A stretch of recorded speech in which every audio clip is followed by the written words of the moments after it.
Alright. None of my live 2Ds were gonna be up today. I'm gonna be a PNG. Because I don't have a thing to set up my 3D model for VR stuff yet. I'm gonna set that up. Yeah? Yahio? I'm gonna set that up because I owe you guys the Beat Saber stream. But anyway, I need to hop in VR now and make sure this stuff is working.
Hello?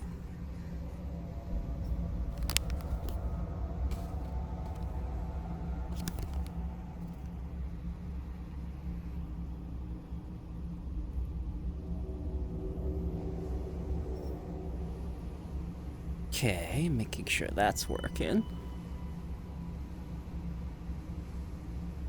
Can y'all hear me?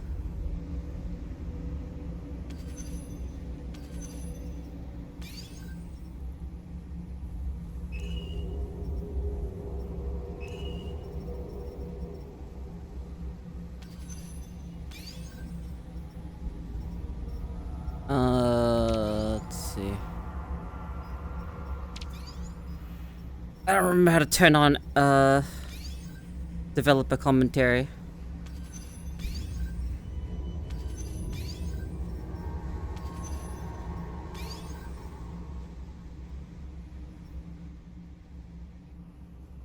Game is blowing my ears out.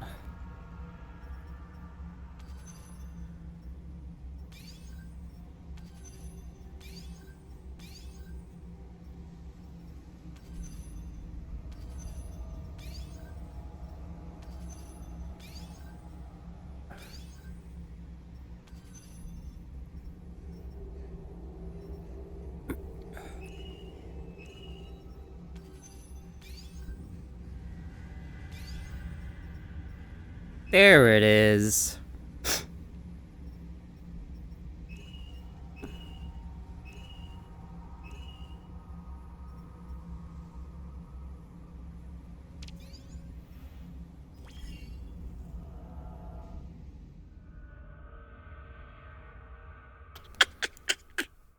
Not sure what you guys see. Ah, that's what you guys see.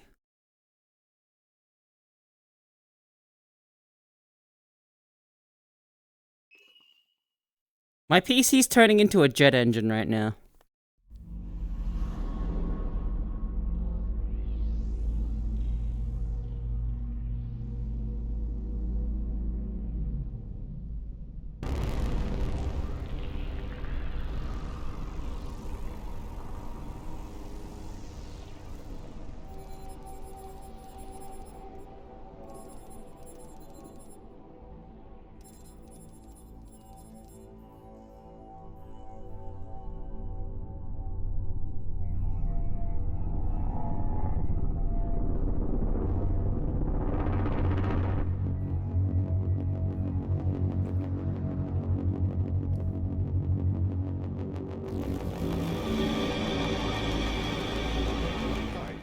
Gabe Newell, and welcome to Half-Life Alyx. To say this product was a challenge would be an understatement. It's our first Half-Life title in over 10 years, and it's our first one in virtual reality.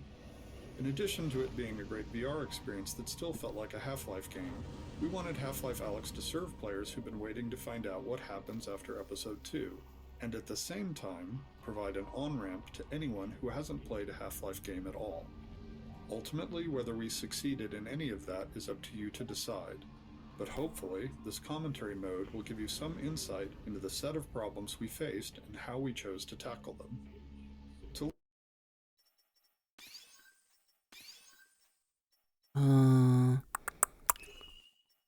Not snap turn. Listen to a commentary node, pick up the floating hologram of a radio headset in front of you, and simply put it on your head. Once you're done listening to the commentary, you can take the radio headset off, or simply put on the next one. Please let me know what you think. I can be reached at gaben@valvesoftware.com. While I'm unable to reply to all the emails I receive, I do read them all, and they're a critical part of the feedback we use to evaluate our work. Thanks, and have fun. Okay. Everything working? You guys can hear me, right? Hello?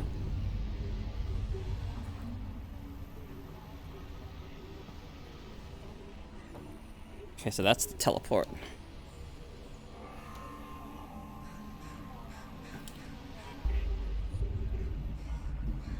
Just need to make sure everything's working.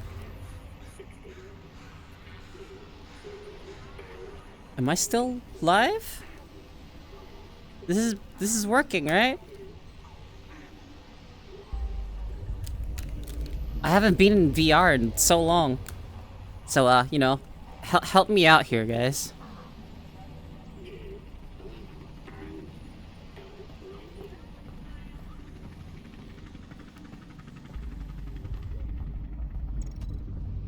these first areas of the game, we grappled a lot with the density and prioritization of the information we were conveying to the Okay, there we player. go. Playtesting showed us that players in VR were easily distracted, often due to better peripheral vision, such that they'd focus on one scene element while losing track of others. Yep, this is Half-Life Alyx. First rooms because players were acclimatizing to being in VR, often for the first time. In addition, different players progress at different speeds. We saw some players spend 30 seconds on the opening balcony and others 30 minutes. As a result, we did a lot of iteration over the Now we set do of the open S. areas, each time changing what Just information because. we tried to convey and where. Initially, the video call from Eli took place in the later refuge room with the Snark and camcorder, but players were often too engrossed in interacting with all of the detail in that room to pay attention to the conversation between Eli and Russell. We moved the video call out to the starting. To win the game, you gotta do a balcony, backflip, shot of City 17 and the Citadel. front flip, and a 360 vertical flip wins the game. Now shut up. Game elements like movement Anyway. and hand interaction with the world. That collision made simple things hard, like when to show the player a movement tooltip if they immediately started the video call. Eventually, we settled on inserting the greenhouse between the starting balcony and the refuge, which allowed us to move the call to an area with a slightly obscured vista and fewer interactable objects. Give me a This second. avoided I the need to make sure. distraction problems and ensured players were past the initial gameplay moments of figuring out their hardware and movement setup. It also had the bonus of allowing us to add further detail to the my balcony chat. and Alex's refuge without fear of This creating one, there we distractions go. from the video call. Okay, making sure this is all set up In these properly. first areas of the game, we grappled a lot with the density and prioritization of the information we were conveying to the player. Playtesting showed us that players in VR were easily distracted, often due to better peripheral vision, such that they'd focus on one scene element while losing track of others. This was exacerbated. Okay, well that's that one. And then I need this to be tracked to my left hand. Okay, and then I do this. And then I need to be able to pin block input. Opacity. There we go. Alright. Alyx, how's it looking up there? It's good, Dad. Metrocop movement is normal. Same for the Combine patrols. How's it going in the stockyard? One Combine mini reactor from a shipment of 4,000. They're never going to miss it. Here, see for yourself. And not only that, someone's hacked into the Combine construction. I'm not network. skipping the cutscenes, Don't just get so greedy, you know. guys. We're not made of time here. I guess this doesn't really count as a cutscene, but you know. Oh, also, I spotted the Combine moving supplies into the quarantine zone. That place has been deserted for years. That is odd. What? What is... Well, we'll look into it when we get back. What is this? Meet back at the safe house, baby. We'll be there soon. It looks like... What is it, Russell? Would you... Terrific.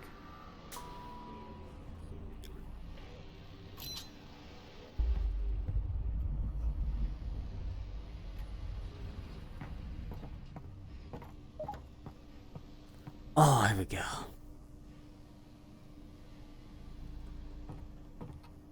So you guys see that? There you do.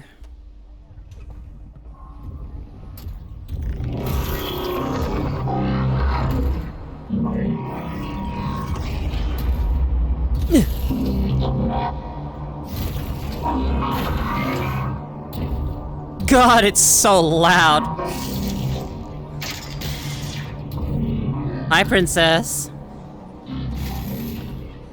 Beyond conveying critical information about the state of the world, the first two levels of Half-Life Alyx also needed to demonstrate some of VR's strengths. Conveying a sense of scale is something VR does much better than flat screens, and our early playtests showed us that nothing quite sold that scale more than seeing a Strider up close. In addition to the visuals, to fully illustrate the scale of a Strider at close range, we needed to do a lot of work on its audio treatment. Players had strong expectations about feeling the weight, power and presence of the Strider through its movements, particularly as it stepped on the balcony the player was occupying. In order to convey this power through sound, we layered multiple sound effects, allowing us to address ranges in the audio frequency spectrum and the temporal nature of those elements separately.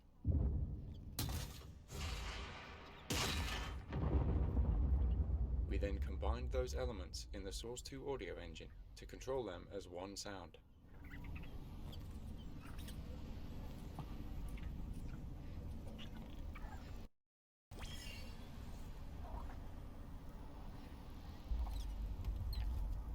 Sick.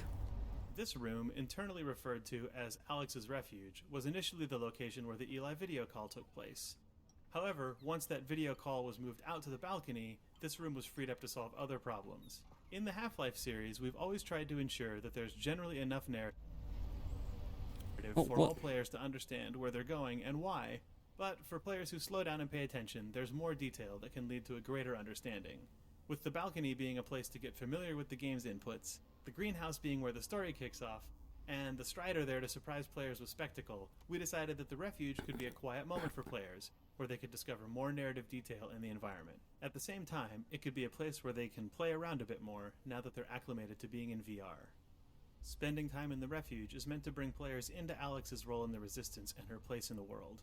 We wanted it to feel like a real stakeout spot, where Alyx had been cooped up for weeks or months while planning the heist, doing research on the Combine. The camcorder, snark, and whiteboards are all toys that respond to detailed interaction and reward deeper investigation, giving curious players more information about the world of City 17 and what Alyx has been doing in it. You see this? Desiccated sustenance bar. Right. That means it's dried. And it's supposed to taste like water.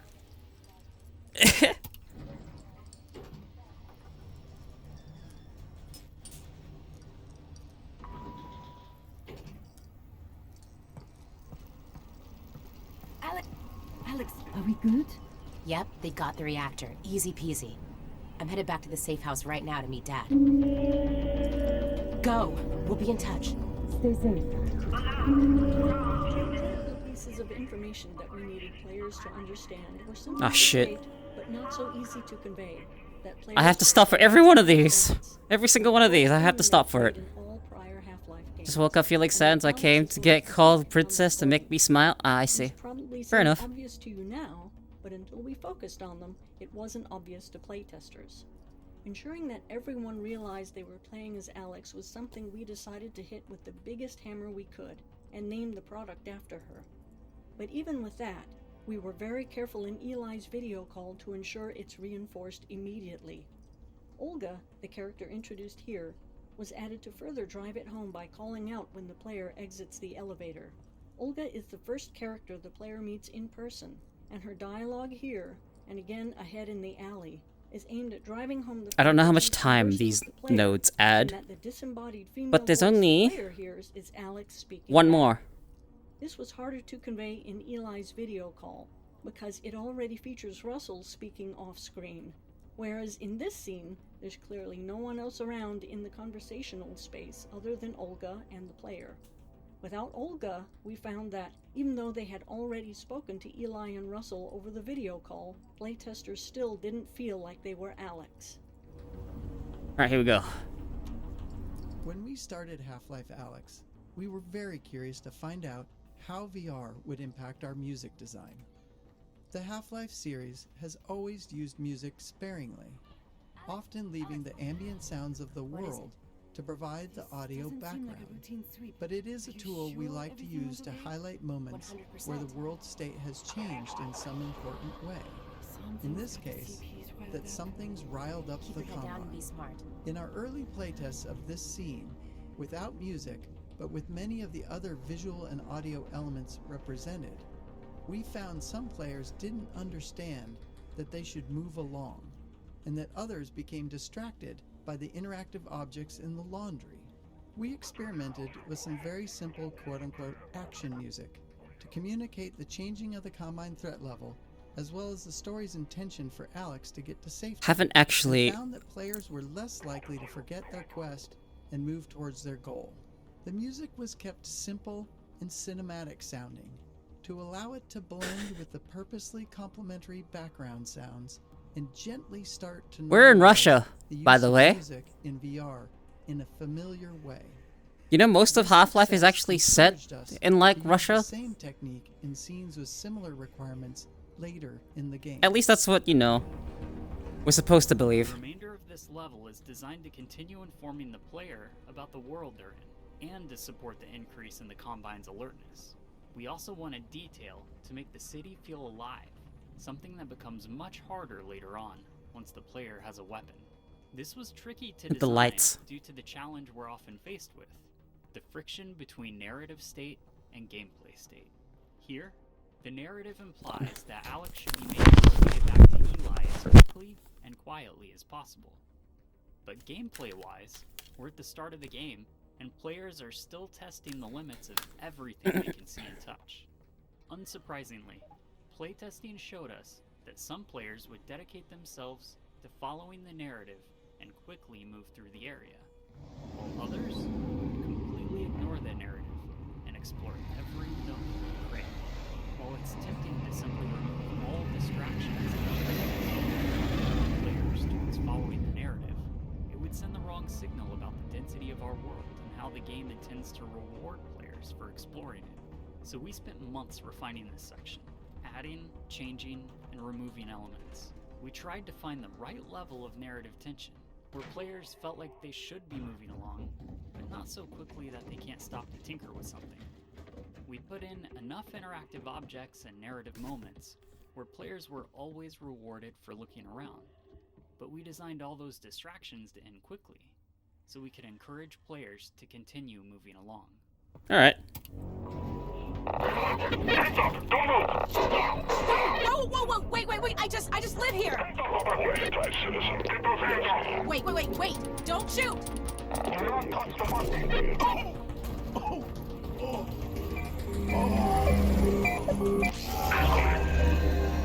What if I reach for his gun? We didn't steal anything. No one, I didn't see anyone. Dad! Hey, wait, no!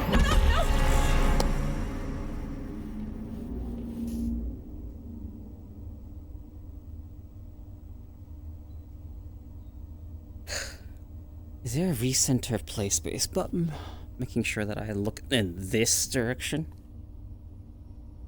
I need to find whatever button that is.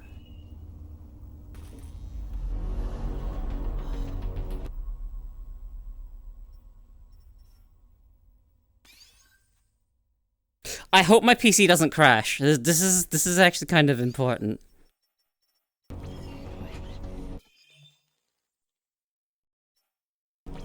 Where are you taking me? Where's my father? Hello? In order to limit the possibility of motion sickness that could be induced by moving the player in a vehicle, we initially wrote this scene to have Alyx wake up after the van had already crashed. Players found this underwhelming, however, since the game seemed to be needlessly holding back an exciting moment that they couldn't experience for themselves. Addressing this meant that we had to tackle the technical problem of moving the player comfortably in the vehicle. In this section, and in the train, you'll notice the outside world is only visible through small windows. These outside views are necessary to provide motion paralysis. The small window size ensures that the player's field of view is always dominated by the vehicle interior, which is naturally in the player's own frame of reference. This greatly reduces the occurrence of motion sickness. Aside from the parallax of the outside world, we use animated lighting and careful sound design to produce the effect of riding in a vehicle.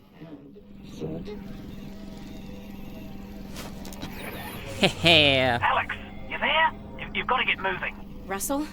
I've been in an accident. I know! I caused it, so technically not an accident. You've got to get moving. Wait, where's Dad? He's fine. Follow the drone.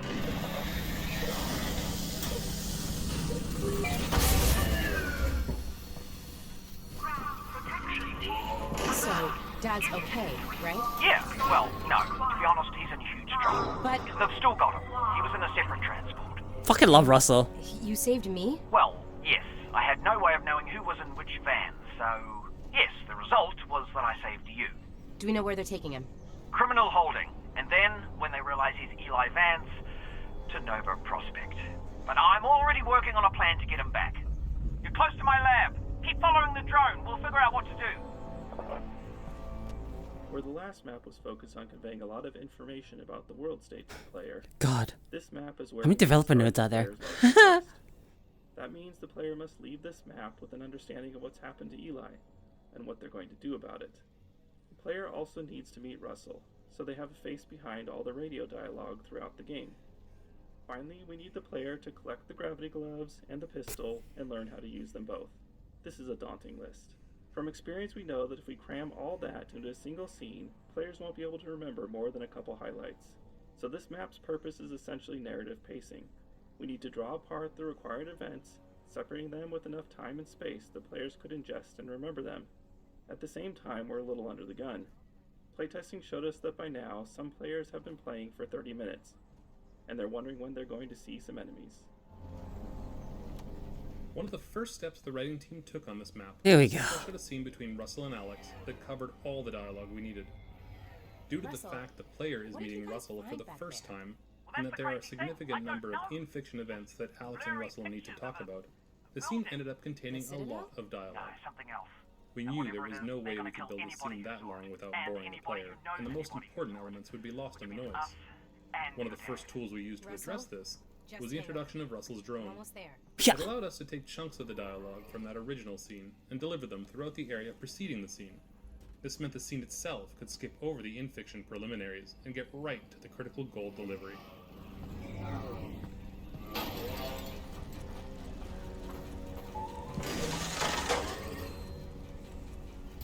Hey, you guys want to play? In addition to delivering narrative at a consumable pace, this map needed to continue communicating the state of the world outside of the quarantine zone. We also wanted players to understand when Half-Life Alyx takes place in the larger Half-Life timeline, and to see for themselves the massive scale of the Citadel under construction. The power of the Combine is embodied in their indifference towards humanity. They've conquered Earth with little effort and are now plundering it for their own ends.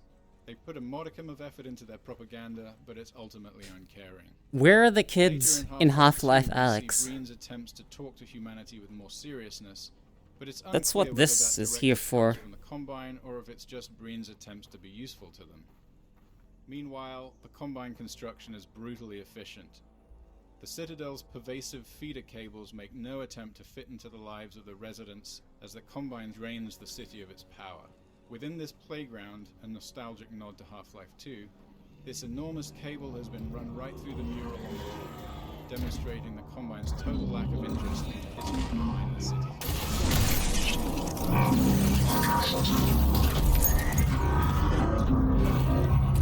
Alyx, everything cut out for a second. I lost the headset video feed. Can you see my drone? Is it okay? Sure. Yeah, I'll be there in a minute.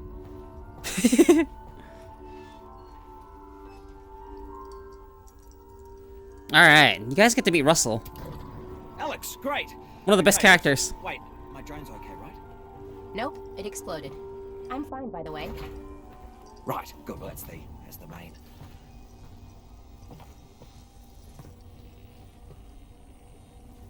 Russell. That's Russell. They've got Dad. I know. This is bad. They're gonna find out what he knows, and then, yeah, they're gonna kill him. Oh, God. But the good news is, we've got something they don't. Which is? My plan to get him back. Great. Let's hear it. Now, pretty soon they're gonna realize that your dad is not gonna talk, and when that happens, he's off to have his brain sucked out. Russell. Potentially. Maybe not, though. Maybe they could just drill into his... Oh, yeah, still your dad. Right, well, what they will do is take him by train from here, this is Eli, to Nova Prospect. And if he gets on that train, that's it, right? Not necessarily. Grab something that represents us. Okay, that's you. I thought you said us. Well, one of us, me, will have to stay here for this plan to work. All right, fair enough. Just outside, there's a second train that also leads out of City 17 through the quarantine zone. Okay. I need a sneeze. Both trains intersect here at Fairview Junction. Take your train, get there before his train, and hack into the controls. That'll let me take over the system. Train comes to a halt, you deal with the Combine situation, and we get your dad back. Sounds good. Where's the train I'm taking? Out the back, through the yard. It's decommissioned, but I think I can hack into its controls. Oh, and get yourself a pair of Russells on the way out. Russells? The gloves, Alyx. You know, the gravity gloves. I have a few sets through there. You can Gravity get away from gloves. out by the shed. Got it. We can do this, Alyx. You got that, didn't you, that I said we could do it? Because we're gonna do it. Yeah, we are. I'm with you every step of the way.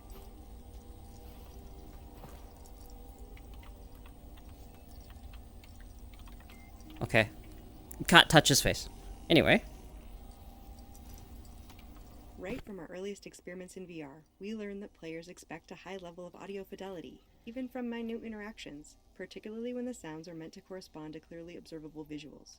For instance, in one of our prior games, it may have been acceptable to use a generic sequence of computer key sounds when Russell was typing. In VR, however, we know that a player can... Russell's laboratory is the first time the player It's a different order. as another character, and it Okay, there we highlights go. one of the main challenges we face when designing choreographed scenes in VR, keeping the player and characters out of each other's space. In previous Half-Life games, we could always forcefully move the players if we really needed them out of the way.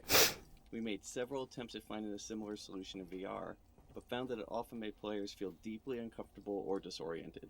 So instead, we designed these spaces to allow for a natural separation between the player and our characters. Where natural separators couldn't exist, we had to restrict players from moving into the character's Are space. Geiger counters really this bulky? As soon as the character had Or is moved Alyx just short? Another challenge was balancing how often characters respond to player actions while delivering important narrative information. In early experiments, we allowed characters to stop mid-sentence, which allowed them to respond immediately to the player, and then continue on with their dialogue. While technically straightforward, this was incredibly difficult to execute in animation and dialogue without feeling unnatural. The combination of custom reactions necessary to cover the range of possible player interaction and the resulting return to narrative dialogue quickly multiplied out of control.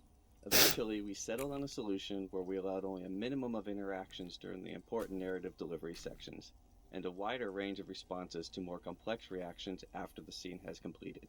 In the case of Russell, we layer subtle head facing and natural eye contact on top of his performance while he is talking with Alyx. Then, after the scene, when he is typing at the computer, he will respond to players trying to touch him or objects being thrown around.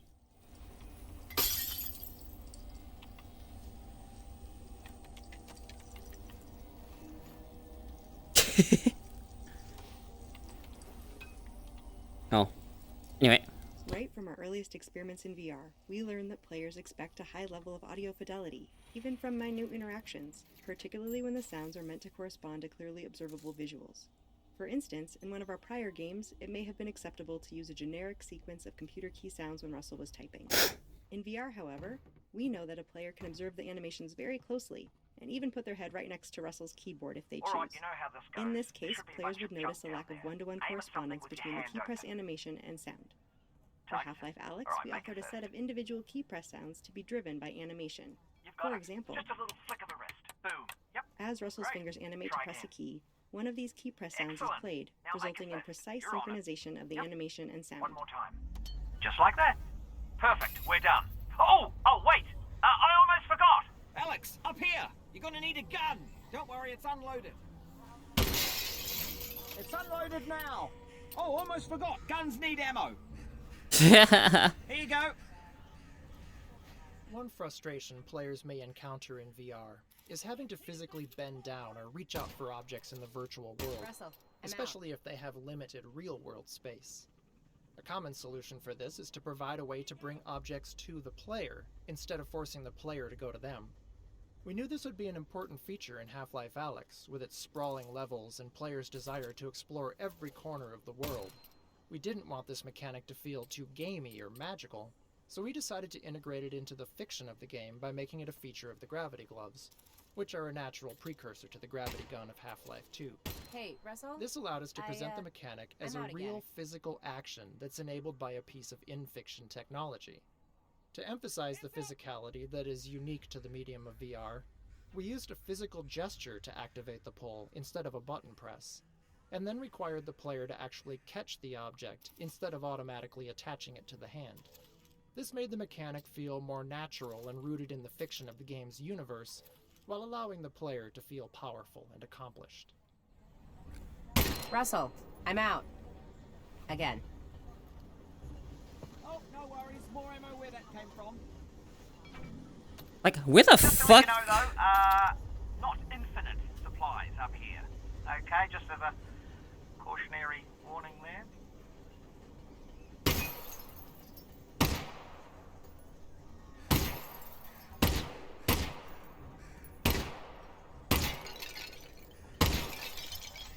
So, in this part, let me just put the gun down for now. Never mind, I can't put the gun down. Oh, there we go, that's how I did it. When a player pulls an object with the gravity gloves, we use the Alright, game's let's physics see. engine to apply a launch force to that object with a trajectory that is partially influenced by the direction of the player's pull gesture. We set It's the him! object's launch velocity to result in a standard Noam motion Chomsky. pull to catch. Also, hi Kaiser, thank you for the follow, welcome to the lounge. Becomes automatic.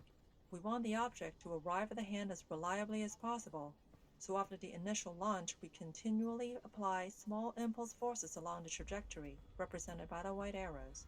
Those impulses help counter gravity and compensate for collisions with obstacles along the way, while continuously Whoa, wait. the hand, which is itself a moving target.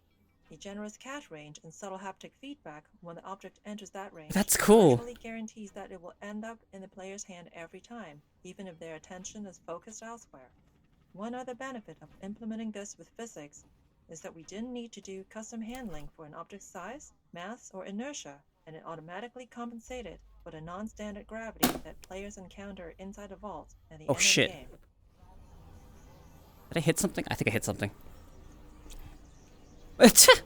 Oops. Anyway, so into the other hand, go do this.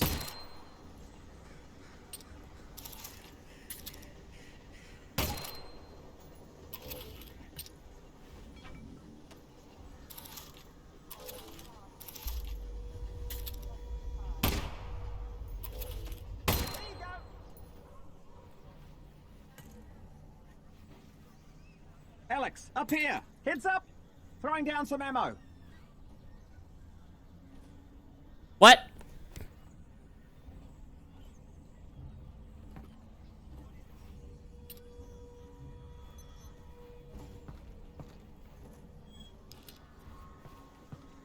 Okay, so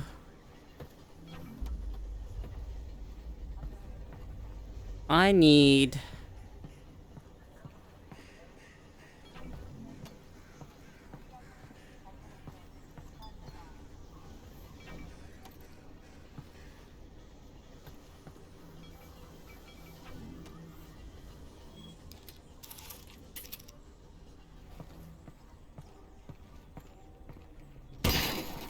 Oh, you took care of that lock then. Good. Great. Did have the key for it, but should have given you that. That's on me. Oh, they fixed that.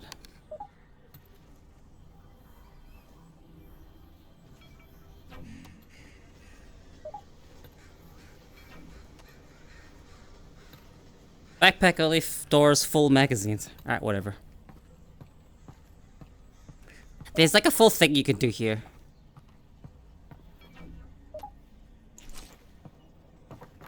Alright, here we go. Next stop, Fairview Junction. Thanks, Russell. And good luck, Alyx. Goodbye.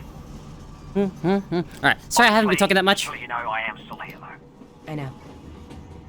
I fucking love Russell. He's fucking so stupid. But yeah, sorry I haven't been talking to you guys that much. Trying to let the game play out a little bit. The moment there's not much developer commentary, I'm just gonna play the game.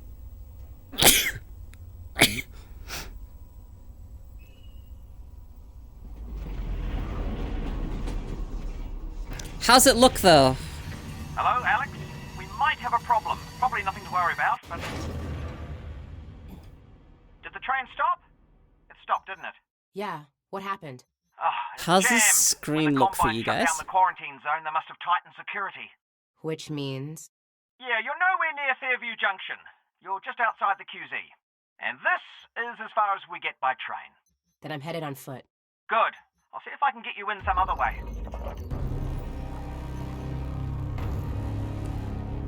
I got a dead zombie here. I thought the Combine sealed up the QZ. Oh, this one must have squirted out. I've heard they've had trouble with barnacle spores outside the containment area, but not about fellas like this. Probably not a one-off then. I doubt it.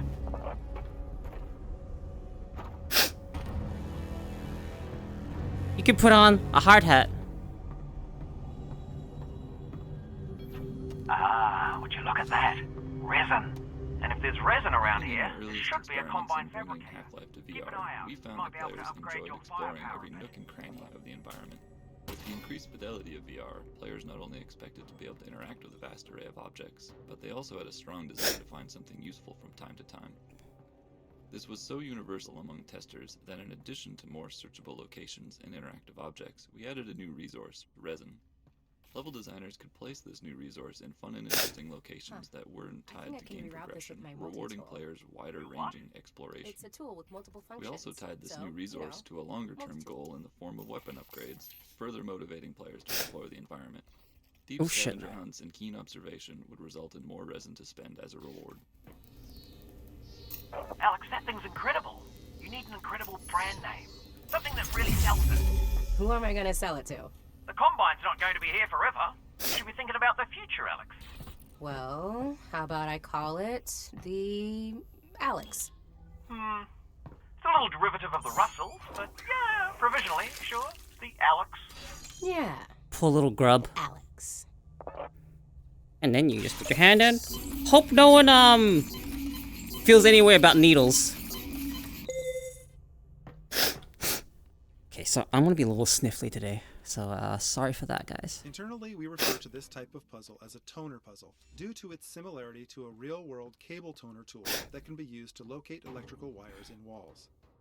The toner mechanic was conceived as a tool for designers to craft player experiences around knowing that the player had to put their head and hands in specific locations.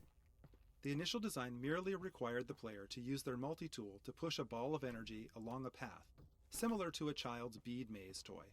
While this simple design was successful at getting the player to put their head and hands in particular locations, the lack of branching meant that the player wasn't required to make any choices, nor was there any possibility of negative consequences. To address these issues, we added the rotating junction elements, which allowed for branching paths and became the player's primary means of interacting with toner puzzles. While the toner puzzles ramp up in complexity throughout the game, this first toner puzzle is designed to use a minimal number of elements to introduce players to the key ideas that power flows through wires, power can be rerouted by rotating junctions, and power has an effect on the physical world, such as turning on lights and opening gates. The sparking electrical outlet that branches down toward the floor is not...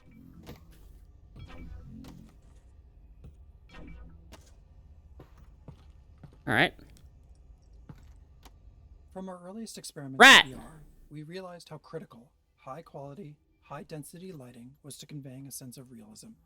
In game development, any technology choice involves trade-offs between quality, runtime performance, and development time. For Half-Life Alyx, we chose a high-quality, high-performance light mapping solution, which required a significant amount of offline pre-processing. Careful of that barnacle, Alyx.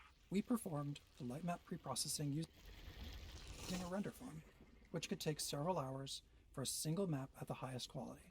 And we put a lot of effort into mitigating the cost of that high iteration time for designers on the team. Specifically, we implemented a real-time approximation to the final lighting result, which allowed designers to light scenes in real time with confidence that the high-performance light maps would match their intent. Most lights in Half-Life I've seen my Resin Alyx before. are baked into a single term that describes distance fall-off and shadowing, allowing us to change the brightness and color of lights in real time at no cost. This encoding also allows us to apply shadows from dynamic props and characters without having to render any static geometry into shadow maps. Our light maps store directional information using the popular ambient highlight direction encoding, an improvement over Valve's own radiosity normal mapping technique pioneered in Half-Life 2. This new light map encoding ensures that the bumpy surfaces can appear bumpy even when not under direct light. This blinking light source provides a good illustration of this technique, as you can perceive the surface detail even during times the light source is off. How'd you meet my dad, anyway? You guys worked Barnacles, together at Black while an Mesa, iconic right? Half-Life creature, presented some interesting VR-specific challenges. While their tongue is intended to trap hasty or unobservant players, those caught by them often didn't realize what was happening. Oh They my become God. disoriented or even motion sick as the barnacle lifted them up to be eaten. These unfortunate players almost universally died and failed to learn what was happening even after multiple encounters. To address this issue, we created the tongue as a particle system. This allowed us to both physically simulate it as well as reliably position it for maximum visibility. If a player does get grabbed by a barnacle, the tongue always wraps right in front of their face, no matter which direction they try to look. This makes the tongue almost impossible to miss and visually guides the player's eyes up to the location of the barnacle, so they know where to shoot to free themselves. These fixation visuals that kick in as the player is being lifted not only serve to communicate the damage the player is taking, but they also help to reduce motion sickness by narrowing the player's field of view. These changes, combined with sound effects and other visuals like seeing stars and blacking out, eliminate confusion for players and Oh, enable this come on. glorious classic into the world of Half-Life Alyx.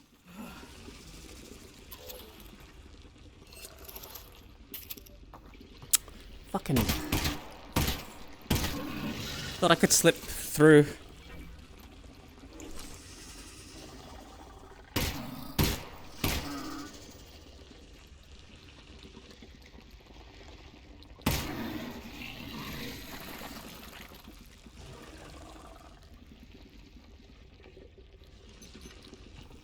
Well, now I'm hurt. That sucks.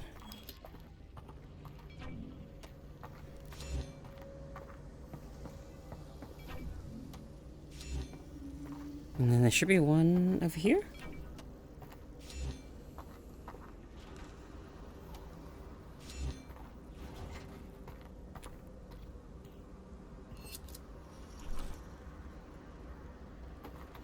Alright. So...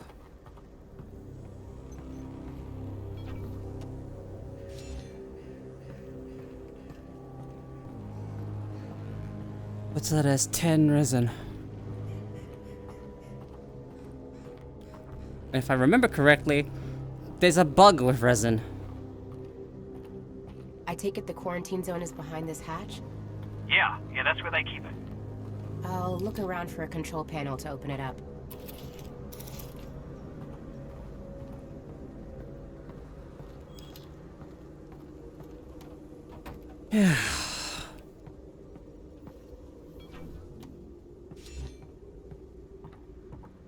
Oh. Ugh.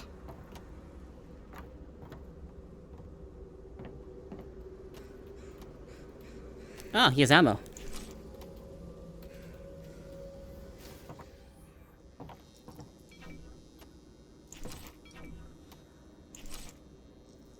So, how can I tell? Hang on. I need to move this a little bit away so that I can see my hand.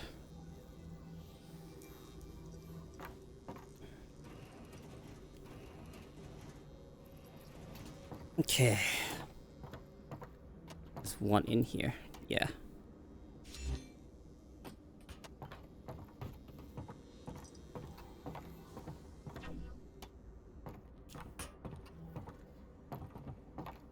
Oh shit. Okay.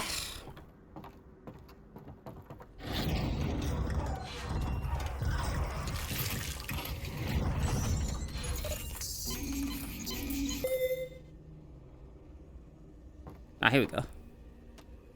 In prior Half-Life games, while playing as Gordon, the player saw Alyx use her multi-tool to hack into Combine security systems in order to unlock doors or perform other acts of sabotage. This presented an opportunity for us to represent Alyx's hacking skills through VR-centric minigames.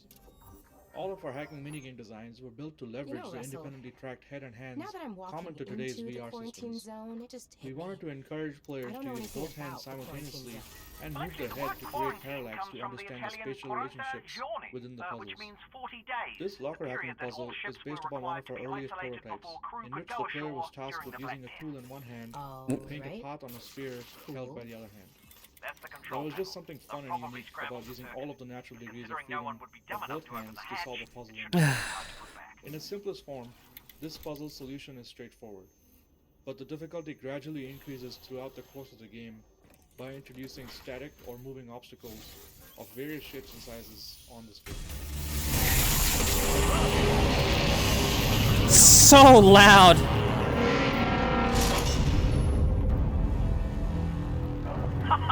There we go, finally. I'm gonna head in. How far is Fairview Junction? How loud is that for you Through the old guys? subway tunnels on your way to the train yard. Russell, are you seeing this? Whoa.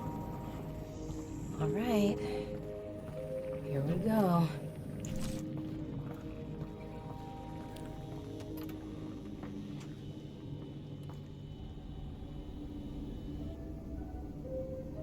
Need to make sure that the volume is actually okay for you guys and not blasting your eardrums out. Because if that's the case, I'm going to lower it a bit. So how's the volume? Good? Bad?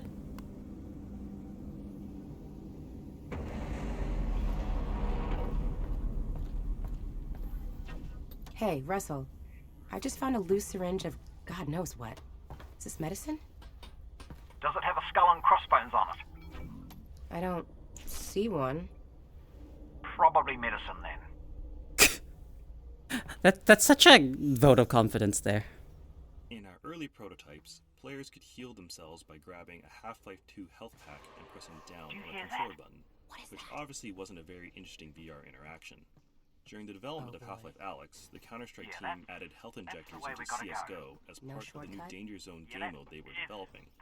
When we saw this, we felt that an injector would work well as an intuitive healing item in VR as well. It's fine, but I don't hear so good anymore. Press a button to arm the injector as a way of indicating their intent to use it. This prevented unintentional use of the injector and gave us an opportunity to showcase how physical the interaction was going to be via haptics, animation, and sound. Some testers even initially responded with dread over the fact they were going to have to use a needle on themselves and looked away when performing the injection action. We also had to create approximations of the player's arms and body, as playtesters all had their own preferences for where they wanted to apply the injection. We even added the ability to inject into the head, since so many players tried to do it just to see if it would work. Yeah.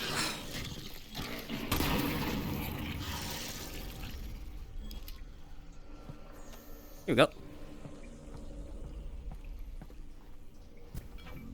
Oh, just so you know, the Russells have a built-in display that shows your resin, ammo, might come in handy. Got it. Thanks. We had to ensure that players would become proficient at reloading their pistol during the early levels of the game, or later encounters in the game would be overly difficult. The prior map contained only static targets in the form of barnacles. Players could engage the barnacles at their own pace, but there were enough of them that players would need to reload at least a few times. This first live zombie is locked behind the chain link fence and cannot reach the player until the player opts into the encounter by shooting the lock on the door. The placement of zombies in the upcoming section of the game is designed to require plenty of reloading, to ensure that the player builds up this skill.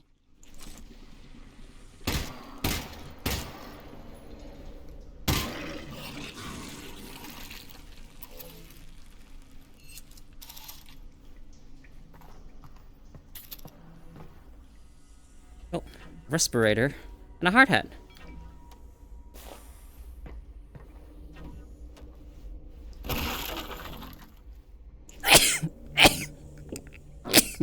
Alright, can you see this on my face? I can't actually tell.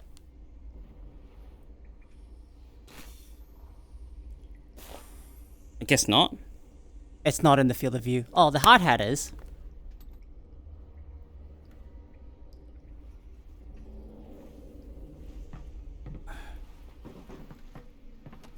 Virtual reality provides the opportunity to add physicality to gameplay, but this needs to be balanced against player fatigue and accessibility. For example, we experimented with a low ceiling in this area, requiring players to crouch the whole time that they made their way across the tops of these train cars. Playtesters did not enjoy having to crouch for so long, so we raised the ceiling.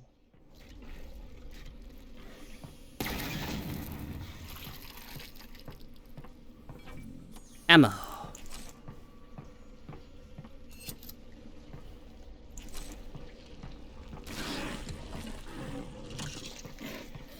I'm immune now, I have a hard hat.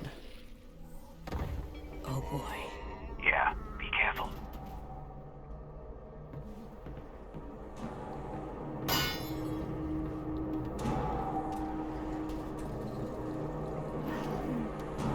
Breakable glass panels in Half-Life Alyx are yet one more system designed to convince players that they are present in a living, breathing world. The panels detect the position of an incoming impact and procedurally generate new, smaller glass panels in a radial pattern around the impact position. These new panels can then break into smaller panels themselves, and so on. We found that players would often break glass panels accidentally, then spend time testing just how interactive they really were by trying to break them more, eventually realizing that yes, the glass really did shatter at the appropriate location. At one point, we experimented with building special puzzles out of breakable glass. But in the That's end, so cool. we found the glass to be more appropriate as a passive interactive element in the world. one that reacts in a satisfying way to a variety of impacts, from zombie melee attacks to incoming gunfire, or any other physical interaction in the game.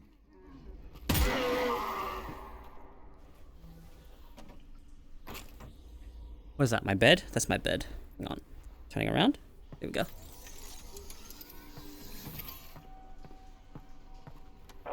Weapon upgrades are a new feature for the Half-Life franchise, and fictionally this mechanic paired well with Alyx's tinkering nature. We approached this design challenge first by thinking about what sort of upgrades could be meaningful and also provide additional value to players without removing established interactions. With limited resin to spend, the upgrade system also provided an avenue for players to personalize and invest in their favorite weapon, or streamline an interaction on another weapon, increasing its value to them. For example, the reflex sight still requires players to physically aim, but it improves the feedback on exactly where their shot will hit, and exposes previously hidden enemy weak points. While some players enjoyed this feedback and new targeting opportunities, others didn't, and would instead focus on upgrades that suited their style of play. This allowed players to spend their limited resin on upgrades they cared about the most. Another aspect of weapon upgrades that we focused on was not necessarily obvious when we first started to design and test combat in VR. Due to the more physical nature of combat in VR, it can really push on the mental and physical capacity of certain players, as they're required to utilize both their hands and move their head to take in the environment dealing with enemies. While this is a very natural experience, there's also a lot going on at any given point with reloading and combat. As we observed players in some of these more intense combat situations, we started finding opportunities to allow some upgrades to reduce the number of times a physical interaction was required.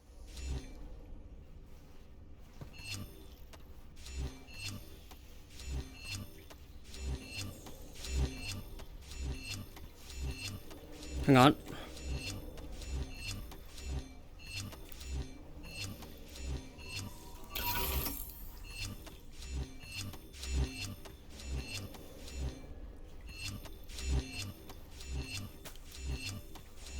There's a thing you can do here.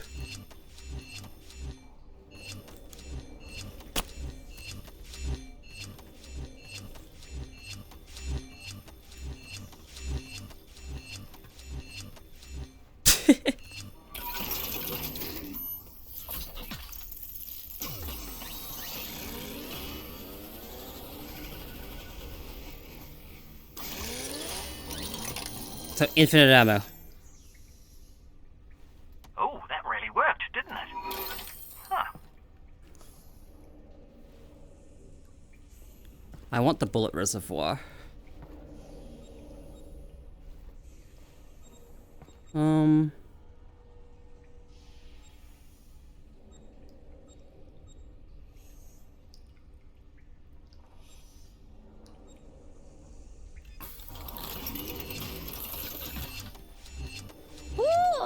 looking cool, Joker. Kaz. Matty7 for my sub gift. Happy 29-day anniversary. Koi.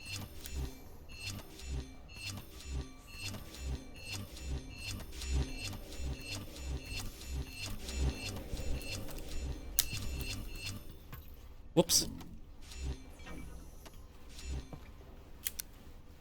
Hang on.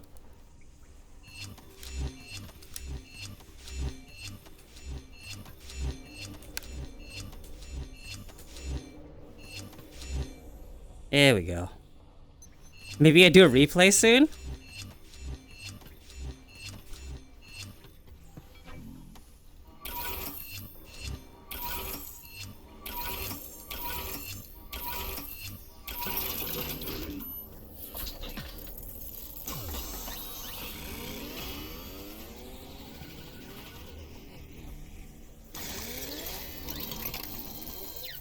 Wow, my gun's looking pretty good.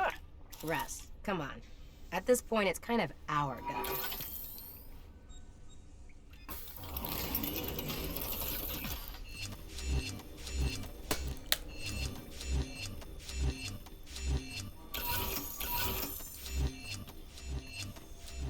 It's so funny that people accidentally found out that you could do that. Duplicate resin.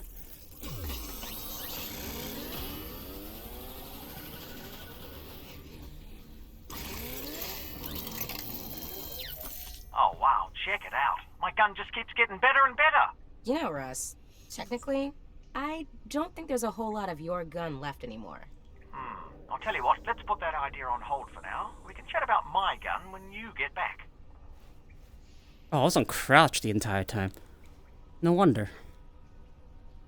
Don't remember how to switch fire.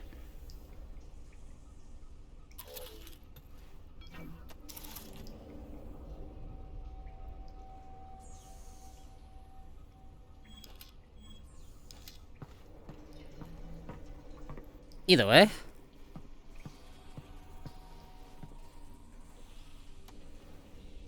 At the beginning of the Half-Life Alyx project, we had the expectation that players would want to take a break after 30 to 45 minutes, since that's what we were seeing with the lab and other small-scale VR experiences available at the time. Because of this, we designed the pacing of the game's levels around play sessions of that duration.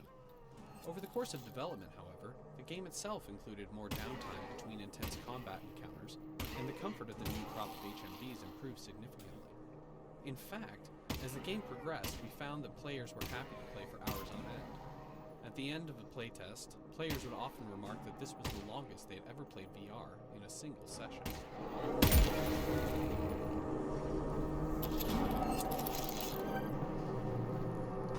I forgot how to switch to burst fire.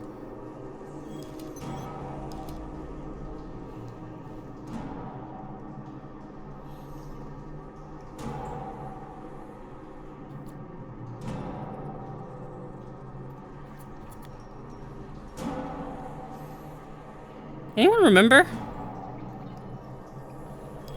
Hang on. Where's my window?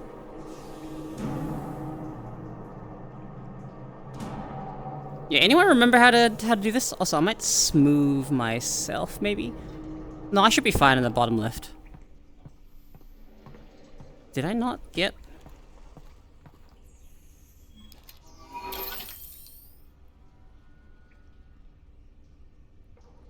I don't remember how to toggle.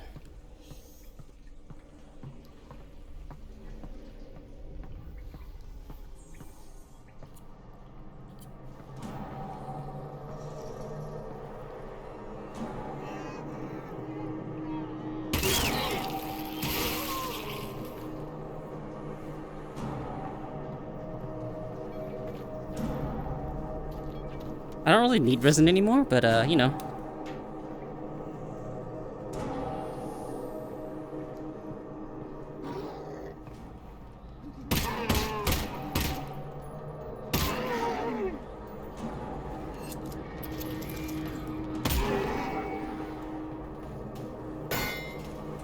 Alright. No more tapes?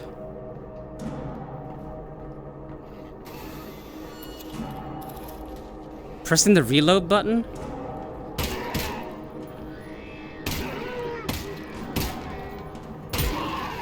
Nice shooting, Alyx. Thanks.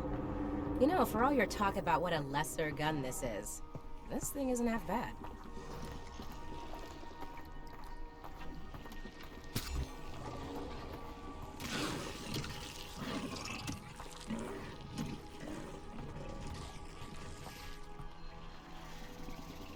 It ate my hat.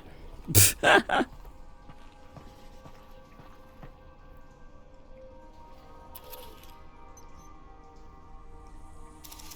doesn't look right. Hang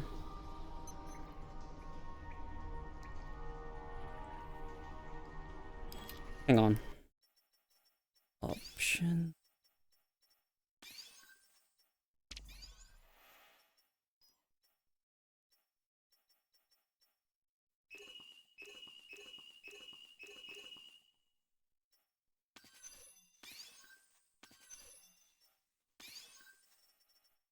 No, that's not it.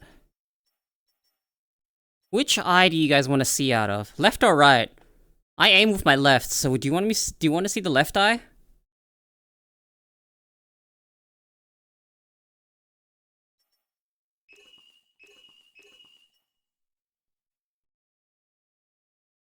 Hang on, let's see.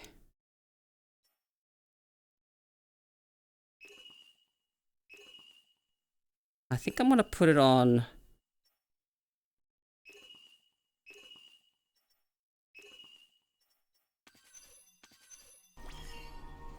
Okay, so...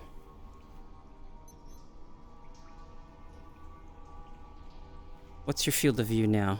A lot wider? Oh, my respirator's gone.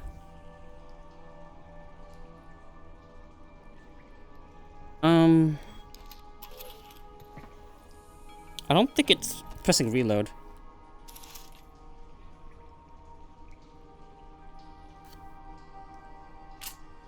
Ah! Double tap, the button above. There we go. Let's see.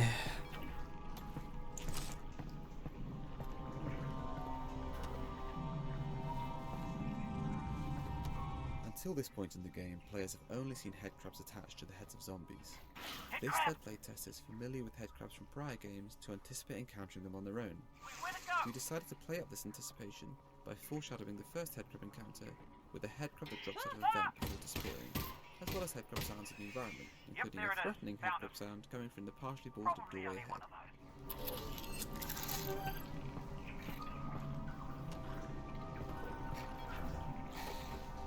Okay, two of them.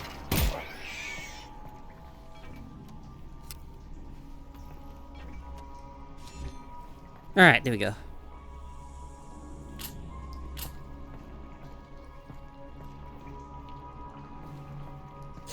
There's a VOD gauntlet later that gives you lunch. But yeah, look, this is what attaches to the top of your skull. You are alive during this entire process. Just so you know. You lose all autonomy, the headcrab controls you fully, and you feel everything. It's awful.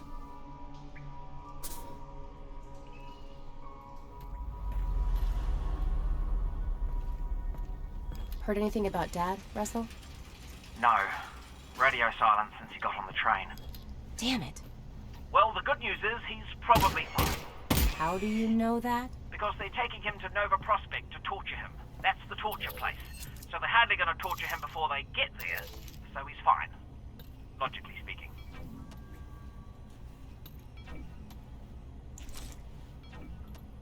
There's still a bullet in this.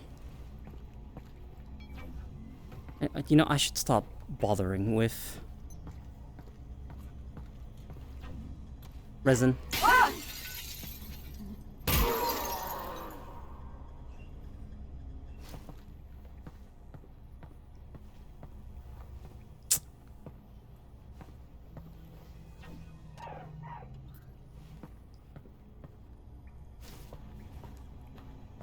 Half-Life 2 Ravenholm, you kinda can hear the person's voice. Yeah. It's sort of the same here. This is cool. Russell, are you seeing this? Possibly. Are you seeing floating garbage? It looks like it's just cardboard. What is that? Oh yeah, this is the one where I remember I brute forced this this puzzle.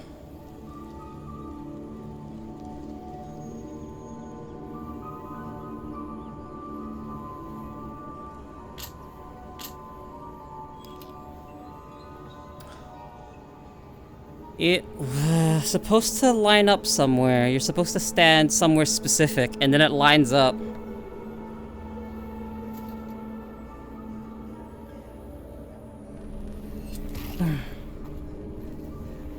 Whoa. More floating cardboard. Yeah, there you go, like that.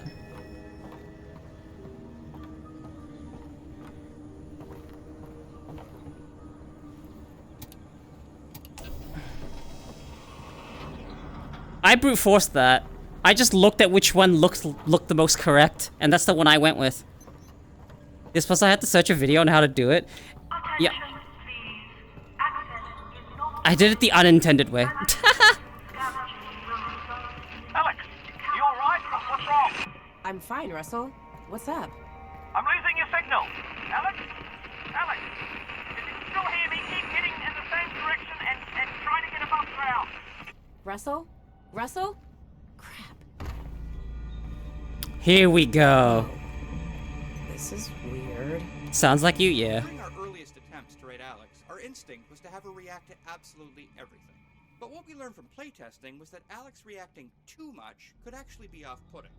Say a player is in a really tense, zombie-filled level, and they're having a great turn time. the AC back on. Suddenly Alyx is in their head, sounding angry, or frightened, or anxious. These Alyx reactions were creating a disconnect between how the player was feeling and how the character they were role-playing as was feeling. So we took a lot of those out. The Alyx reactions we left in tended to be the ones that were practically universal. Alyx's reaction here to the surreal entrance to the Vort hideout is a good example, where it was just so different from everything the player had seen up until then, and kind of takes you by surprise. We watched so many playtests where the player would see it and say, "Whoa, that's weird." So we had Alyx say the same thing a second later, almost like an echo. Alright, there we go. I solve a lot of puzzles like that.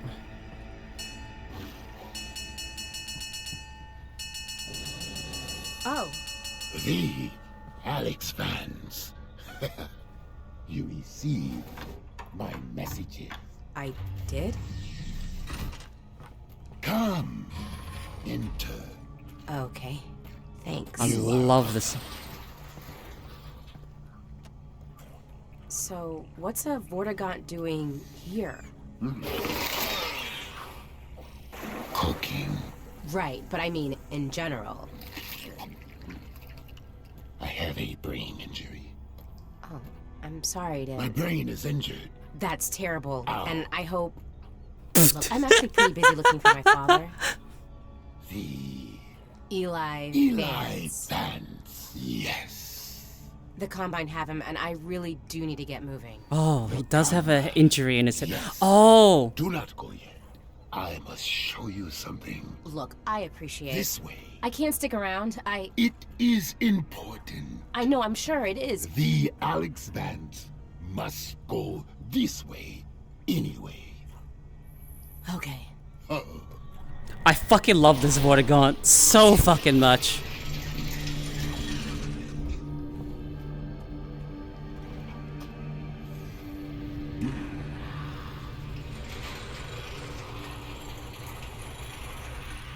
We serve the same cause, Freeman.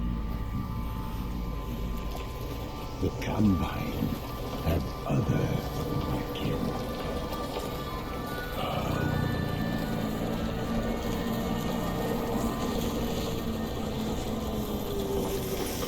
Really cool. Like the Eli Vance. The Alyx Vance will free them. I would help. I really would, but the Alyx Vance is honestly very busy saving her dad. You will not save him. He is dead. What? Or he will be. Is or will be? It is a matter of perspective.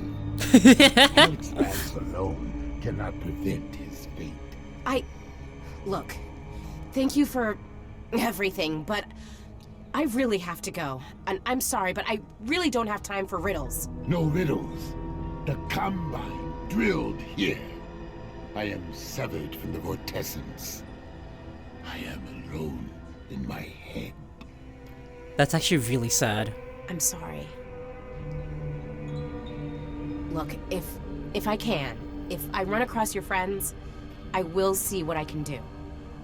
You have saved my kin. I haven't. Then you will.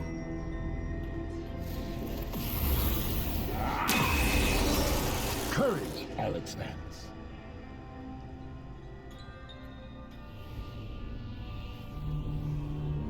For as long as we've been making choreographed scenes like this one, we've found that there are two types of players. Those who become engrossed with the characters, and those who tinker with everything around them, paying little attention to the scene's action.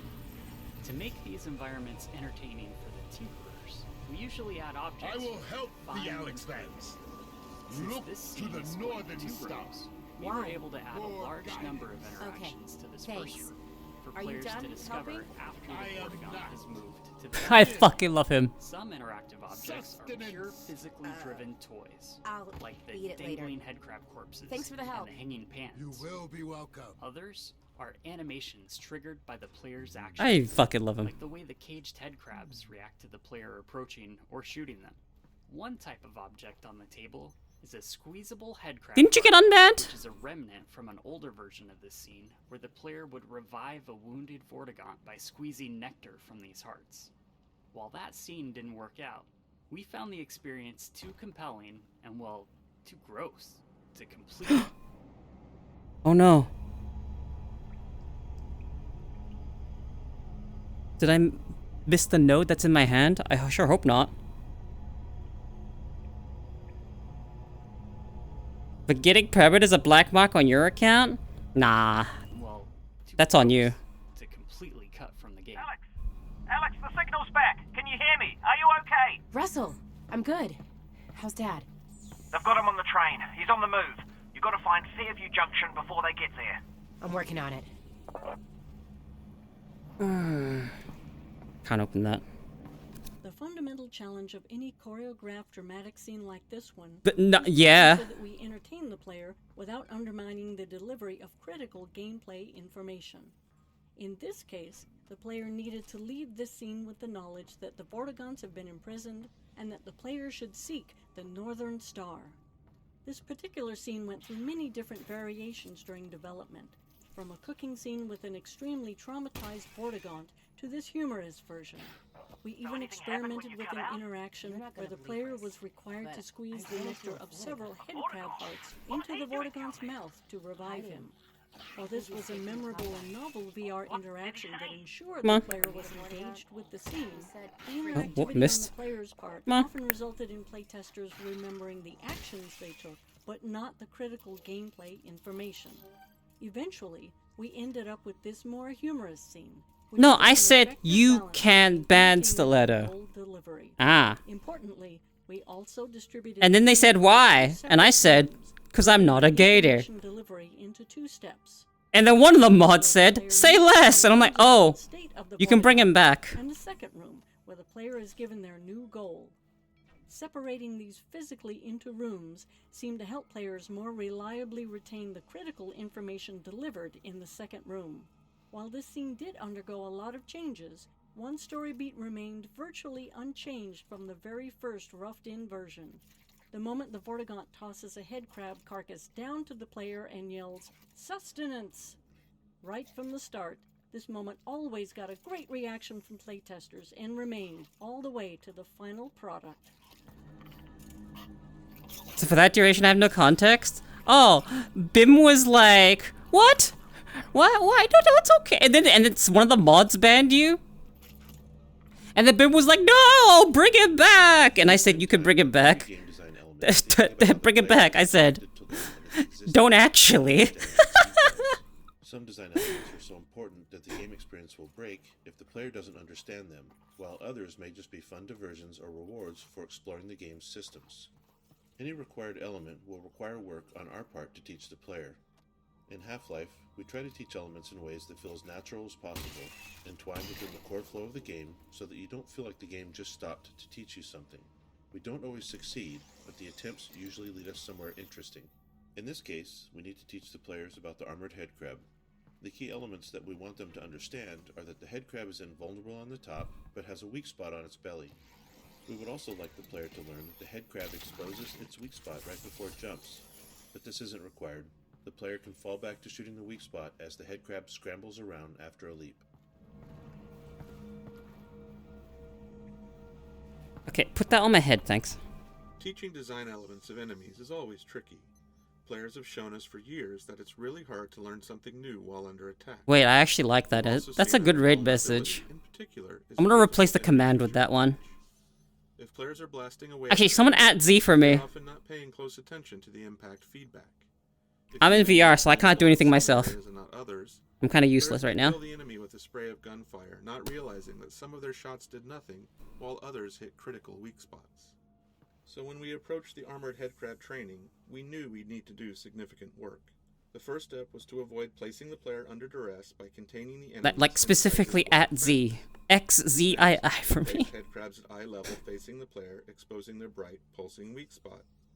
If the player shoots one immediately, they are rewarded with a unique death effect where the head crab explodes into chunks. Better than Crocky This effect horror is designed picture to show raid. the player that they did something special to kill this head crab, as opposed to how they've been killing head crabs up until now. There are a couple of other pieces in the setup here that are important. A second head crab is placed right behind the lock the player must shoot Ah, to enter shotgun. the cage, encouraging the player to notice the weak spot and try shooting it. That zombie has 2 more head crabs are loose in the cage, scripted to repeatedly attack invisible points on the wire fence. This ensures they are constantly demonstrating the way they expose Alright, their weak Z, spots before they leap. can you fix And the this raid allows command to players have that? hitting the weak spot from behind the safety of the fence. Punk Croc, hit a rock? I like that. That's a good one. With any section of natural entwined training, we've observed that there's rarely any one thing that succeeds in teaching all players, nor do 100% of players leave with the perfect understanding we'd like. If player understanding is absolutely critical, we have to build a more bulletproof gate that ensures the player demonstrates understanding before moving on. Thank you. In fact, we do just that when the player acquires the shotgun in the next area. In the case of the armoured headcrab, however, playtesting showed that we could afford to let a few players through with less than perfect understanding. This section gave them enough of a chance to experiment that they got a sense of what was going on, and further encounters with armoured headcrabs solidified it. There was still a lot of iteration on the visual design of the headcrab to further drive home its armour and weak point, and we also added a custom response to shotgun fire. In that case, the armoured headcrab flips over and wriggles for a second, exposing its weak point. Wow. This was added to reduce the resource loss we saw happening in players who were still struggling to understand the armoured headcrab mechanics after they acquired the shotgun. One challenge we always face when giving a new weapon or tool to the player is ensuring that they collect it before moving on. In these cases, we try to establish some kind of gate that the player can only get past using the new item. This can be especially tricky in cases where we are giving the player a new tool that doesn't fundamentally change their capabilities, as in the case of the shotgun, where almost everything that can be done with the shotgun can also be done with the pistol. In contrast, the pistol gate, where the player had to acquire the pistol before being able to shoot the lock off of the fence back at Russell's lab, was simple to design and execute. For this shotgun gate, we not only needed to ensure that the player collected the shotgun, but also that they learned how to load it before proceeding. We playtested a number of approaches to teaching the reload mechanics during combat, and repeatedly found that it didn't work. When faced with learning a new, complex task under duress, players would retreat back to using their pistol, which was a known quantity to them. Where the fuck's the ammo? Ah, there it is. Plasma shells.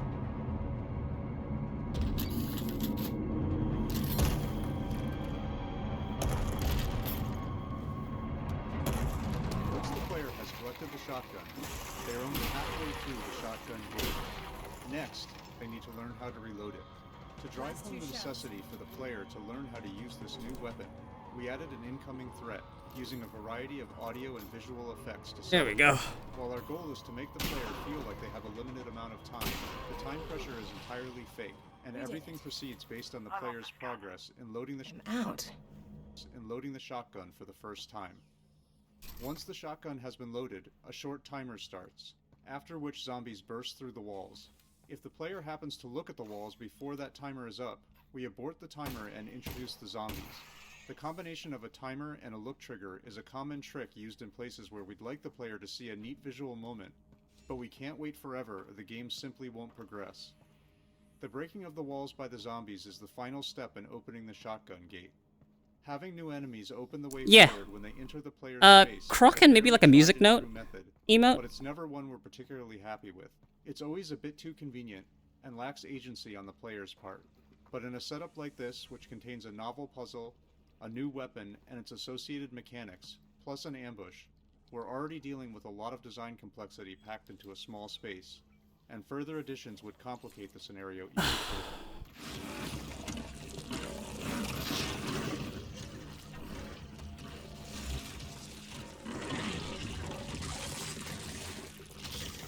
Feeding barnacles.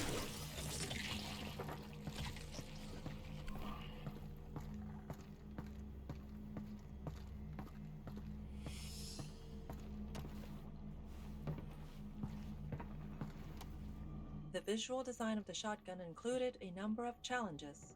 Shotguns in games are generally powerful, and we communicate that power with bulk.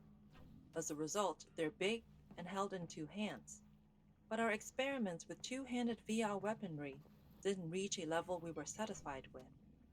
When holding a two-handed object in real life, the object itself provides a physical connection between the two hands, and that constraint allows players to stop thinking about it consciously, in addition to providing physical feedback.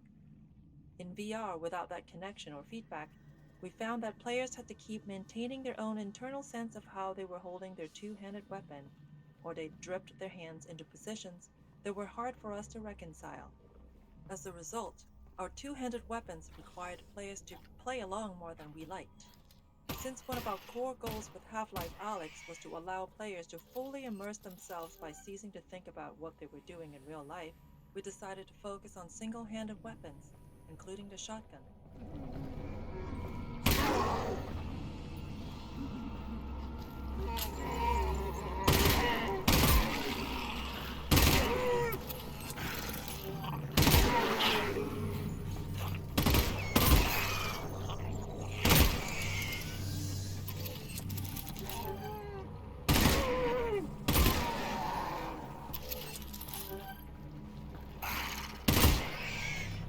Ooh, what's happened to my hand?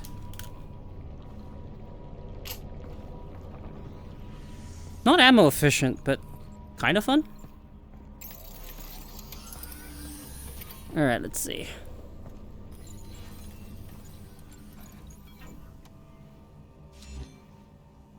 Updated performance, thank you.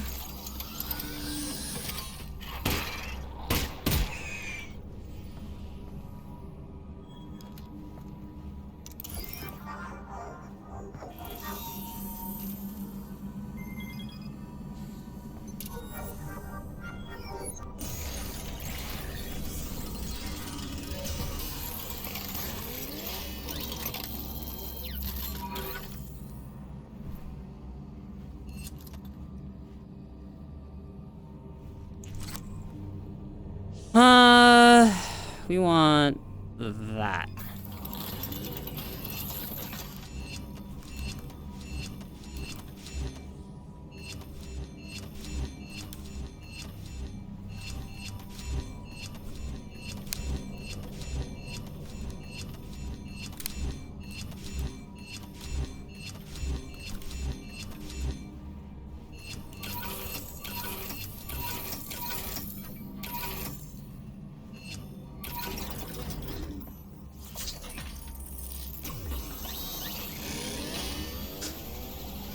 You know, there's something that people always get in this game for aiming.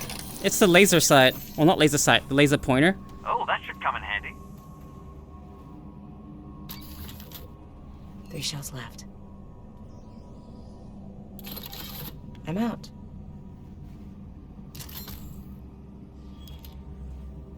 Let's see.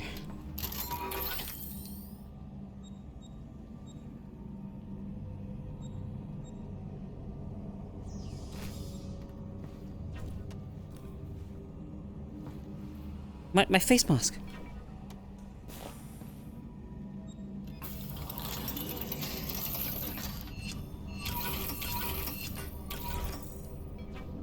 Best for not wasting ammo.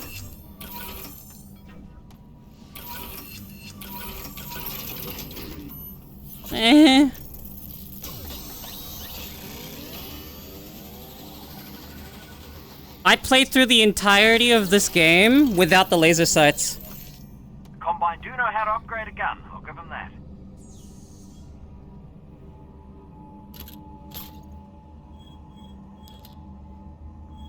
Wait, what did it say?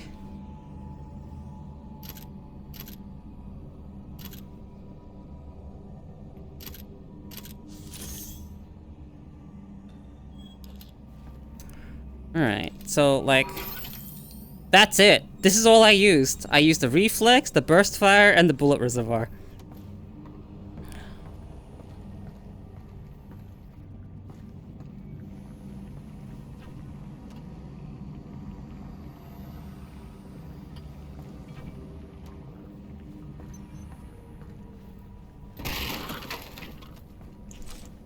And I've almost exclusively used the pistol. I don't know, because I'm a freak.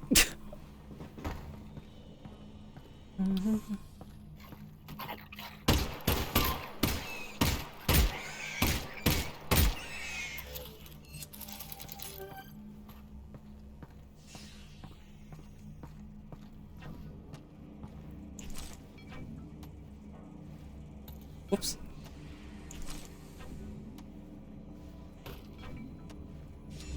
This is the part of the game that gives you a flashlight.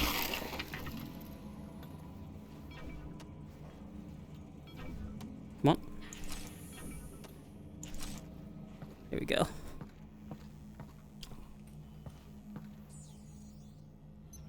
Can you use crowbar? Unfortunately, there's no crowbar. There's no melee weapons in here, and they actually explain it in the earlier what's it called?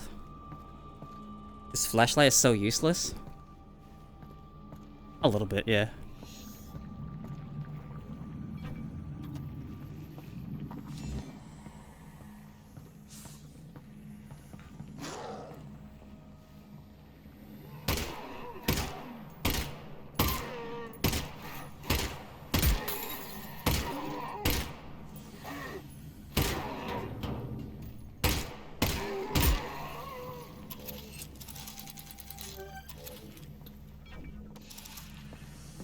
There we go. As with the shotgun and the pistol, we needed a gate for the flashlight to ensure the player couldn't proceed without it.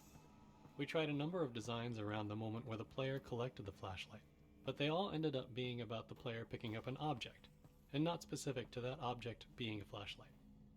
Given that the flashlight's primary function is to provide light, we felt the gate needed to be an area of darkness.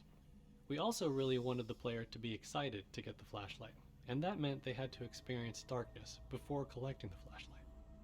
This turned out to be an interesting challenge, because we already had many poorly lit areas prior to this, and now we needed an area that was so dark that players would correctly interpret it as a gate.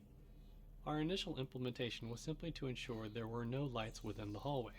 Unfortunately, playtesting immediately showed that wasn't enough. Some VR headsets have extremely low black levels, and on those headsets, enough light bounced in from this lit area to enable players to move forward. In addition, our low ground fog provided just enough contrast in the dark hallway for players to make out the scene and stumble through it. Even once we removed fog and bounce light in this area, we saw yet other ways that players tried to move forward. Some players would fire their pistol repeatedly, using the muzzle flash as a strobing light source. Others would use the teleport targeting UI to probe the room, because at that point in the project, it had a small light source attached to it. In the end, we disabled muzzle flashes inside the hallway, and the teleport UI lost its light. The final step was the addition of some dialogue from Alyx, commenting on the darkness and her need for a light source. This was aimed at solving a perceptual problem. Up until now, our game has taught players that their goal is to continue moving forward. And any time that forward progress is blocked, it's because there's something in the local area that needs solving.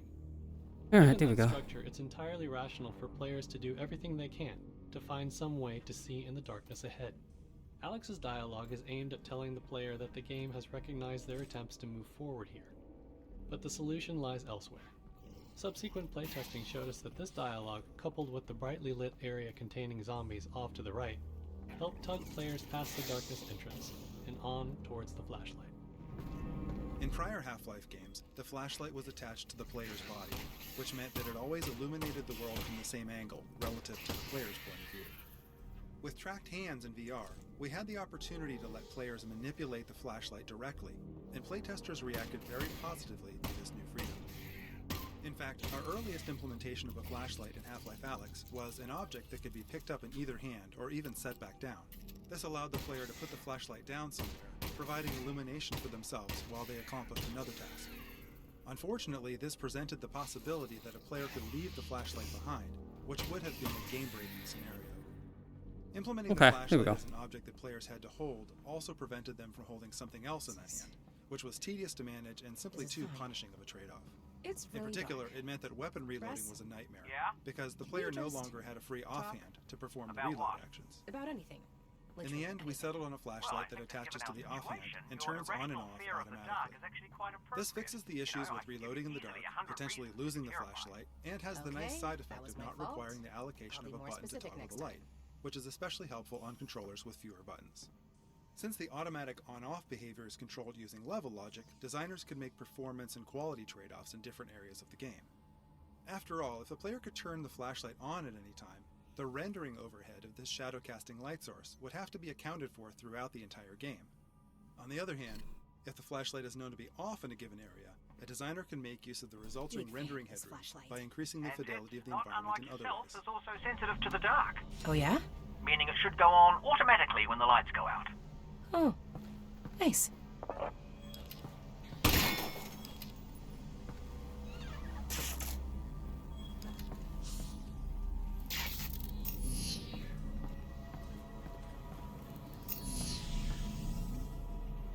Shortly after adding the flashlight to the game, we discovered the playtesters would frequently brace their gun hand with their flashlight hand. This meant that the players had to orient their flashlight hand awkwardly to align the light with their aim. We decided to make this an automatic behavior of the offhand whenever it was brought close to the grip of the gun. If you do this, you'll see that the offhand grips the gun in a natural pose, and the flashlight aligns with the aim. In fact, if you look closely at the end of the flashlight, you'll notice that it has a ball joint. This allows the flashlight to articulate based on whether the offhand is gripping the gun or not. The ball joint has 4 different orientations, one for each gun, and a neutral orientation for when It the player still is is the best VR game. These You still 4 alive? orientations ensure that the flashlight is always pointed in an ideal direction for the player. In one-handed mode, the flashlight Alright, attaches Russ. to the gun hand Really need you at to an talk orientation that is ideal for all scenarios. Before. What was life like before the Combine? Ah, excellent. Alyx, have you ever heard of a club sandwich? Nope, not once. Right. To make a club sandwich, you need to start with bread. Not from a bread line, from a bakery across the street. Baked that day, okay? You add And tomato, kaboom. lettuce, not vegetable paste, fresh. Then you add bacon. That's from an animal we used to call the pig. You toast the bread, and you put all that inside it. You guys had all that? That's insane. It is, and I'm not done. Then you add a second sandwich on top of the first one. You put ham in it, also from a pig, and turkey from an animal we used to call the turkey, and more tomato, more lettuce, and a bunch of other things I'm forgetting. It was 6 inches tall and weighed a pound, and had a dozen ingredients from 5 different continents. It was the most impossible food item you could imagine in any age before ours. Wow. I know, right? That is... wow. Reminder that You're welcome, Alyx. Alyx has no idea what the fuck a pig is.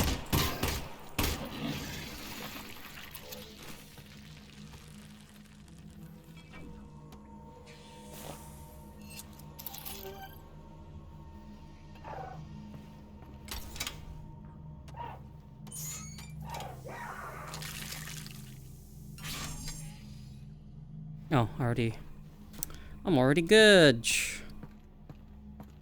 In that case, I can just...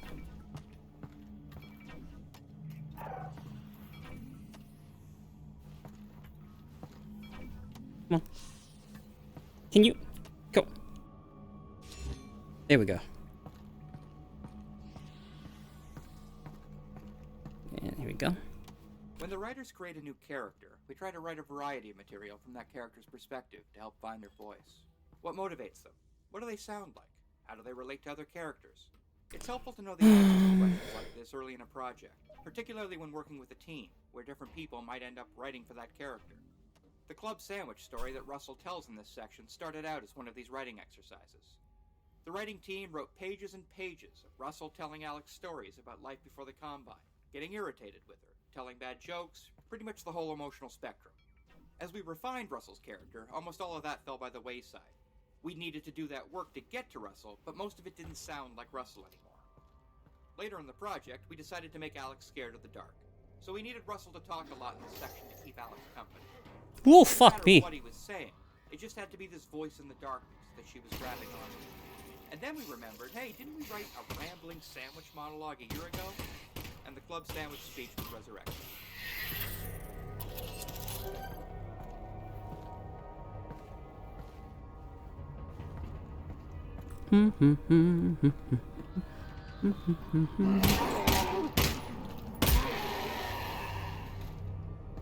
Someone's holding a bottle.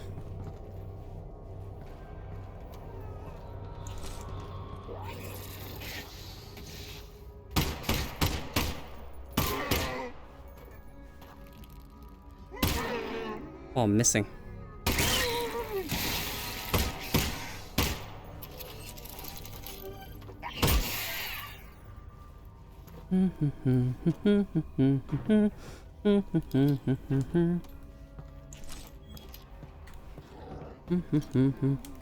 Gun's not pointing in the right direction.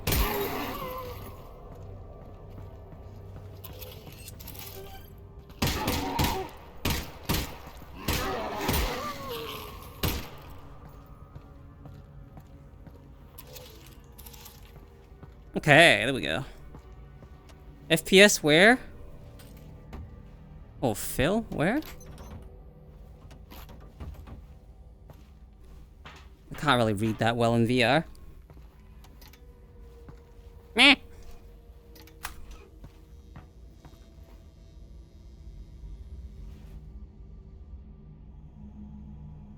Ah.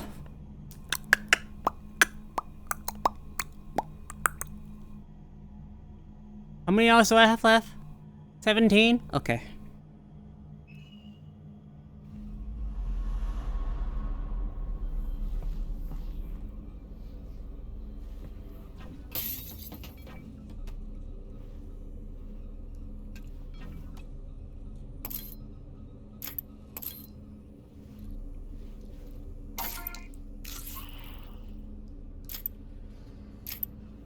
In the eye.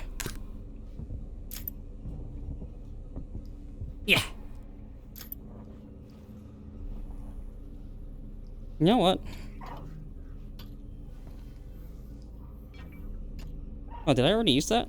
Oh, okay. It's already used up. Yes, it's already used up.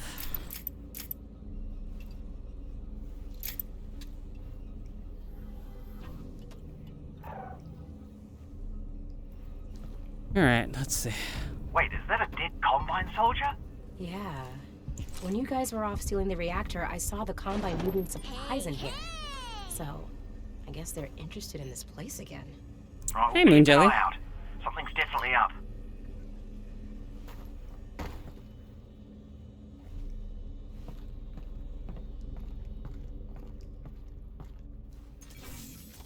Alyx, manhack, watch out. See it.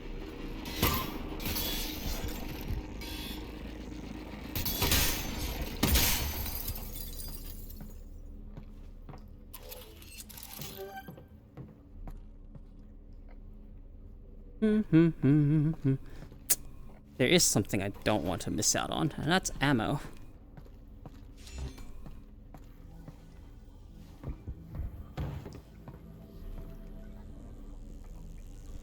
Okay, we're good.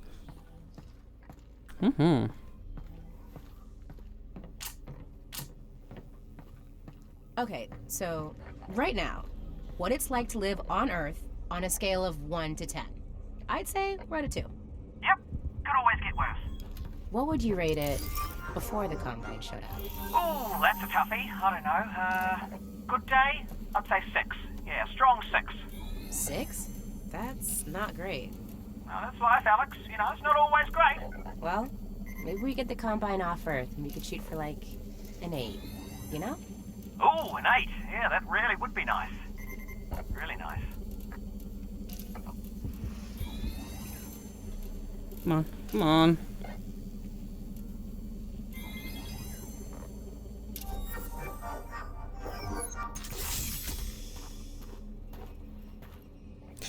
There's usually something in here, but...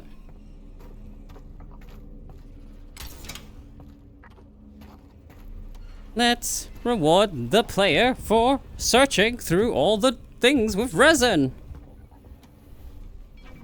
But I want ammo.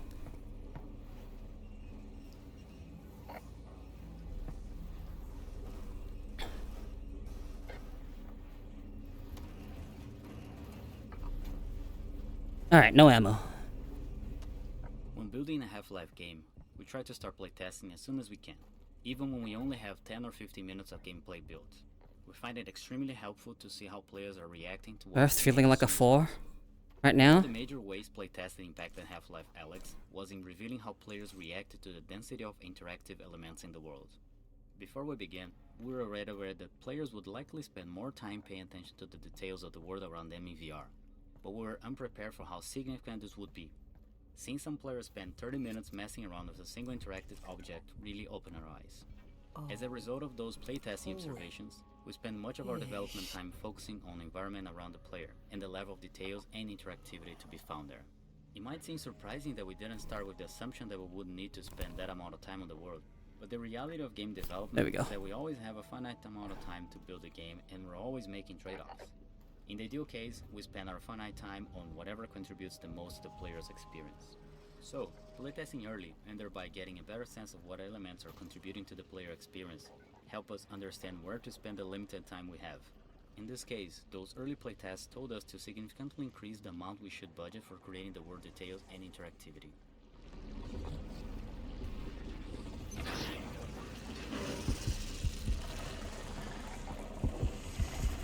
Damn it, man. Put it on my head. Barnacles are a unique enemy type in Half-Life Alyx in that they are static and often situated above the player's map of view direction. During testing in confined or dimly lit spaces, we often saw players walk into barnacle tongues without noticing them. One way we addressed this was with audio. In particular, we made idle barnacles emit subtle breathing, croaking, and grunting sounds like the following.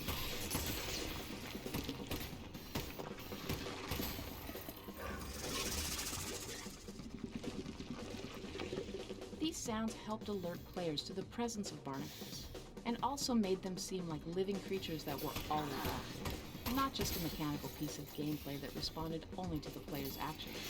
The head-related transfer functions available in Steam Audio were especially helpful, as they made it possible to accurately spatialize barnacle sounds so that the players could tell that the sounds were coming from above. Early incarnations of manhacks were frustrating to fight in VR, since their audio was not providing enough information about their location. They seemed to appear from nowhere, and even when close to the player, they lacked a dramatic presence. We tried a variety of layered sounds with varying distance fall-offs, but here we go. created more confusion, Ammo. especially when multiple manhacks were nearby. Our ultimate solution to the problem consisted of two parts. The first was to make manhacks emit the following alarm-like warning sound when they first came into range or were deployed by a combine soldier. The second part of our solution was to add more aggressive looping sounds with short fall-off distances. The short fall-off of these sound loops meant that this specific component of manhack's sound treatment would only be audible quite near the player. Thus, when players heard these sounds, they knew that manhacks had begun hunting them, and one or more was getting close enough to be of concern. Zombie moan.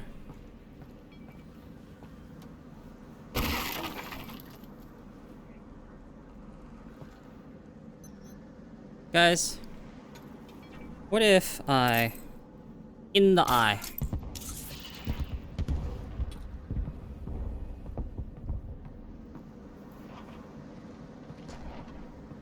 Here we go.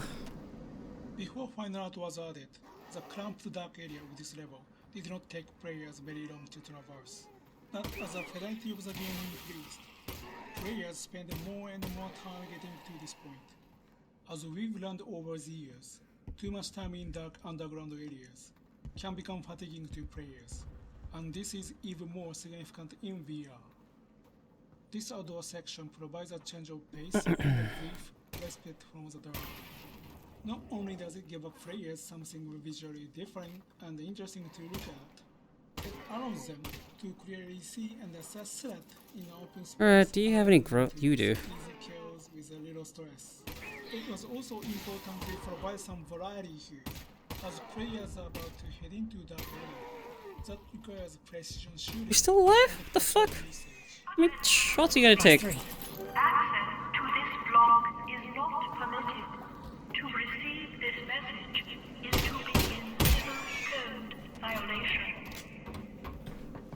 Alright, I don't have that much ammo left, huh?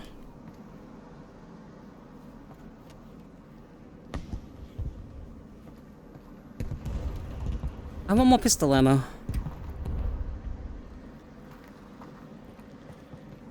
I think this part, we're getting close to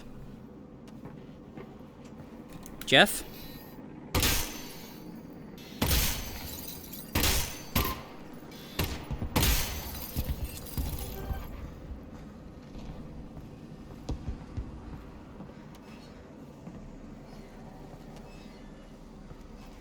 So, you guys could probably expect me to be in VR again at some point. Well, not VR, in 3D. Things are almost done.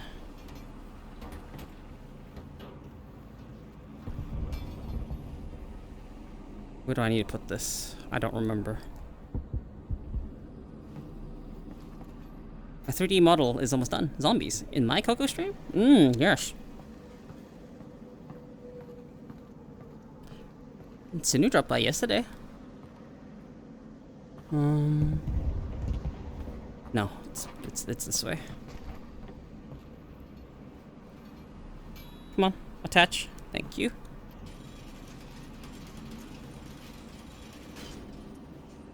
How are the batteries on my controllers?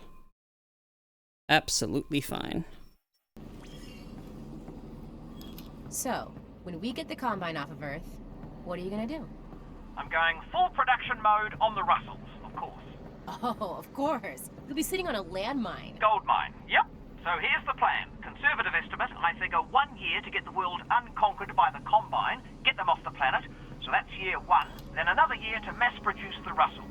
Although, just quietly, we will need to rebuild society first, you know, to get some basic infrastructure, jobs, money, that sort of thing.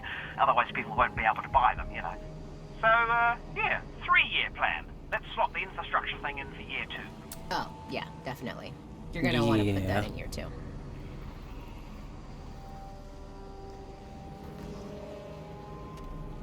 This section, with a multitude of explosive barrels in Zen overgrowth, was designed to switch up player expectations and change the pacing of the level. Prior to this point in the game, explosive barrels and canisters were used as offensive weapons. In this space, they're deadly to the player. If a barrel or canister does explode, it sets off a fatal chain reaction. This change in priority forces players to aim carefully and adds intensity without combat. This has the positive side effect of training players to utilize the pistol even more effectively. While the automatic alignment of the flashlight with a braced weapon is useful in direct combat, in this section we observed players taking advantage of the decoupled weapon and flashlight as they illuminated and targeted barnacles in the intricate Zen foliage overhead. Oh boy. Getting dark again.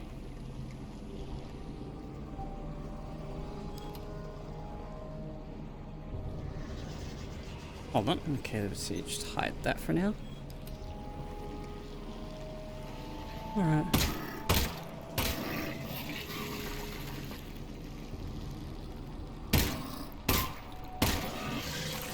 Last one.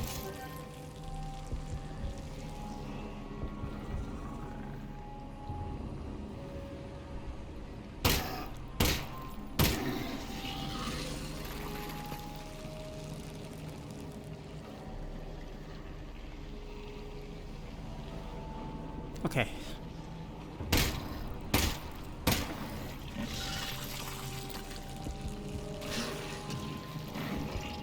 Shit.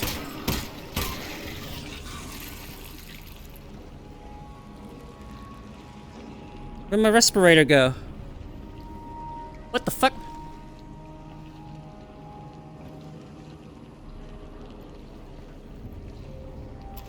No more bags. I'm out. Oh shit.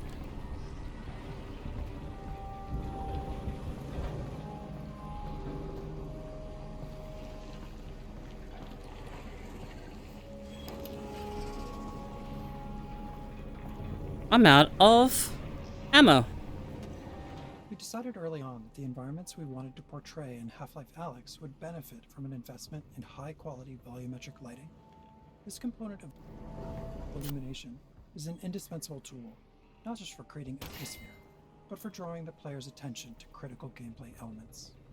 Our system works in 3 phases. In the first phase, illumination from static light sources is captured in a 3-level hierarchical volumetric clip map surrounding the player. The highest resolution level of this clip map measures 1 cubic inch per voxel. The clip map is updated incrementally, less than once per frame, as the player moves throughout the scene. In the second phase, a compute shader ray marches in view space throughout the clip maps, accumulating static lighting, dynamic lighting, and volumetric extinction. Ray marching is performed every frame and employs temporal anti-aliasing to improve quality. In the final phase, we resample lighting and volumetric scattering from the for each eye once per frame. The result is a texture that describes, for any given view space depth, volumetric scattering and extinction, which we apply during forward rendering.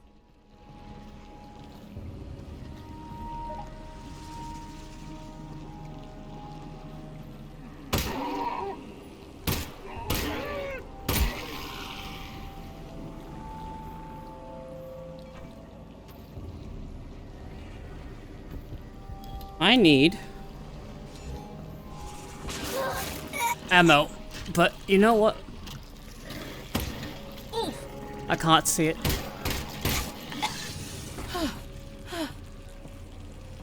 I need ammo.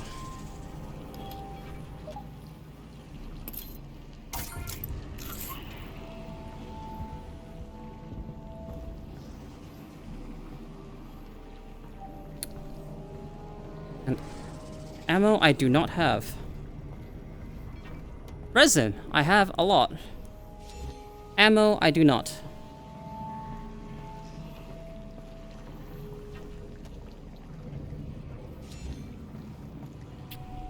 I don't think I can avoid this one. Do I still have my hat? I don't. I lost my hat already. Shit.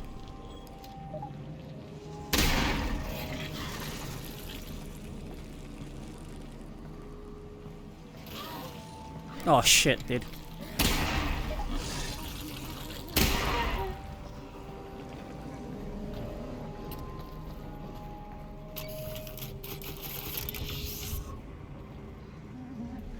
Oh god.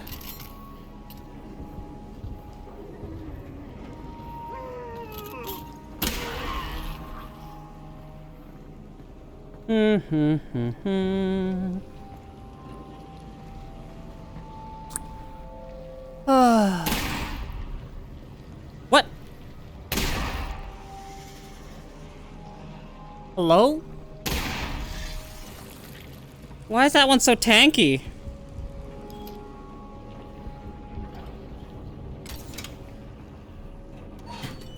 Okay, actually do need this time.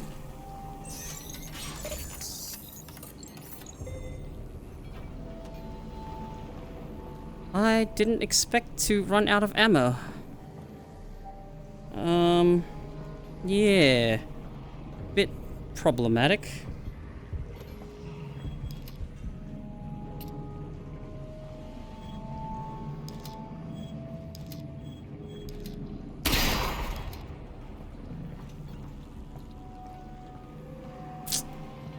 Don't remember if they actually added anything to solve that issue. If you actually run out of ammo.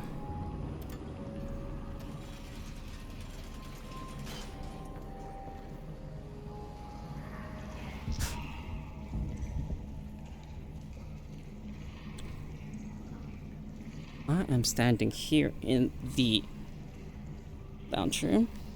I need to stretch a bit. Alright, how long have I been sitting here? Standing.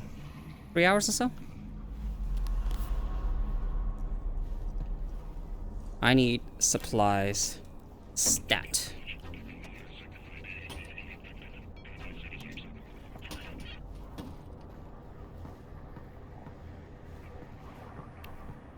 I don't have any supplies. Problem.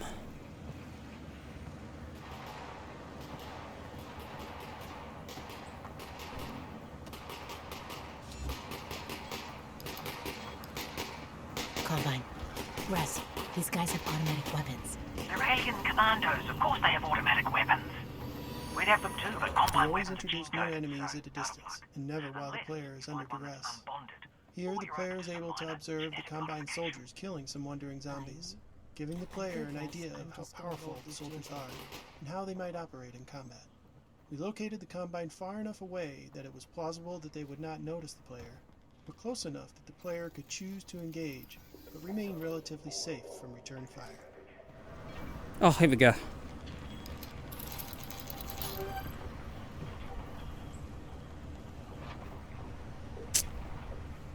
Need more ammo. The first encounter with a Combine soldier caused a number of issues in playtesting. The biggest one was that players were often surprised when the soldiers started shooting at them. Some players who were new to the Half-Life series had no idea who these soldiers were.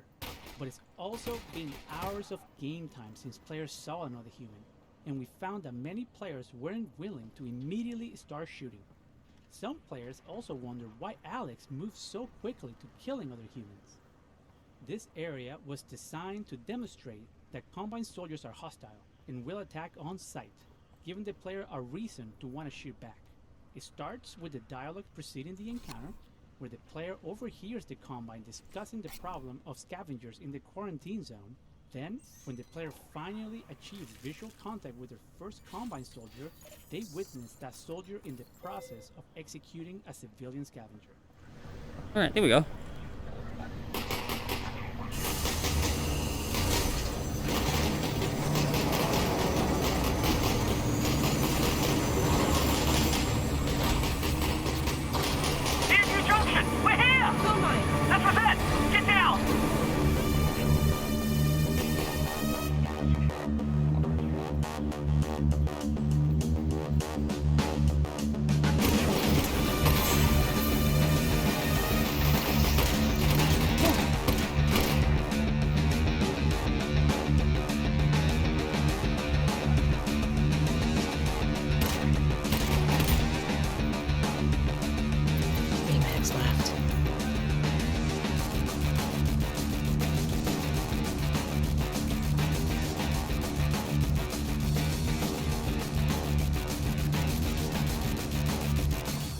All right.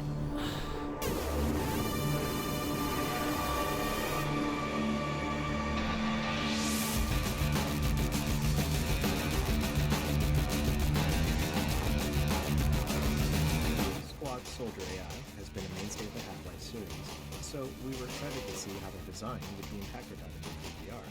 Our early playtesting against the Half-Life 2 Combine Soldier AI in VR immediately made a number of things clear.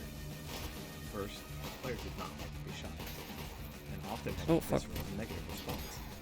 The soldiers frequently ran at players at full speed and fired all the while, and we discovered that the speed of Half-Life 2 combat was simply too overwhelming in VR.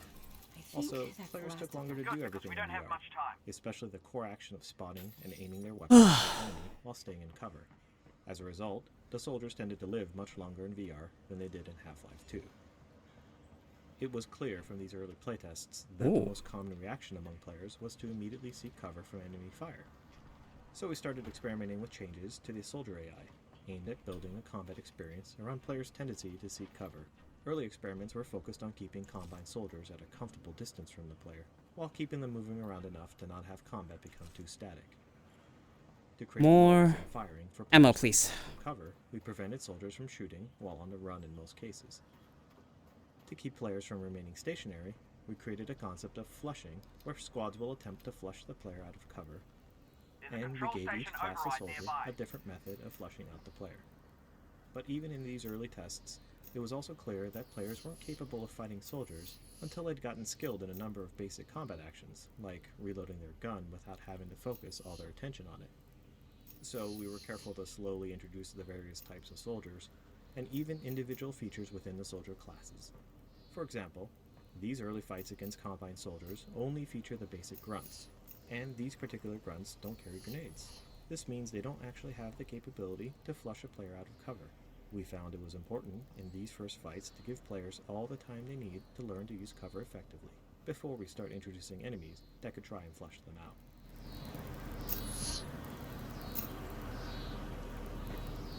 should have plenty of time to get the override back online. Alright, here we go.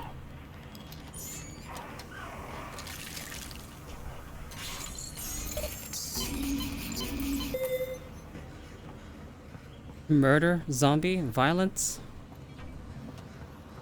I want ammo, not resin.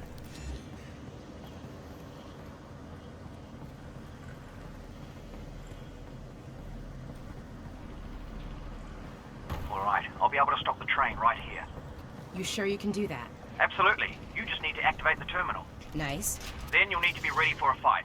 They're not going to give up your dad easily. I'll be ready. Right, that's the terminal there. I'm on it. Do hurry, though.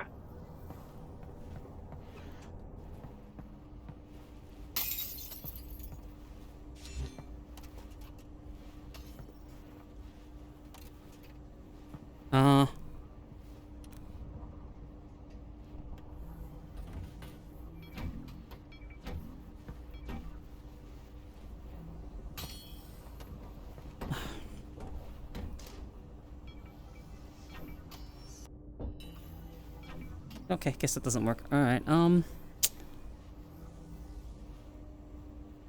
ammo.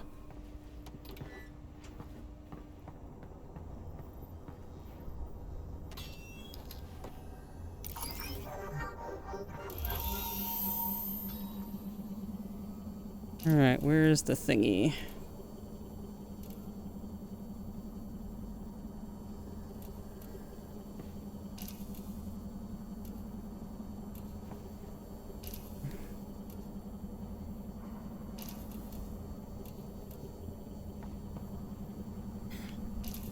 Let's see.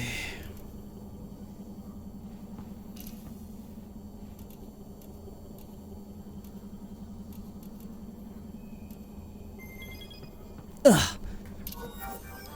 I had to actually crouch down for that one. It has been a while since I have played.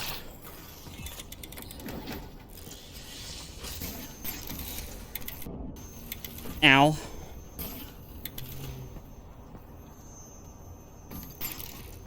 Come on, grab it.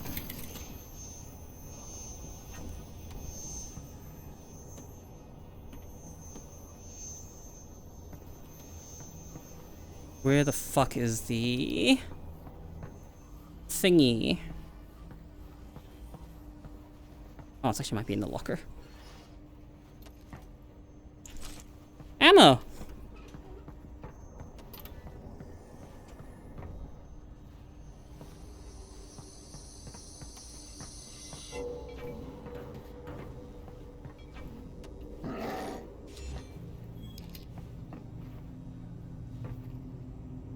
Where the fuck? Alright, where is your weak point?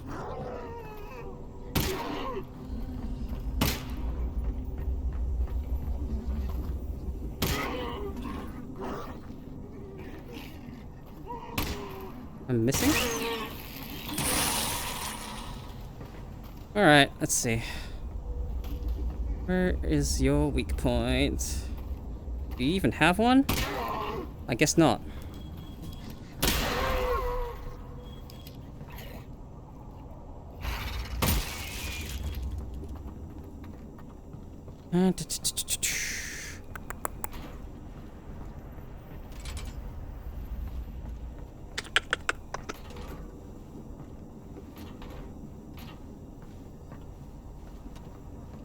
Here we go. There was something here. I saw something for a moment. That. What is that? Is that health? What is that?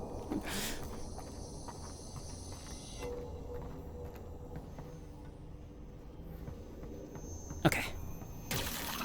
Okay, no worries. But the train is coming. Just get me in. It'll only take a second. You're doing great. Yep, doing great. No worries. No worries. No worries. No worries. No worries.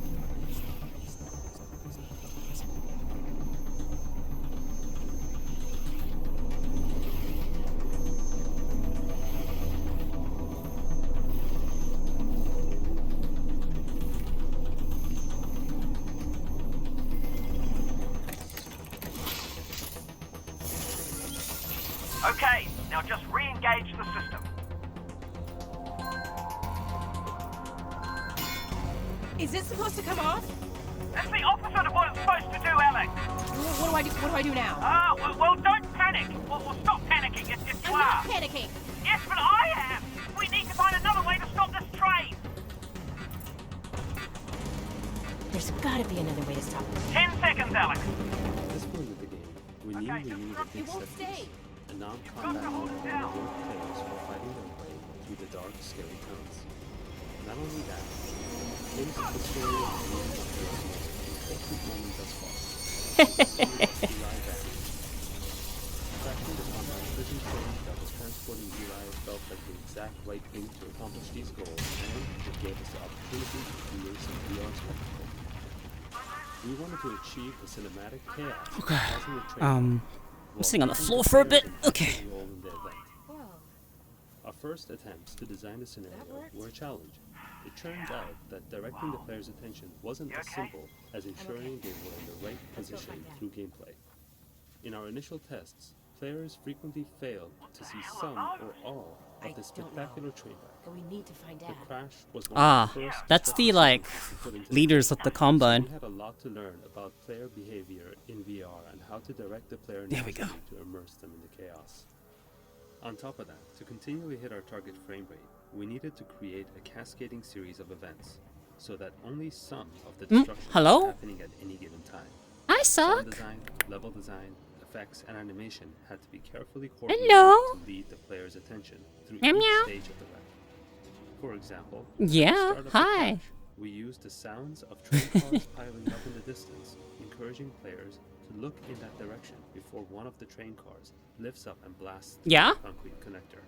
Then what? At the end of the sequence, the smokestack collapse is used to direct the player's attention to their eventual path forward, and we wanted players to witness this destruction. Before bringing down the smokestack, we gave players a brief moment of rest, and, again, used sound to draw their attention to the smokestack. Initially, we used a rumbling sound preceding its collapse. but Did we you guys found hear this her? to be too subtle in practice. Want to take a break like a 16-hour one? Nah. Which drew the player's attention towards the smokestack more reliably.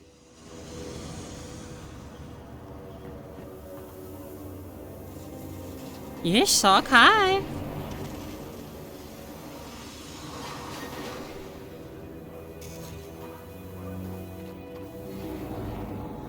That's your dad's prisoner pod. Oh my god. Where's Dad? Dad? Dad? You suck.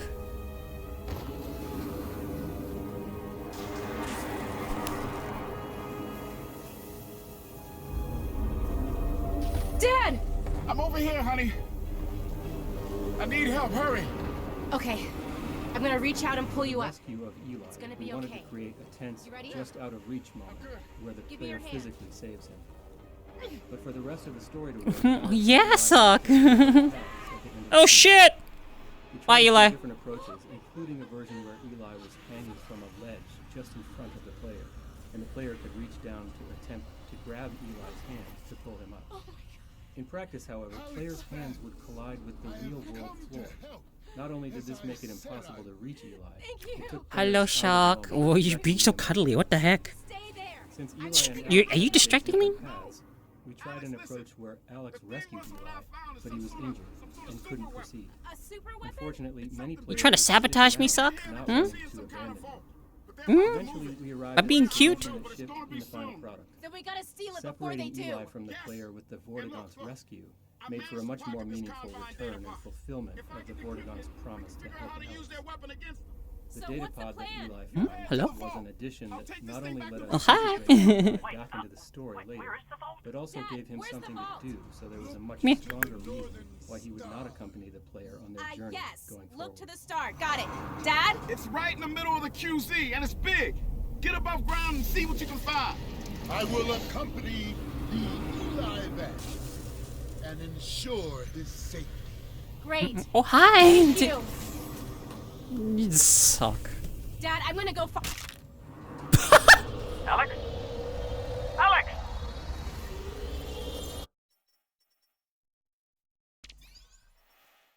That was, not intentional. Not even slightly. There is a cat that is currently being very cute in front of me. Yeah.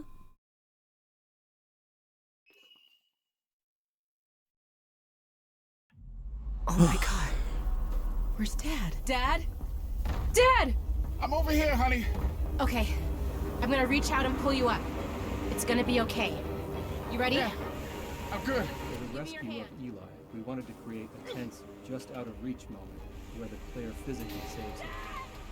But for the rest of the story to work, Alyx and Eli had to take different paths at the end of the scene. We tried a few different approaches, including a version where Eli was hanging from a ledge just in front of the player, and the player could reach down to attempt to grab Eli's hand to pull him up. In practice, however, players' hands would collide with the real-world floor. Not only did this make it impossible to reach Eli, it took players out of the moment, wrecking the emotion of the scene. Since Eli and Alyx had to take different paths, we tried an approach where Alyx rescued Eli, but he was injured and couldn't proceed. Unfortunately, many players would stick around, not wanting to abandon. Then we gotta steal it before they do. Eventually, we arrived at the solution that shipped in the final product. Separating Eli from the player with the Vortigaunt's rescue made for a much more meaningful return and fulfillment of the Vortigaunt's promise to help Alyx. The data pod that Eli found was an addition that not only let us integrate Eli back to the Yep. data, but also gave him something to do, so there was a much stronger reason why he would not accompany the player on his journey going forward. Get above ground and see what you can find. I will accompany the Eli Vance and ensure his safety. Great. Thank you. Dad, I'm gonna go find this vault. Go.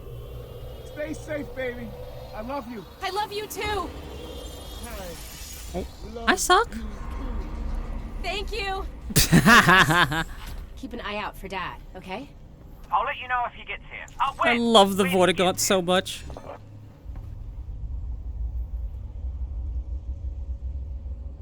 We should go.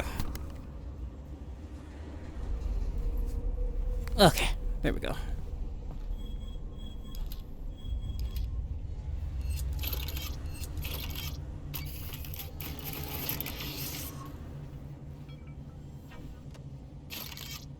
Two shells left. Oh, wait, hang on. Making sure that it's actually ready to fire when I need it. Oops.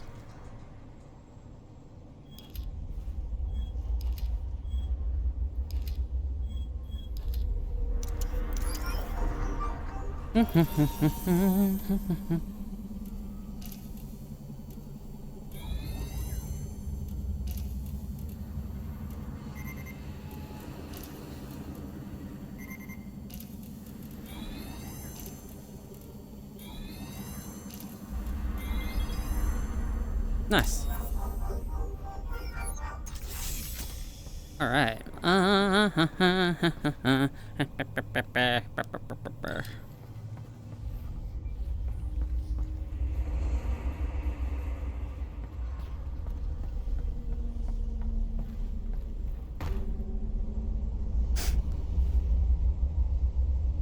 So,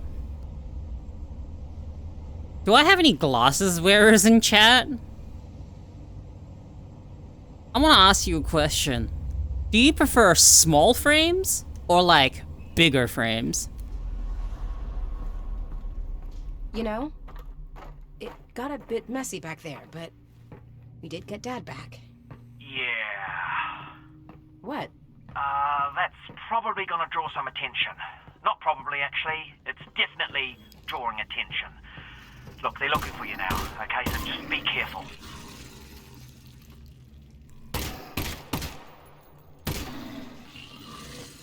My head is unusually large, so I have a hard time finding fire glasses that fit my fat head. Oh. Yeah. If.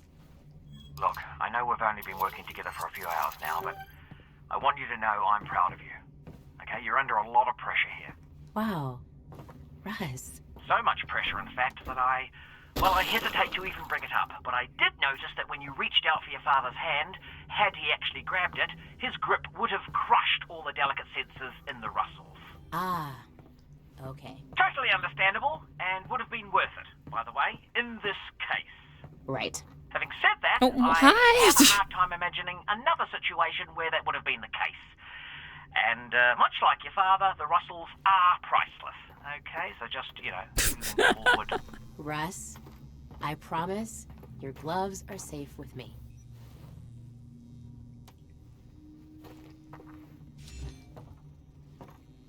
Yes, talk. Yes. Options limited unless I custom order wider frames. Spend on me. What do you mean on me?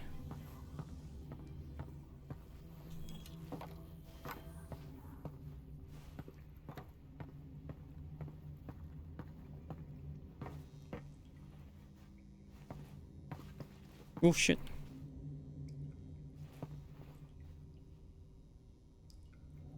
There's like a head crab under there. Never mind. Suck. Hi. Wait, okay. Okay. You're being awfully clingy today. Is it because I'm not at my desk? Hmm?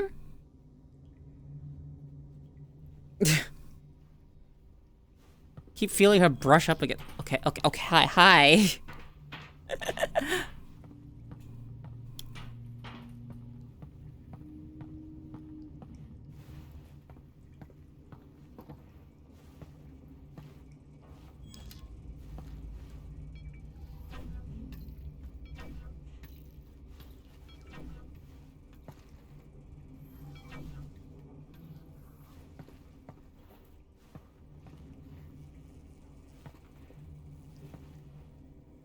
Hi, Sock. Silly cat.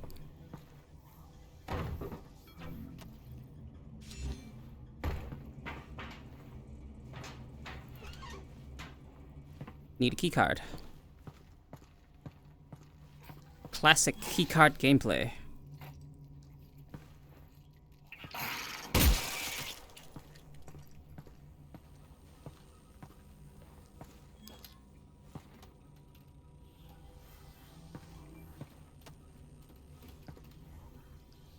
Well, that guy's kind of fucking dead. Ooh.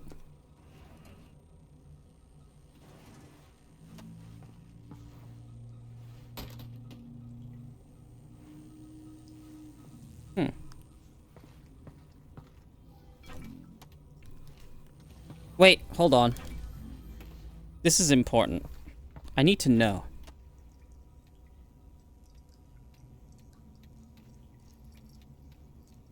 Can you turn it on? Nah, I guess not. Which way was the key card? Oh, hey, shells. Meh. Hello? Erica, thank you for the follow. Welcome to the lounge.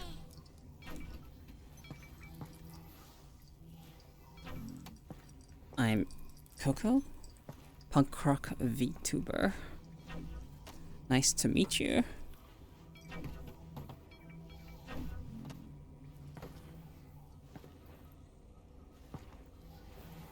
Unless these drawers actually open. No, they don't.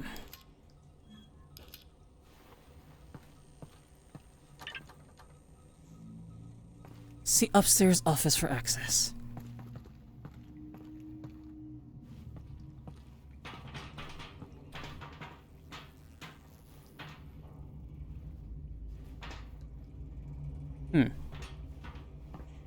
I don't remember which way to go.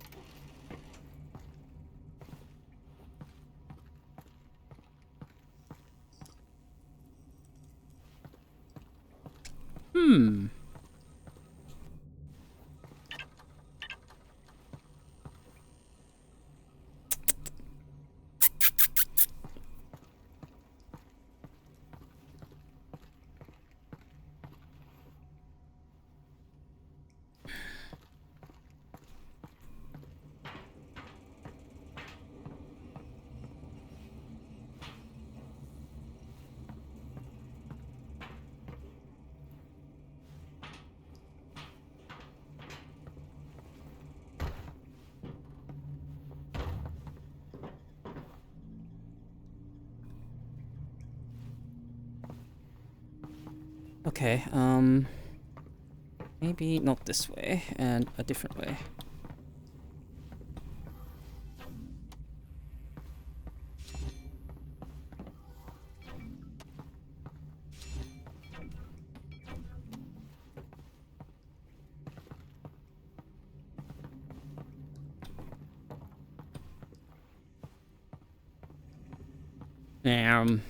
Meh.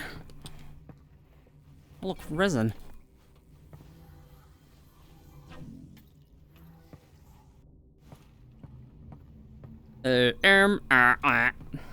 Yeah.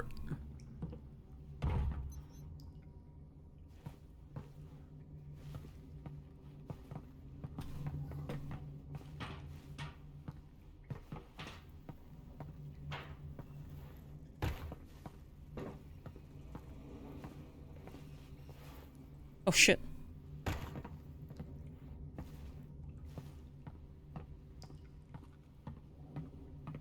No, but I see something that I think could be useful.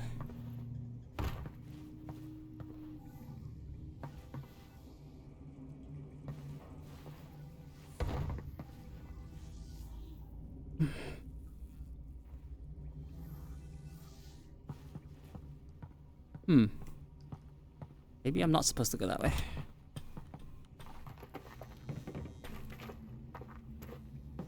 I think I remember getting stuck on this part, the first time I played too. Came from that way.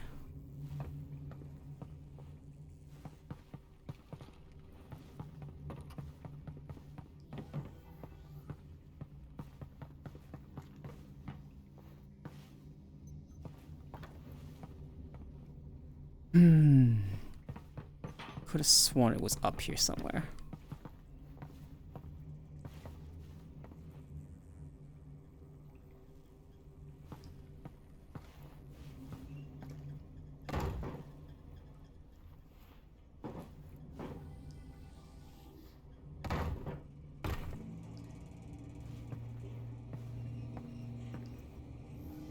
I'd never survive a jump from this height. No, absolutely not. Why, were you considering it?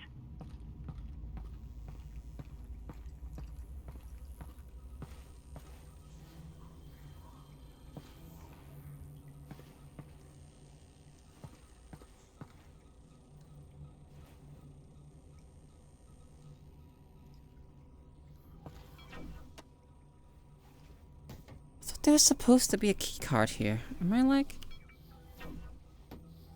Oh, there it is. I was just like blind, I guess.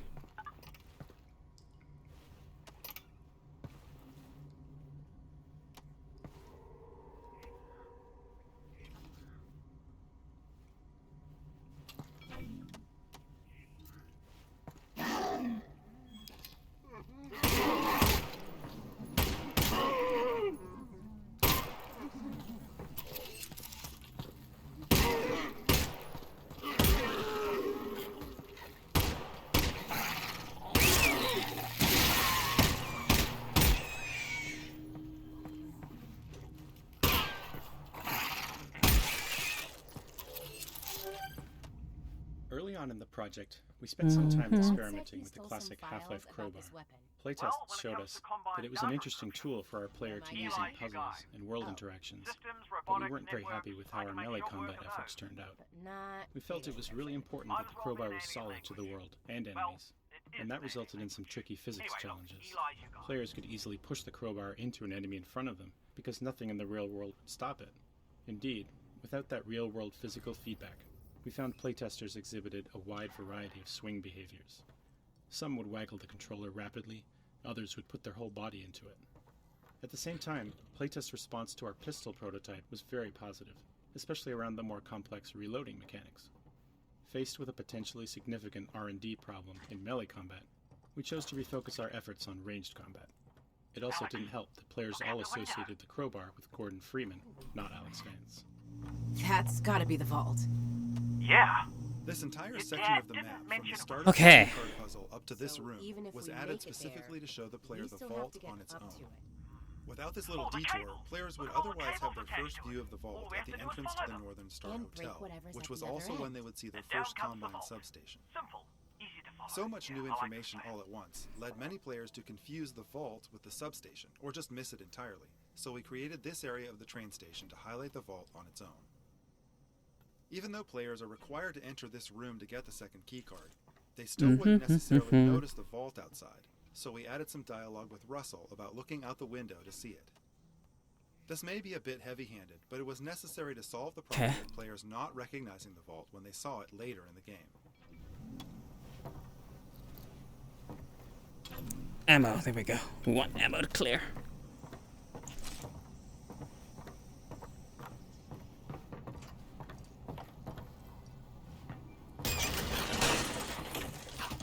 Alright. Bye.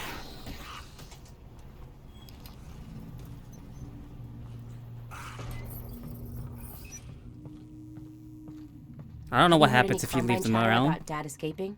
No, nothing. It's all about sending reinforcements into the quarantine zone. On the plus side, that means Dad is still on his way back to you. We'd have heard if they recaptured Eli Vance. And on the downside... Getting to the vault isn't going to get any easier. Ooh, grenades. What am I pressing? Total waste of grenade. Worth it. Agreed.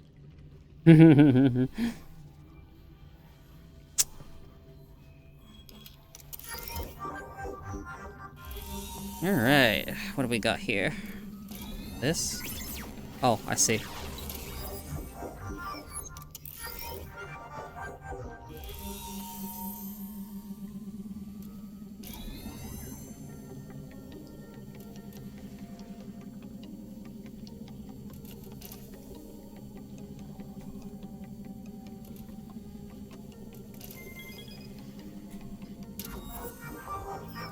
How's the game?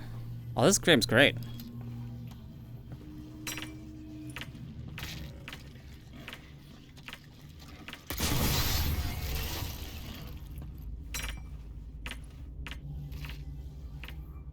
Oh.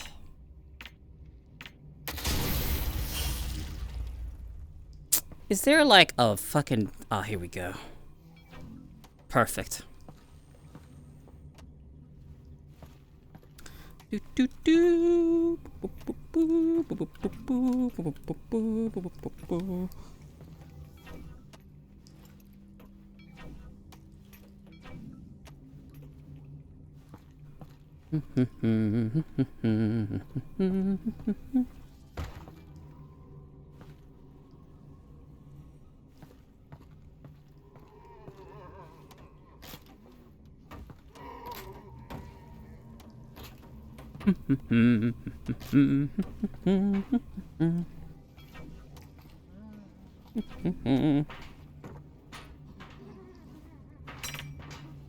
Heads up, zombie. Look out.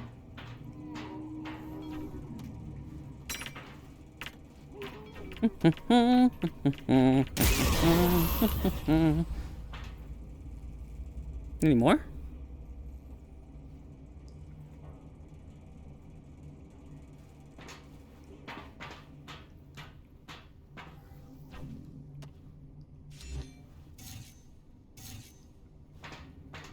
Teleport obstructed, huh?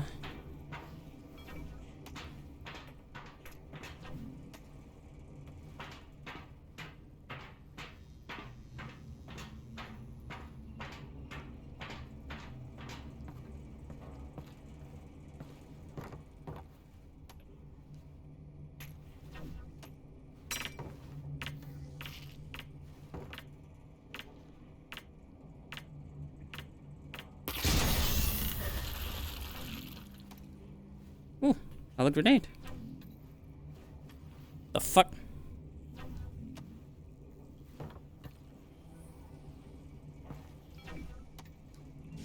I'd like them to latch on, thanks. Alright, so... Switching hands? Yeah, a lot of grenades.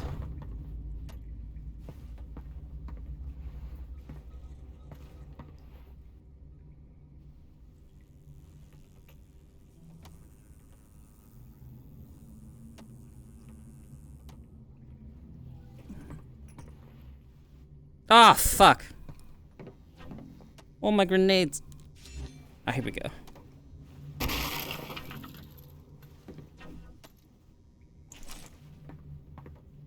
So, let me put this back in.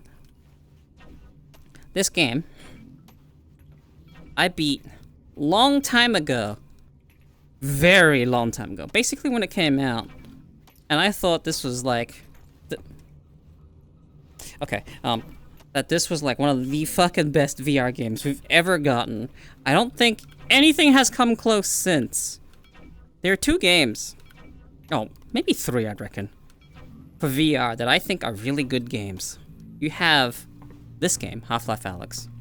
Some people swear by Boneworks. But like, I don't think Boneworks is that great. I mean, it's fine for what it is. It's just kind of like a glorified tech demo.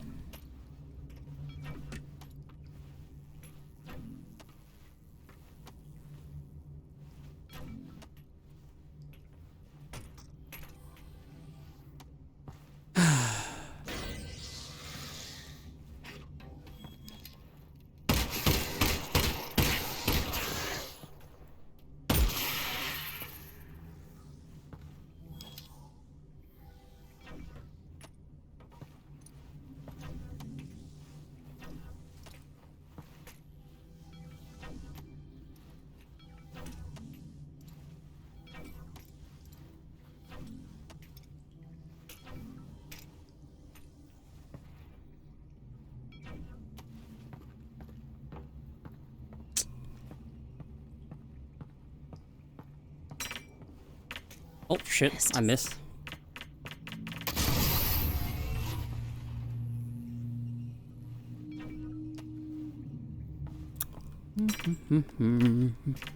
There we go. Yes. Nice throw. Sick.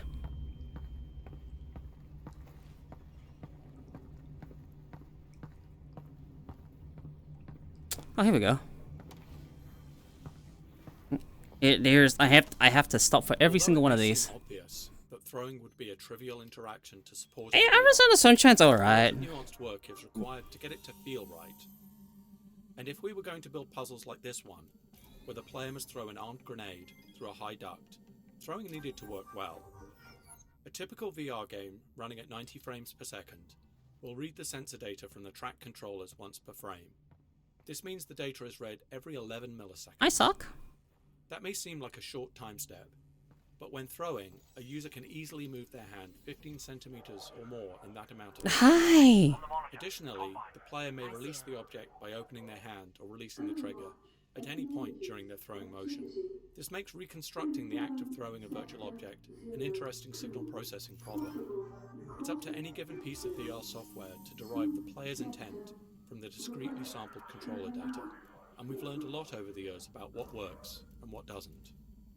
In the lab, which we shipped in 2016, we sampled the controller's positional data every 11 milliseconds and used the sampled positions to compute the controller velocity at each time step. We then used the computed velocity and direction over several frames before and after the object release to determine the velocity and direction to apply to the thrown object. Although this was functional enough to ship, it didn't always feel consistent, especially if the game's I will get the laser sight for the shotgun. Later, in the Index controller tech demo Moondust, we expanded on this algorithm by biasing towards higher. Yeah, you got your paw on my leg. We also extended the Steam VR software interface. Oh, hi. Yep. Okay. Velocity and acceleration yep. Okay. data, hardware inertial measurement unit, which is computed on the controller every 2 milliseconds. This meant that we did not have to calculate an estimate. It's just like you're not in your normal spot. What is this? Yeah. Every 11 milliseconds, as we had done on the lab. This was crucial to providing a more responsive feel, as it meant the throwing calculations were no longer tied to the rendering frame rate. After further experimentation, we arrived at the solution used in Half-Life Alyx, which takes 10 frames that preceded the release of the held object and averages the 3 frames bracketing the peak controller velocity in the time window. We have found that this tends to lead to a better approximation of precisely when the player intended to release a thrown object. This approach resulted in consistent, comfortable throwing, enabling us to rely on players being able to accurately throw grenades or any other objects with confidence. You're giving me so many grenades. I feel like I need to take them with me, you know? Oh god, the physics.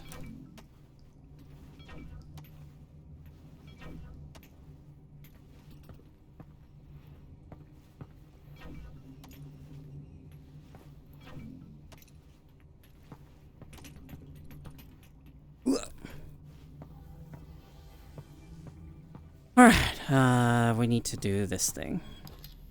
I am wasting time.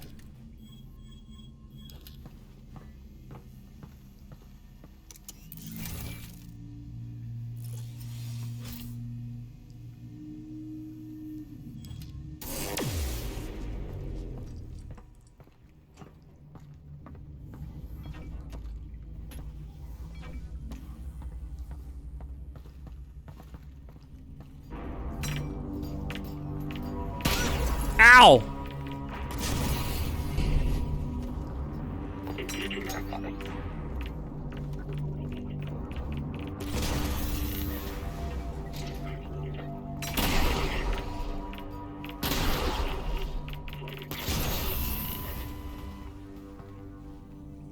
Yeah, fuck you, buddy.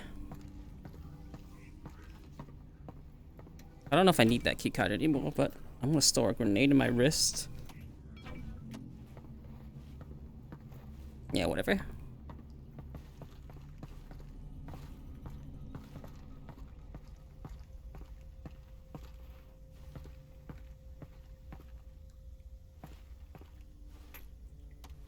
This optional toner puzzle is intended to train players not to blindly click on each junction without first understanding the implications.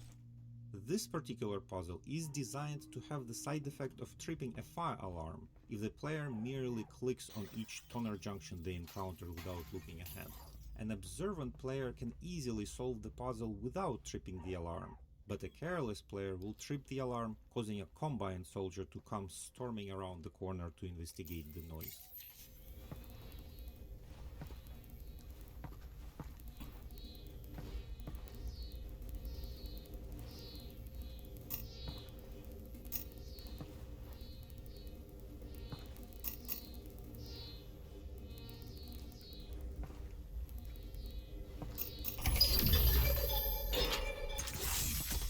Yep. There's another one here.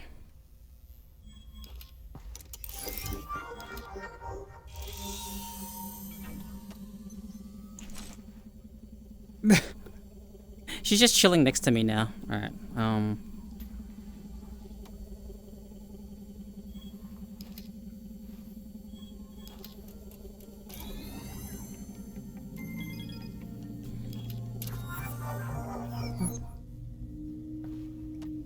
resin. Oh, nice shock.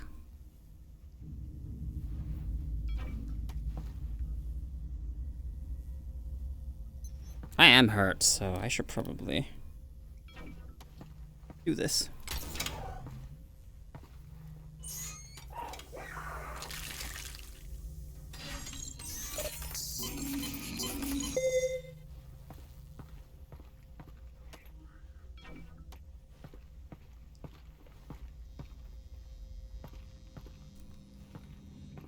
Stealth.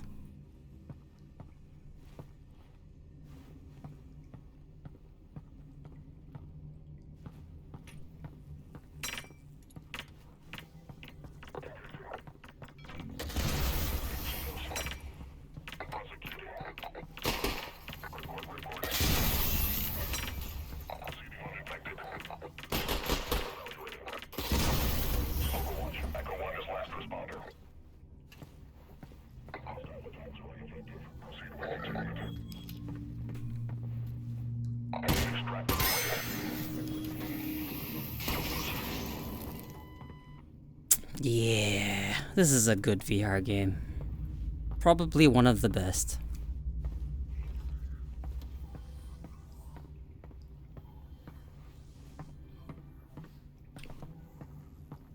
But you know what? I have grenades, so I'm gonna actually go grab some more.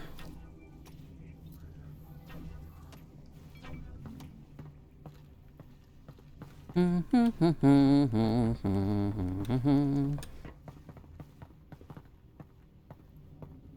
there ammo in here? I feel like there was. No, only a syringe.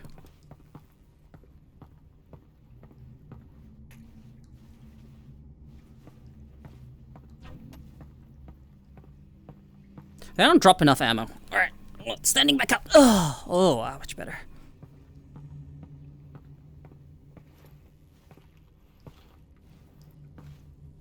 Okay, you're licking my feet now.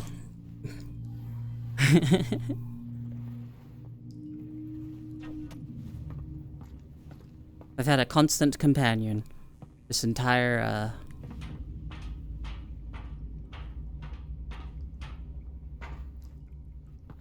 well, most of this run.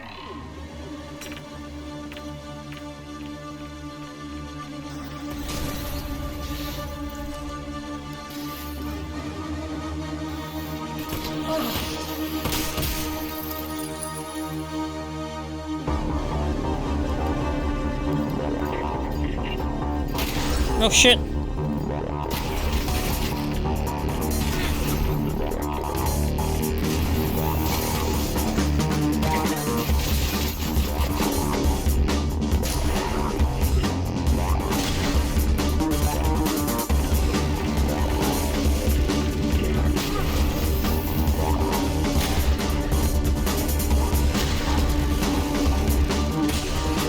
Ow!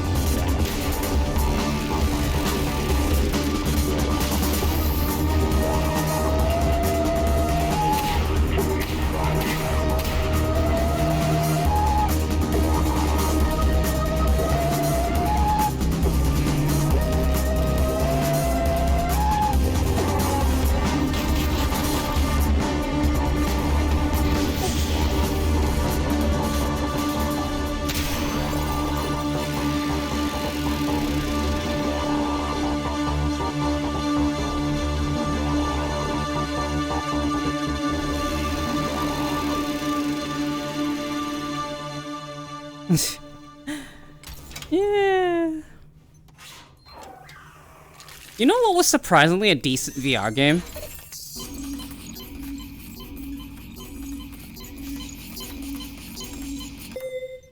What was it called? The Walking Dead Saints and Sinners game.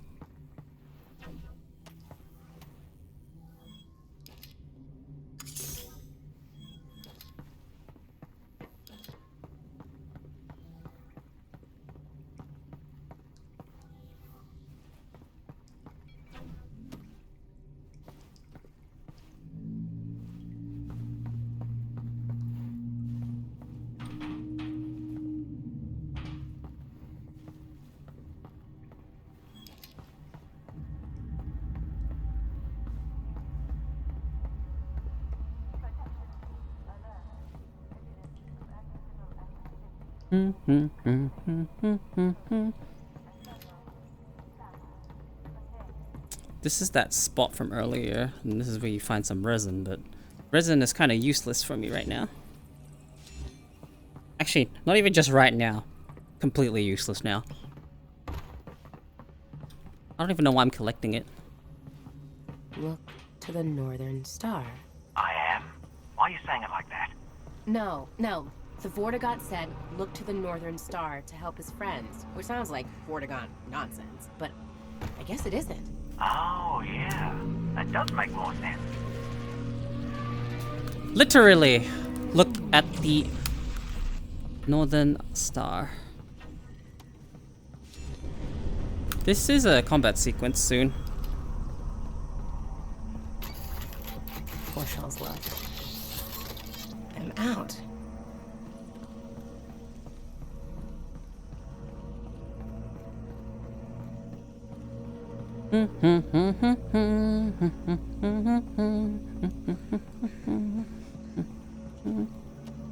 Typical players spend up to 2 hours progressing through the interior spaces of the Northern Star Hotel, and we found in playtests that they often had trouble remembering their next goal of disrupting the Combine substation.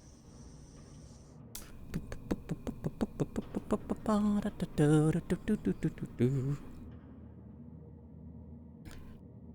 am I winning today, or what?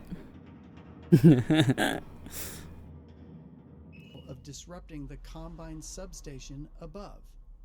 In earlier tests, the vault constantly reminded players of its presence by emitting a repeating abstract musical pattern.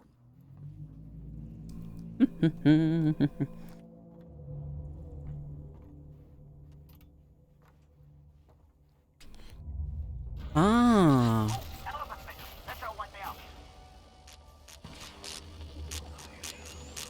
This pattern worked so well at drawing and keeping the player's attention Looks like we're taking the that we stairs. expanded and fictionalized it as a semi-musical sound design pattern, which we changed to emit from the Combine substation. Hey, representing I'm fine it with winning today. and transmitting Vortigaunt energy to the vault. I don't have to win anymore after that.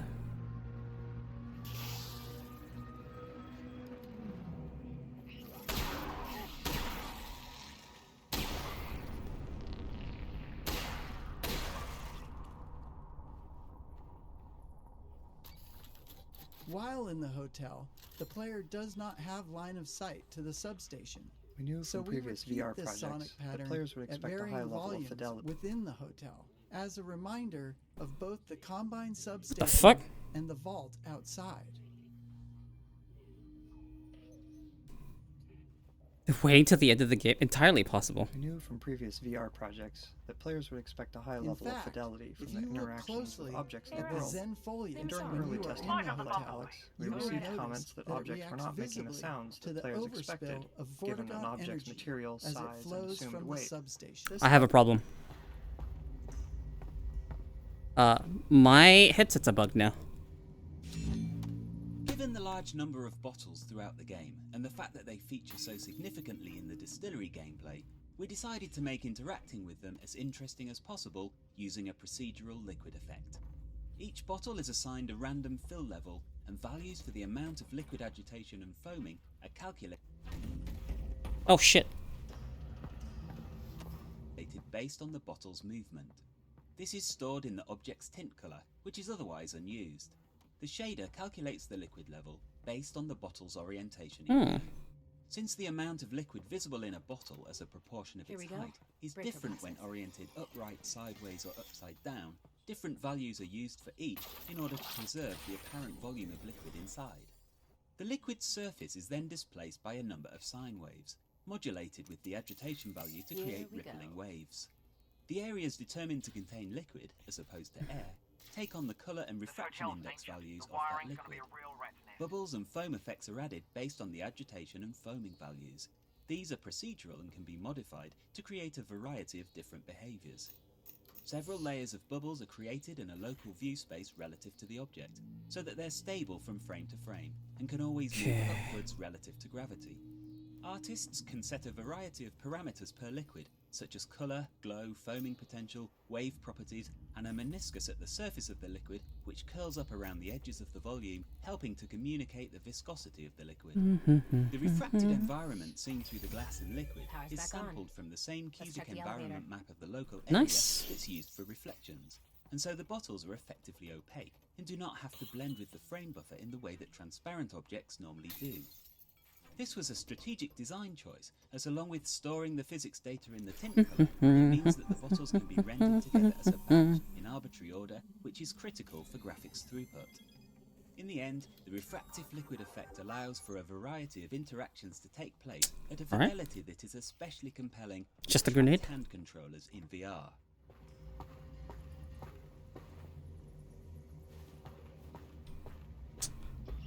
You know what? Here.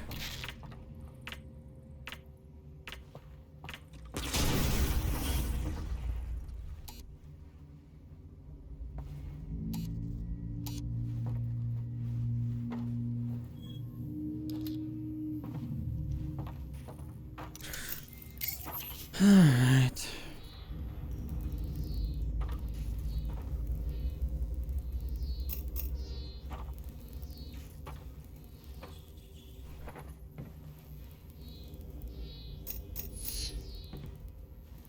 Come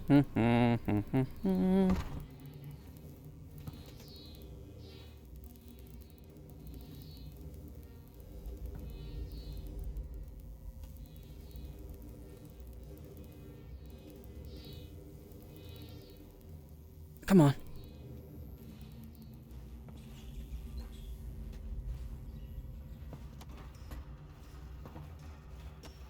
Get the fuck out of here.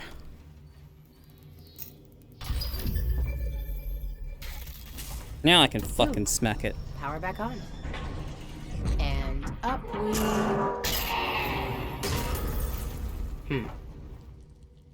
Looks like we're taking the ladder. Up we don't.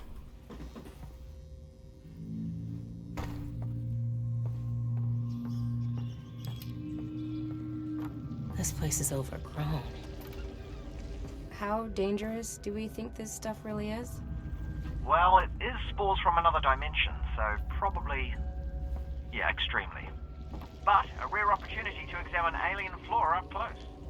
The Zen flora in this area animate in response to the Vortigaunt energy pulsing from the Combine substation outside. Since the substation itself is not visible from inside the hotel, it was important that we continue to remind players of its presence using audio and visual cues, and the Zen flora provided a perfect opportunity to do this. The shaders used on the Zen flora help illustrate the plant's response to the energy pulses in a few different ways. For example, the villi and cilia elongate and vibrate, while many of the other plants pulsate or glow. The intensity and timing of these effects are driven directly by the sound system, meaning that the audio and visual reinforcement of the Combine substation pulses are always in sync.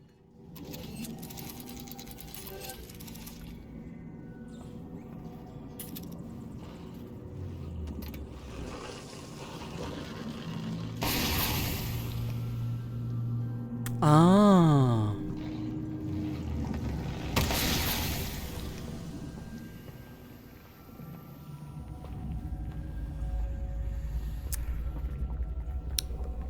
It's been so long since I've played this. I'm really starting to think I shouldn't be breathing this stuff. Agreed. Just keep Probably moving. not. Maybe breathe less.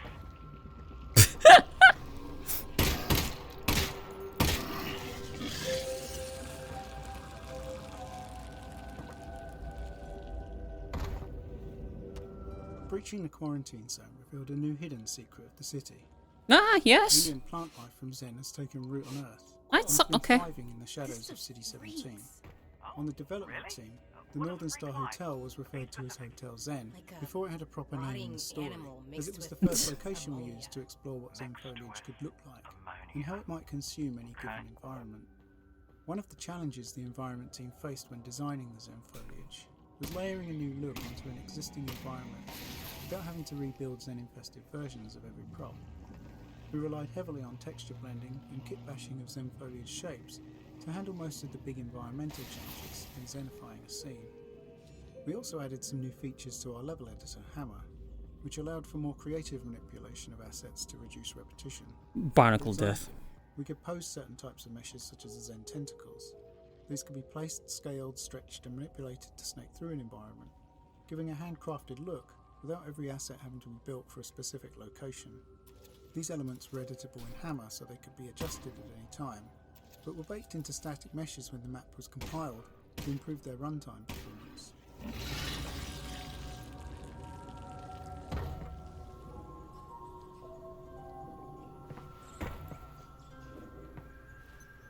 Is this the introduction of the Zen grenade? I think it is. Ah, that too.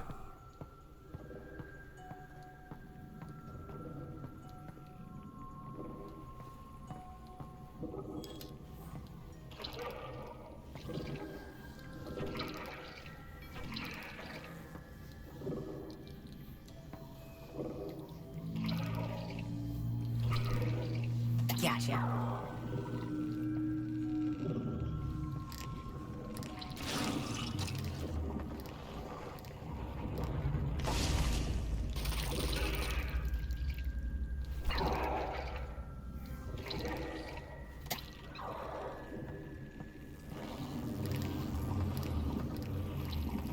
Ah.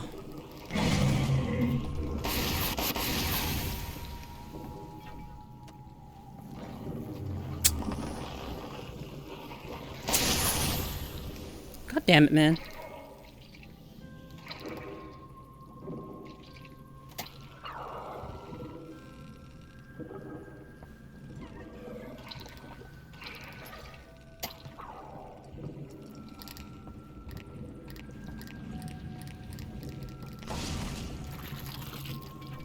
Oh, yes. Oh.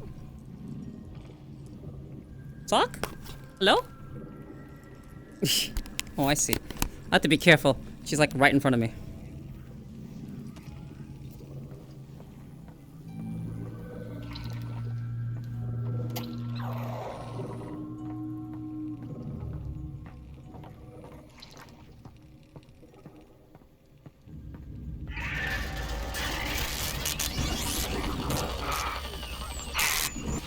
Oh, that's not good. Ooh. Gross. Very hairy. And very heavy, too. Like this... just... Ew. So we've got the poison head crabs. Yep, those are the poison head crabs.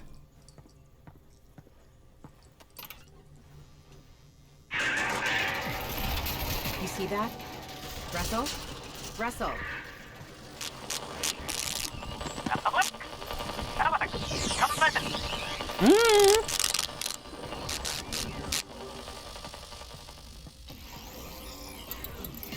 The Reviver, one of the new enemy types introduced in Half-Life Alyx, arose from our observation that playtesters enjoyed searching their environment in VR much more than they had in traditional games. In addition to rewarding that desire to search with ammunition and resin, we experimented with how it could be part of fighting an enemy. We began prototyping with a fast headcrab variant called the Runner, modifying its behavior to run away and hide from the player after it attacked. We found players really enjoyed looking for a small, hidden enemy they knew was somewhere within a dense environment. They also liked shooting at a fast-moving enemy that was able to run under and behind everyday objects like tables and chairs. Lastly, players talked about liking the way they got to be the aggressor in combat for once, since everywhere else in the game they felt like they were always on the defensive.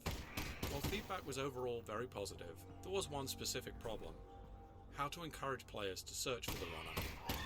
After a few runner encounters, we found players would start to realize they didn't have to look for the runner at all. They could simply wait for it to run away and then leave the room. So we started prototyping various ways in which the runner could become more dangerous if not found, setting up a time pressure where players had to find the runner quickly or the situation would get worse. After some experimentation, we landed on the prototype where the runner could revive a fallen zombie and become a new kind of foe, one that was more dangerous than a runner or zombie. After this change, the runner was renamed internally to the Reviver, and we began assembling the various encounters around it.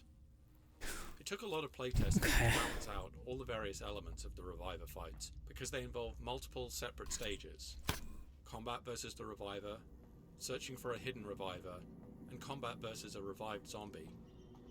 In the end, we still didn't feel like we'd created enough of a foolproof reason for players to need to search for hidden revivers, so we turned the Reviver's heart into a key, requiring players to collect it. That's a way to do it. Animation can elicit a powerful emotional response from players. This is the last one. While developing the Reviver, we learned that sometimes a character performance can have unintended consequences. In our initial Reviver prototypes, we simply used a blue-tinted headcrab model with rudimentary electrical effects.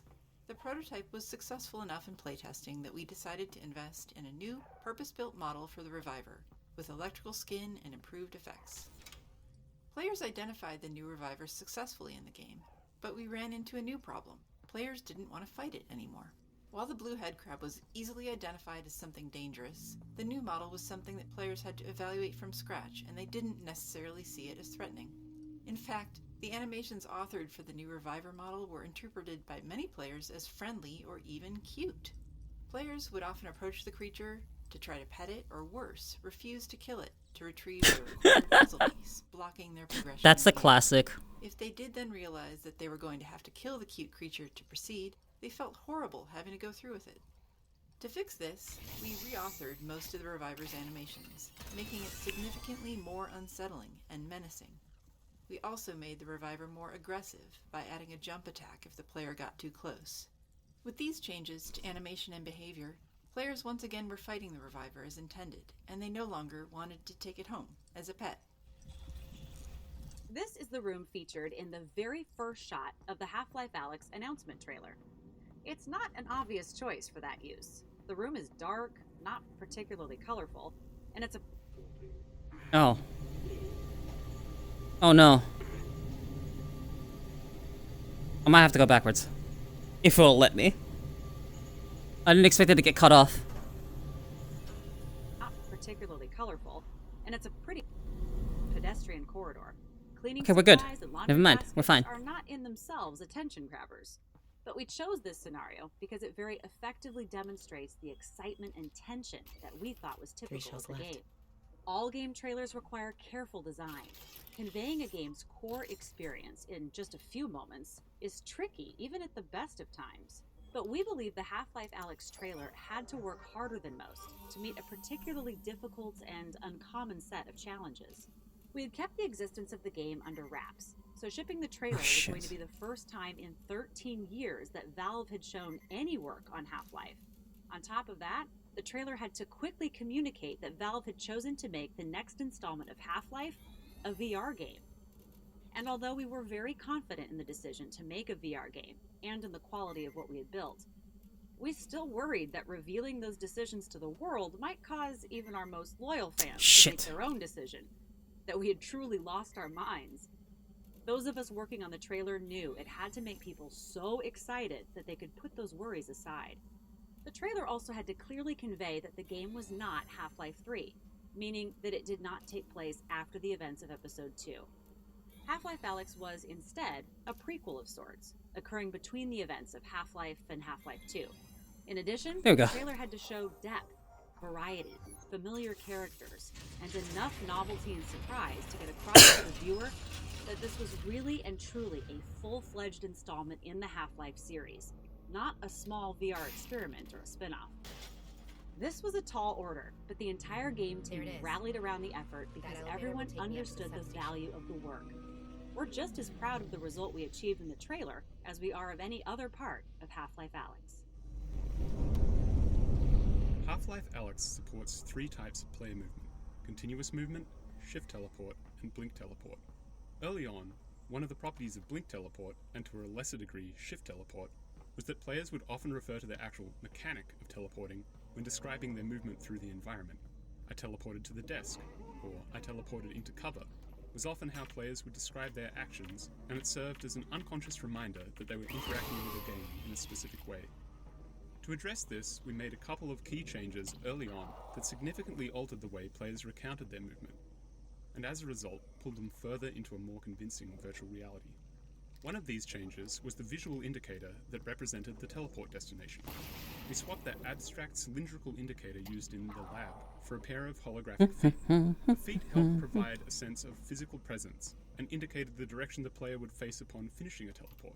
We also added animated feet between the player's current location and the teleport target. These feet illustrated the path the player would traverse, further helping provide a fiction for their movement through the environment.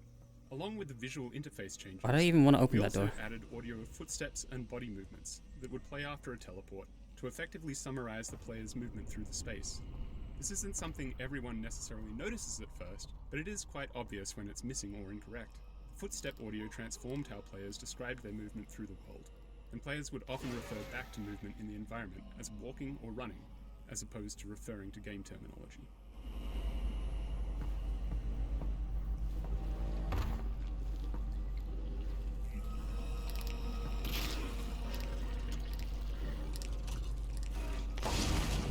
Barnacle death.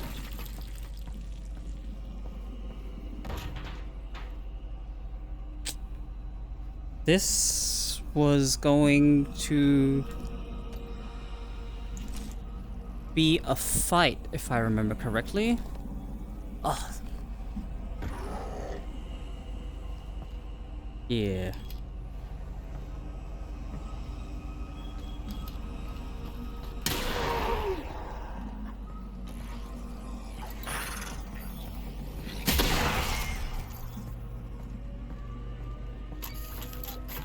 I'm out.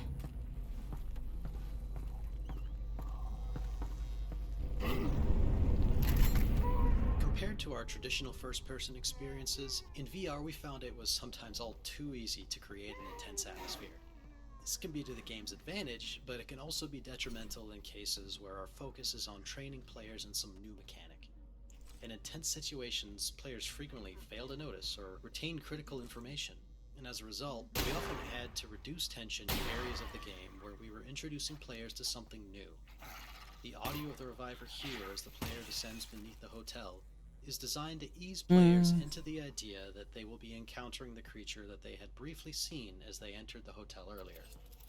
The reviver's scream and its shadow on the wall are designed to reduce tension out of shells by indicating the position of the reviver around the corner, removing any potential surprise, telegraphing the reviver's position, and giving players the upper hand helps set up the resurrection scene, where players want to observe the reviver instead of shooting at it immediately. This is critical because this is the first time the player sees the reviver reanimating a zombie. If players are too distracted to take it in, they won't be successful in the upcoming fight.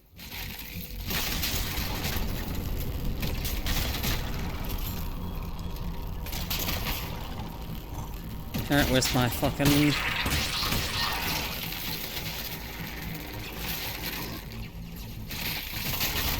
Imagine if this was in the original Half-Life, man.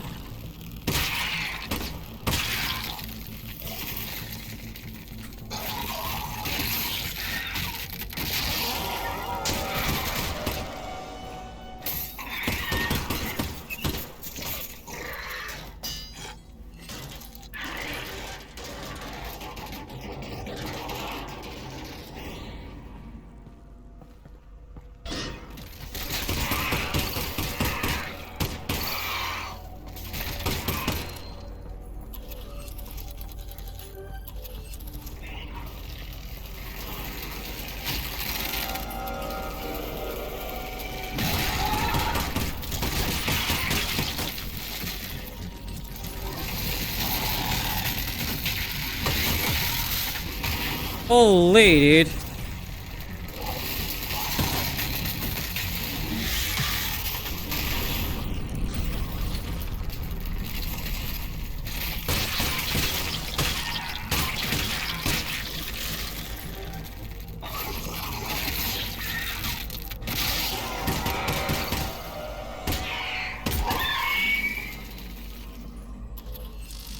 Alyx, is the dog gone? What happened? New development? It went into a dead guy. No. Yes. I had to shoot both of them. It was nuts, Russell. It sounds nuts. Oh, it was.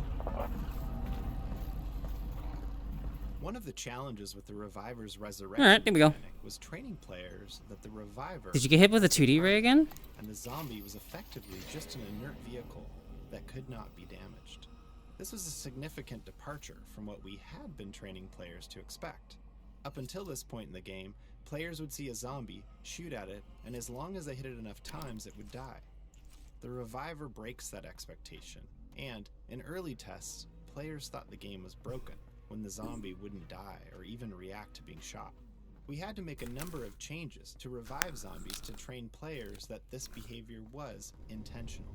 First, we designed the revived zombies' introduction animation to use particle effects and audio to draw attention to the changes that result in this new type of combat. Second, we substituted in dull particle and impact sounds to make shooting the zombie feel less impactful than it did in previous encounters with ordinary non-revived zombies. And finally, we modified the revived zombie so that it doesn't play any flinch animation or respond to bullet impacts, further communicating to players that its behavior is different. We also used the reviver itself to illustrate the new combat experience. Electrical effects were added to indicate the reviver's movement inside the zombie, with a bright pop and glow as it emerged at a new location on the zombie's body. With these new visuals and satisfying impact sounds and screeches from the reviver when hit, playtesters were no longer confused and consistently enjoyed the new combat mechanic. In the eye. Okay, gimme. In our early designs, A revived I have to wait through. an invincible zombie with a moving What the hell is happening? Playtesting revealed this to be less I'm in VR, as you can see, and since we wanted the revived zombie to be a this is developer commentary Half-Life Alyx, and I have to stop for every one of these, or rather, I have to listen to all of them. The electrified nature of the reviver, we chose to create an electrical field around the revived zombie, so that players who got too close would take heavy electrical damage. This worked well for many playtests, until we observed a player who was a proficient real-world marksman. This player was able to easily defeat the revived zombie without ever being threatened by it. In response, we gave the revived zombie its electrified ground counterattack, which forces players to change positions to avoid damage. This created a cadence of attack and retreat that was more tense and satisfying for all players. I don't know how to check how much ammo I've got left. Oh, 80. Since a VR game must always be rendered from a virtual camera that matches the player's own point of view, we have limited opportunities to control what the player sees.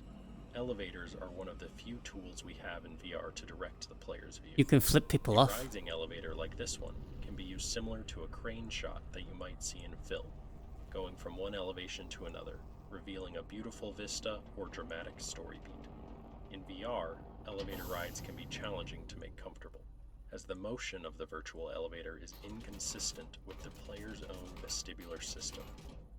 We found that we can make the elevator rides in Half-Life Alyx comfortable enough for most players by moving the elevator slowly and limiting how much the player could see out of the elevator. This particular elevator was initially far more open, but we gradually introduced more and more visual obstruction to the design so that the player always had some significant portion of the elevator in their field of view. This meant that we were able to get the dramatic reveal of the hotel exterior and combine substation we desired, but players were comfortable. But that guy who actually uses guns is good at VR games? Who would have guessed? He should be back by now. Yeah. So I should be late. Normally, yes. But Yeah, you're it's the one quick. headed towards the danger, so I'd say we should be the ones worried about you. That's the last thingy. After exiting the elevator, the player gets their closest view yet of the Combine substation attached to the exterior of the hotel. While the Combine architecture can veer into the abstract, it's often at its most successful when contrasted with the human structure. Beyond this, we Hello, always try to kitty drive cat. the visual Hello. design with an invented function, ideally to support the gameplay or story. In this case, the routing of some Ooh. unusual power source to the vault from various parts of the city. The player doesn't know it at this point, but this substation is designed to essentially torture the song out of a group of Vortigaunts who are housed in the attached pod farms. The output is collected from the Vortigaunts before being reharmonized by a single conductor Vortigaunt via the cable tuner apparatus seen at the root of the transmission cables that run up to the vault itself. This Wait. design gave us the opportunity to subsequently meet another Vortigaunt, and acted as enough of a constraint to allow us to design an interaction that would physically compromise the substation as the player exits the hotel Shit. in the next map. This one.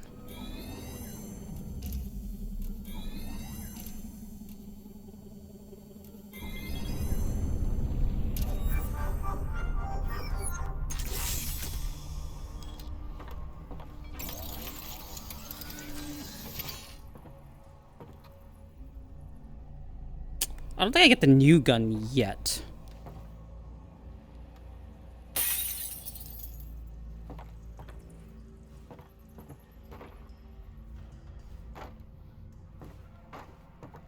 Anyway,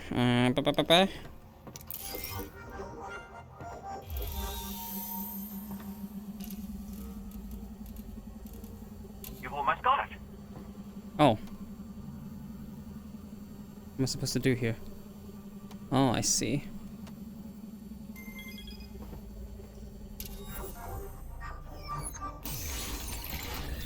Starting to get like a slight headache. Do you have back problems? No.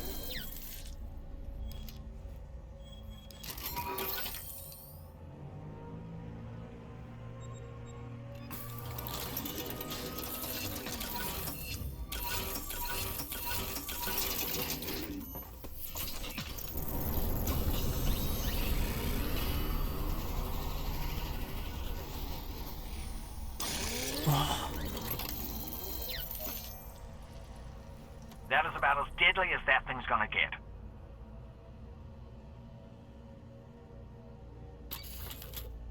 I'm out. What do you mean, why not? Why not have back pain? Like, you want me to have back pain? Like, that's such a weird question to ask. Fuck you mean?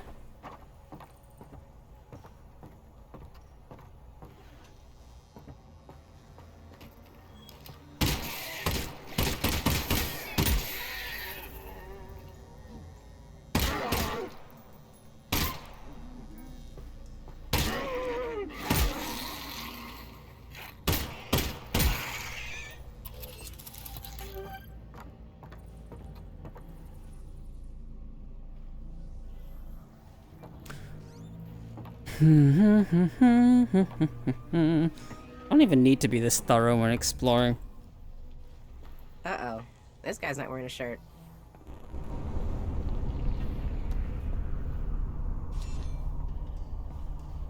But sometimes, ammo. And I want an abundance of pistol ammo, because this is like the best gun in the game.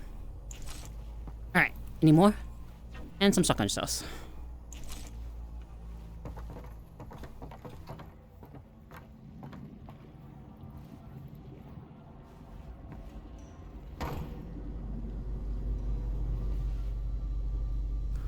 Why don't you have the backhand DLC? Then again, the lower stature tend to get that DLC later in life. I'm not even short. You have to understand that I'm not even short. I'm like above average for an Asian girl. And even then, I'm like average height. The only thing is I kind of work out. Well, I have been.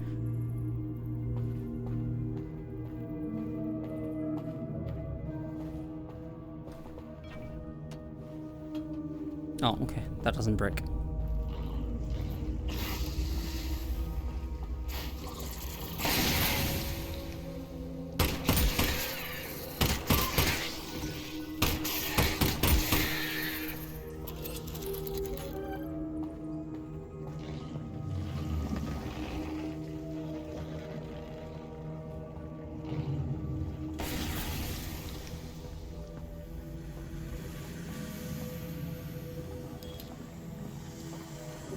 Zen foliage has been designed to respond to play in a number of ways. In dark areas, where the flashlight is active, some Zen flora will animate or expand in response to the light. These Zen plants respond to the proximity of the player's hand by glowing and pulsing. The glow effect in particular is rendered with an offset using the correct binocular perspective for each eye, which gives the impression that the glow originates in the interior of the organism. The Zen Flora's shader effects, which rely on hand proximity, take their input from a dynamic voxel field, which follows How's a Croc so 6 inches tall? Shut up! Players' hands effectively draw motion trails in this voxel field, which can be sampled by the foliage's shaders to drive deformations and other shading effects. If the player moves their hands quickly, they produce motion trails in the voxel field. If they hold their hands still, they produce a radiating force. These different types of motion characteristics allow us to create different behaviors in the foliage to give it a bit of extra personality.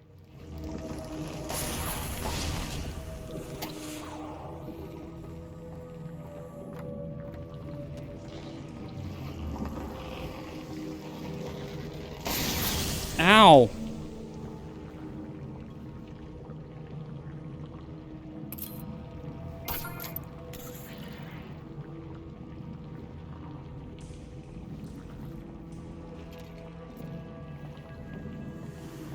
So 17 inches. Okay, look. Who the hell is Brock Sampson? Oh, hi, Sock.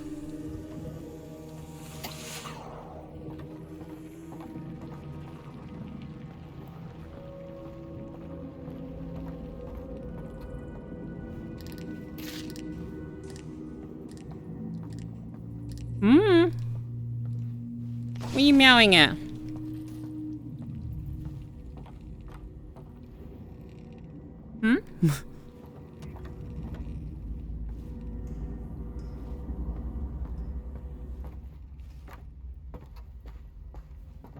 Yeah? What?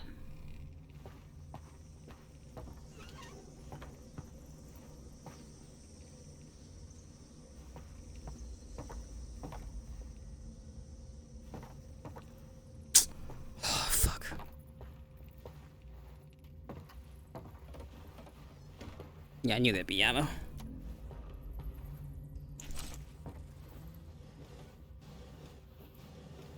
Alright. Resin.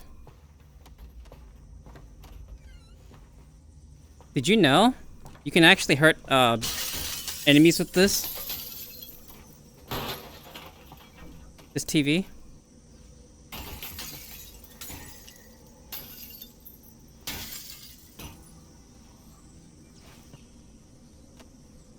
Particle effects present an interesting challenge in VR due to stereopsis, which is our ability to discern the depth of objects from two slightly different views of the world we see from our two eyes. Traditional particle systems, as seen on the left, were typically implemented as a series of flipbook images displayed on relatively large polygons, which orient to face the player. Each series of images would contain effectively a little movie of a more complex phenomenon, like a wafting. I don't know if you guys can see that effect. Flickering flame, and so on. For the monoscopic rendering used in non-VR systems, this approach holds up well and is widely used across the industry. Because of the stereo rendering used in VR, however, players can easily see the flat cards, resulting in the unconvincing effect seen on the left. To address this, we had to update our particle rendering techniques for VR. The particle system on the right is an updated VR-friendly version of the older effect seen on the left. One technique we used on large cards, like the ones used in this smoke effect, was to create some drag on the card's reaction to the player's head movement. Oh shit! We created another particle system which lagged the player's position and was used as a Oops.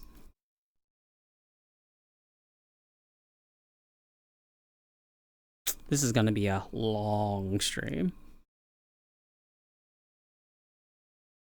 I should probably sit more on the ground a bit more.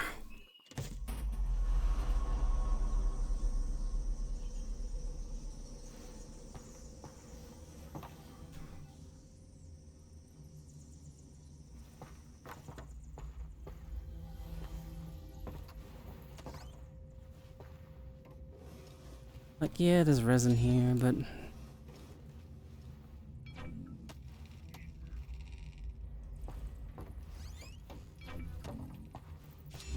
there's actually so much resin. Yeah, hi.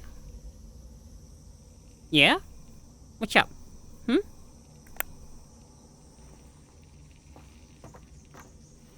Your sister is barely 5 feet? Particle effects present an interesting challenge in VR due to stereopsis, which is our ability to discern the depth of objects from two slightly different views of the world we see from our two eyes. Traditional particle systems, as seen on the left, were typically implemented as a series of flipbook images displayed on relatively large polygons, which orient to face the player. Each series of images would contain effectively a little movie of a more complex phenomenon, like a wafting puff of smoke or a flickering flame, and so on. For the monoscopic rendering used in non-VR systems, this approach holds up well and is widely used across the industry. Because of the stereo rendering used in VR, however, players can easily see the flat cards, resulting in the unconvincing effect seen on the left.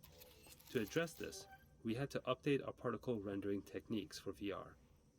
The particle system on the right is an updated VR-friendly version of the older effect seen on the left. One technique we used on large cards, like the ones used in this smoke effect, was to create some drag on the card's reaction to the player's head movement. To do this, we created another particle system which lagged the player's position and was used as a player camera for the facing direction of the smoke cards.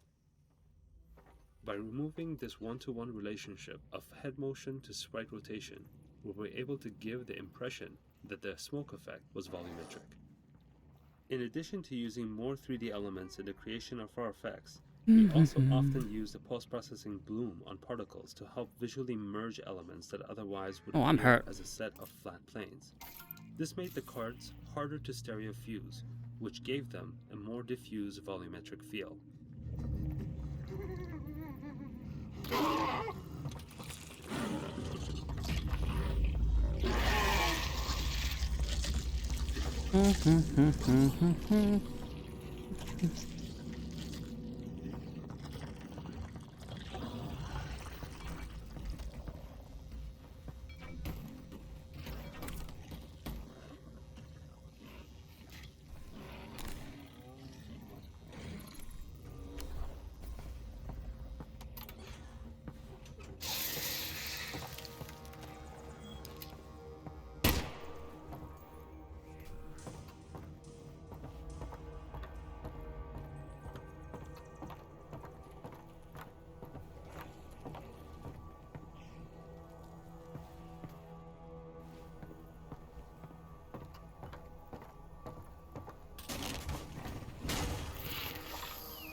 Can I move? Alright, there we go.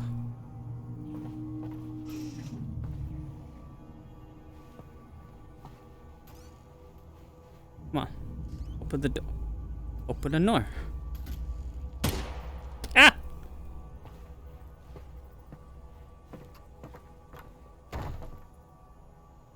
Tracking? Oh.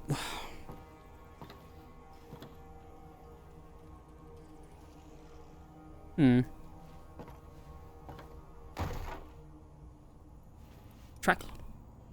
Hello?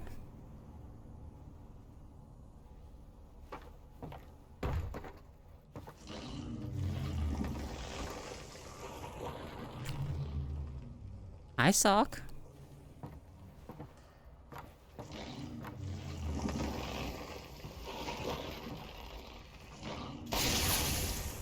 Yeah? Hi.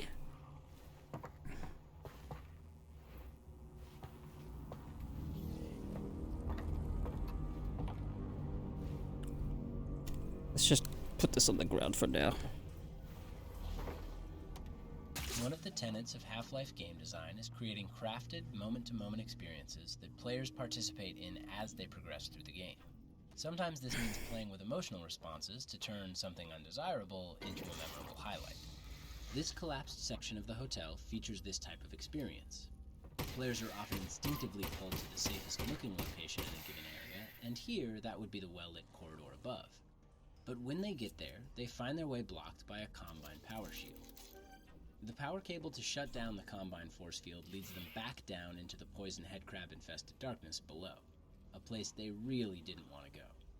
These larger gameplay spaces also need to be resilient to player choice, so even if a player chooses not to head up to the well-lit corridor, they likely will still have the same trepidation about heading down into the darkness below.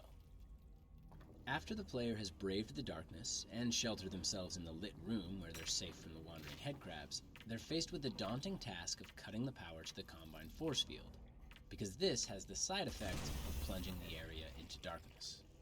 Not only does that make the situation worse, since the player must make their way out of the pitch blackness with only a flashlight, but the path to the exit is back through all the poison headcrabs. We spent a lot of time tuning this experience through careful playtesting and evaluation, and often, when recounting their travels through the hotel in post-playtest discussions, players would recall this moment of being plunged into darkness as a high point. You know, as a of amusement with the overall sense of dread. creature, I don't really understand how barnacles work.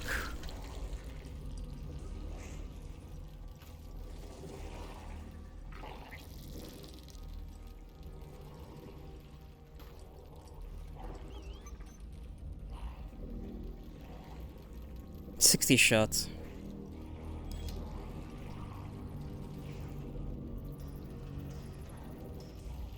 Ooh.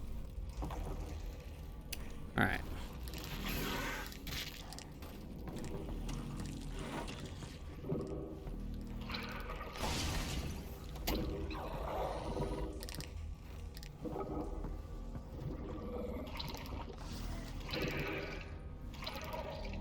Me.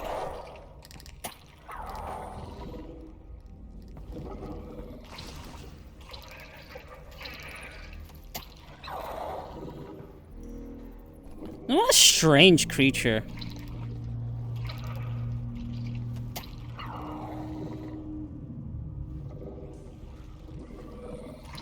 that an eyeball? That's an eyeball.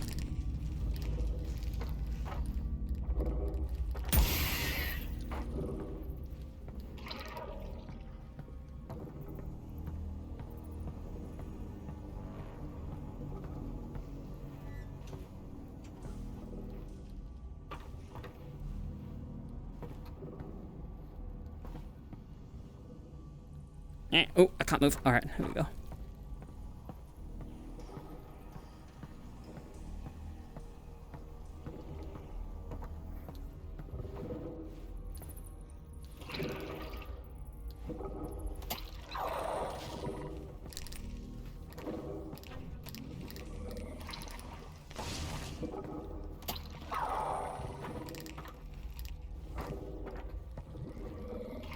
Just gonna deal with as many of them as possible.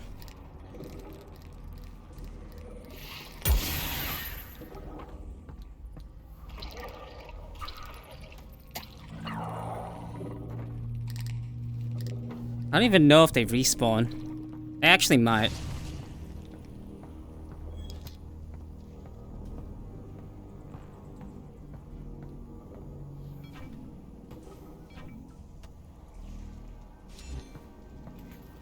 Oh, alright. Can't go down. Do I have to jump down? I might have to, okay.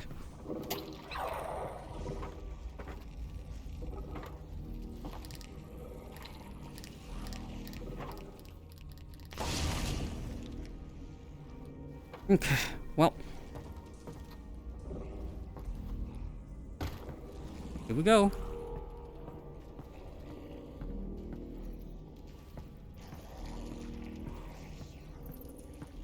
All those crawling noises.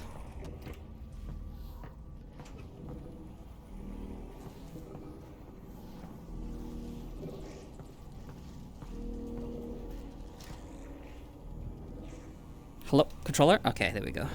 Alyx, it's your lucky day. That Combine weapon's unbonded. How are you sure? It's still in the case. They never leave them in the case.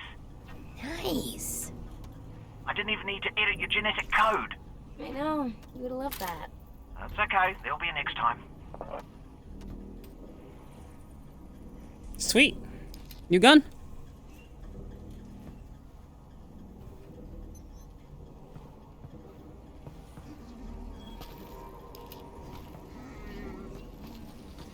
And then they give you like a safe like gallery to shoot them at with your new gun.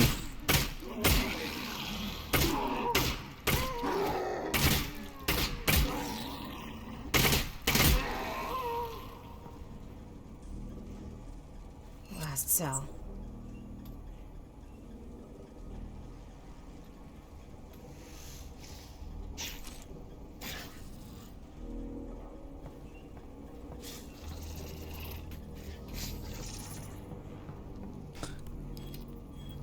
Whoops. Yeah, the barnacles are so strange.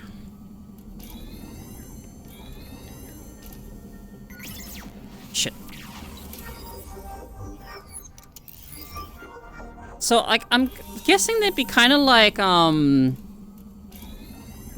specific aquatic creatures, right? Ones that spread themselves through essentially spores.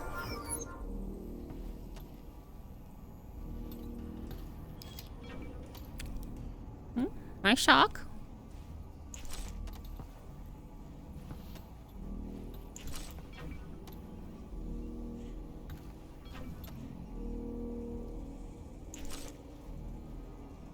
Mm-hmm. Yep, yep.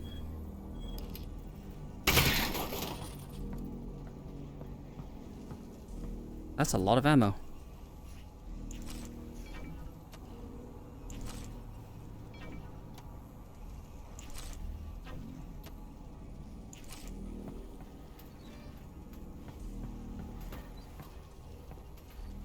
Oh, I see.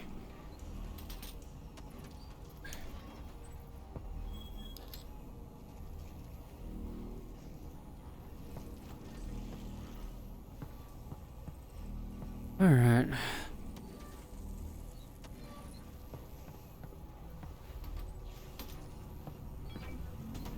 in the way. Oh boy.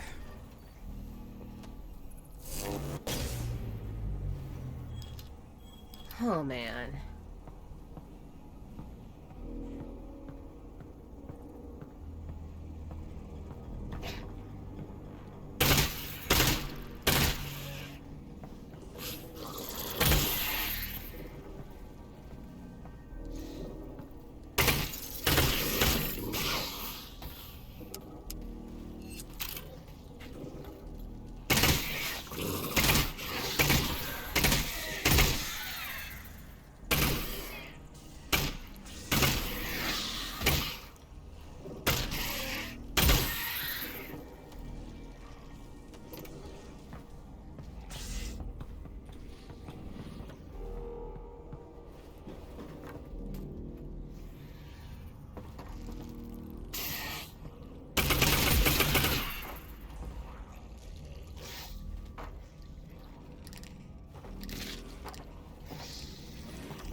Can't move.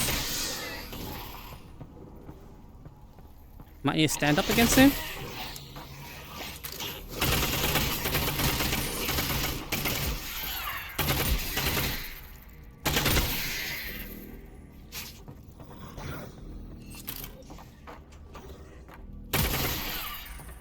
Ooh, hands cramping. Oh, damn.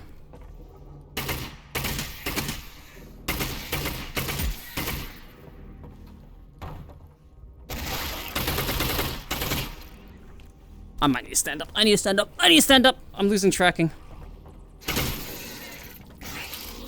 Ow.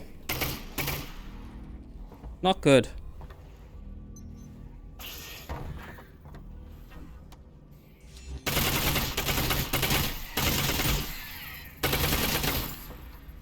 He cells left.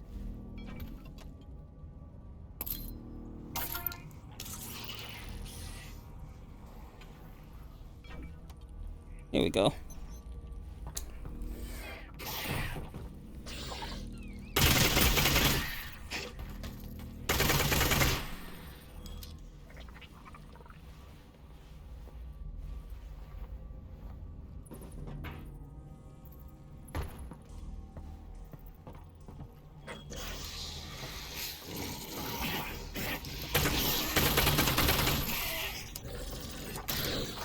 Ow.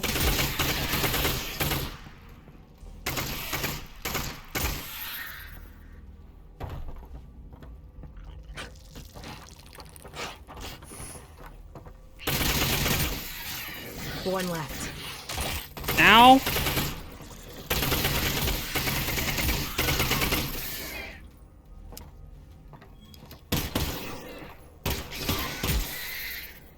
Fuck me.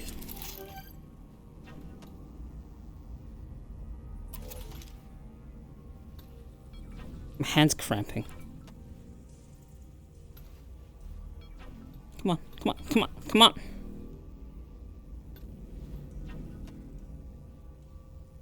Missing a shot?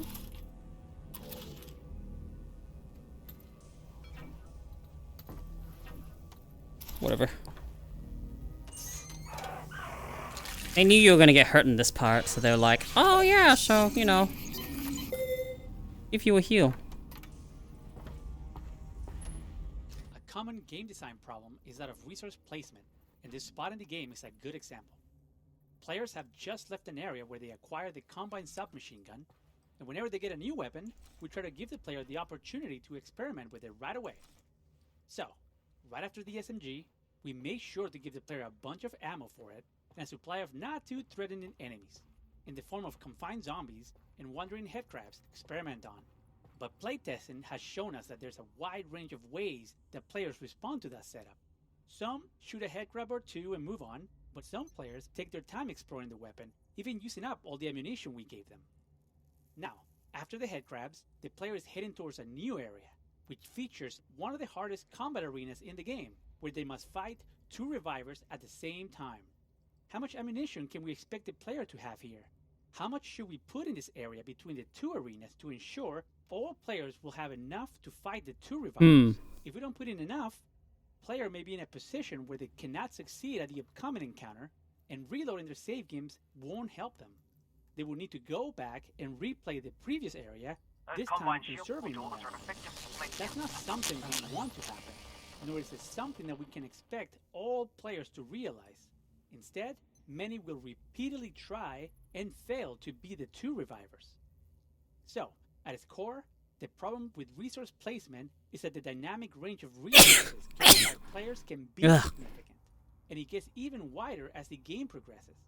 In Half-Life Alyx, we would see some players end the game with barely any ammunition, while other players had over 1,000 unused rounds.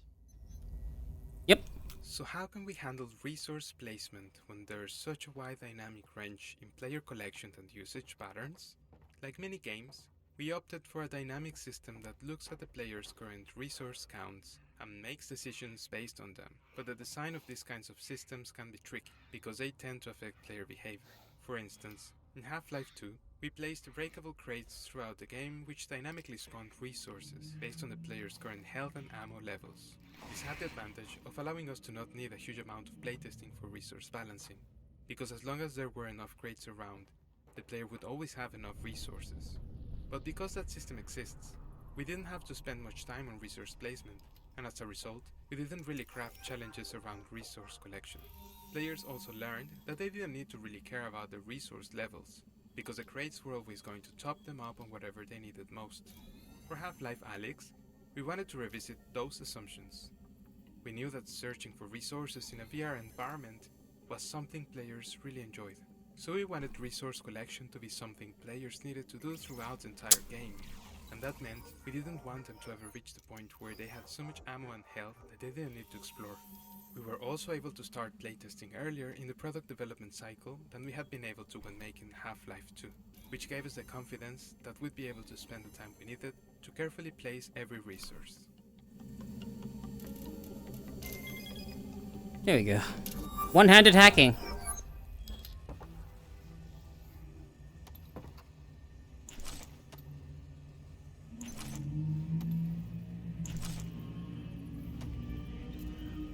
For Half-Life Alyx, we moved to a system that allowed us to craft a more specific experience, using a dynamic layer that attempts to reduce the dynamic range of resource gathering between players.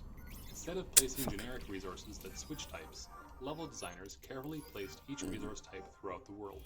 Some are easy to find, and some are more difficult. Then, as the player moves forward in the world, the system opportunistically removes resources in the path ahead based on the player's current resource levels.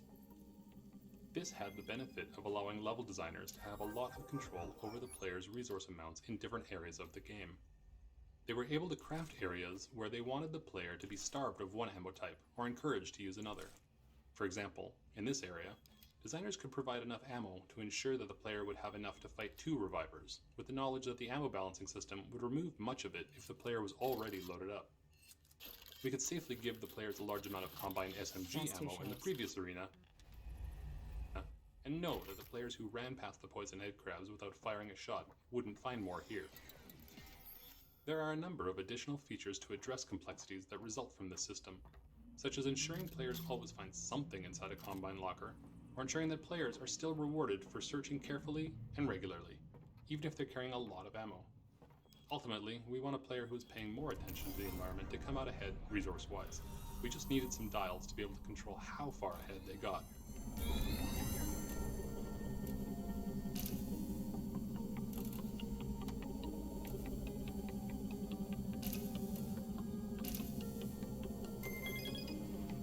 There we go. This right here. This is the holy grail. Very valuable. Love having ammo. My most used weapon.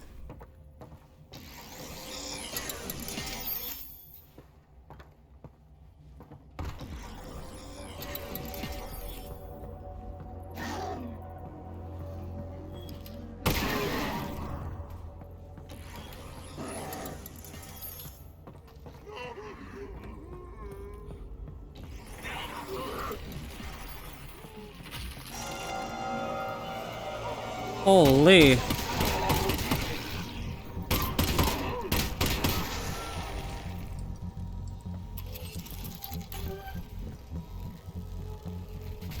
All right.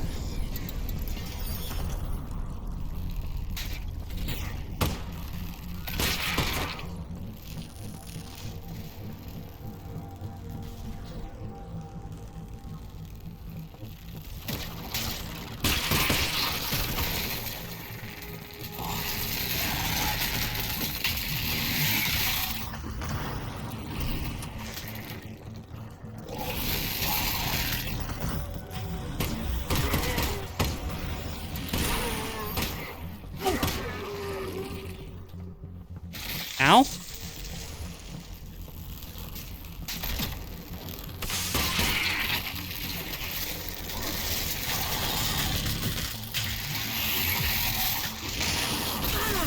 Oh, that hit me.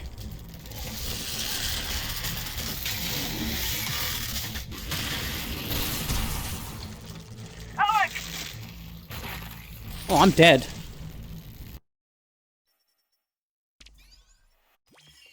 Fair enough.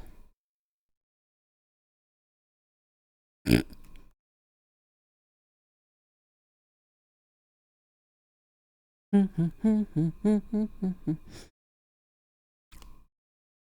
I'm sitting down on my couch for now. Yeah.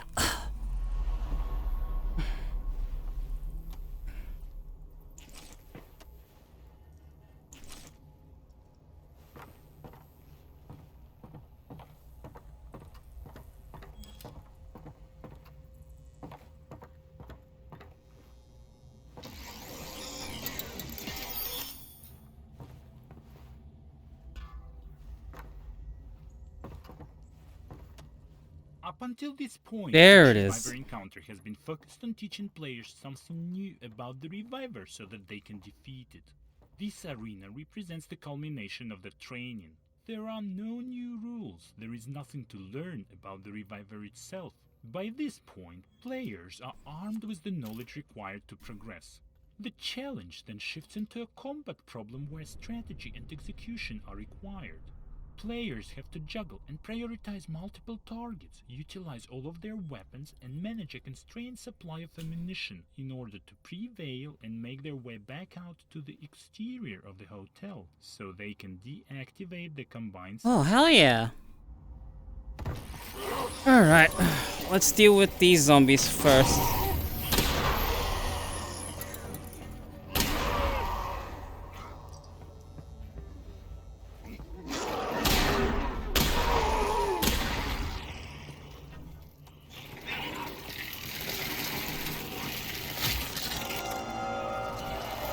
Last 4 shells.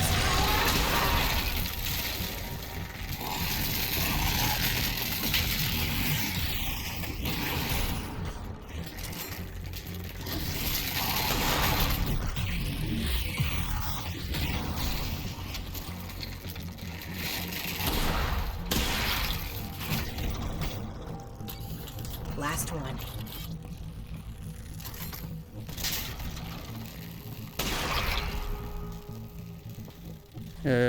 This way.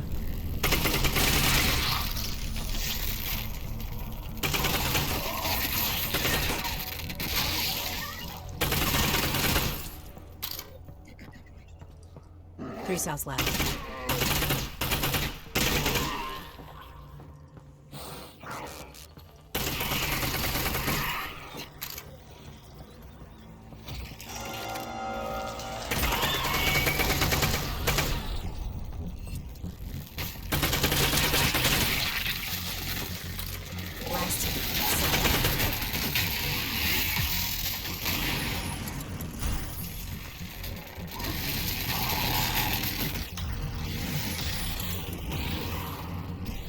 Which part are you attached to right now? Ow.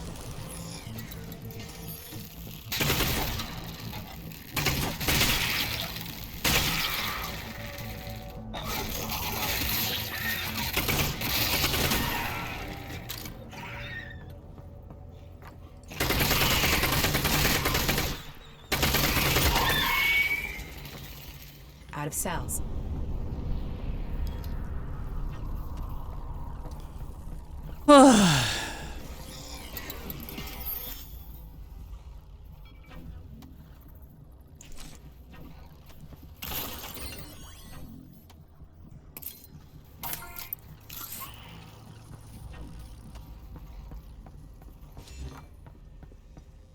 Okay, so there should be some supplies around here.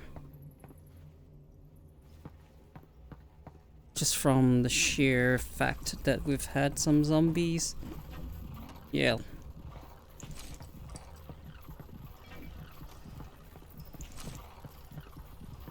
Weird little electrical heart thing.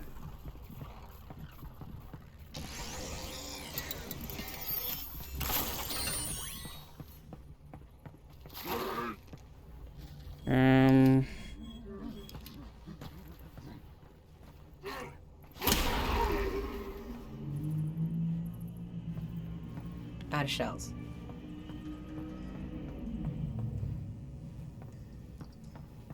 One shot?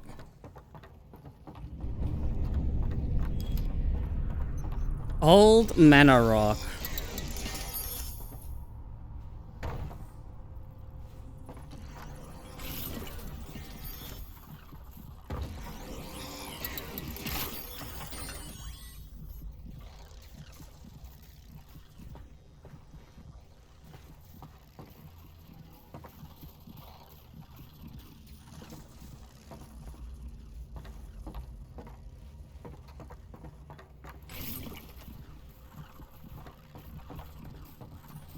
Where's the other power cell?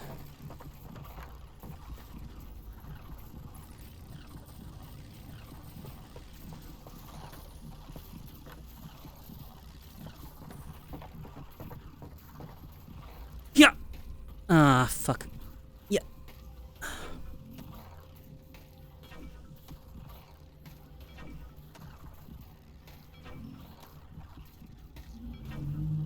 I can do this. Damn, come on. Come on. Come on. Yeah. Yeah.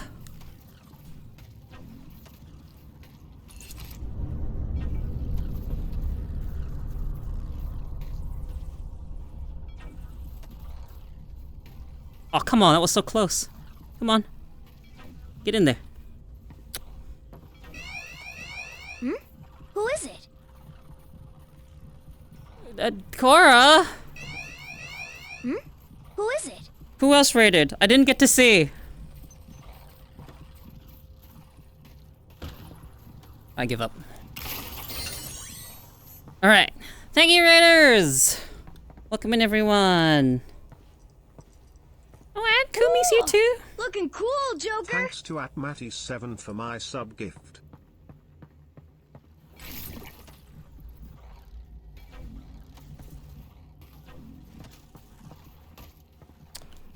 Come on. Jules, Kumi. Oh, did I just soft lock myself? Surely not.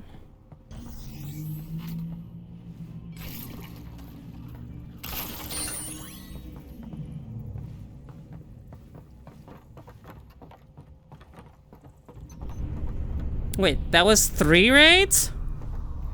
Excuse me? 3 of you?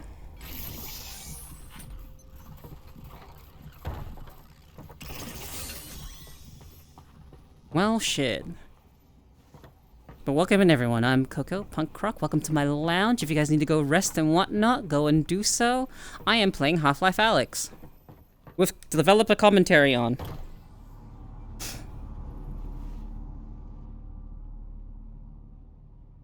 Oh, it was Jocelyn and Cora? Oh, okay. Yeah, hi. Thank you, Jocelyn and Cora. Thank you for the raids. I appreciate it. What were you guys doing?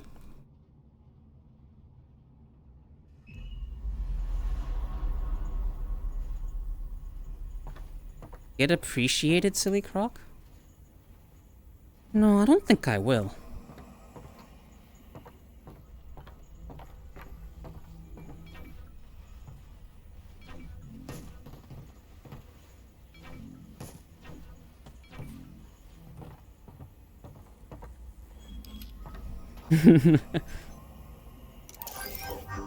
Koeko?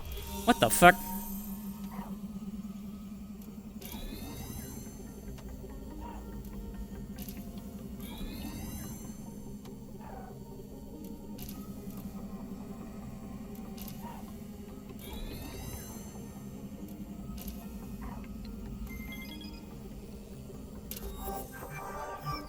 Just came to say hi, see you later. See ya, have a good time.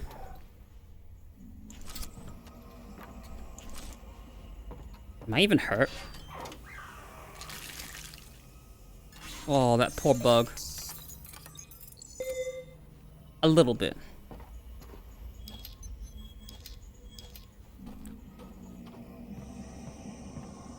Here we go. Right.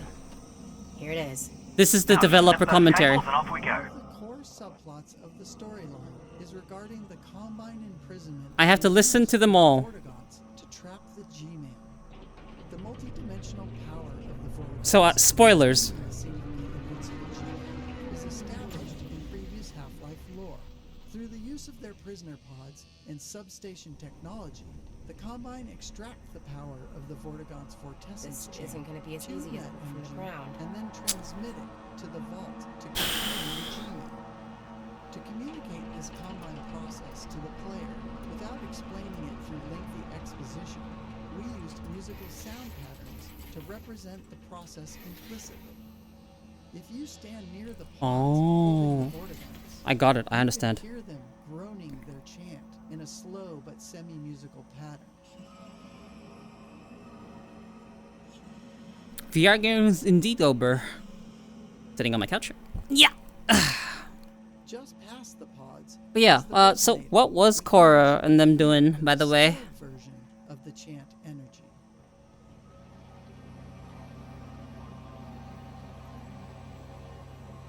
I know it looks like I'm just looking at nothing here, but this is a chat. I can see a chat. I know you guys don't see that. Finally, the cables are activated with the concentrated Vortigaunt energy, which is harmonized in varying patterns and intermittently transmitted to the vault. Once the energy Cool, if you ever get the chance to try capsaicin-based hot sauce, I recommend it. If you stand near the I will one day. cables while they're tuning, you'll notice the sheer size and height of the sound. This was achieved by placing the sound emitters for each cable at the locations of the actual cables themselves. The sound of the cables covers a broad frequency range, which emphasizes I don't really want to talk over him. audio's head-related transfer function processing. But at the very least you can read this, right? Is this large enough? The feedback of the observer's inner ear as she looks upwards gives the same impression of scale that VR is known to give visual objects. You done? There still seems to be a little bit more.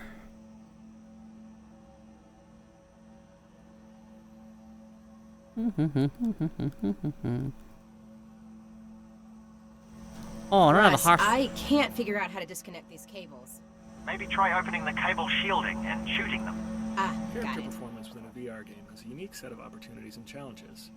In our efforts to keep control in the hands of the player, we must create a performance that is interesting enough to maintain players' attention, and flexible enough to allow for player freedom.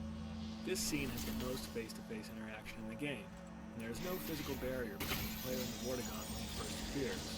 At one point, we played with the idea of a jump scare with the Vortigaunt, upending the player's expectations of what has been referred to only as a battery up until that point. Not only was it a bit ham-fisted, but the Vortigaunt came flailing out of the pod, frequently into the same space occupied by the player. To solve this problem, we cut the jump scare and slid the pod back out of the player's space as it opened, to allow for the Vortigaunt to emerge at a comfortable distance. We faced a similar challenge in determining how to get both the player and Vortigaunt to their next locations without intersecting.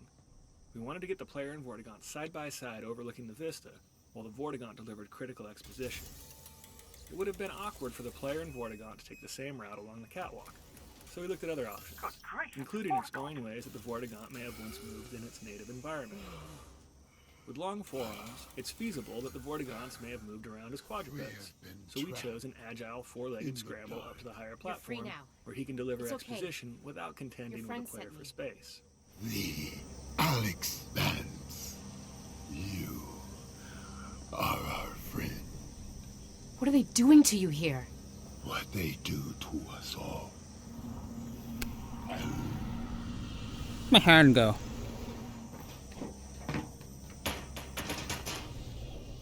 How'd my hand turn off? The Combine drain from us the power they use to protect their weapon. There. We are ripped from ourselves. We have to stop them from killing your friends. The Vortigaunt will extract ourselves and exact our own vengeance. You must go to the weapon. Well, I can't get... Uh-oh. My checker. into the vault if the substations are still online. Do not worry, Alyx Vance. They will not be. We will not allow it. I will clear the path.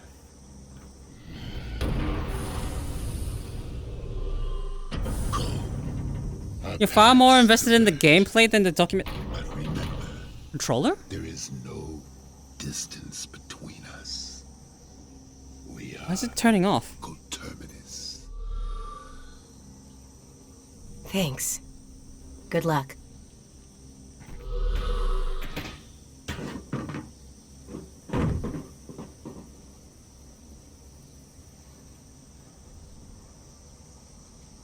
Hold on. Far more invested in the aliens than the MC. What's happening to my... Why is my hand turning off?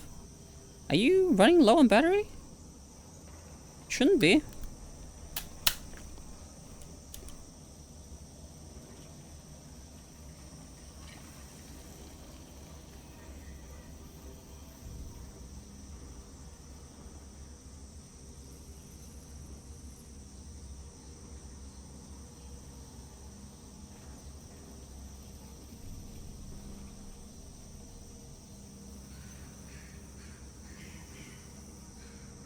I can't tell if it's dying because it's fucking dead or not, but it's still got... That is so weird. Wait, what is happening to my windows? Come on, get over here. Charging? No.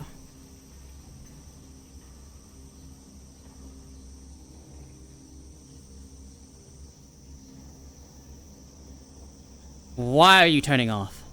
Please stop turning off.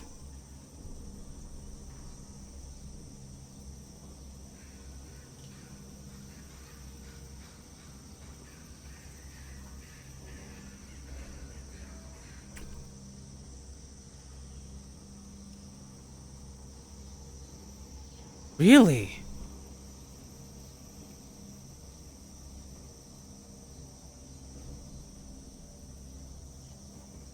It's turning off when I'm trying to position it.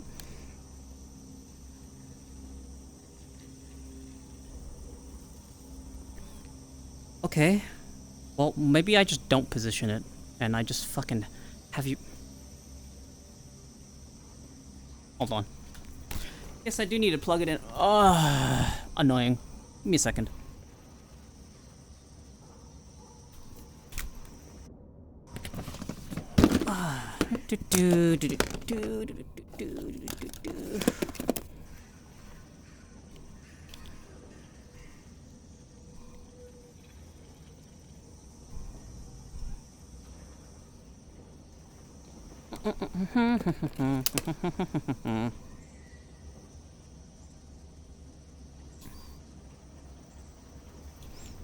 Time to plug my controllers in so they don't fucking die on me again.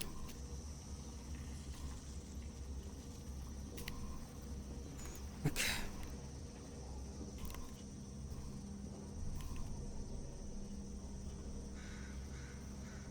Perfect. That's one.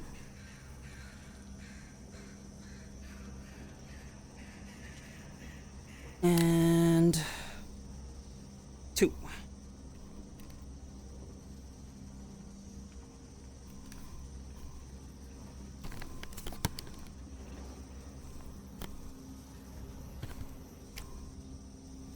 Okay.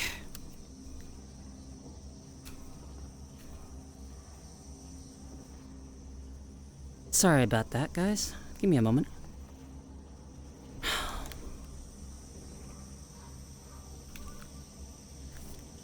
Alright, so now I can try and do this properly.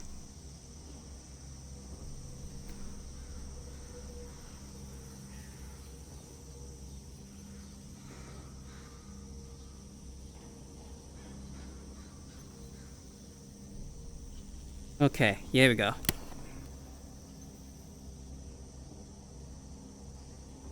And I need you to pin right here.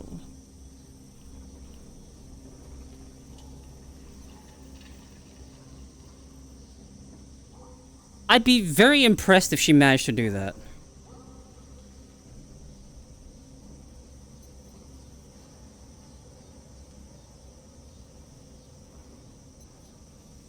This is Half-Life Alyx.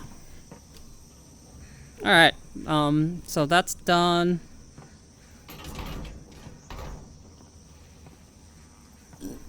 And then...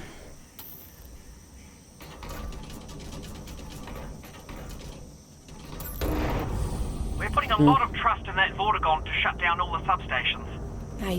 I trust him. Yes, me too.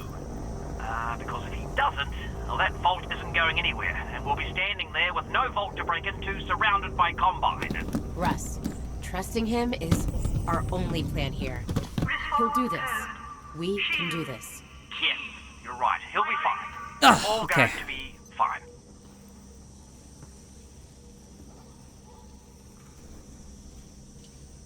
Alright, there we go. Oh, I'm sitting on my cable. There we go. Alright.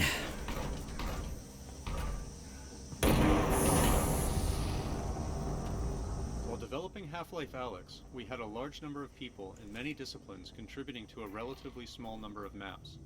This meant that we frequently had multiple people working on the same map at the same time. One way that we managed this complexity was to break our maps into smaller pieces referred to as prefabs. A prefab could be built out of the same types of geometry, logic, enemies, particle systems, or any other elements as a regular map.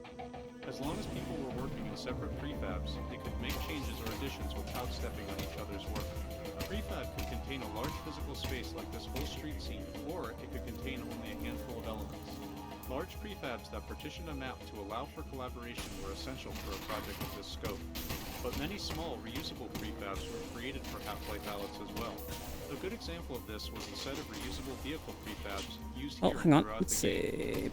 see. Each vehicle was authored as a configurable prefab, enabling designers to quickly place them around the game, setting a few parameters to customize the vehicle for the context. Parameters include things like the vehicle's paint color, Alright. pre-existing damage, whether the doors were open or simply missing, and the type of ammunition or other resources the vehicle might contain. This sped up our workflow and also meant that updates to a prefab were automatically propagated out to all of the maps that used it.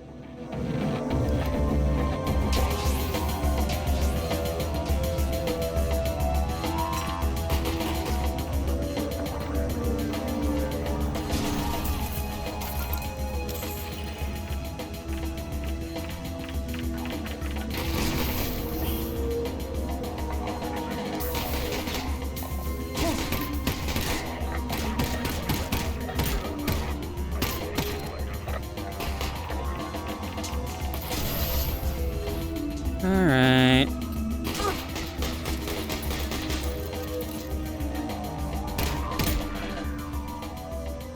Individual, you are now charged with multiple level 5 anti-civil activity violations. Please cooperate with ground protection team. Ground protection. You think, Russ? Alert. Guess we better cooperate. Engage Yeah, The Combine Soldier you see here won't fight you. It's been programmed to run back and forth along the path shown on the ground in order to illustrate the stride retargeting system developed for Half-Life Alyx. Huh. One of the challenges of animating digital characters is making sure that their feet don't slide along the ground as they move. Humans are very good at picking out irregularities in the movements of virtual characters, especially in VR, and Combine Soldiers in particular need to look like their feet are planting and their weight is shifting as they change direction. Otherwise, they appear Wait, that's really cool. weightless and unconvincing. In a pre-processing phase, our stride retargeting system analyzes the steps of each authored animation and stores them as a direction-independent trajectory. Hey, look at that shit. At runtime, our system predicts where each foot will land on the next step based on the motion of the animation, the character's path, and the height of the ground. The pairs of colored boxes on the ground illustrate this process. The red boxes show the previous foot positions, the green boxes indicate the soldier's current foot position, and the blue boxes are drawn where each foot is predicted to land next. Once the predicted foot positions are calculated, the system guides the feet to the predicted locations using the trajectory information to preserve the style of the original animation. They can do all of this, but they can't make Half-Life 3. Until the next step. In the end, this system was so effective that we could essentially make any animation walk in any direction without foot sliding. You can experiment with the system by moving around the area, since the soldier has been set up to always face you while running the specified path. They can't count that high yeah, you right, you right. What am I saying? What am I saying? Hi, thank you for the follow, Two Gifted CJ. Aha!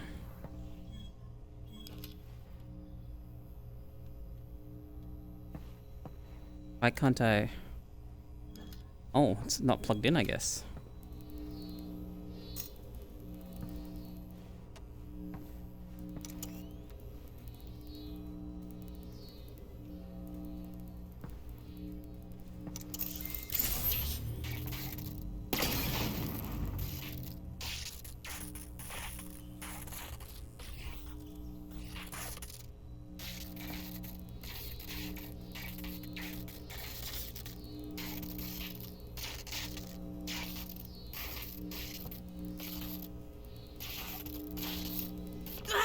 Ow.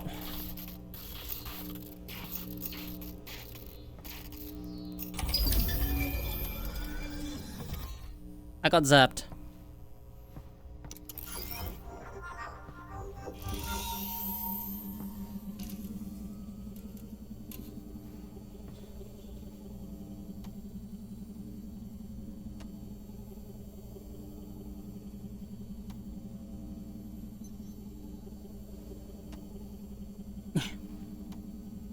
Come on, get the puzzle. There we go.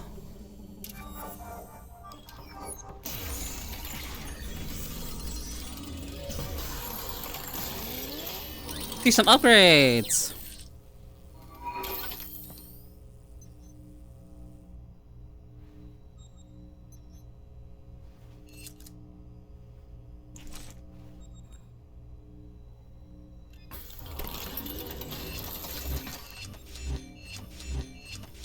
The Combine Soldier you see here won't fight you. It's been programmed to run back and forth along the path.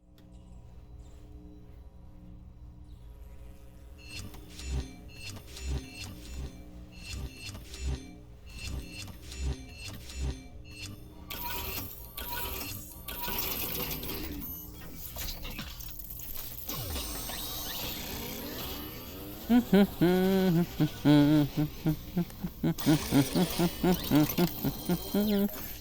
can put that to good use.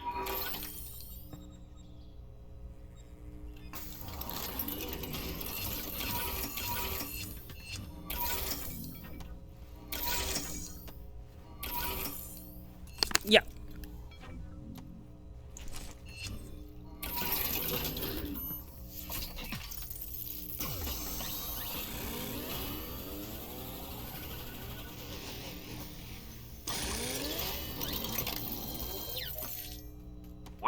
the wrong side of that. 3 cells left.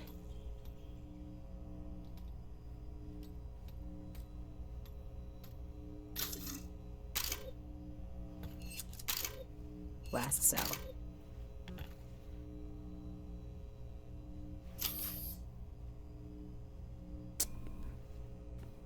And that's the reflex side. Where are you? There you are.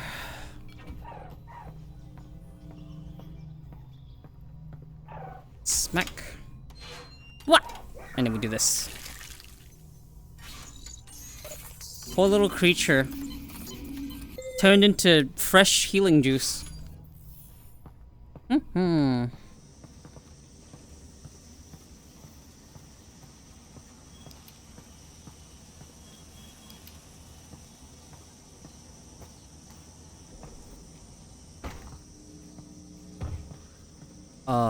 So we're getting up to the part where we get to meet Jeff.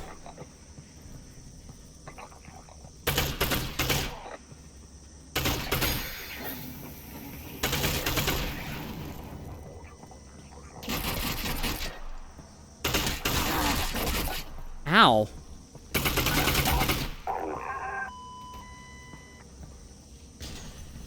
Getting kind of crowded down here, Russ.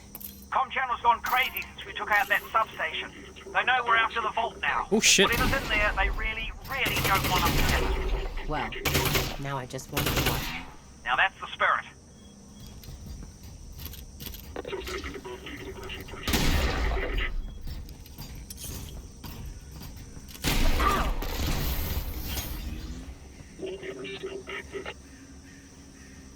Holy fuck, man.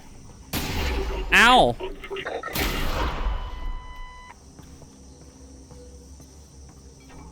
That hurts, man. Fucking owie.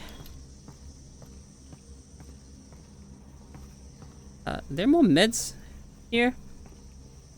Can't open those.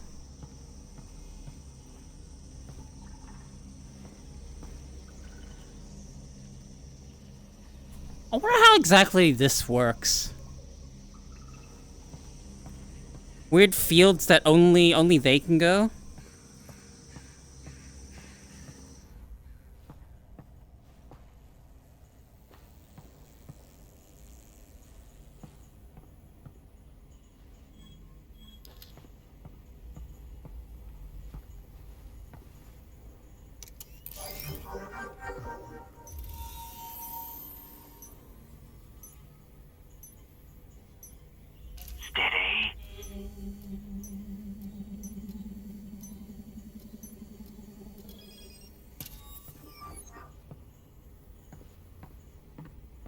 There we go.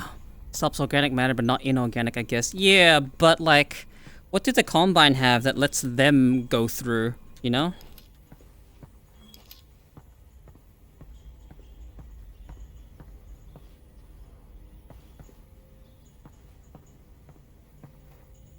Aha.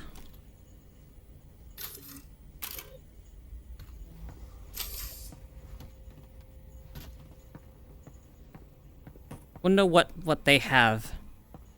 Yeah, they are in full suits. But it's not just the ones in the suits, I think, that can make it through, right? Maybe I'm wrong. Maybe I don't know enough.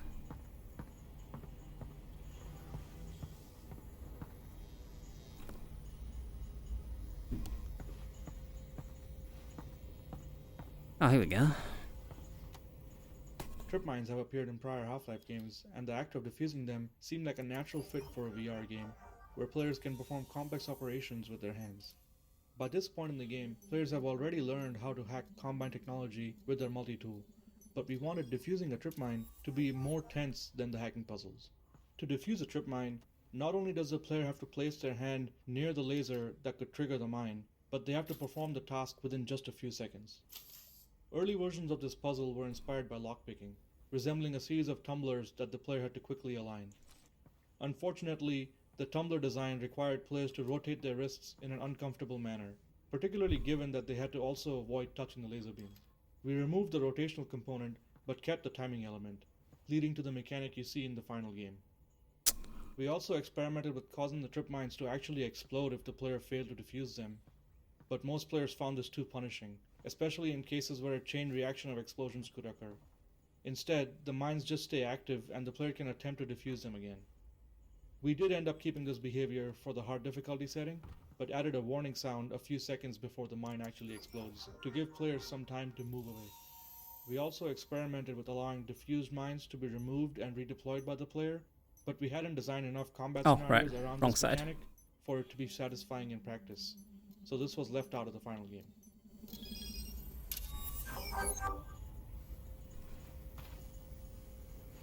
Here we go. You open this door, it explode.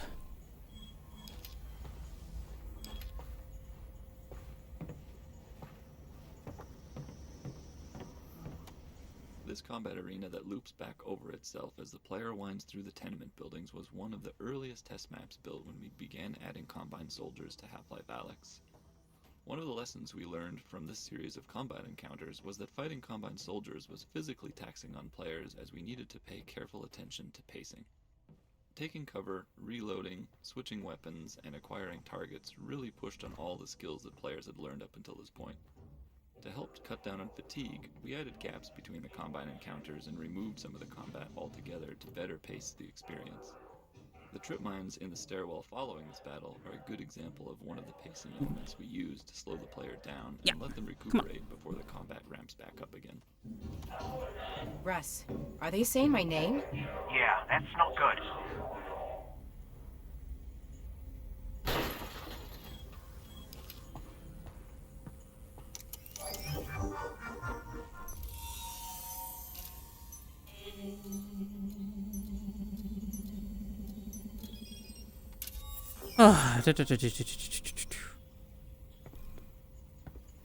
Just guessing.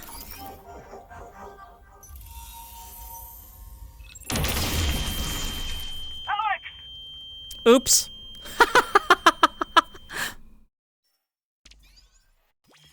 I guess I touched it. Oopsie.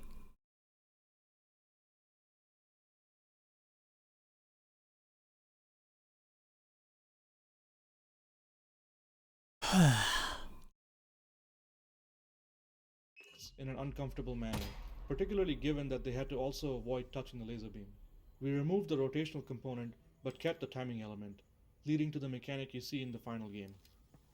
We also experimented with causing the trip mines to actually explode if the player failed to defuse them, but most players found this too punishing, especially in cases where a chain reaction of explosions could occur. Instead, the mines just stay active and the player can attempt to defuse them again. We did end up keeping this behavior for the hard difficulty setting, but added a warning sound a few seconds before the mine actually explodes, to give players some time to move away. We also experimented with allowing diffused mines to be removed and redeployed by the player, but we hadn't designed enough combat scenarios around this mechanic for it to be satisfying in practice, so this was left out of the final game.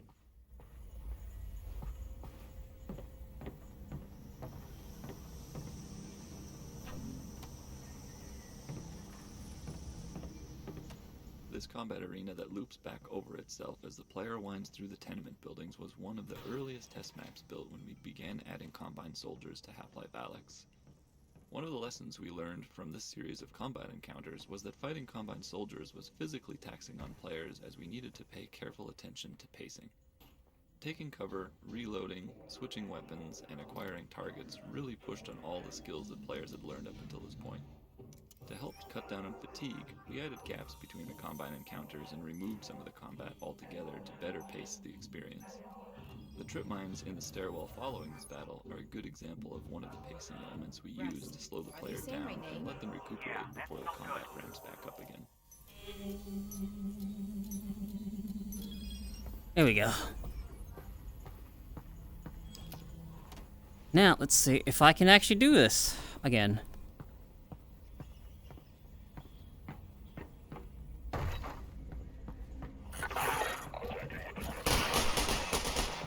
Oh no, it didn't work.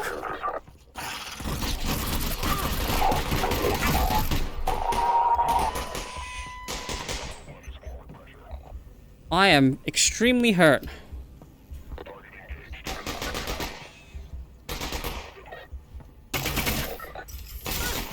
Ow.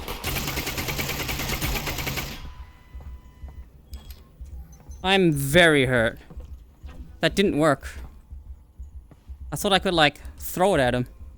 Because, it's something I've done before. Why didn't it work?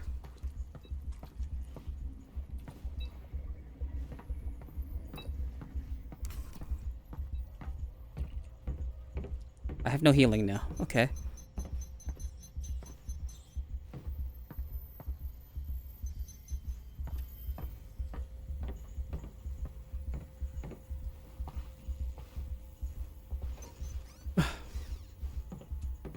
Alright, let's hope for some healing supplies. That's not healing. Okay. It was an interesting challenge for artists and level designers to employ environmental storytelling to paint a picture of what may have happened inside the walls of the quarantine zone. Just like the hotel, these apartments have been overrun by Zen foliage and are filled with people's belongings, abandoned in haste. In this area, the walls have been torn down, either by destructive portal storms or perhaps the Combine's cleanup effort. Barrels of fluid used by workers to try and treat or contain the Zen growth have been left behind, and it would crack my appear knuckles. that the cleanup efforts have either failed or been abandoned. By not explaining every facet of the world, we leave players with the opportunity to imagine for themselves the bigger picture of life in City 17. Here we go.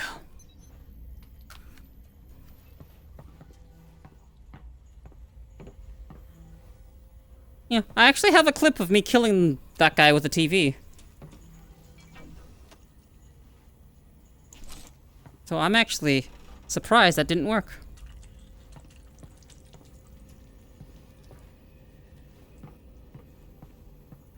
Let's go up first.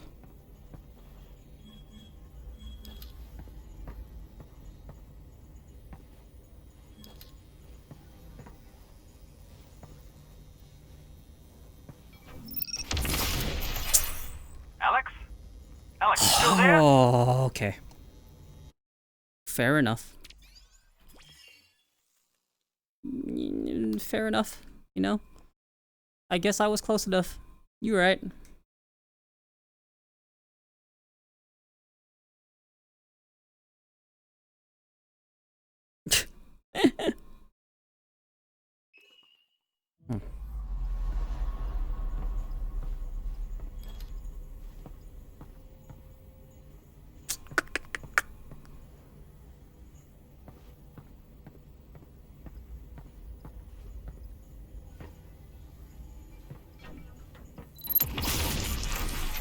Alyx?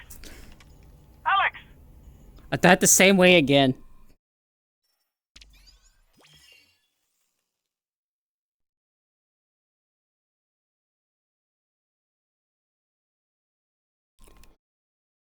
Facing.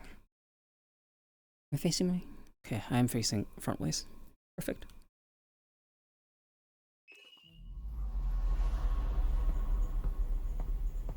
Is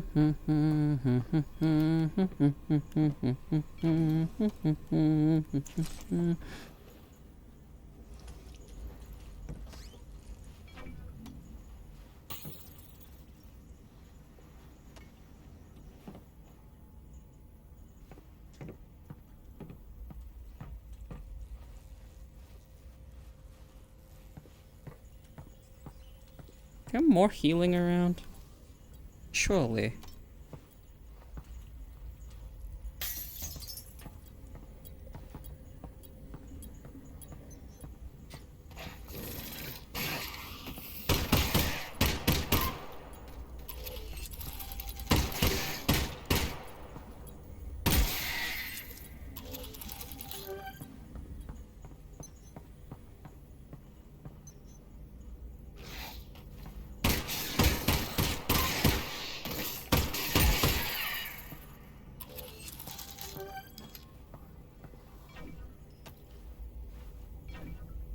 Oh, shotgun.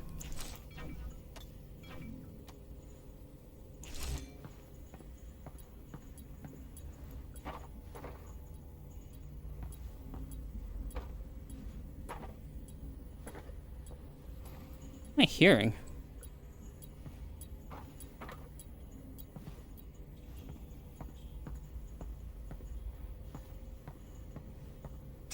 Alright, let's see. Oh, it's this thing.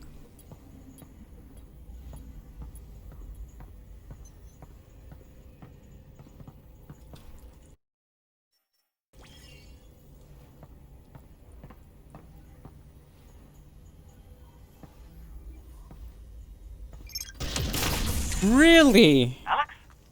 It walked and not jumped it. Fair enough, man.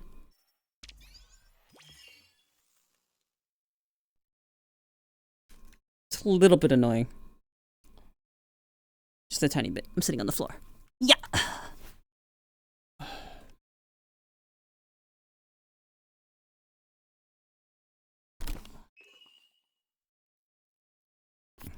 It was an interesting challenge for artists and level designers to employ environmental storytelling to paint a picture.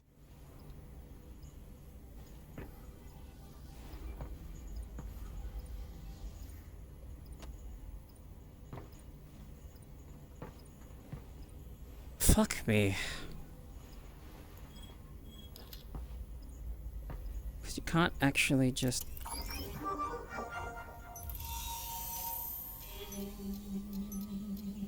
Okay.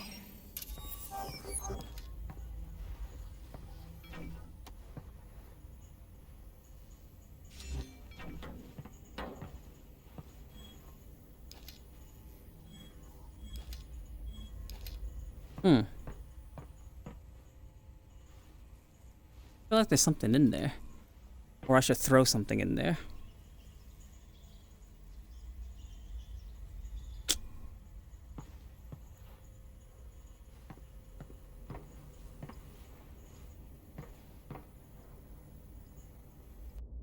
Hold on, what if I save? Save right here. Alyx? Alyx? That's some crazy range on those mines. I've never really limit tested Half-Life Alyx like this before.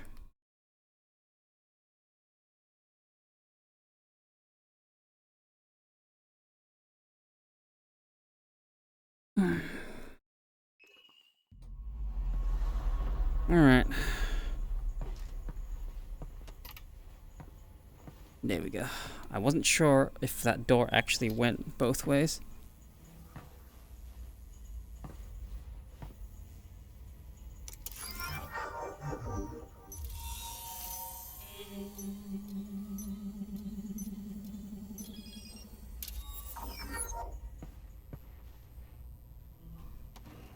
Okay, I need healing.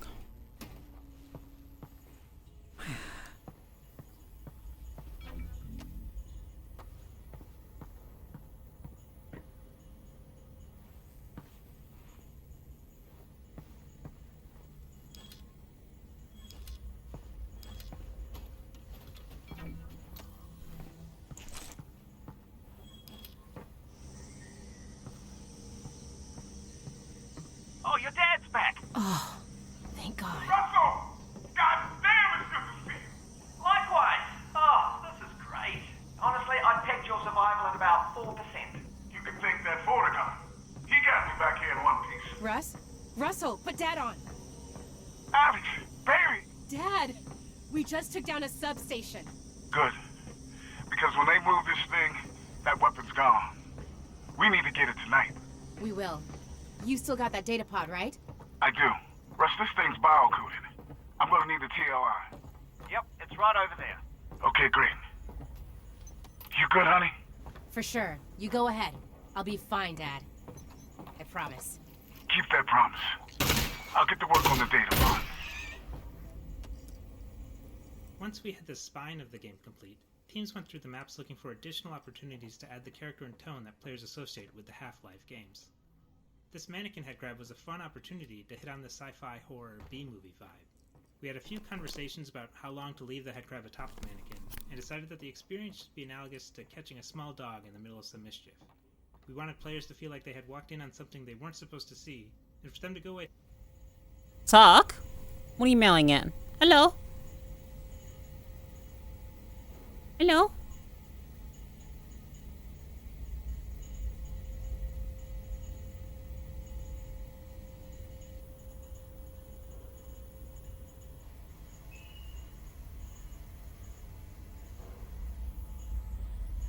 something they weren't supposed to see, and for them to go away feeling like every inch of the game contained something for them to find if they chose to explore it. After an early update to the headcrab sounds, where details like breathing and grunting were added for the first time, we received feedback that the new sounds were too cute and familiar, moving the headcrab too far in the direction of a cuddly creature rather than an alien threat. We updated the sounds to be more threatening, but for this headcrab, we brought back some of the cuter sounds to sell the headcrab's frustration with the mannequin. Okay, here we go. In order to reduce the amount of reloading required in the heat of battle, we wanted players to be able to upgrade the pistol by increasing its ammo capacity. That might seem like a small change, but implementing it in a way that was intuitive to players and that didn't have a lot of negative side effects was surprisingly tricky to get right. Our initial mechanic for increasing the ammo capacity was to use double-sized clips. Once the pistol was upgraded, the player's backpack held clips with twice as many bullets, and those were represented by a clip model that was twice as long. But unfortunately, the longer clips presented a lot of distracting fictional problems. For one, they looked ridiculous protruding out of the bottom of the pistol. Players were also left wondering what was going on in their backpack to transform the single capacity clips that they put in there into the double capacity versions that they were pulling out. We were also left with the sort of absurd implication that the pistol clips found in the world now magically all had to be the upgraded double-sized versions. And while we did scrap the double-sized clips, the concept was still enticing. We just needed to find a better metaphor. I'm out. Metaphor. So then we started looking at the hoppers that were used on paintball guns that can store large amounts of paintballs. In fact, the final upgrade that resulted from this whole line of thinking is still internally referred to as the bullet hopper. So with this in mind, we next needed to design an intuitive interaction model. Players were already satisfied with our existing pistol interaction loop, which was eject clip, insert the next one, chamber, and then shoot.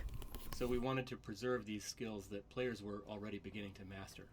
So players would still reload the gun as before, but small mechanical prongs would steal bullets from the inserted clip, pull them into the hopper, and then place them into the firing chamber as needed. Audio cues were also added to clearly communicate the state of the hopper loading process. The hopper also impacted the visual design that we used to convey the state of the pistol. Originally, the clips themselves had a numerical counter indicating the number of bullets remaining. I like how they call them clips and not magazines. Players understood it easily. But the readout on the bullet hopper was on the opposite side of the pistol and had a pattern of blue dots indicating the amount of bullets remaining. So these two representations in two different locations made it difficult for players to quickly determine the total number of bullets in the upgraded gun. To solve this, we designed a single visual readout on the side of the pistol grip. It structurally matched the state of a pistol clip, the pistol's bullet chamber, and the bullet hopper if the upgrade was acquired.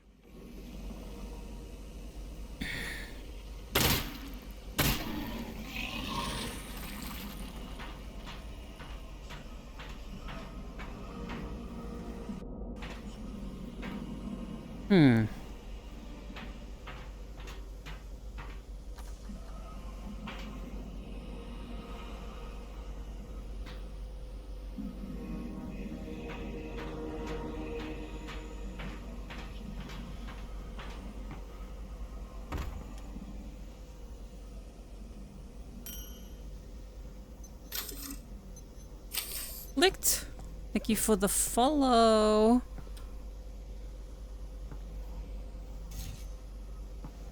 We'll put obstructed. Oh, I see.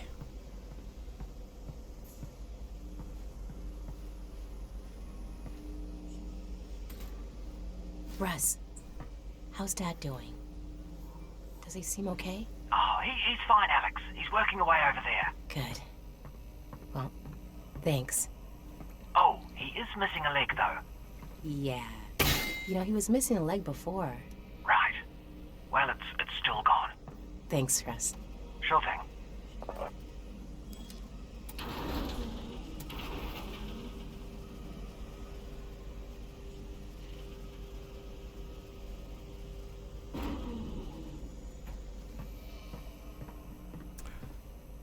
Okay.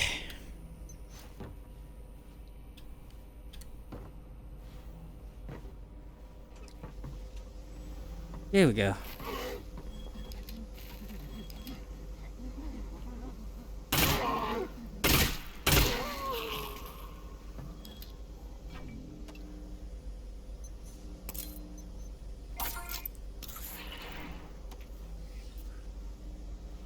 We need supply.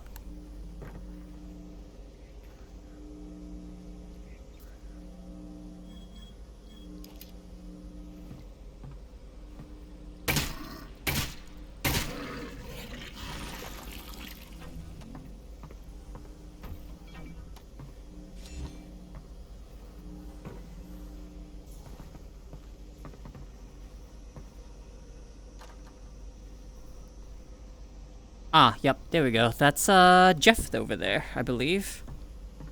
Jeff's the next part.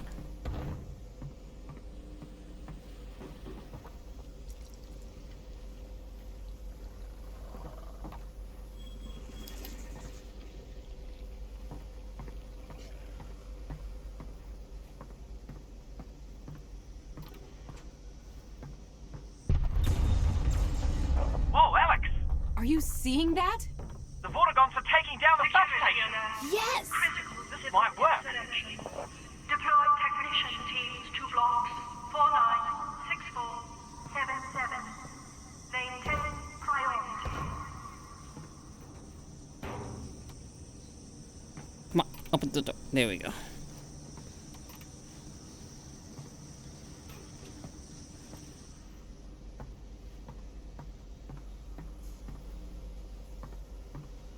That's the door to get back here quickly. Okay,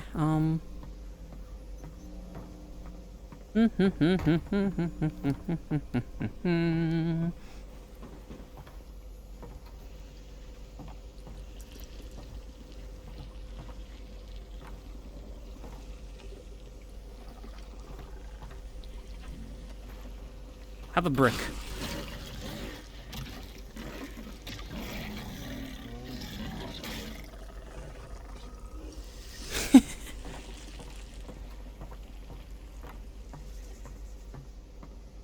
So I open this door.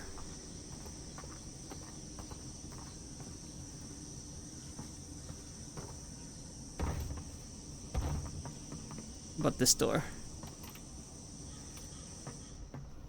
Is this the... Yeah, this one is this door. Whoops.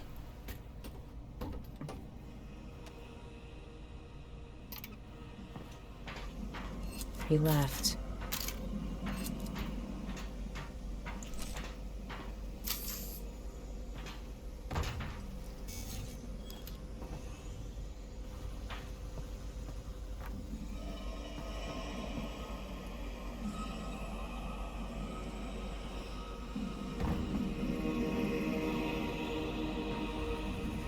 Over here.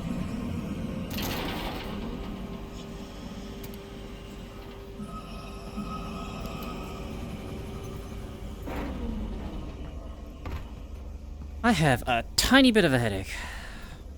Very tiny headache.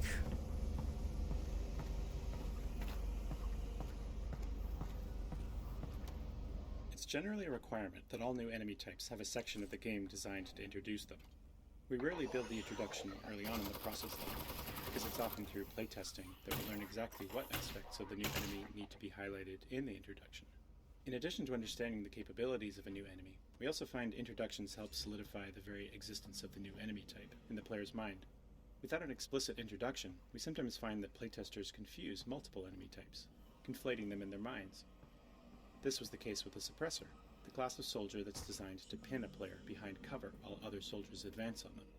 The Suppressor is an inversion of the previous soldier classes, who've all focused on trying to push players out of cover. The Suppressor introduction stretches across the next two rooms. In the first, players see the Suppressor firing at zombies, giving the player a moment to safely observe its firing behavior. They also get to hear its associated sounds, which are important to learn for future encounters. In the second room, players learn to fight the Suppressor themselves. This is relatively straightforward when the Suppressor is alone, but will become more involved in later arenas, where we combine the Suppressor with other soldiers.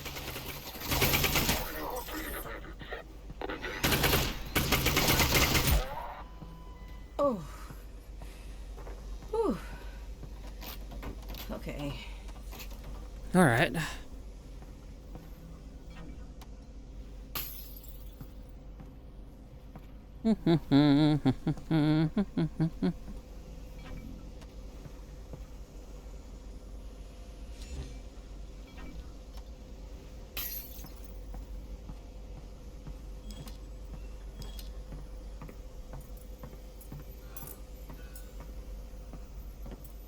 Oh wow, he has a different helmet.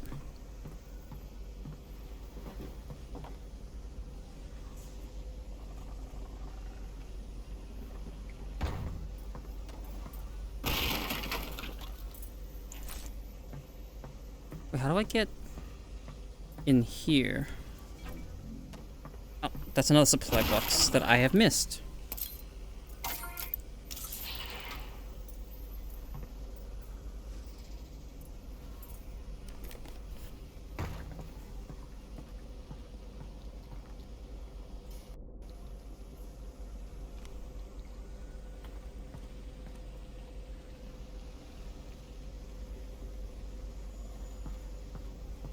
Okay.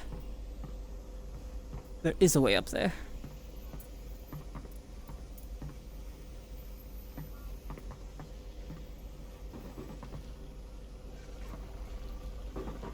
Okay, there's no direct path from where you are to the vault. It isn't practical to spend development time or art resources evenly across every part of the game, so we rely on strategic reuse of resources to maintain fidelity and specificity across the game's environments. This space was initially constructed using industrial models and textures seen throughout many previous environments.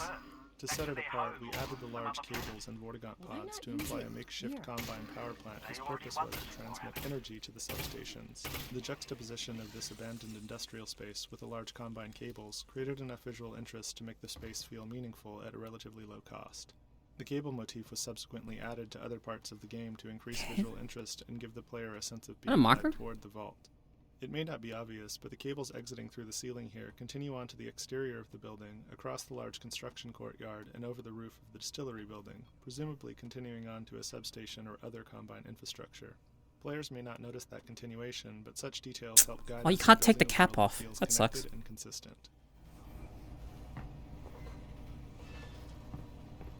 Alright,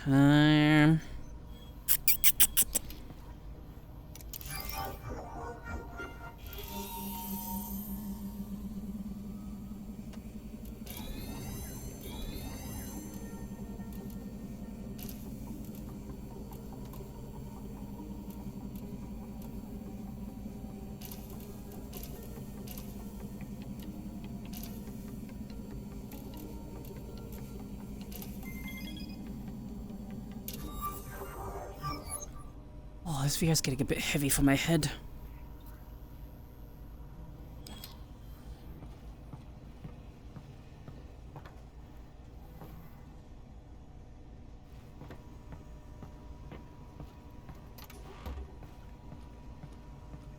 I don't think there's anything else I wanted to get back there, so I'm Mondo.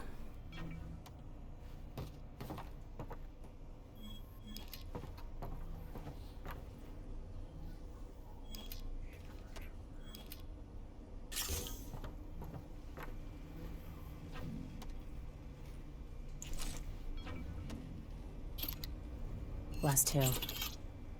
I'm out.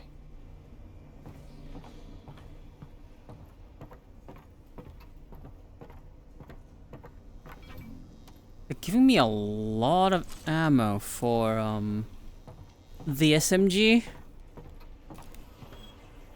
Fancy combine gun.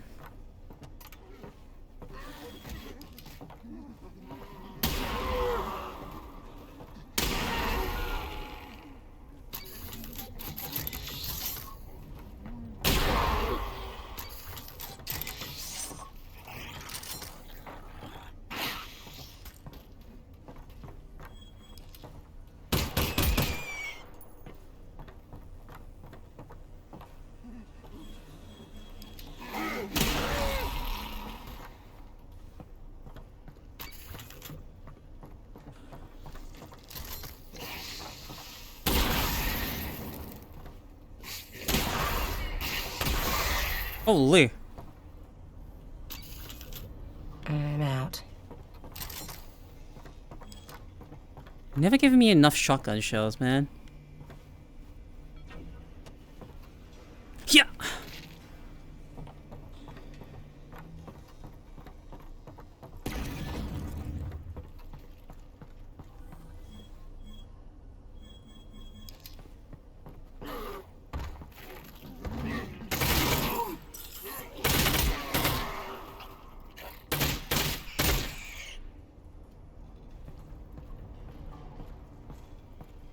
I wonder if I can find a respirator here.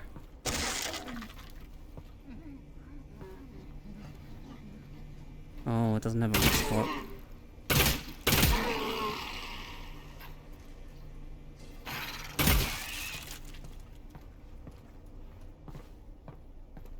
Okay.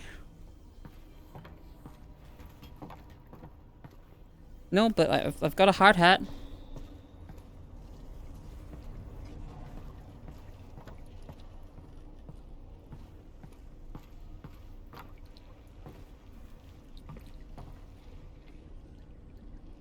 How do I get across?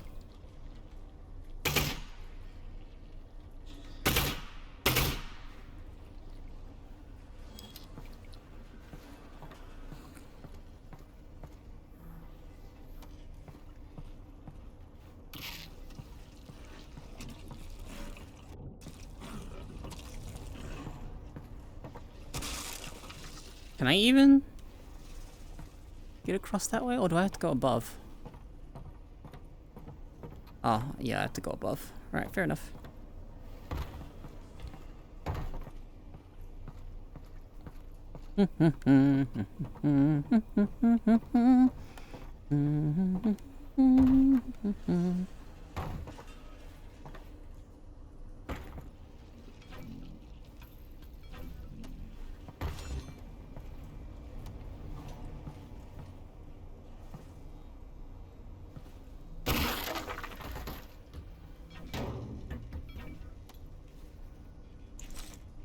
I wonder if I can actually use it like that. Probably not. I don't think they've got working melee weapons.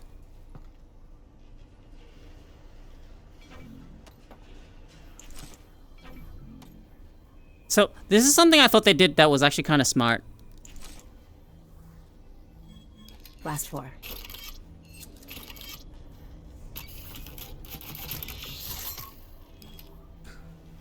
They made this stuff glow.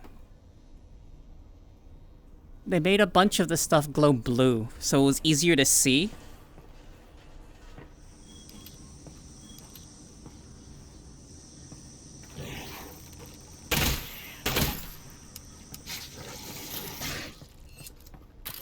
Three cells left.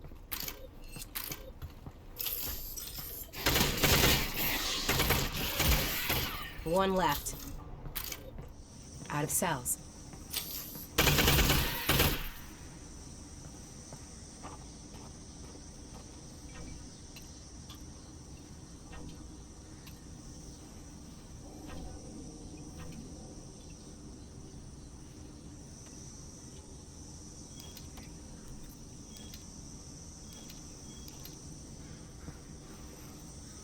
I think that was neat.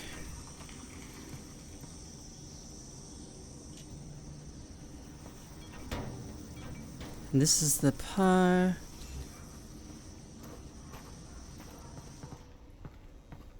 So far, with the way watching this feels, I turned on some of the smoothing. I don't know if that helps.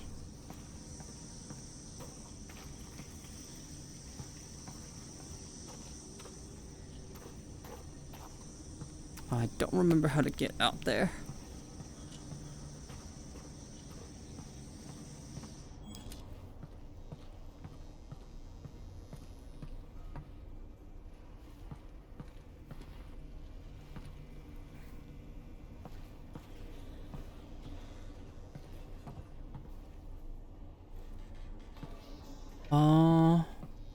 Your way up? Oh, I see.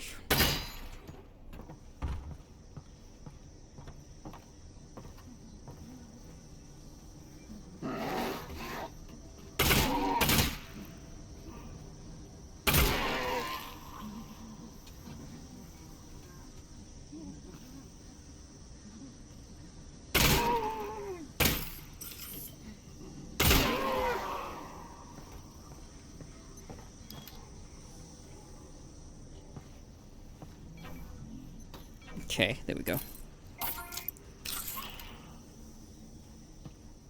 Oh.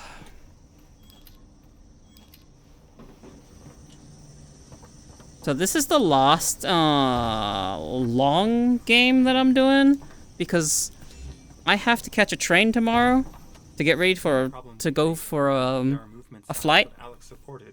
So tomorrow's game is going to be on the shorter side. Based upon whether players were using teleport or continuous movement. If the Whoops.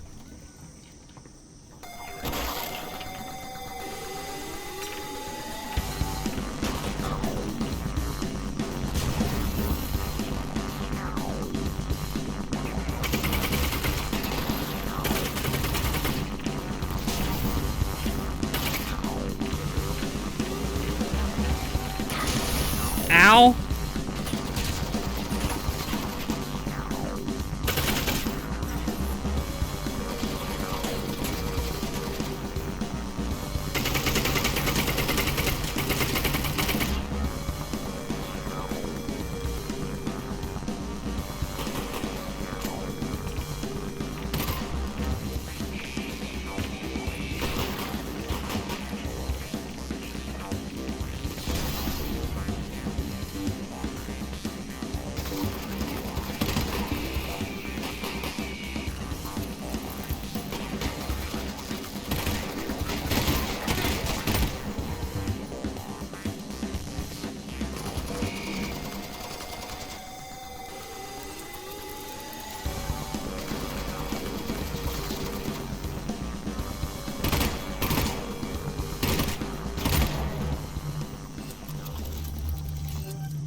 Okay, can I get back up there?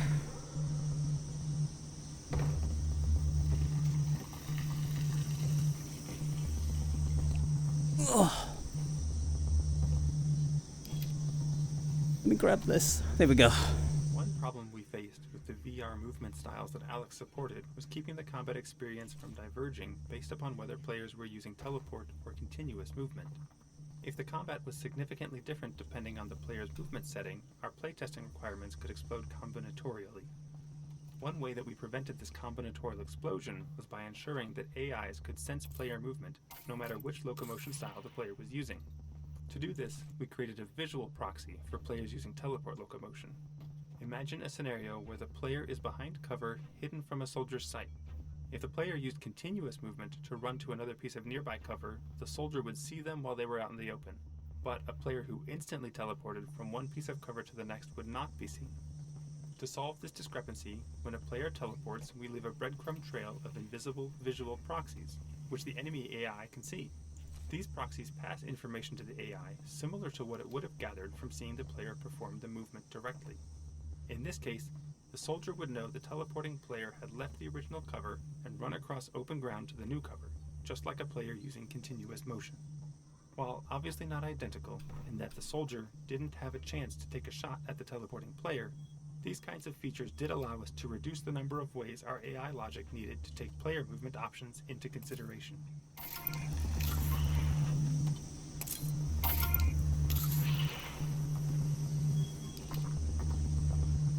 Should play Death Trips for the game tomorrow? The fuck is Death Trips?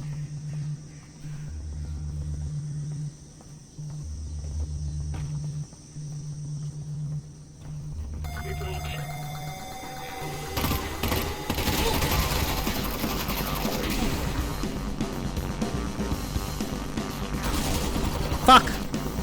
Alyx? Alyx?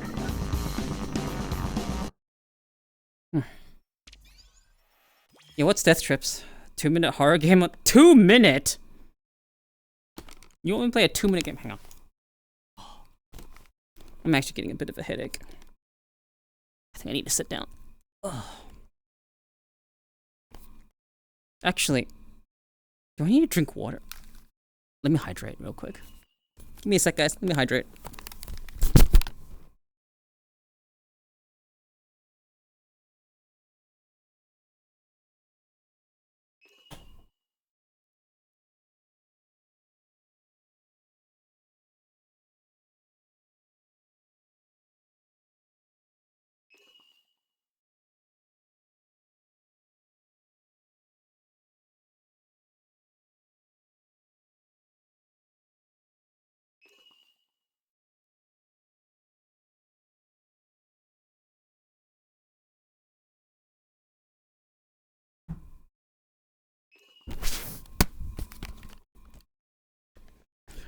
I realized that I hadn't drank any water because I'm not normally at my desk.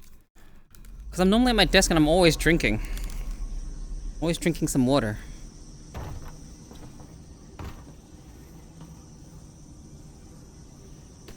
Ugh. Ah! Sorry for all the noise on the microphone.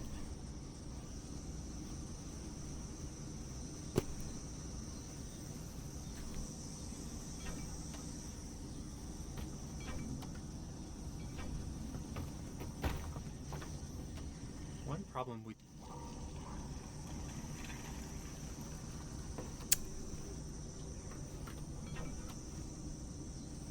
Okay, there we go. One problem we faced with the VR movement styles that Alyx supported was keeping the combat experience from diverging based upon whether players were using teleport or continuous movement. If the combat was significantly different depending on the player's movement setting, our playtesting requirements could explode combinatorially. One way that we prevented this combinatorial explosion was by ensuring that AIs could sense play.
He survived? Holy fuck! Giga Chad!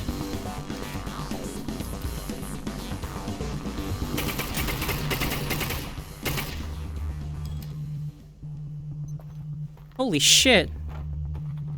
That man tanked an entire grenade.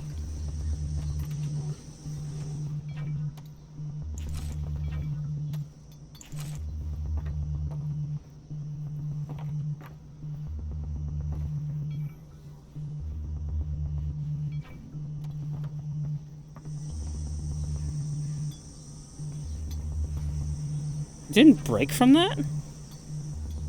Damn, sturdy. Oh.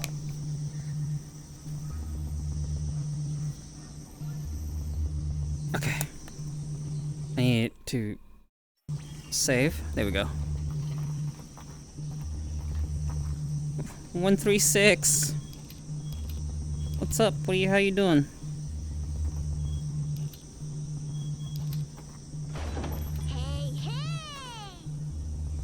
Hey, Val.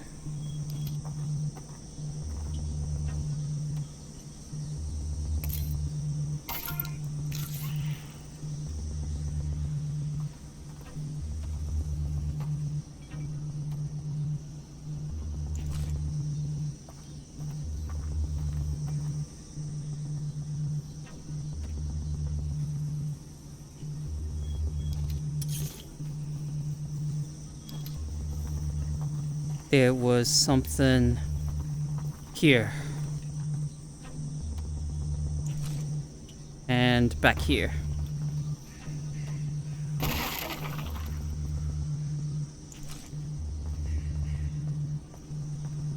You're actually playing Alyx? Yeah, I said it would. Although, like, you know.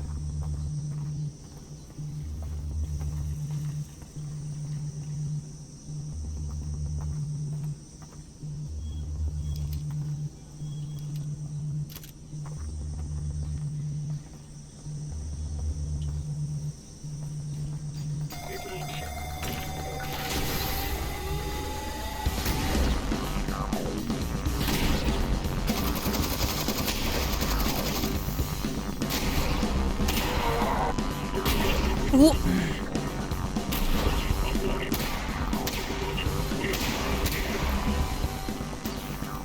That's Shell.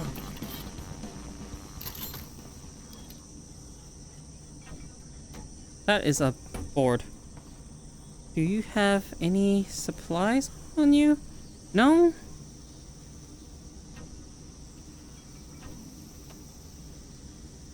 What's that? Some random canned food.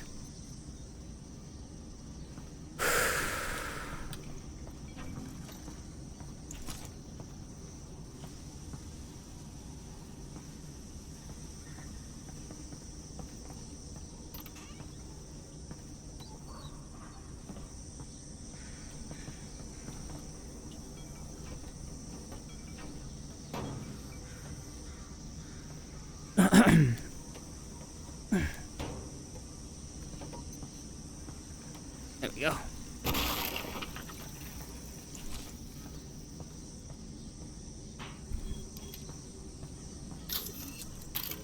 Three cells left.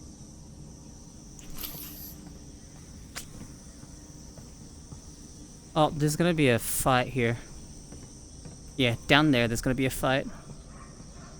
And then... For Half-Life Alyx, we wanted to expand the functionality of our soundscape system, which is used to play ambient sounds. In prior games, we could generally only play one soundscape at a time. The player would be hearing either soundscape A or soundscape B, with a brief crossfade from one to the other. Oh, my game, performance went much more flexible, crazy down. Holy. Transitions. For example, the volume of different soundscapes can be controlled by the player's position and the open or closed state of particular doors in the world. We frequently use this functionality in areas like this transition between indoor and outdoor spaces. If you pause outside for a moment, you'll notice the crickets, birds, distant dog barks, and other environmental sounds that help paint the picture of the quarantine zone late in the day. As you move into the indoor area, you'll notice the outdoor soundscape diminish as you move away from the door. In fact, if you close the door, the volume of the outdoor soundscape is reduced even further. And as you progress into the building, you'll begin to notice the indoor soundscape consisting of the indistinct hum of machinery and buzz of electrical fixtures.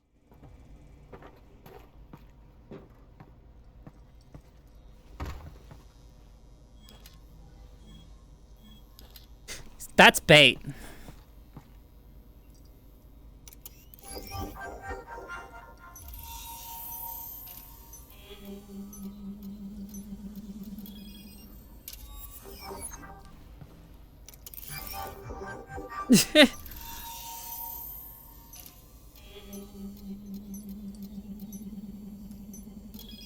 Speak up? You want me to speak up? I don't really care about Risen. We've got all the upgrades that we need.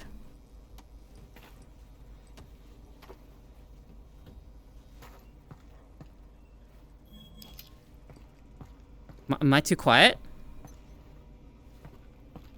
I'm not too quiet, am I?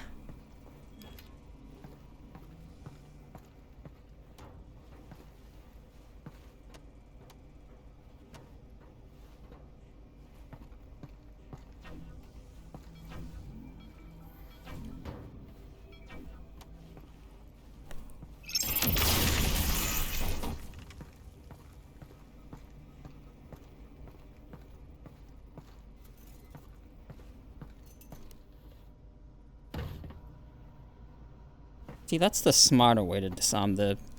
I say disarm, that's not really disarming.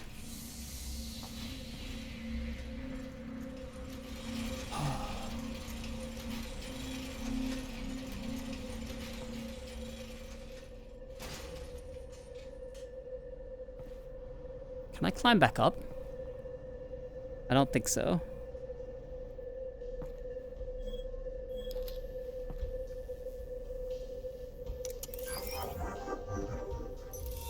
So we just go steady.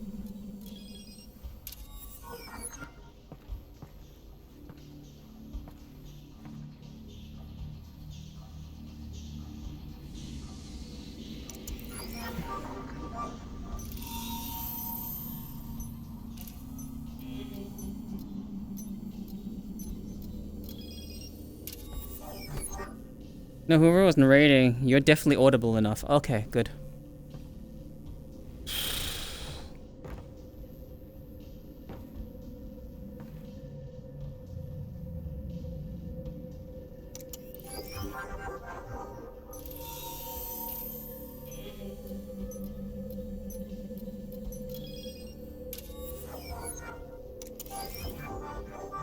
I have to be very careful doing this.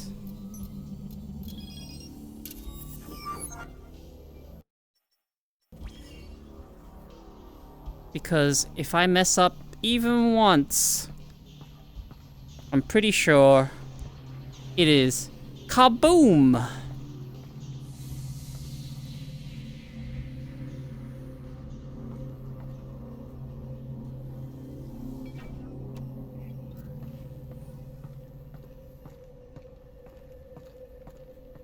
Like, you see these here, right here?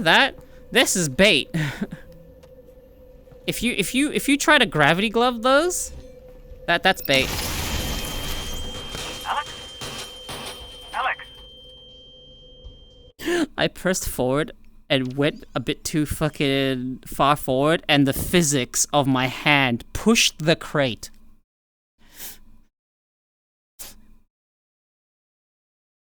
Do you want to know if I think this is a good game? It's a fantastic game.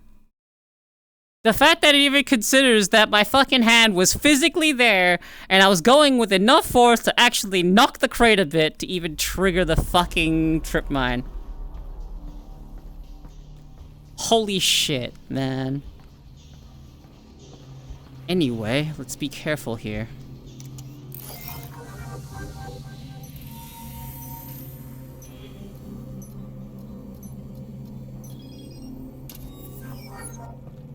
Jesus.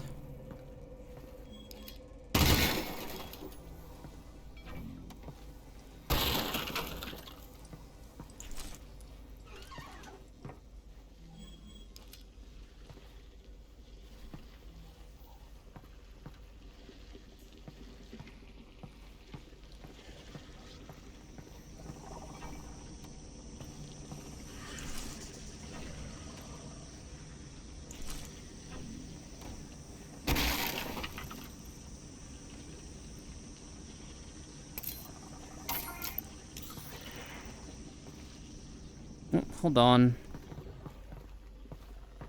There was a health in here. I'm pretty sure.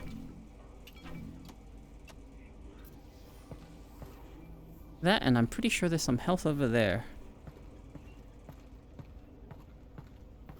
Over here somewhere? Was that just resin? It's just resin.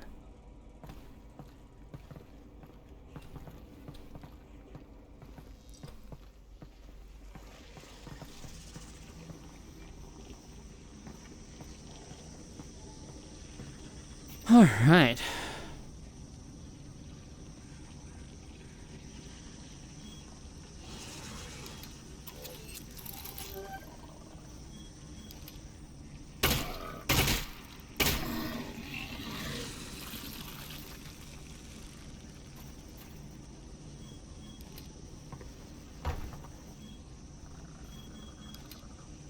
Four shells left.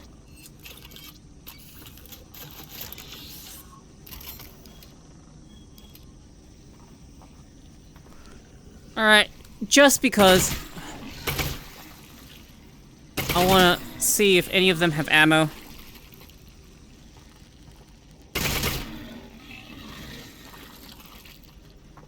Because it's entirely possible.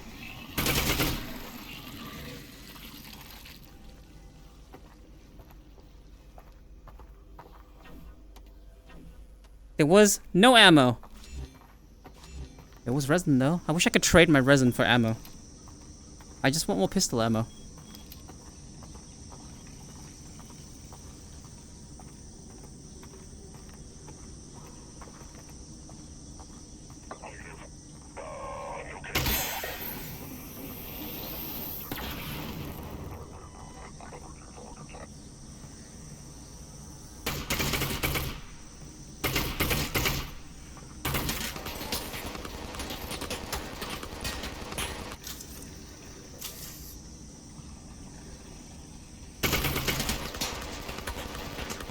Holy shit.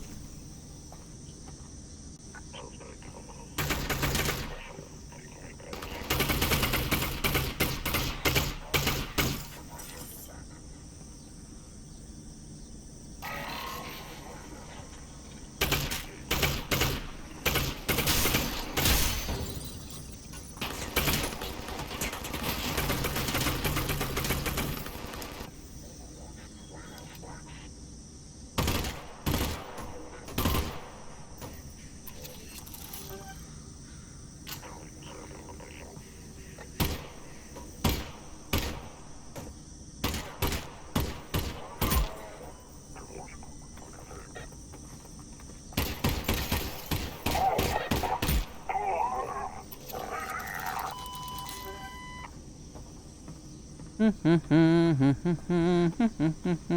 can take a shortcut through that building. Okay, I don't see a way into this building, so I'm gonna look around. What is this place, anyway? It's a distillery. They made vodka and things like that. Is vodka good? Oh, God, no. Russell doesn't like vodka. Got it. Well, I never said that. But it's not good? It's poison. But I love it. Everyone loves it. okay, that's all very confusing. Let me figure out how to get in, and then I'll find you some. Wonderful if you could, actually, yes. You know, like, yeah, that is probably an accurate description of what, yeah, vodka is.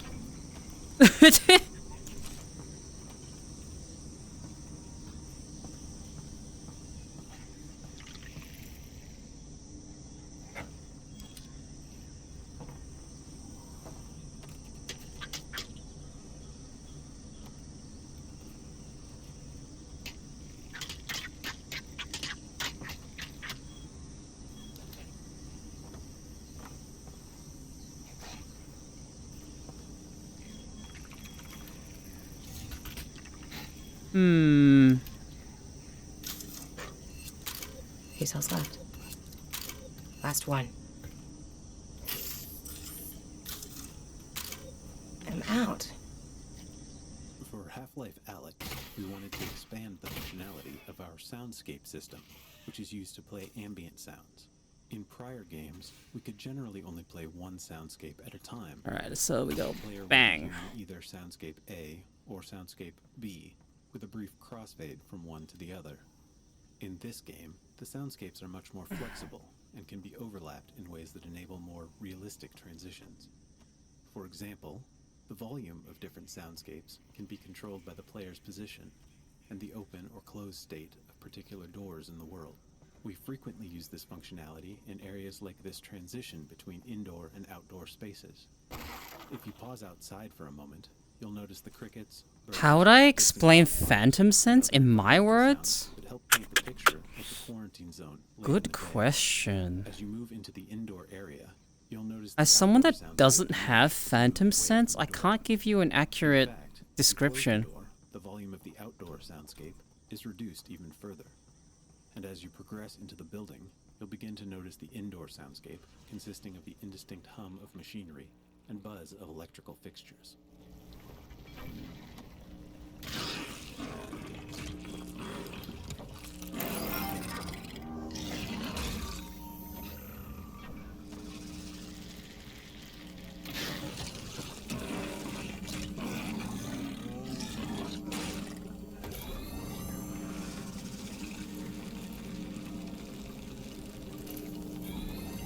Like, I could describe it as... I don't know. That's the thing, is that I don't have it, so I can't really give you an accurate description.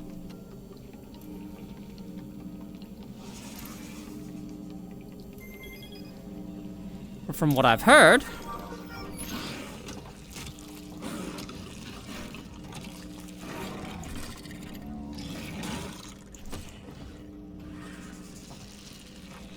I need this for... Who's back?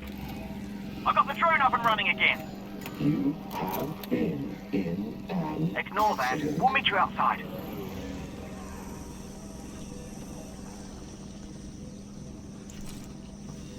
It looks as if there are combine barricades up ahead. They're stopping anyone from getting any closer to the vault. Okay, so what do you think? Make your way into the distillery and see where it takes you. With my drone back online, we've finally got the... Oh, no, you're kidding me! Unlucky, man. But, you may have just, put me in a situation where I have to deal with, soldiers.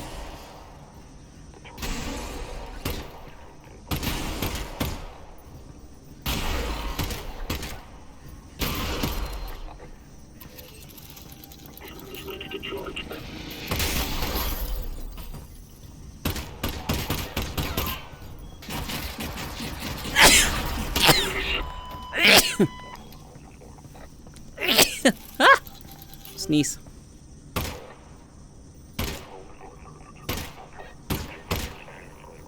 Come on. Keep your head.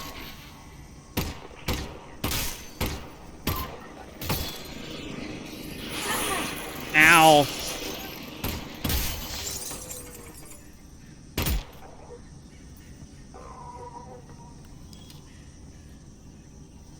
Alright, what am I looking for?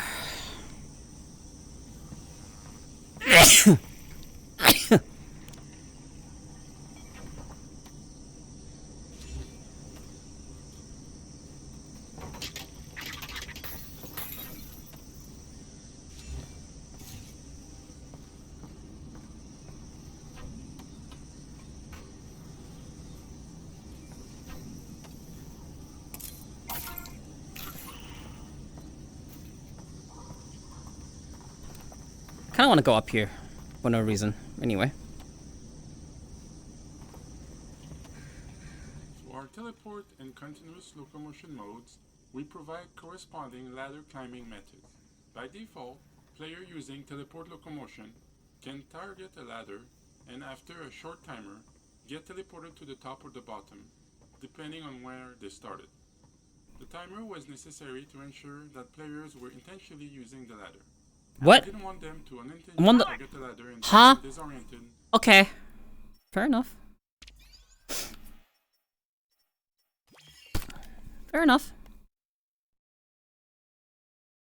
So something about VR headsets just aggravates people's sinus cavities? Yeah, sort of. Sort of.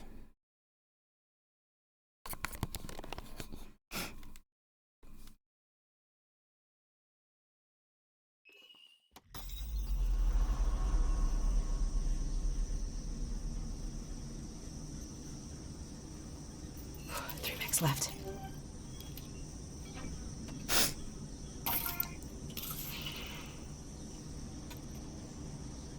Alright, so... Ooh, okay.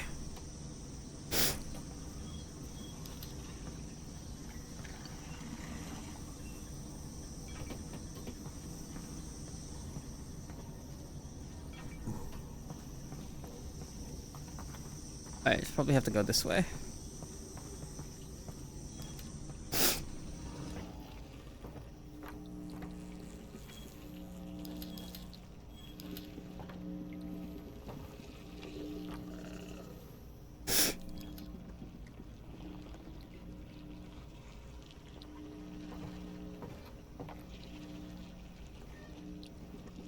Ah, yes. Okay, you are annoying me.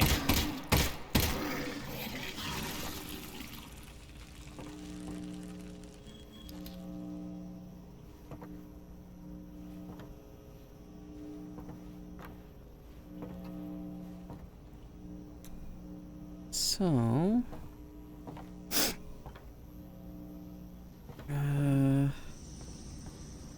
that leads to where? Exactly? Where the fuck are you leading me? What the f- here? Of all places.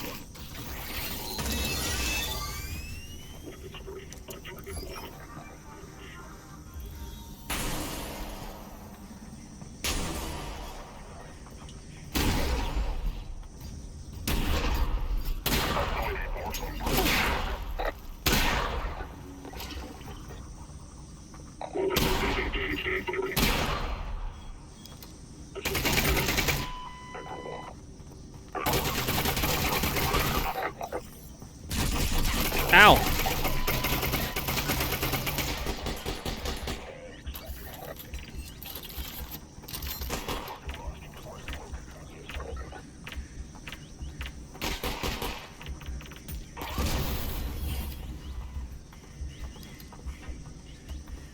Well, that was dumb. I'm hurt now, though.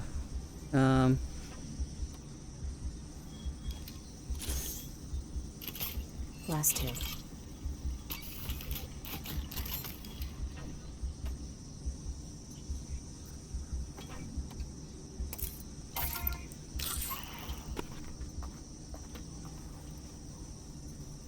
Well, keep that in mind next time I annoy Koeko.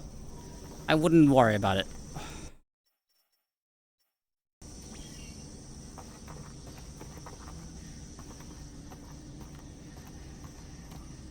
For our teleport and continuous locomotion modes, we provide corresponding ladder climbing methods. By default, players using teleport locomotion can target a ladder and after a short timer, get teleported to the top or the bottom, depending on where they started. The timer was necessary to ensure that players were intentionally using the ladder. We didn't want them to unintentionally target the ladder and become disoriented when they found themselves at the other end. Players using continuous locomotion can directly grab ladders to climb up or down. In this mode, they can grab a ladder rung and move their hand down to raise their body, or move their hand up to lower it. This allows players to move up or down the ladder rung by rung in a natural way. This mode turned out to be so popular that we added it as an option even for players using teleport locomotion. As it happens, most of the ladders in our game do not extend very far beyond the upper landing area. This made dismounting the top of a ladder challenging for players using continuous ladder climbing, since there's very little ladder to grab onto above the landing area. To solve this, we detect when the player stops holding the ladder with both hands and automatically teleport them to either the top or the bottom, based on the direction they were climbing. Unfortunately, we don't have a lot of explicit ladder training in the game, so some players are surprised by this teleport behavior if they accidentally let go with both hands while climbing.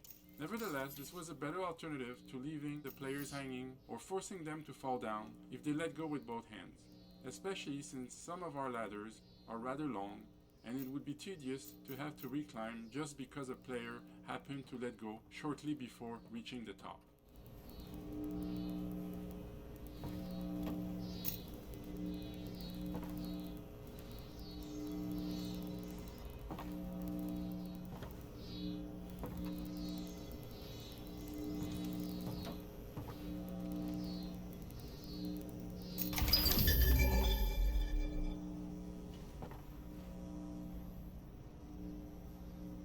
Okay.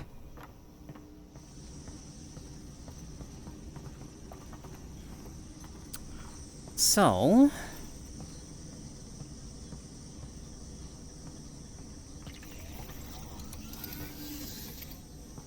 now this...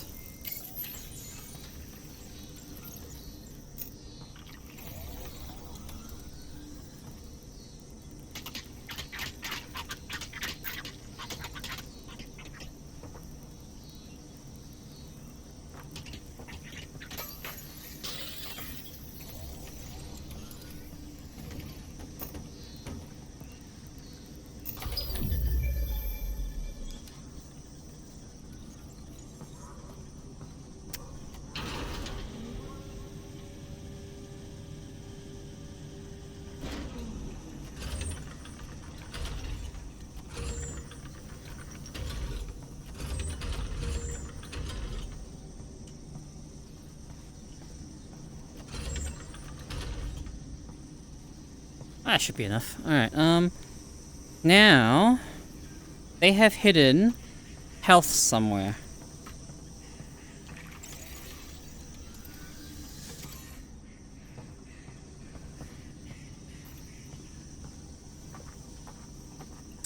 Not sure where they've hidden it. Crab sounds pissed. I mean... yeah.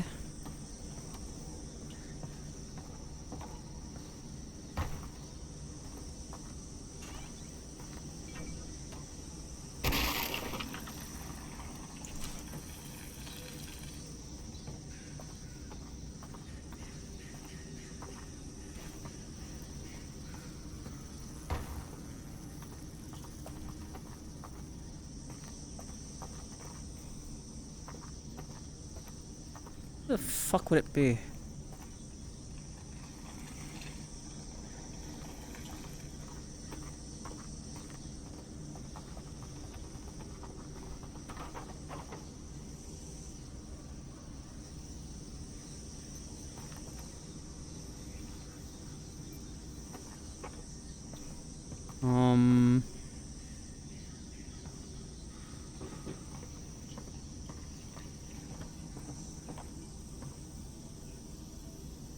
Okay, so that's not far enough.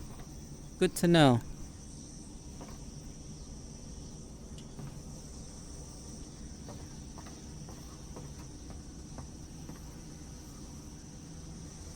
Ooh.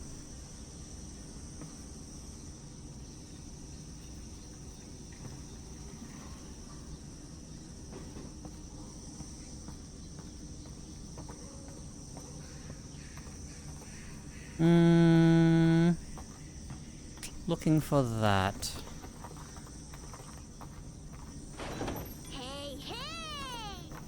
Hey, Digi.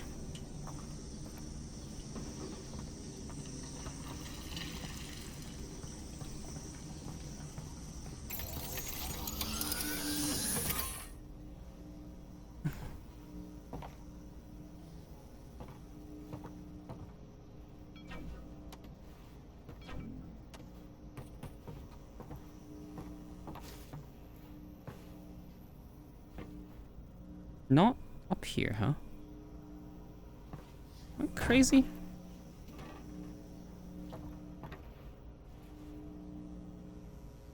Where the fuck did they put it?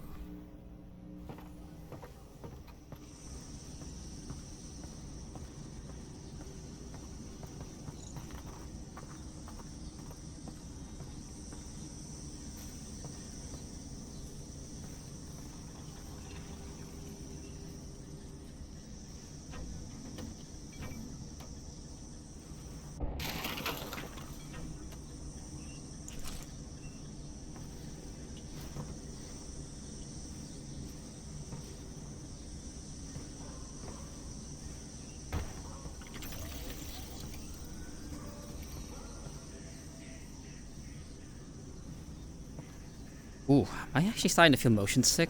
Holy, that is a first.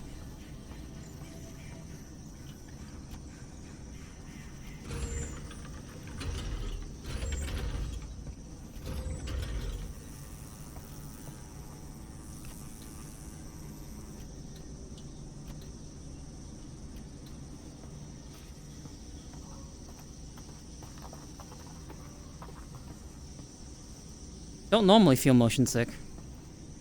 Yeah, Half-Life Alyx.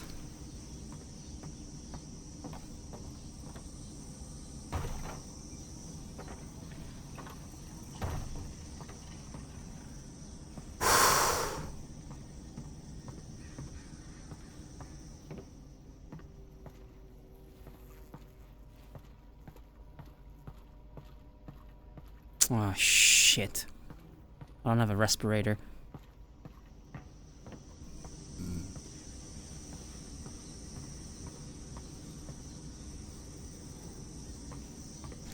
I lost it somewhere along the way.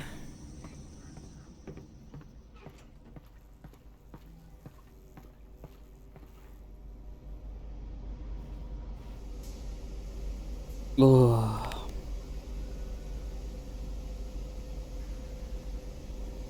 Not sure if I'm hitting my limit for being full body. Not full body in VR.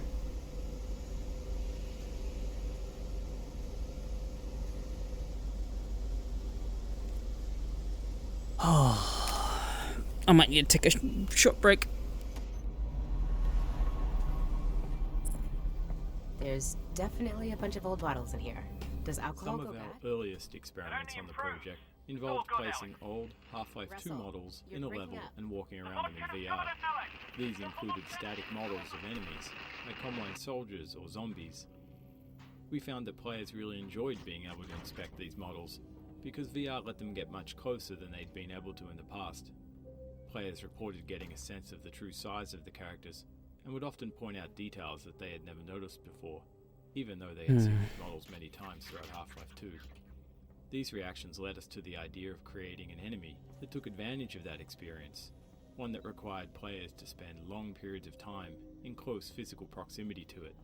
But enemies typically don't let the player get near them without attacking, so we felt it made fictional sense for this enemy to be blind, and to feature non-combat gameplay as its focus. Early experiments with guiding a blind creature using sounds were immediately interesting, and gave us a way to create scenarios unique to the product. Thus, the concept for Jeff, known as the blind zombie internally, was born. The Zen flora you see on the wall here, which we refer to as Zen ears for obvious reasons, animate in reaction to the same sounds as Jeff. Early in development, we would observe situations where playtesters would fail to notice Jeff becoming enraged by a sound. If the player died as a result, they felt frustrated and wronged. We worked to make Jeff's animations and sounds communicate his level of aggression to the player as clearly as possible. But if players weren't looking at Jeff, they could still be caught unaware. Adding these Zen ear growths to the environment was a way for us to help players be more aware of Jeff's reactions to sound. The Zen ears work as an extra layer of visual feedback for Jeff's behavioral state, one that lives in the environment instead of on Jeff himself.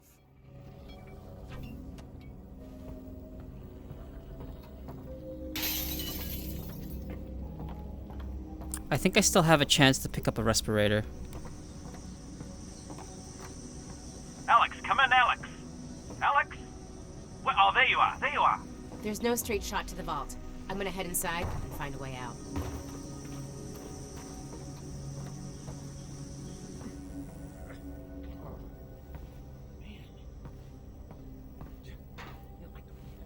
You keep your tongue to yourself and I don't shoot you with it.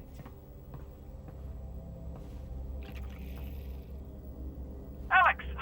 You're never gonna believe... Of development, we intended to feature a variety of visually distinct Zen flora and fauna in Half-Life Alyx.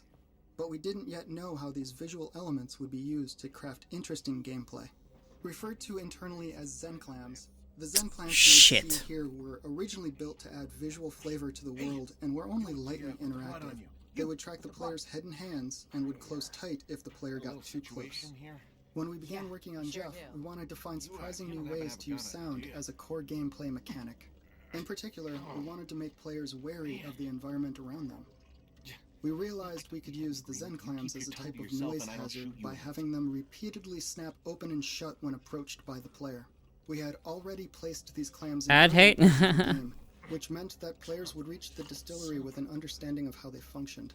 The introduction of Jeff changed the player's relationship with the Zen clams, as they went from being harmless but annoying to a dangerous hazard that players would need to take care to avoid.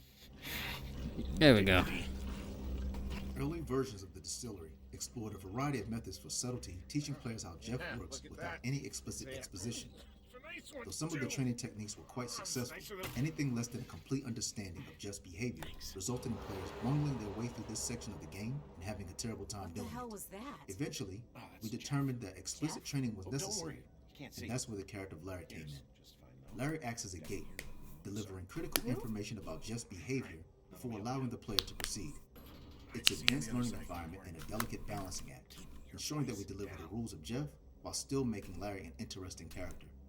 To spread out the exposition, you'll notice that it's distributed over a few different story beats as Larry first introduces Jeff, then demonstrates Jeff's predictable reaction to a breaking bottle, and finally explains that the player can prevent their own coughing on Zen spores by covering their mouth.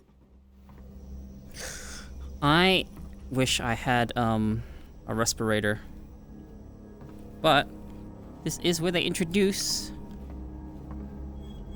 Jefferson. Oh, okay, can't move that.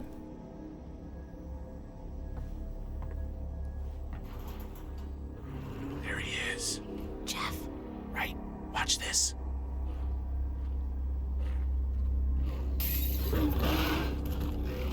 See? He's totally predictable. But he will rip your arms off if he finds you.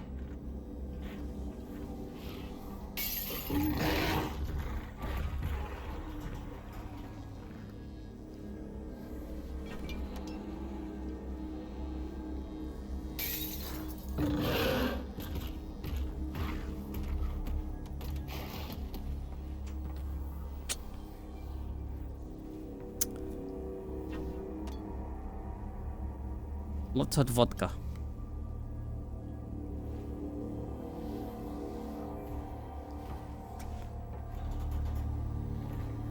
I don't know how I lost the respirator that I had.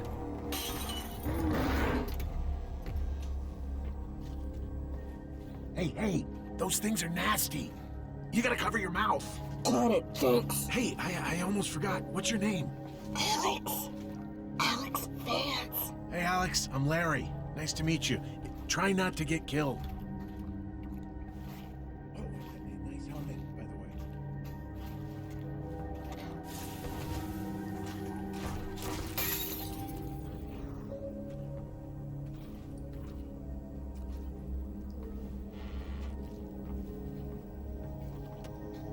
A core element of both the environment and Jeff himself are the Zen plants seen here spewing toxic gas that makes the player cough. These were not created to be merely ornamental or to support the novel VR interaction of players covering their mouth. They were added specifically to solve a long-standing challenge that we had with illustrating Jeff's personal space. One of the trickier aspects of designing Jeff was striking the right balance between perceived threat and actual threat. Many scenarios in the level forced the player into close proximity with Jeff in order to create tension. We found that these moments could be exciting, but they could also become frustrating when players accidentally got too close to Jeff and were killed unexpectedly. Players reported not understanding how close is too close. We tried a number of solutions, such as adding glowing tentacles to Jeff that acted as Yeah, I have a to actually visual cover my mouth representation here. of the perimeter of his Switch personal hand. space.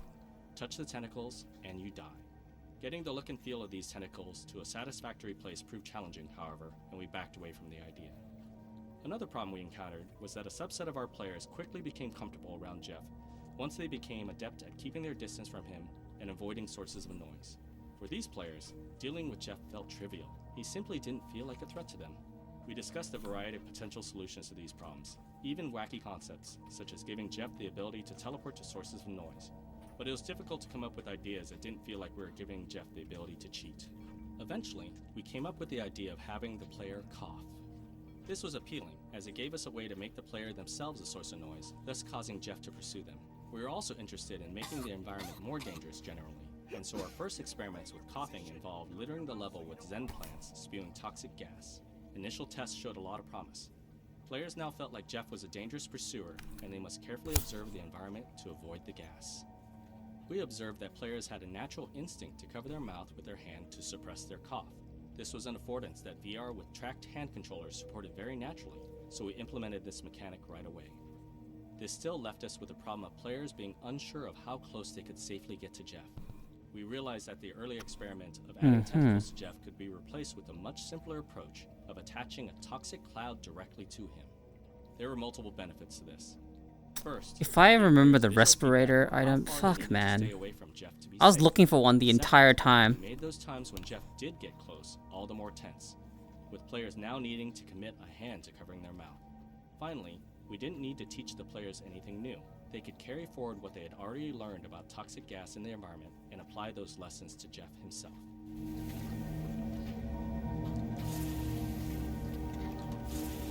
One of our major goals in the design of Half-Life Alyx was to reach the widest possible audience.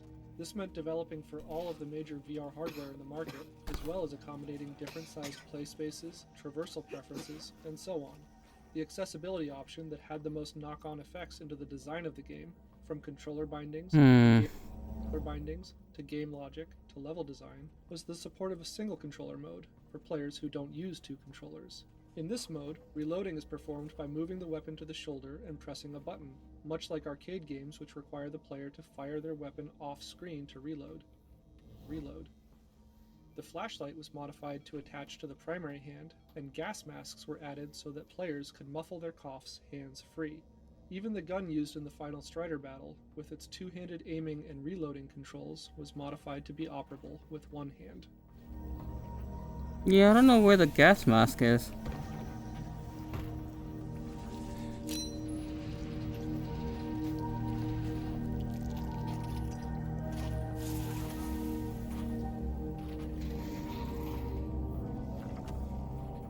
Refined Jeff's behavior and visual design, we thought a lot about how we wanted players to feel about him. The goal was to have playtesters describe Jeff with words such as menacing, threatening, and deadly, and for that reason it became important that players not survive if they got too close to Jeff, so we decided that his attack should result in instant death. This would teach players unambiguously that Jeff was too dangerous to trifle with. but it left us with the challenge of teaching this to players without necessarily killing them. The approach we took was to give the player opportunities to witness Jeff attack and kill other characters. Early versions of the level included scenarios where Jeff and the player would encounter zombies and Combine soldiers. The player could attack these enemies, or use sound to lure Jeff into place so that he could pummel them with his massive arms. This gave players an opportunity to witness Jeff's power and his method of attack without dying at his hands themselves. Unfortunately, this outcome wasn't guaranteed, as some players would opt to kill those enemies themselves, and having these other characters present was also quite expensive in terms of animation, sound, and level content. We were already grappling with the challenge of keeping this level well-paced and within scope, and so we cut these sections. But this left us with the original problem of how to demonstrate Jeff's ability to kill without killing the player. We chose to address this by adding beats to existing animated sequences. For example, when the player opens this two-handed roller door, we added a head crab for Jeff to munch on in full view of the player. We also added a similar beat to the later elevator ride, with Jeff smashing a head crab against the wall before melting it down with acid.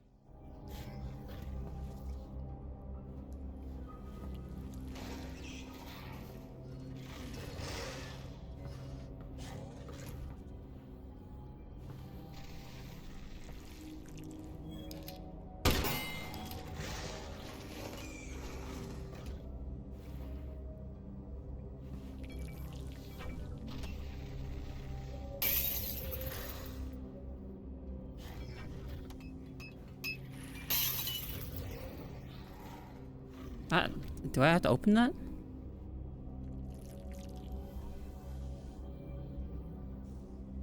I don't remember. Even though Larry instructs the player on the basics of how Jeff works, we found that we needed to let players test those rules without having Jeff in their immediate personal space. If we made players first interact with Jeff face to face, they often fell to pieces and forgot the rules. They would die over and over again, and their fear of Jeff would quickly turn into frustration and annoyance. This area was created to serve as a training playground, where players can observe Jeff reacting to various sounds while remaining safe from his attacks. It contains many of the elements that are encountered throughout the rest of the level, including some falling bottles, a padlock that needs to be shot, and various types of Zen plants. Jeff remains close enough to feel threatening, but he cannot attack the player. Players can spend as much time here as they need to, and move on when they feel like they've got a good grip on how Jeff works.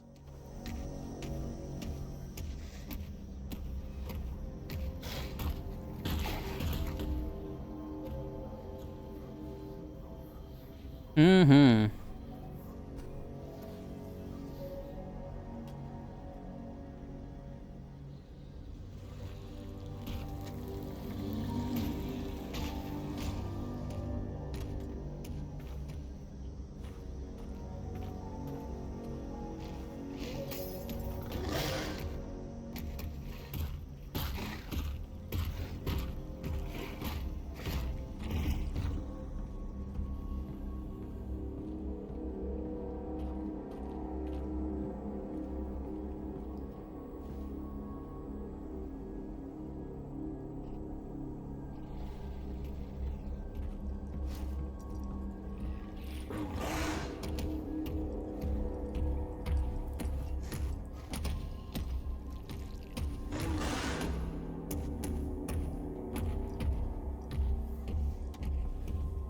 Jeff's character design went through several significant revisions over the course of development. Just by looking at him, we wanted players to understand certain things about the character. Our first priority was to communicate his blindness. Second, we wanted the character to feel physically imposing. After all, the entire concept of Jeff had grown out of our observation that just being close to a character in VR could make for a powerful experience. Finally, we wanted players to understand the blind zombie's behavioural state at a glance. Is he feeling angry? Did he just hear something and is feeling curious? And so on. The first design that we modelled and animated was a sort of combine worker robot. The robot's face featured a holographic display that could flip between different icons that represented its state. A large piece of rebar jutted out of the back of the robot's head, sparking electricity and spewing smoke. This was meant to demonstrate that its visual sensors were impaired, making it blind. We made the robot tall and hulking. It looked heavy, unpredictable and dangerous. However, player reactions to this robotic design showed that it had problems. Players would initially focus on the head's holographic display, parsing the face and understanding the meaning of the head's holographic display. Parsing the face and understanding the meaning of the icons proved too challenging for players, and even worse, this element distracted from the rebar poking through the robot's head, and their understanding that it was blind. Players found the robot imposing, but we weren't getting the deeply visceral reaction of fear that was desired. A trip back to the drawing board landed us with the more organic character you see in front of you. Drawing inspiration from the idea of coal miners succumbing to the black lung, we focused on the concept of a member of the Combine's Zen cleanup crew that had succumbed to the Zen infection. This gave us the visceral reaction from players which we were looking for. A human face is still visible, but the eyes are clearly decayed, communicating blindness. The organic nature of this design allowed us to lean more heavily on audio to feed back the behavioral state, with animalistic grunts and roars that came to include more human-sounding elements over time. Okay. Dude, it's hard not to want to be quiet during this part.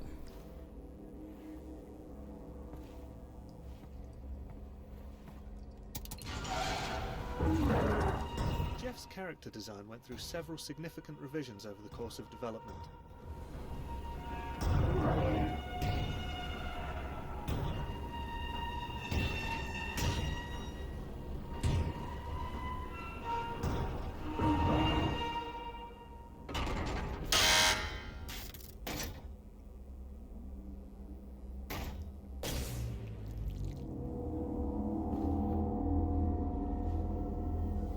Haha.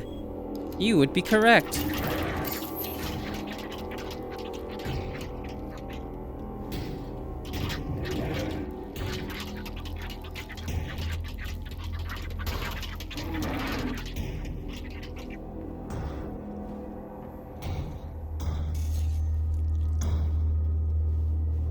Hang on. Okay.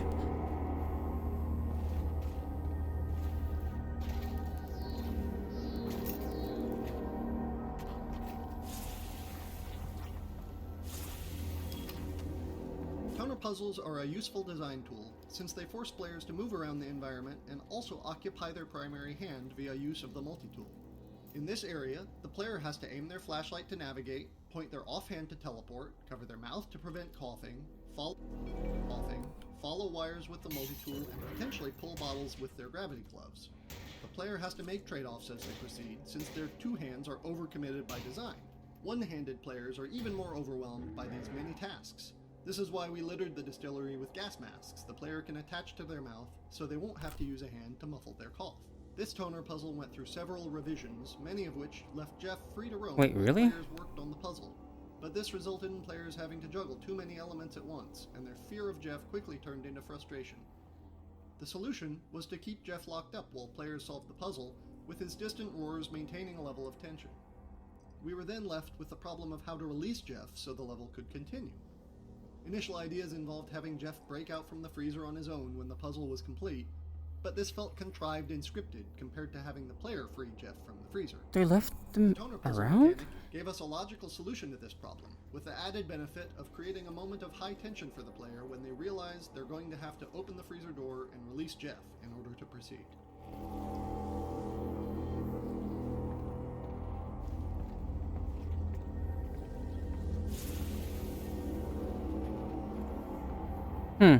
Okay. Fair enough.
Many of our ideas for Jeff involved coming up with plausible ways to force Jeff and the player to occupy an enclosed space at the same time.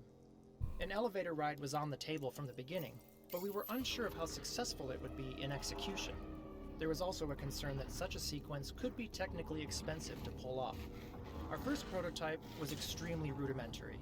Players would get into an elevator with Jeff, the ride would last around 30 seconds, and then Jeff and the player would exit. There was no complicated level scripting, no bespoke animations for Jeff, and no special audio or lighting treatment. Despite the relative lack of polish, players had a strong positive reaction to the sequence, even naming it a highlight of the game when we ran company-wide playtests. This convinced us that it was worth putting more work into the elevator ride to make it something really special. In the end, a lot of different disciplines came together to create the final sequence, which combined sound, animation, scripted lighting, and careful choreography of Jeff's movements and the player's actions.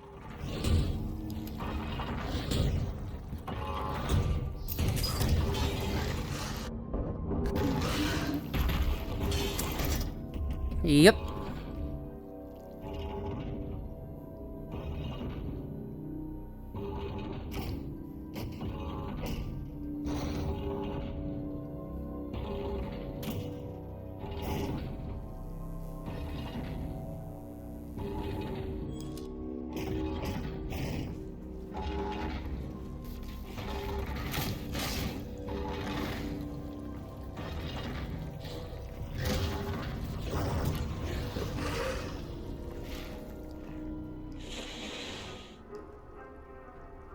I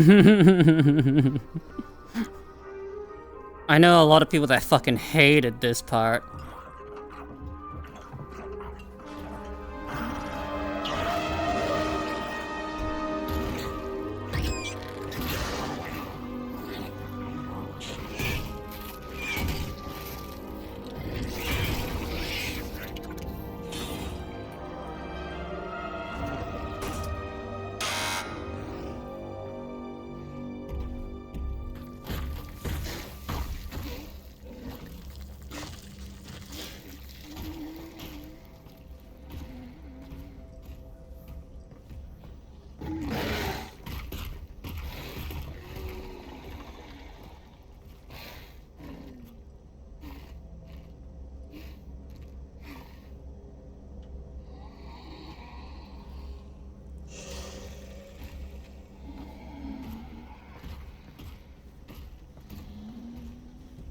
Okay, let's see. They said they left the distillery filled with respirators, and I was looking for them. I couldn't find any.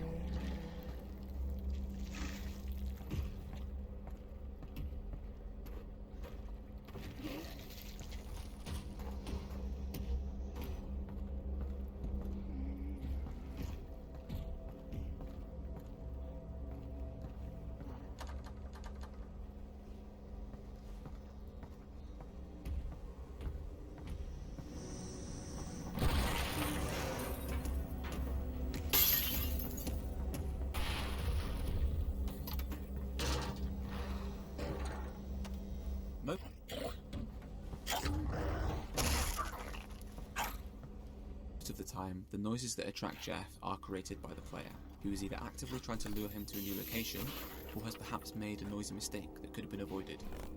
The key point being that the player feels some amount of responsibility for the noises being made. The goal of the upcoming hallway was to flip that idea on its head, if only for a moment. Like a misbehaving pet, this cheeky headcrab appears to surprise and infuriate the player, clumsily knocking over a series of bottles before escaping into a vent. Classic headcrab nonsense. We were surprised to find that many players wanted to check and see if the headcrab had indeed escaped. They would climb up onto the boxes and crane their head up into the vents. This prompted the idea of adding a small Easter egg to reward those players. Try it, and you'll find that the cheeky crab has indeed escaped to be annoying another day. The cost of adding these sorts of secrets needs to be weighed against the potential for players to actually discover them. In this case, our playtest observations made the cost appear worth it, in particular for the impact it would have in making the world feel more real. A full reality where living creatures go Has plenty of time today? Yeah. to witness them. I do have plenty of time today. But I do need a lot of time for this.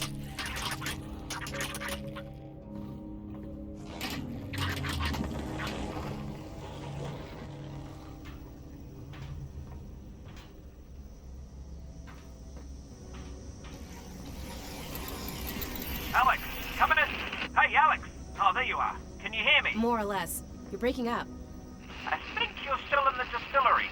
I made a friend named Jeff. Well, that's great. We can take all the help we can get. Yeah, we're not really close. Listen, there should be a big tunnel-sized plug in the floor there somewhere. That's gonna be... The tunnel out of here? correct. You get it open, I'll figure out where it leads. Since the entire premise of Jeff hinged on keeping Jeff and the player in close proximity to each other, the distillery map was constructed as a series of chambers connected by one-way transitions. Early on, we used two techniques in concert to keep Jeff and the player together throughout the level. First, each new area was gated with a special locked door. These took the form of impenetrable Zen membranes that only Jeff could tear through. The player would lure Jeff to the membrane using sound, and Jeff would break it open so that both Jeff and the player could proceed. We had always had a goal of having players describe Jeff in adversarial terms, as a constant pursuer or a thorn in their side. The problem with the Zen membrane concept was that it led to players describing Jeff as a useful tool, or worse, an angry co-op partner, rather than something they feared. Another way that we would keep Jeff and the player together was via the use of one-way drops. Jeff would fall off catwalks, platforms, and ladders into each new area. These drops functioned as intended, but just like the Zen membranes, elicited an undesirable reaction from players, especially when repeated multiple times. Watching Jeff do these pratfalls left players feeling like he was less dangerous. They felt sorry for him, and even laughed at him. Eventually, we realized that we could use combined force fields, which the player cannot pass through, as a way to create one-way doors. These force fields allowed Jeff to move through them, but required the player to follow via another one-way path. This allowed us to build thresholds where Jeff and the player could both move forward while eliminating the awkwardness of the Zen membranes and avoiding the repeated falls that had previously made Jeff look so clumsy. Oh, thank fuck! Had a few other benefits. Don't have to cover my mouth anymore. Have a convenient way to take a back Alright. that is inaccessible to the player, like the one at the bottom of this ladder. They also tied in nicely with Jeff's fictional background as a former member of the Combine Zen cleanup crew.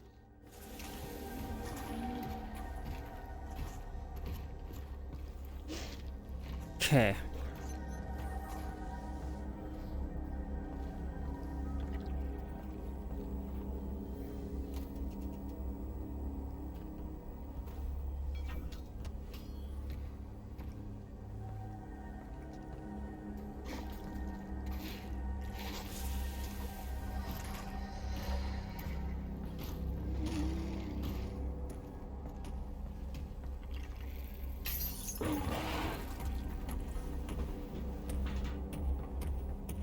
You, Jeff.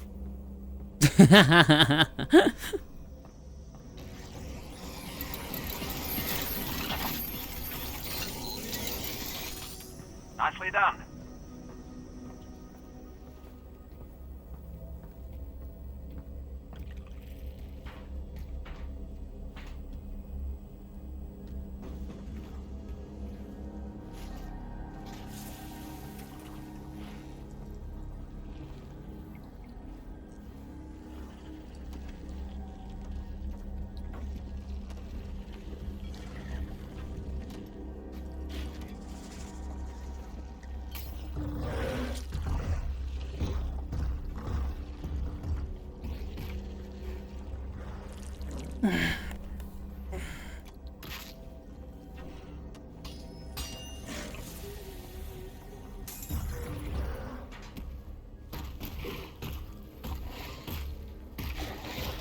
What an interesting part, right? It's like one of the best parts in Half-Life Alyx is Jeff.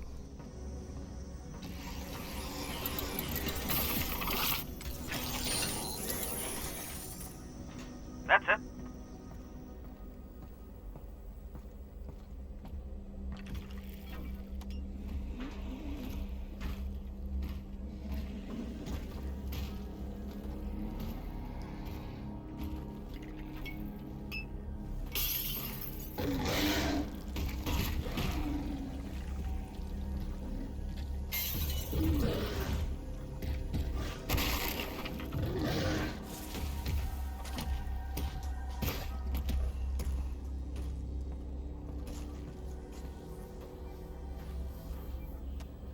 Creating an experience with such a heavy focus on audio presented some unique design problems. The primary challenge was determining which sounds Jeff should be able to hear and making sure that players understood the rules. Half-Life Alyx contains a vast array of physics objects. However, through playtesting, we found it best to use only a small set of them in the distillery.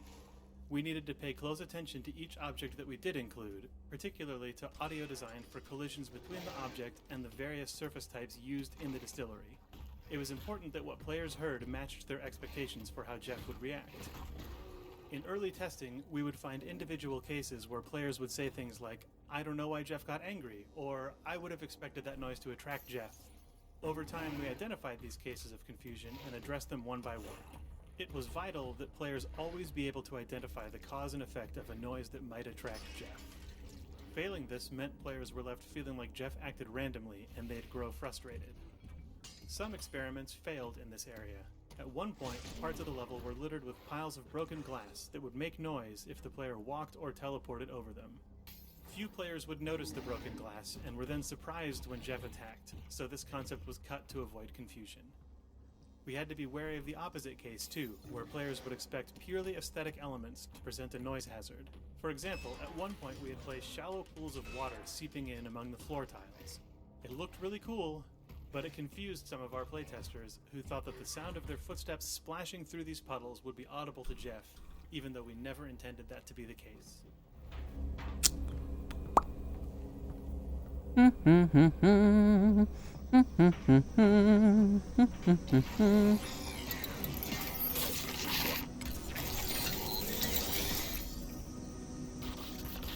And there we go.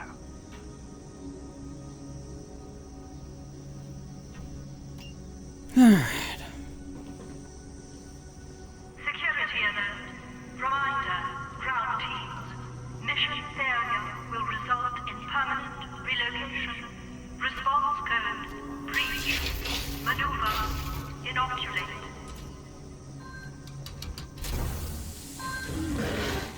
What the hell is that?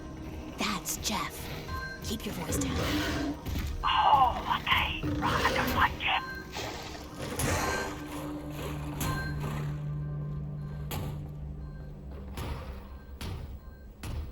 Figuring out how to end the player's journey through the distillery involved a lot of discussion about how players would ultimately end up feeling about Jeff. Observing playtests told us that most players simply wanted him dead, usually from the moment they met him, but there were some who felt kind of sorry for him and didn't necessarily want to see him killed. Our first version of the ending involved the player's actions unintentionally resulting in Jeff being attacked and dragged away by antlions. Part of the goal was to demonstrate that the antlions are even more powerful than Jeff. To amp up the Bye, Jeff! All players have to square off against antlions themselves. This ending left players feeling a little empty. They felt detached from Jeff's demise and wanted to be more directly involved. Dark stuff, to be sure. Plus, we weren't really servicing those players who felt sorry for Jeff and didn't necessarily want to see him killed. There were other problems too. The antlion attack felt random to many players, which reduced its impact.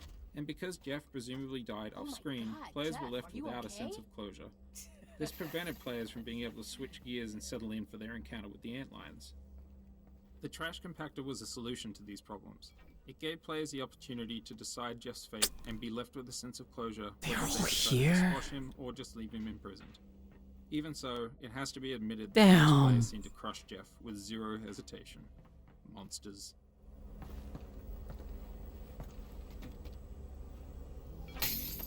This is it, man. I was looking around for this because I found them early in the game, right? That's what you're supposed to fucking mess around with. Whoa, what did you do to Jeff? Yeah, I trapped Jeff in a trash compactor. And then I crushed him. God damn! Well, I hope you came across some of the good stuff.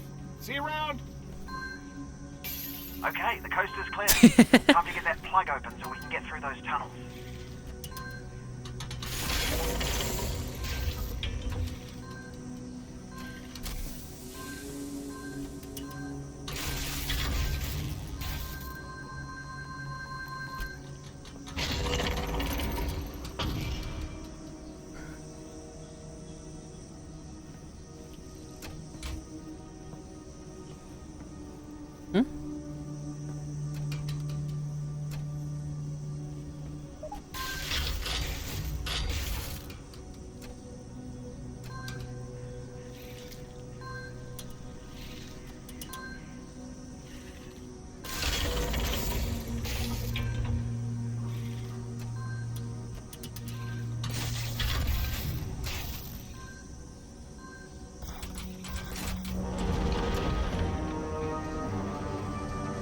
Antlion time!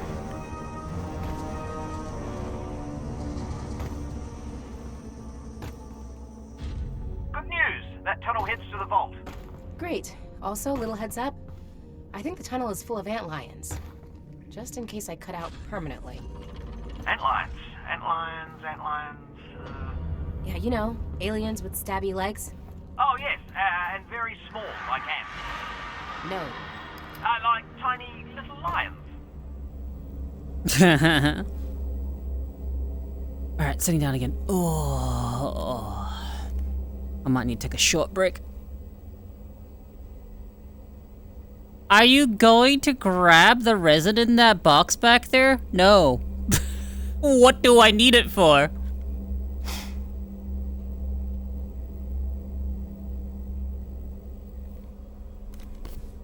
I have all the upgrades that I need.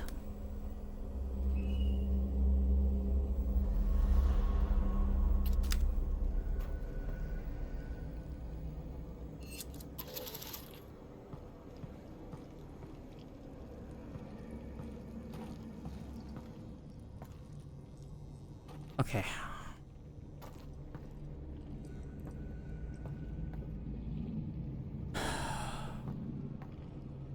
Alright, what does my timer look like?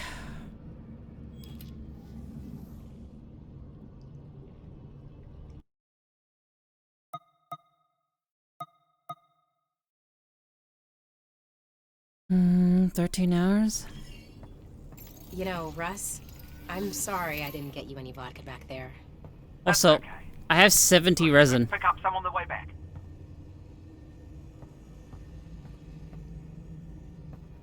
Yeah, okay. I need to get out of VR for a bit. Alright, so... I'm going to save here, and then get back into it. So I'm just gonna hop out of VR for a little bit, and then hop back in like, a little bit longer.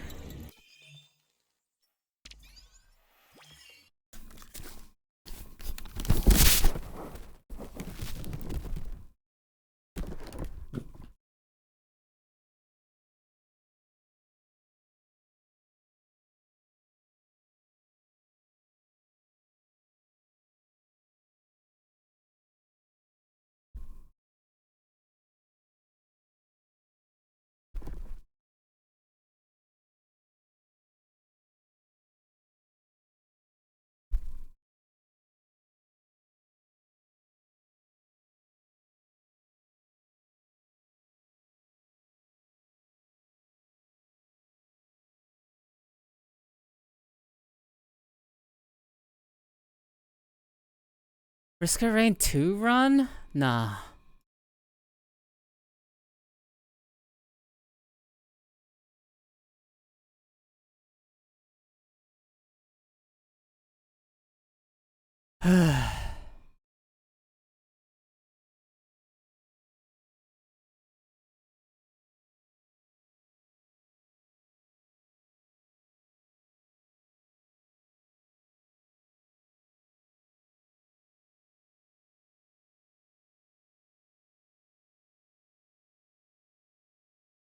Okay.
Low available GPU memory. Shut up, game.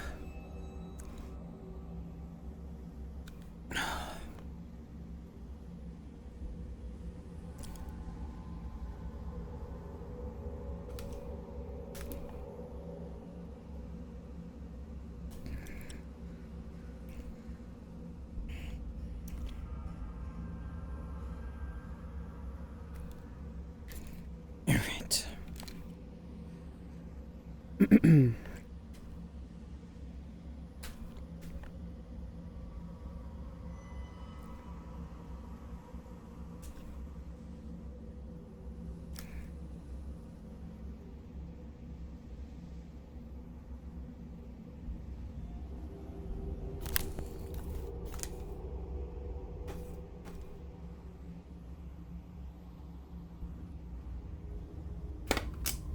Alrighty.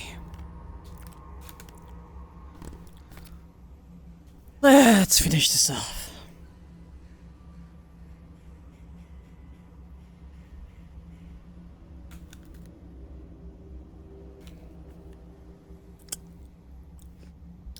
Remember to stay hydrated and to take breaks if you need them. Yeah. I appreciate it. Appreciate you guys for worrying about me. I will be okay. Okay, making sure that this is actually sitting on my head properly.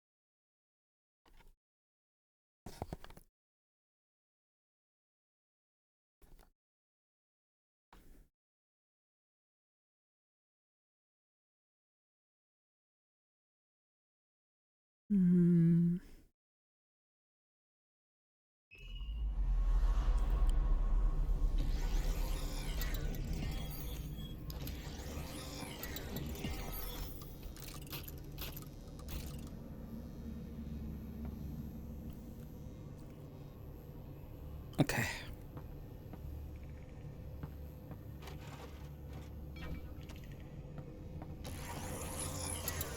Time to finish this game.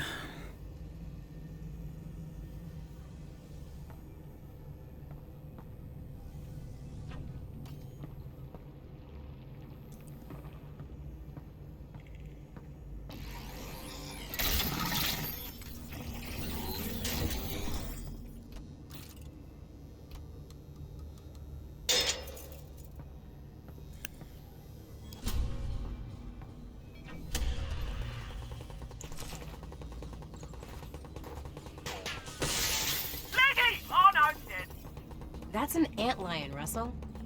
That's an antlion? Yes. So you do know what antlions are. Yes, they're leggies. Leggies.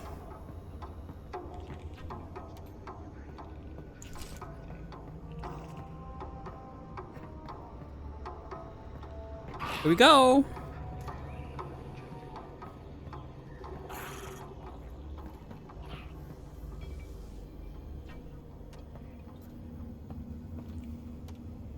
In some of our early experiments bringing Half-Life 2 enemies to VR, we found that antlions in particular showed promise and were interesting to fight, but tended to quickly overwhelm playtesters. They were able to get into the player's physical space too quickly, and applied so much pressure that players just ended up endlessly teleporting around trying to get away. Around the same time, we were discovering that all players, even relative novices, have surprisingly good aim in VR. The variability of aiming ability amongst players is simply much lower in VR than it is in mouse and keyboard games. To take advantage of the idea that players would consistently be able to make precise shots, we started testing an antlion design which players could slow down by shooting off the legs. Playtesters reacted positively to both the need for accuracy and the organic feeling that this gave the antlions when their legs flew off and the injured antlion continued to limp toward them. The removal of the legs was clear to players, but presenting the fact that the abdomen was invulnerable until the legs were removed was a long-standing challenge.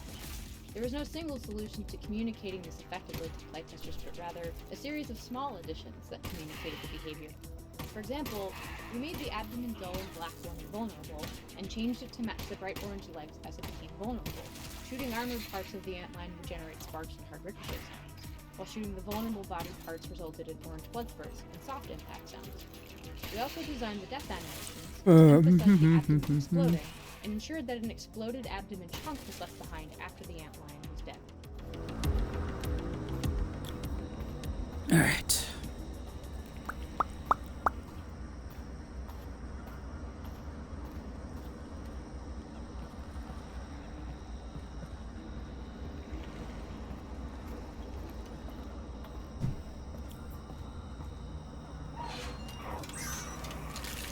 Not most people with needles, by the way.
Hey, any news on the data pod? Your dad's head's down. He's working on it. He's got to be close. Great.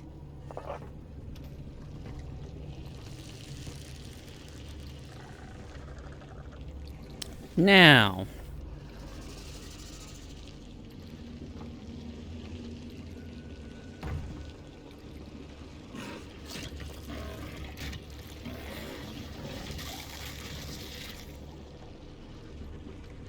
All right.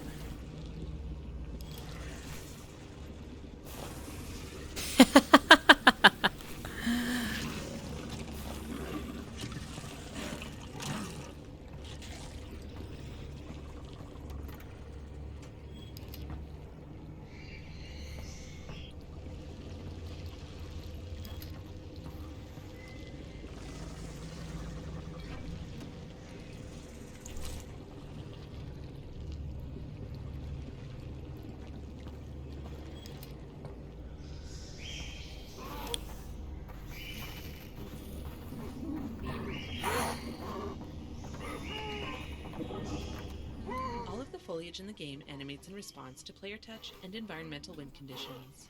The foliage animation is entirely procedural and is computed on the graphics processor using vertex shader deformation. A voxel field that travels with the player's body is used to track the location of the player's hands in space. The hands effectively draw motion trails into this voxel field, which can be sampled by the foliage's vertex shader and used to drive deformations, allowing the player to bat the foliage around with their hands. What is it, Dad? The foliage also interacts with wind, allowing us to give ambient motion to the plants. In order to accommodate a range of environmental design, we tuned the wind deformations at different speeds, from slight drafts to hurricane force winds. It turned out, though, that the ambient wind was never required to be more than a moderate breeze, and for most of development, the hurricane effect was unused. This particular zoo habitat was added late in development and required a critical extension to the procedural foliage animation system. Prior to adding this habitat, the foliage didn't need to deform in response to enemy animation or grenade explosions, but of course, this area is all about throwing grenades at zombies. To address this, we added a low-resolution voxel field that could be sampled by the foliage shader to apply additional deformations. This low-resolution voxel field, which is about 1 cubic foot per voxel, is fixed in space and spans the entire habitat. For comparison, the voxel field that travels with the player is about 2 cubic inches per voxel. Enemies and grenades within the space can write motion trails and impacts into the low-resolution voxel field, which are ultimately interpreted by the foliage shader as wind forces. This is when preparation met opportunity. When grenades explode, they are creating localized hurricane force winds.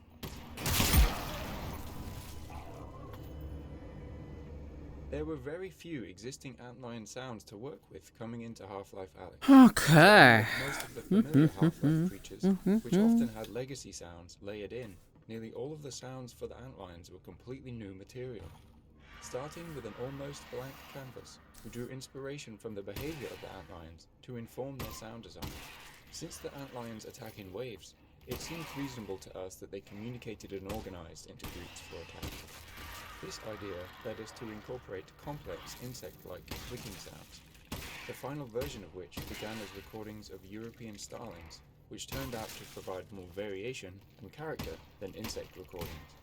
Here you can hear the original European starling sounds.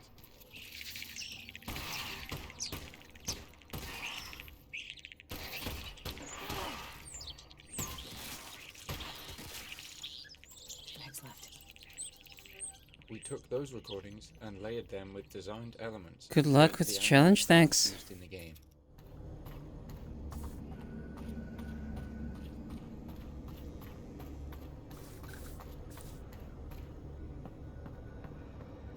Not many shots left, so I'm switching gun.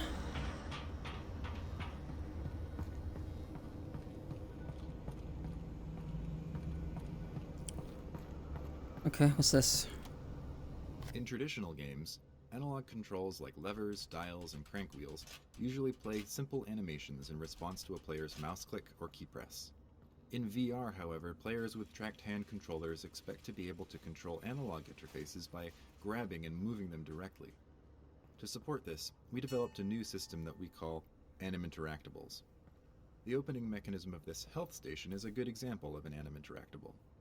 To your left and right, you can see some more examples, such as a large railroad switch, the Vortigaunt's fire alarm doorbell, a crank wheel, a rolling cabinet door, and both the antenna and tuning dial on the radio. Anim Interactables like these allow us to give the player control of analog interfaces while constraining their input to an authored range of motion. The system uses the position and orientation of the player's hand to drive the animation of a model that defines the analog interface. As the player moves their tracked controller, the Anim Interactable continuously performs a search to determine if playing the animation forward or backward will place the interaction point closer to the tracked controller's position in space. This allows the player Antlines to are fun to drag shoot. the animation forward, backward, or hold it stationary.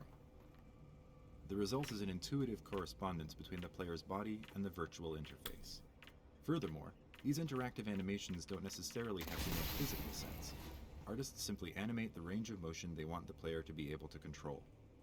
These Anim Interactables have their debug visualizations turned on, so you can see the authored range of motion, including the nonlinear paths used on the railroad switch, the health station, and the crank wheel. Anim Interactables allowed us to make all kinds of objects in the world interactive, from mundane man-made devices to intricate combine mechanisms, without the need to run complex physical simulations.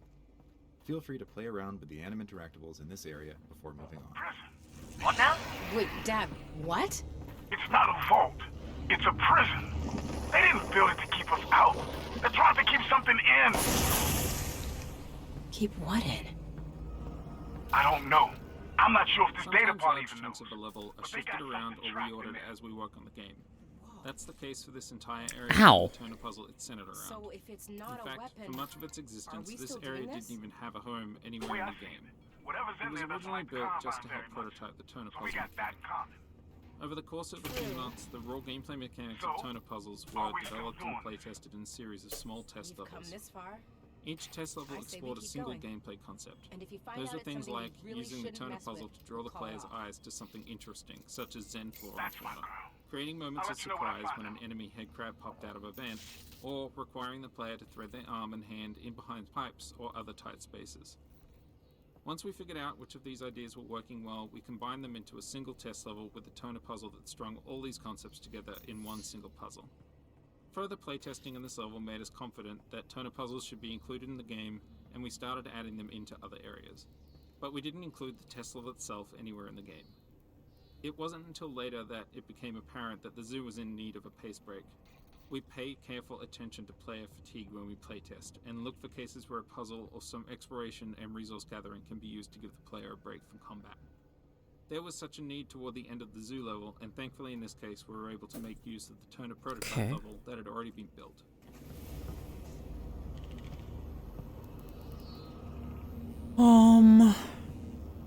So what am I doing here?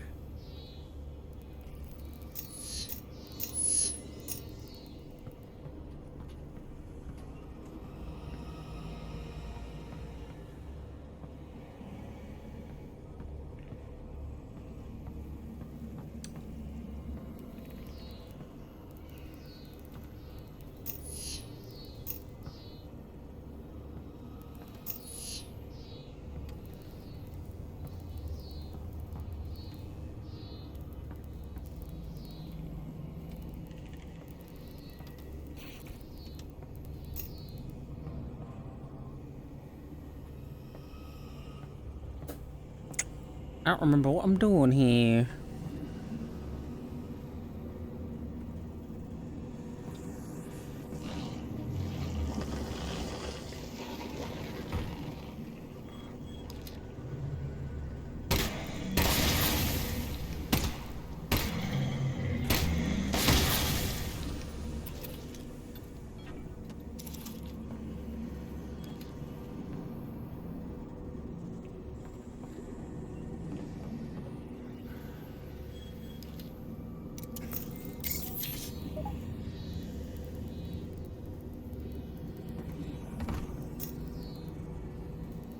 Alright.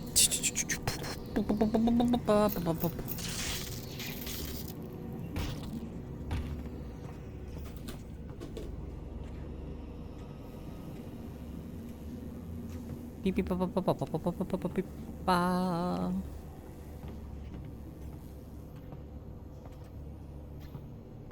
Beep bum bum.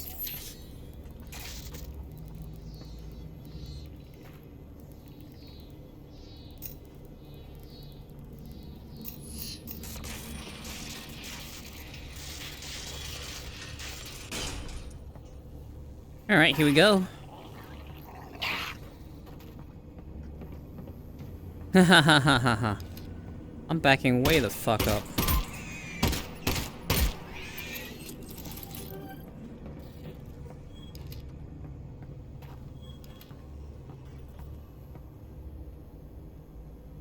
Okay, okay, come on.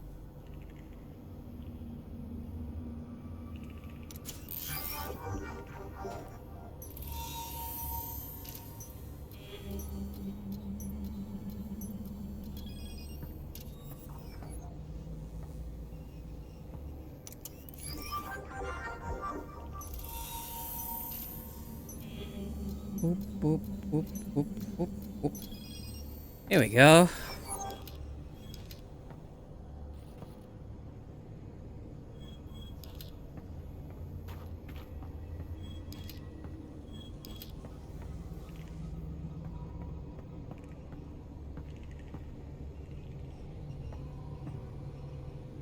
Beep ba ba ba ba ba ba ba ba ba ba ba ba ba.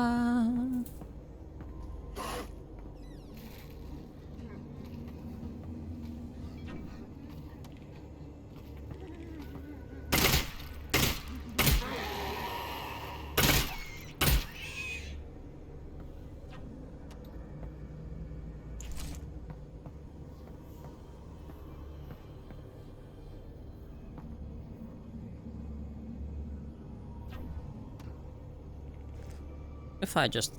Yeah!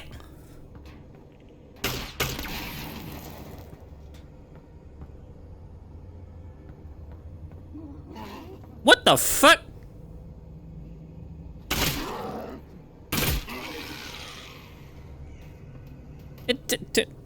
Okay, yeah, alright. I didn't realize they were allowed to do that.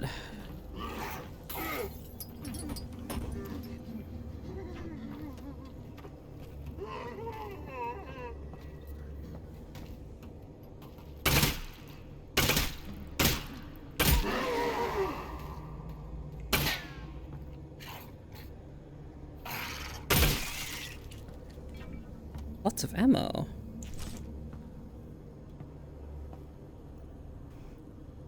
Alright.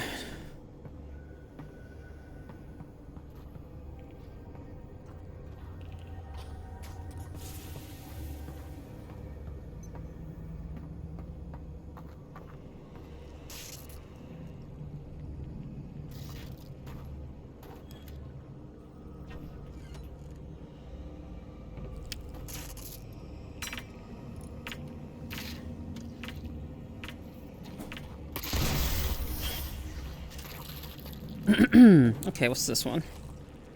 When we decided to resurrect our toner prototype level for use as a pacing break in the zoo, we had the opportunity to make some improvements and integrate elements that hadn't existed when we had first experimented with the toner mechanic. For example, the newly developed explosive Zen bloaters were added at various points along the puzzle to surprise players and remind them that they need to keep an eye out for these hazards. Also, in the intervening months, the toner mechanic itself had evolved from one where players merely push a ball of energy along a path to one which included branching paths and rotating junctions. This junction here in the breaker box is the linchpin of the whole puzzle, as the player must interact with it 3 times. Once to open the roller door to this back area, once to switch power away from the roller door to the last leg of the puzzle, and once to reopen the roller door in order to exit. Because this toner puzzle covers such a large physical area, including some zombie combat in the middle, players frequently lost track of the correspondence between the state of this junction and the roller door. This meant that they would trap themselves back here and not understand how to proceed. To address this, we made a lot of changes to the presentation of this junction over the course of development. The unique breaker box and tangle of conduit are designed to make the junction recognizable as the same junction from both sides of the wall.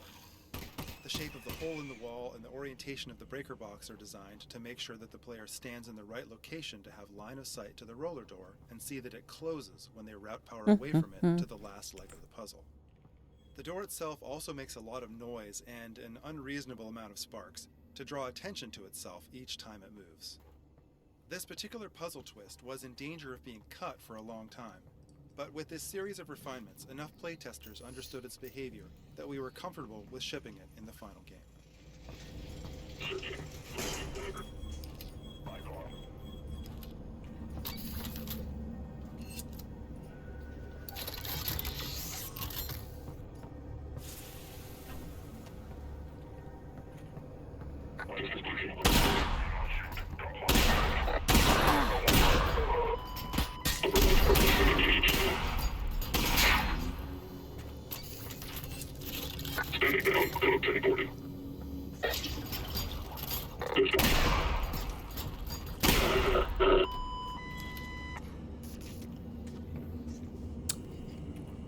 Okay. That hurt a bit.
Poppy paw, poppy paw.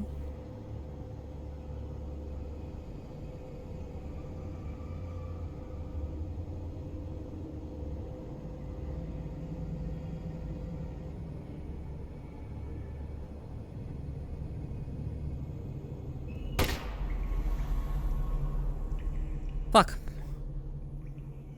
My bullets.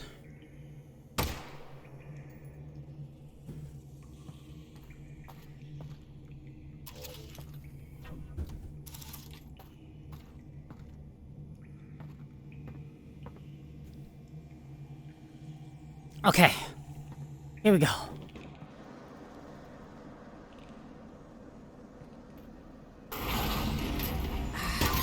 They're locking down the area. Good luck trying to lock out someone wielding an Alyx.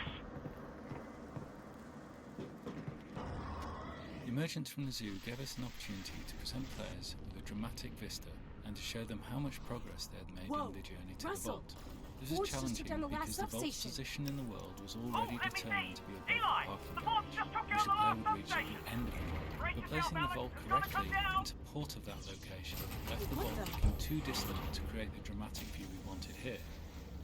We also intended to control the cutting of the vault's power cables by the vortigates at this point, but having this take place at such a distant location was unclear and confused playtesters. The solution was to move everything closer. The vault looked more imposing looming above the player, and the effects of the cable cutting efforts were much clearer. What's my bullets look like? 50? To justify the two vault Let's use this one. The location here at the start of the map and the eventual location at the end of the map. Around this same phase of development, we were in the process of defining exactly how the player would bring down the vault, and our solution to that problem also helped justify the 2 vault locations. Tractor beams are a familiar cliché in science fiction and often share a common visual style of an enveloping force field emitted net-like from a single point. Using a tractor beam as a combined failsafe device to catch the vault served us well here. It allowed us to prevent Alyx from being crushed by the vault drop down from the sky when the vortex cut the final power cable, and it gave us a satisfactory mechanism for moving the vault to the location we needed to be at the end of the map. Throughout the map, the beam itself also serves as a beacon, ensuring that the players are always able to recognise their new goal at the tractor beam control station.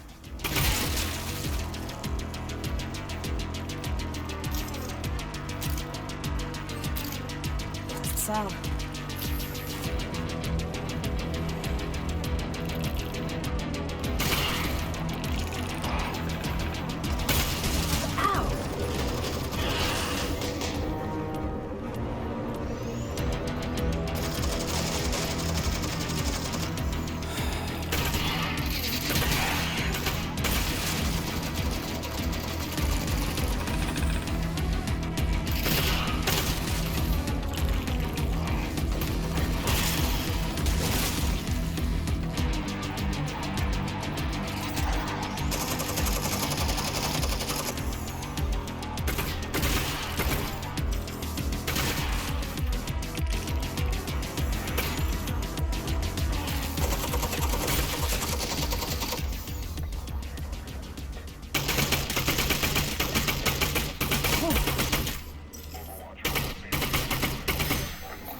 Alright, here we go.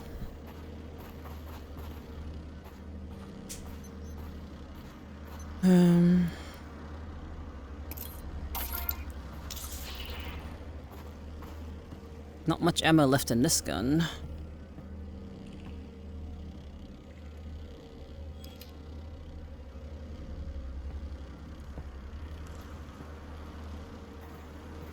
Alright, hold on.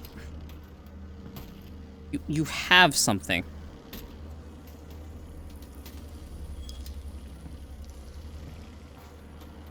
Yeah, there we go. What about you?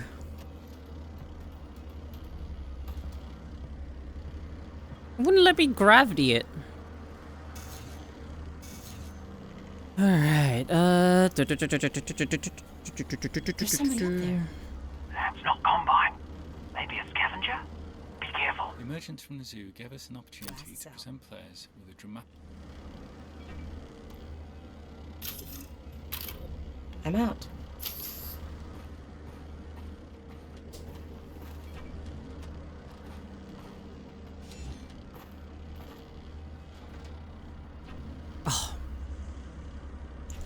More bullets. Oh, I love it when I get bullets. Alright, so what was I doing? Getting across that way.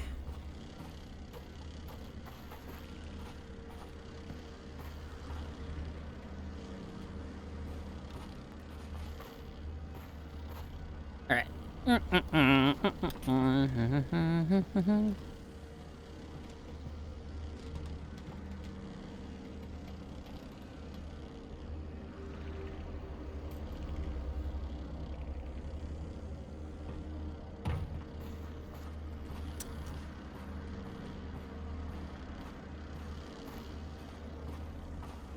Am I missing something?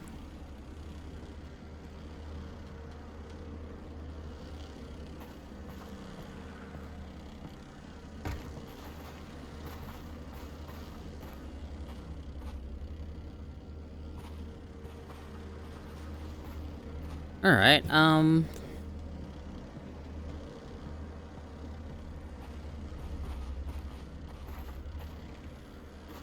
here we go.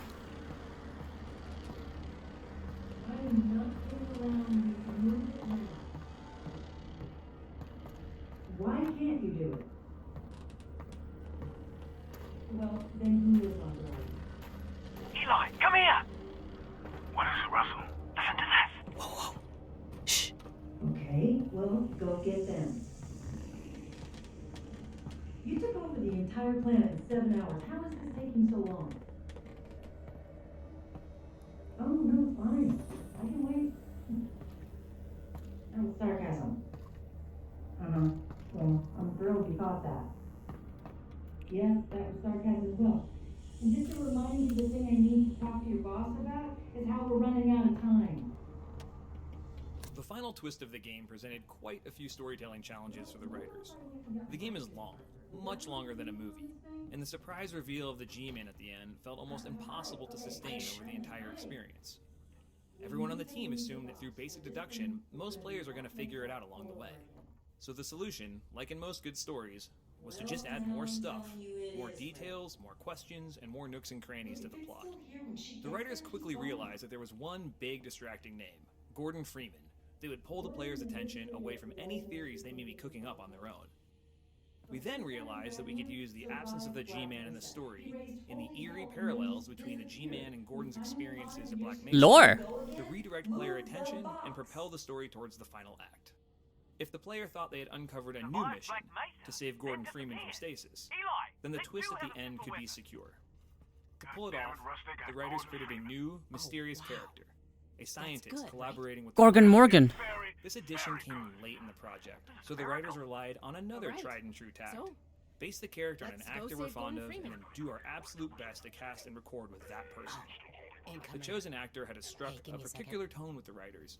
She has an easy, in-command confidence and a smooth southern Missouri drawl. This not only sets her apart from the other characters in the Half-Life universe, but makes the character easy to hear on the page, which is incredibly important when time is short at the end of a project. And once she was in the studio, her pitch-perfect performance assured us that we'd made the correct decision. Of course, then the scene still had to be built. Level designers figured out what existing chunk of level tracks would fit the scene. The area we chose previously held some barnacles and a few light puzzle elements, which the designers weren't upset to lose. Okay. The level track had to be altered to funnel you into a place where the scene could unfold and the player could eavesdrop without getting a good look at the character. This served two purposes. One was that it would benefit the mystery for the scene to feel furtive, and for the identity of the character to remain secret. But also, we could shroud the performance and the intricate facial animation necessary to bring a character to life, all in shadow. But I bet it's a hell of a story. For the scene to feel furtive, and for the identity of the character to remain secret. But also, we could shroud the performance and the intricate facial animation necessary to bring a character to life, all in shadow, for the animators and the choreographers. Aha! Like in a lot of cases, not doing the work was the correct thing for both the story and our tight shipping schedule.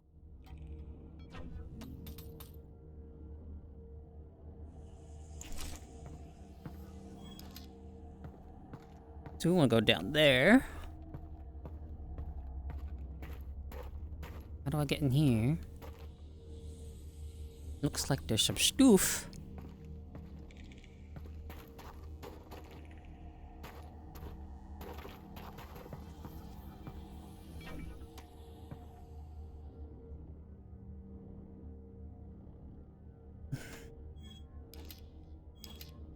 Okay,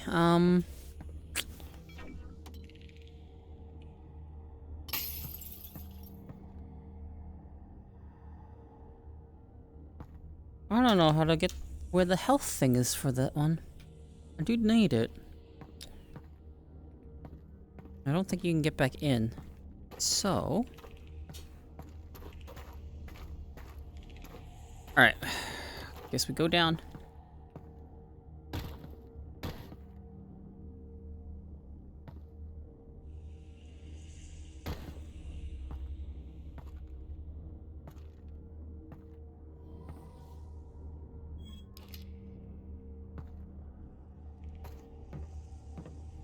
Alright.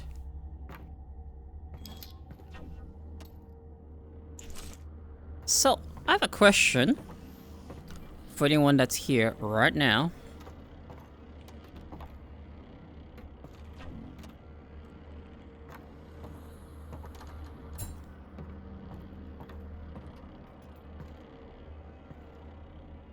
Okay.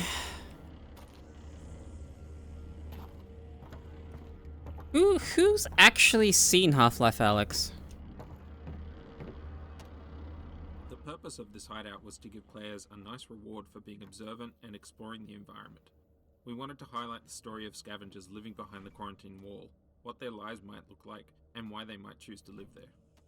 The person who lived here was referred to internally as the Combine Killer, imagined as a person with a grudge against the Combine who has chosen to eke out a living in the quarantine zone, spending their time exacting revenge on unsuspecting Combine patrols, perhaps eventually joining the organized resistance movement portrayed in Half-Life 2.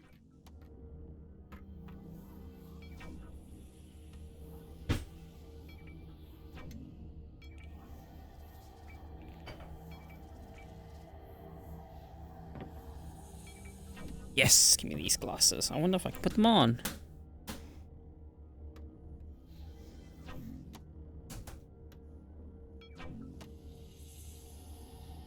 You not put them on? That's a shame. Alright, this guy has health.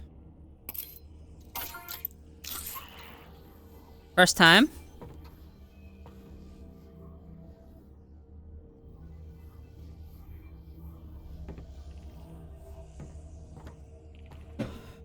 Yeah, I'm just wondering. You've seen a friend play some of it?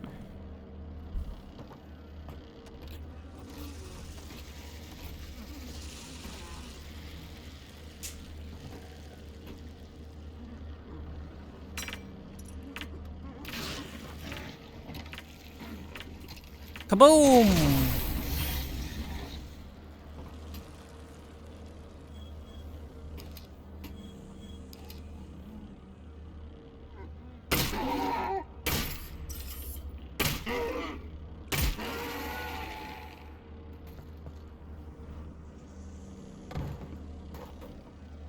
That zombie probably had some bullets.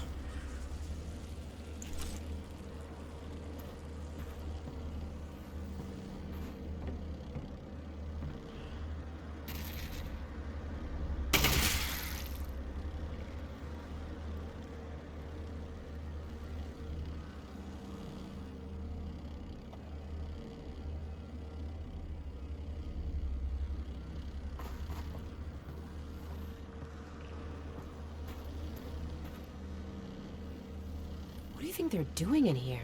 They're milking antlines. Milking the leggies.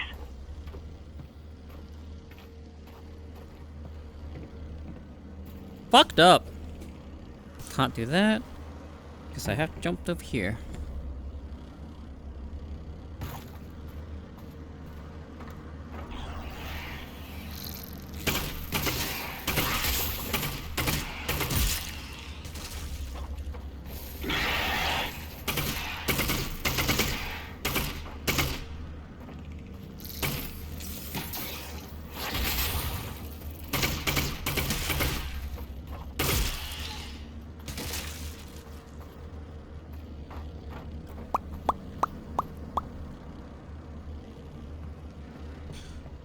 And Lion.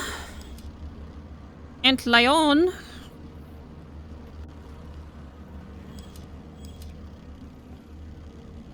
There's only resin in there. I don't fucking want resin. I want ammo. All of the ammo.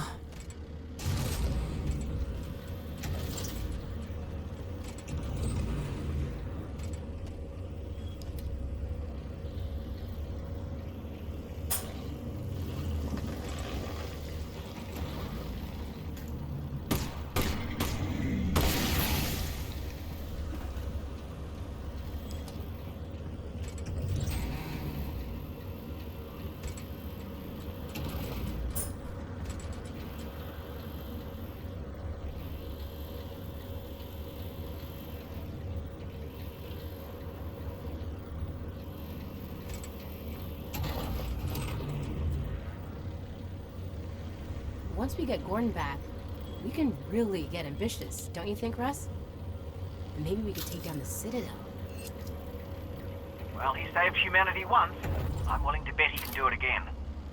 And this time he won't have to do it alone. Out of cells. The purpose of... I'm out.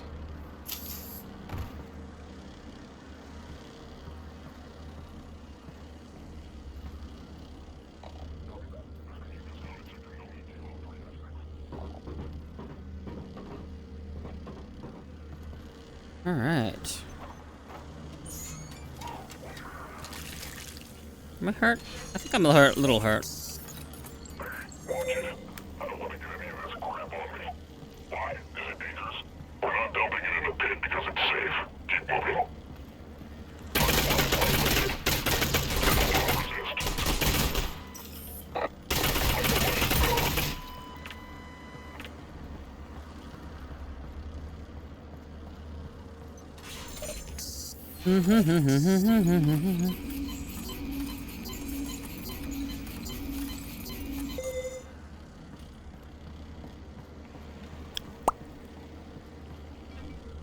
Ammo.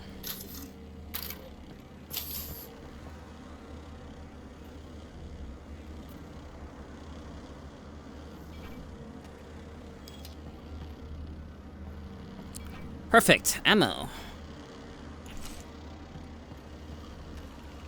In recent years, video game streaming has become one of the main ways that players engage with the culture of games, and this is even more true for VR titles, where players who This is relevant to me. Want to participate.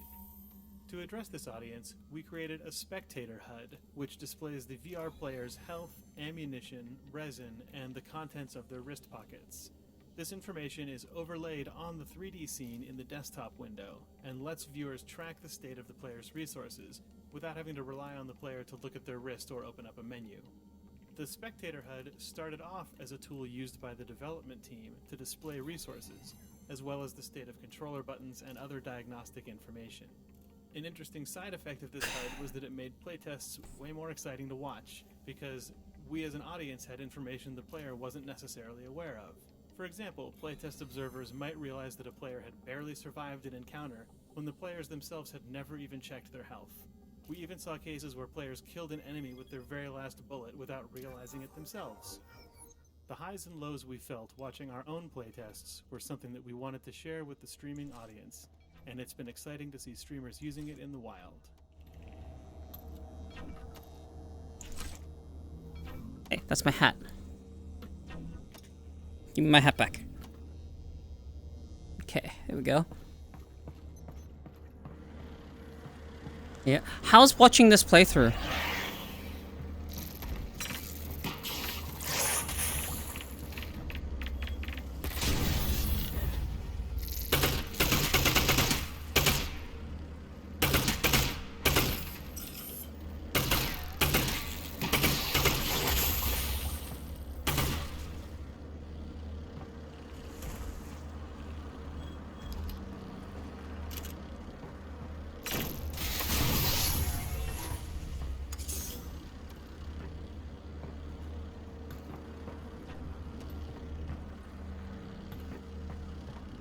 Just wondering if watching me move my head around and stuff is actually gonna make you guys motion sick.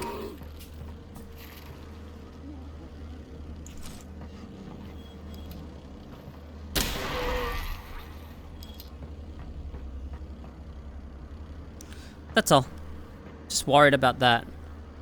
Russ, what do you think they're doing to Gordon Freeman in there? That's a good question. Are they, sucking his brain out? I think they're gonna move him off-world. Well, either way, let's not find out. I'll get there before it happens.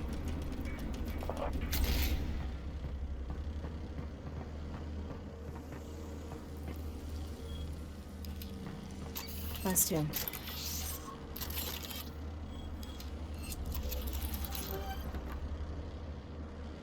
Okay. The screen resolution of the headsets, yeah, they aren't exactly the greatest. Like, even I have to, like, sit down right now. Because I've been standing in VR all day.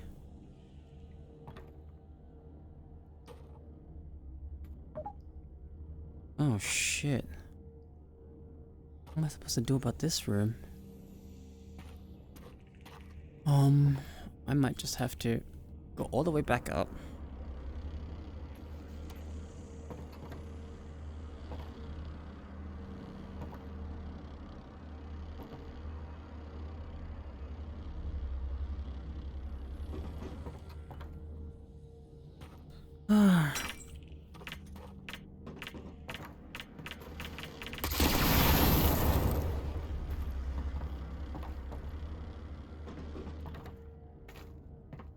didn't have much choice for this room. So, what resources are in here?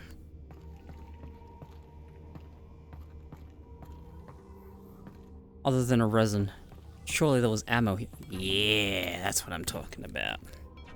Ammo.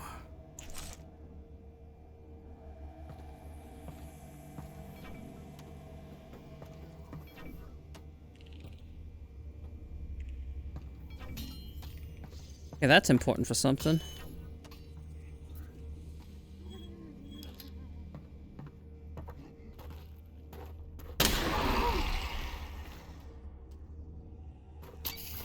Out of shells. Out of shells. Out of shells.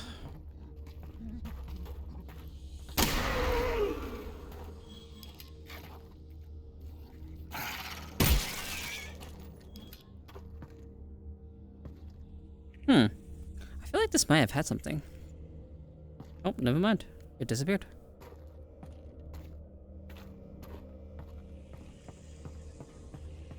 How's my health? I'm good.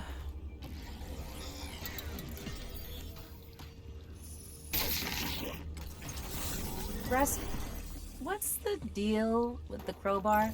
Oh, you mean Gordon Freeman's crowbar? Yeah. Oh, Alyx. He fought his way out of Black Mesa with nothing but that crowbar. Okay, that's not true. No way. It's true. Well, it's true that that's what they say. You know, nobody knows for sure. Well, when I get him out, let's give him a gun. Yes, not mine. I'm out of the gun lending business. Okay?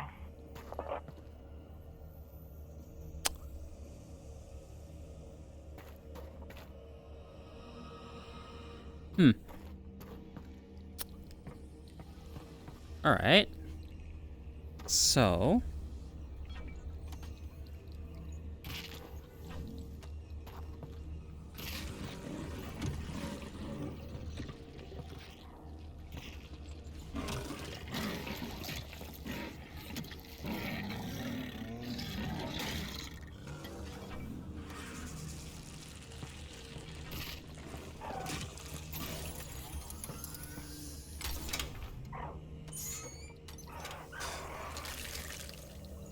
Oh, poor bug.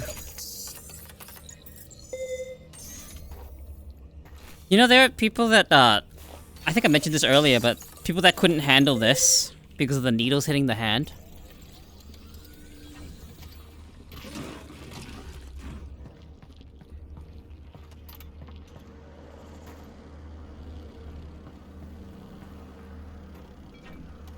This is why I look a little bit before I continue, because there might be supplies.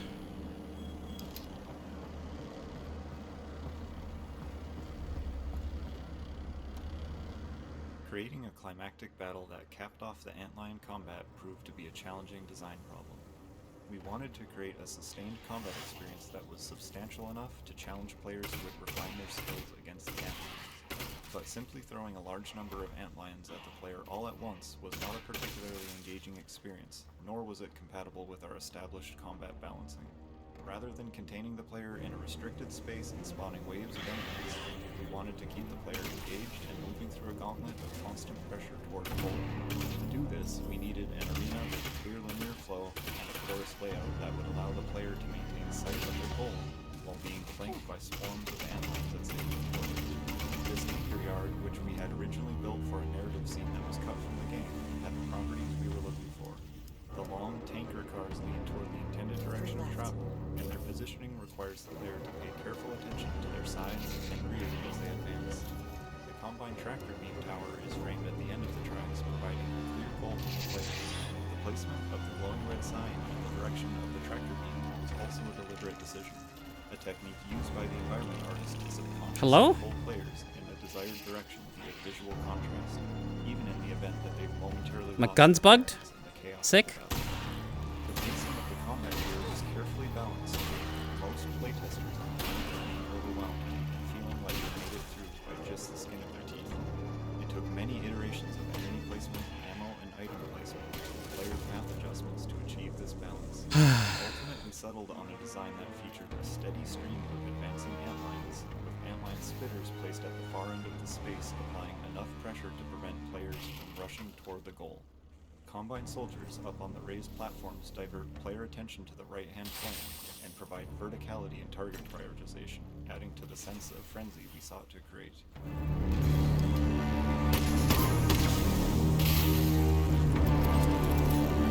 Fucking music swelling.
Three left.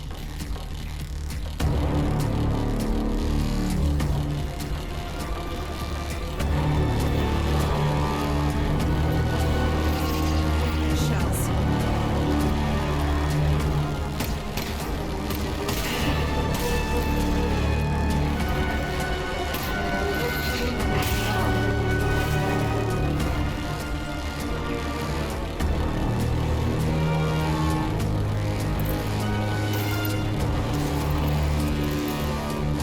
My right gun is broken.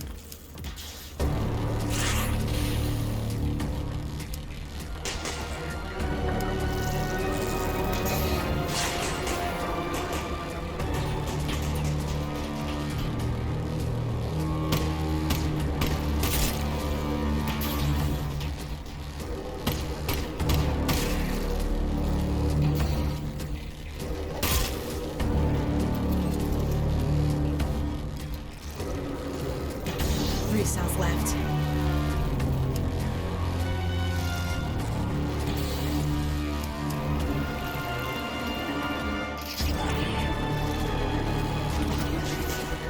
Ah!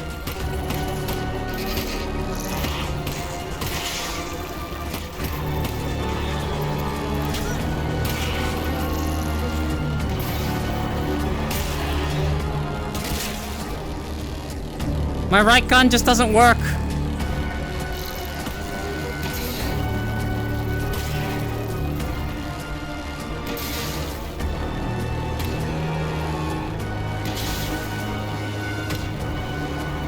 Come on. Ow! What the fuck?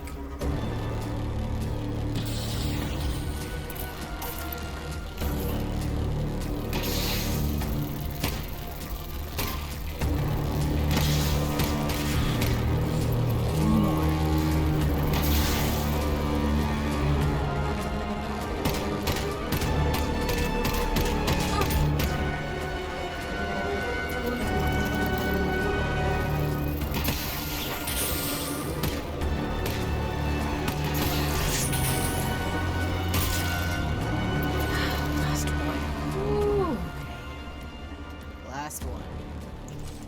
Hey, Russ. You want to swap in here? Yeah, no, I would probably die instantly.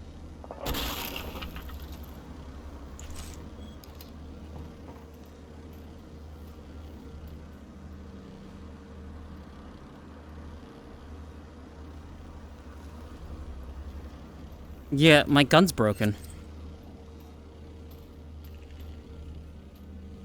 It's broken! Are you shitting me? I've got bullets for it, and not much else for anything else, and I can't use this gun.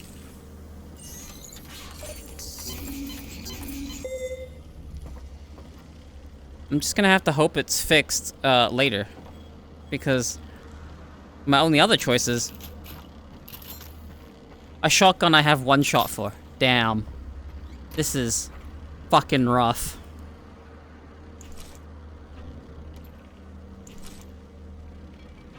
Oh, I love this.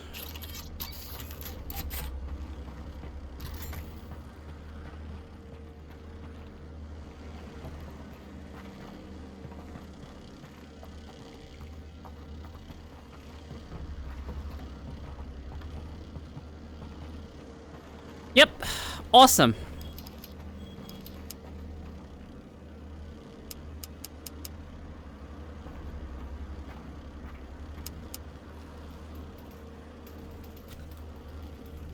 It's fucking broken. Chances are it's not gonna get fixed. Unless I like restart the game, basically.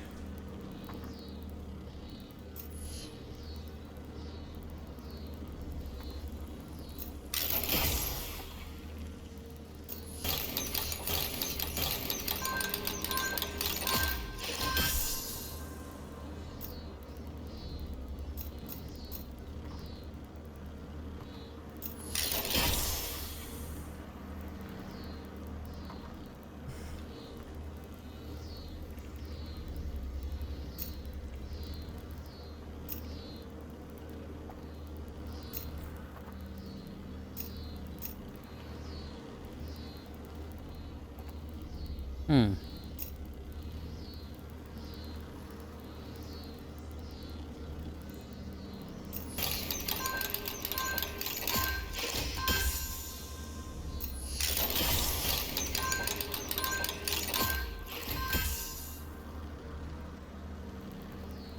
Alright,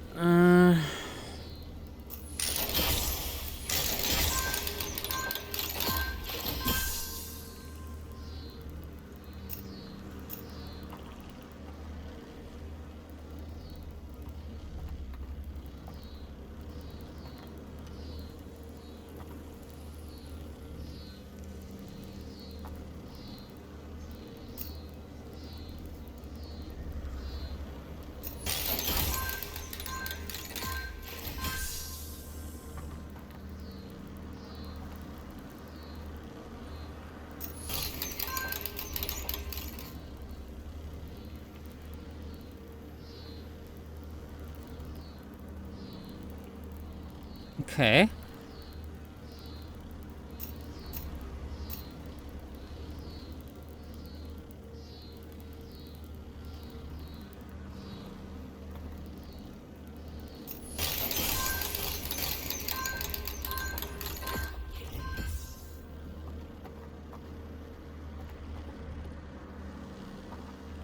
Is there something I'm missing here?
What do I do here?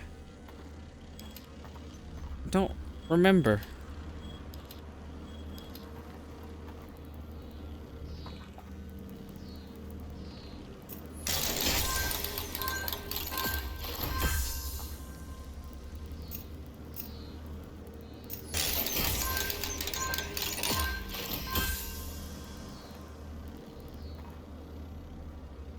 Okay, then what? How the fuck did I solve this last time?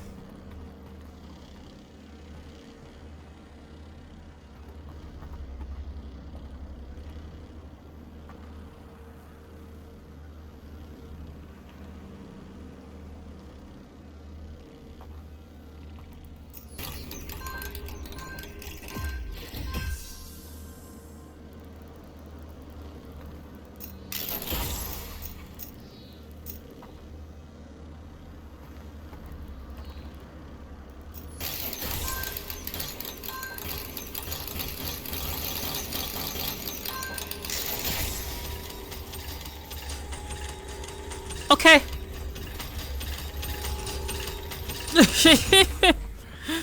Fair enough. Okay, hopefully this fixes my gun. If it doesn't fix my gun, it'll be really annoying.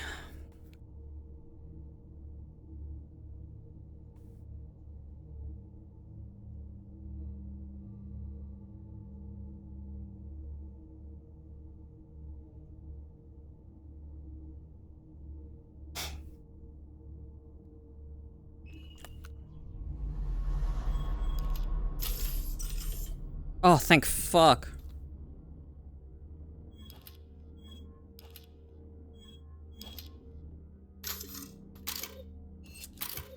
Three cells left. It's fixed.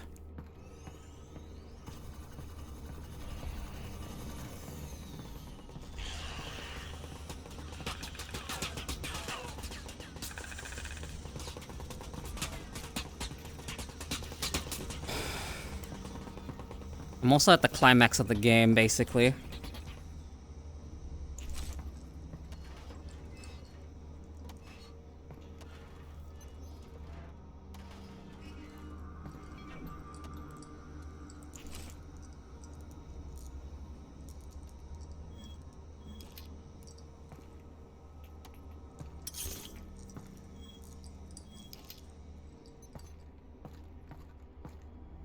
Yeah-huh. I'm gonna win.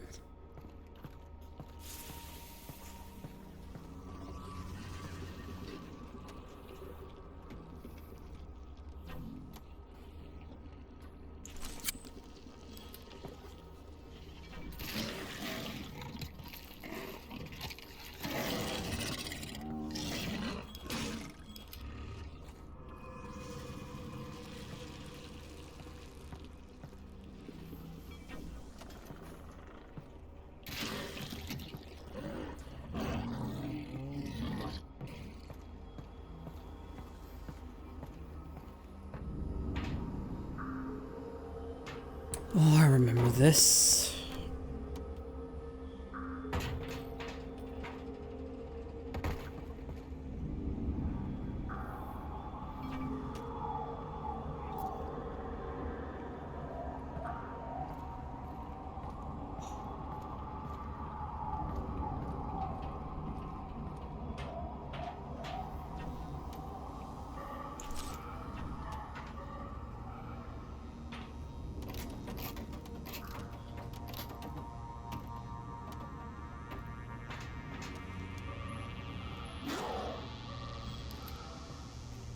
Out of shells.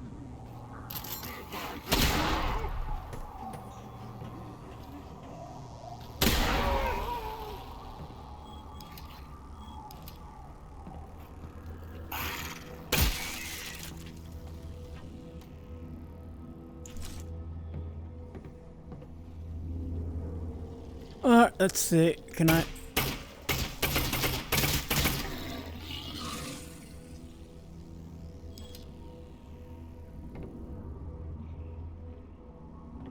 See, in VR, you can do stuff like that, where you like stick your hand through a crack and then just, you know, Aim upwards.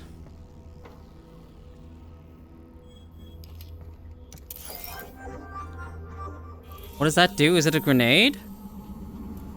What, this thing? That's in my wrist right now?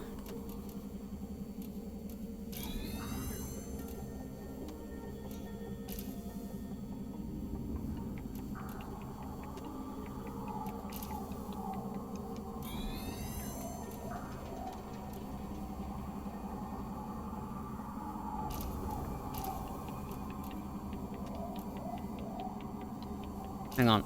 Let me just do this back. There we go. Yeah, this thing in my wrist is a grenade, yeah.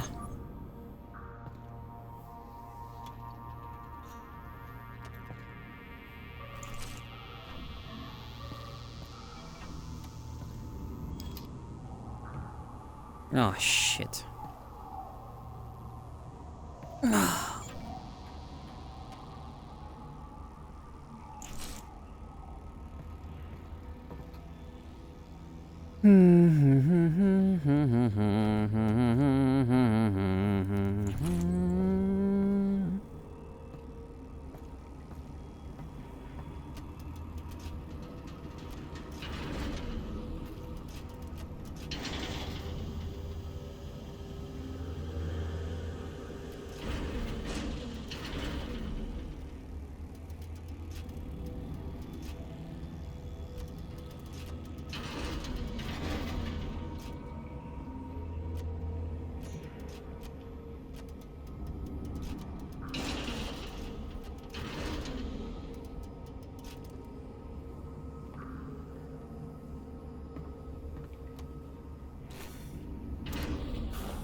The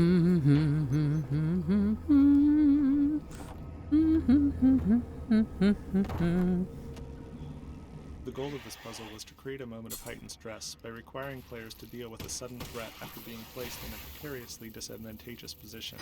In the original design of the puzzle, players would stand on a platform which was suspended from a cable and pull themselves across the chasm. Halfway across, antlion spitters would emerge and start attacking. The platform provided limited cover, and players would have to make trade-offs between taking cover and continuing to propel themselves forward. This succeeded in creating the desired spike in intensity, but unfortunately, the lateral movement of the platform caused considerable motion sickness for most playtesters. Even players who were comfortable with the vertical movement of elevators elsewhere in the game were adversely affected here. The puzzle that we shipped retains the same sense of tension due to being stranded in the middle of a chasm under attack, but does not rely on physically moving the player.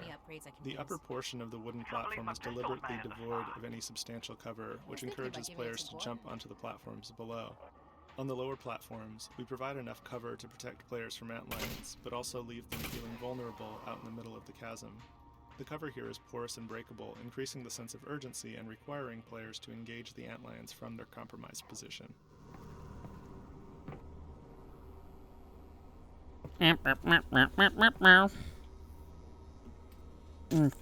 It's empty.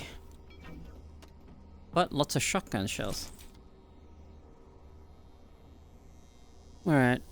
Get this hat off my face. I'm gonna keep the respirator though.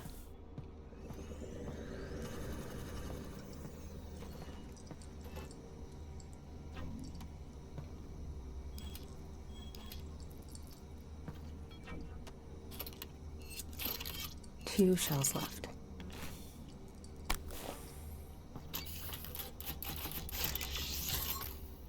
Never have any shotgun ammo.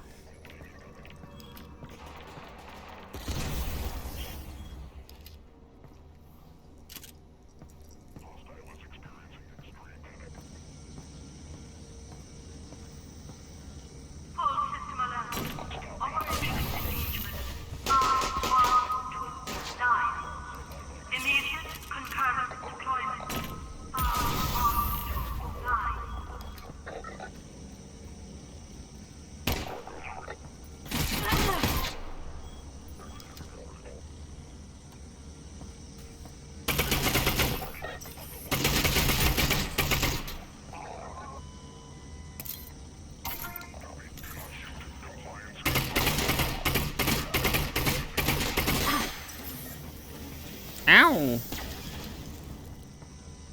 Yeah, there is. There actually is a VR Tarkov.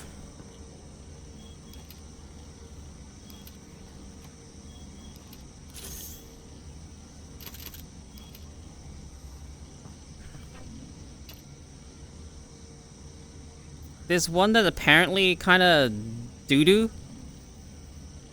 called Ghosts of Tabor, but there's also a better one, which is like Exfil something. Face off against Combine in relatively open spaces like this one.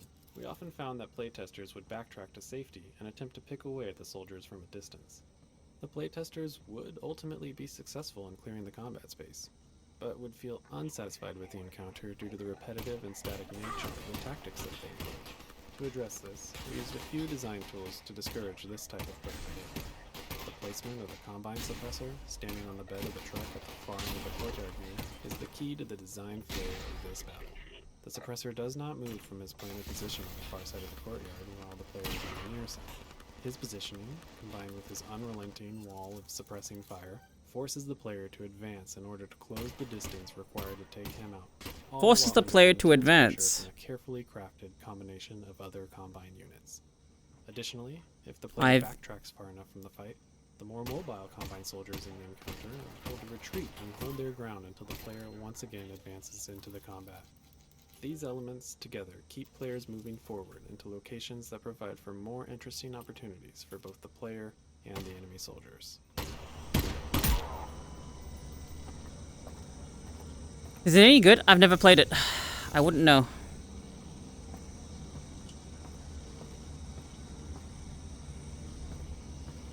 That's a chunky lad.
Three left.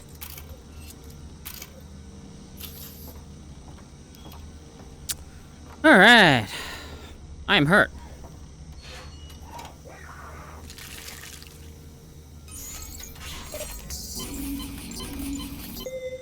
There's Into the Radius 2, which is a VR Stalker.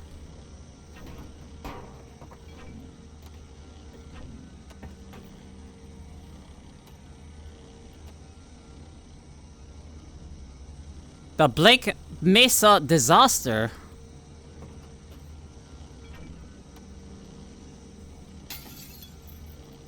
That's so cool.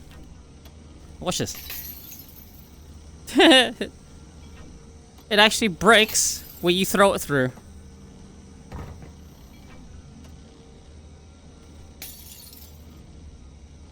Very cool.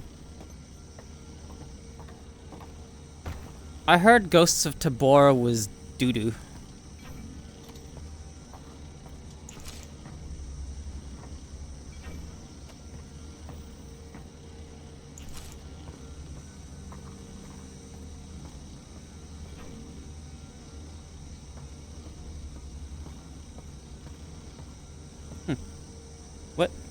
What did I just pull over?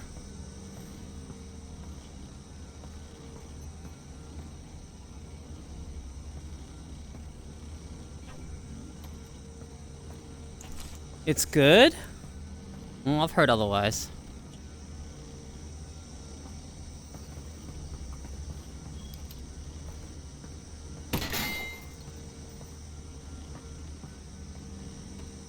After the intense combat that precedes it, this tower initially serves as a pacing break, before once again ramping up the intensity on the player's final fight up to the Combine tractor beam controls. While the lower portion of the tower does contain combat, it has been designed to cause players to engage with the space in a different way than the preceding courtyard fight. The focus here is on navigating the chaotic verticality of the tower, which we found to be particularly successful for playtesters to experience in VR. The manhacks that initially engage the player from above fly a path that deliberately has them crashing around the pipes and boards overhead, causing sparks and splinters to rain down on the player. Combined with the disorienting nature of the space, the Combine suppressor that emerges at the top of the stairwell is used to reintroduce an appropriate level of intensity and to create a sense of a struggle as the player continues to scramble closer to their goal.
Here we go.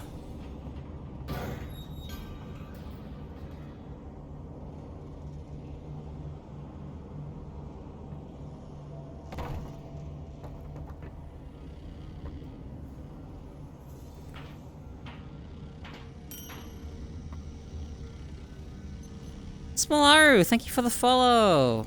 Welcome to the lounge.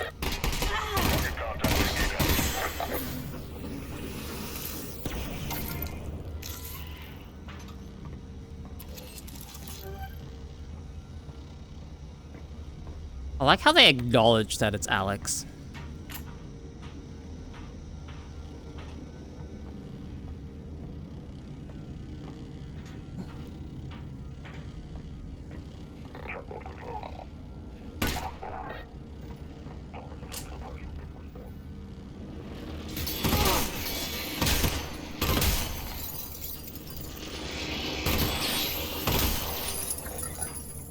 Three more.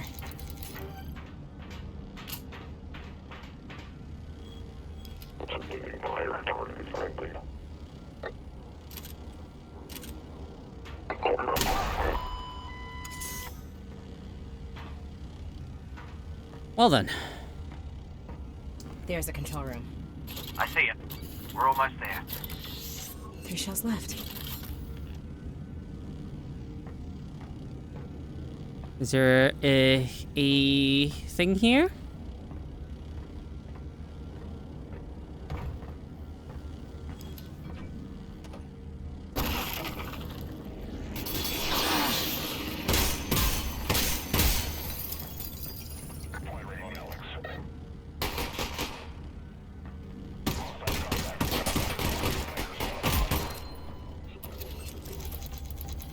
Last one.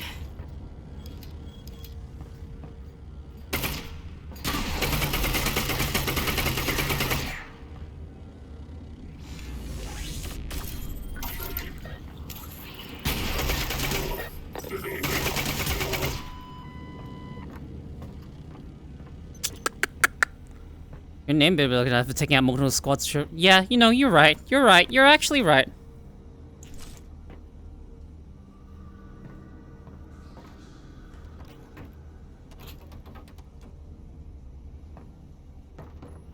Alyx, you there? Yeah, Dad? It looks like you will be able to get into the vault from up there. There's a terminal that extends a bridge to the entrance. What's the security like inside?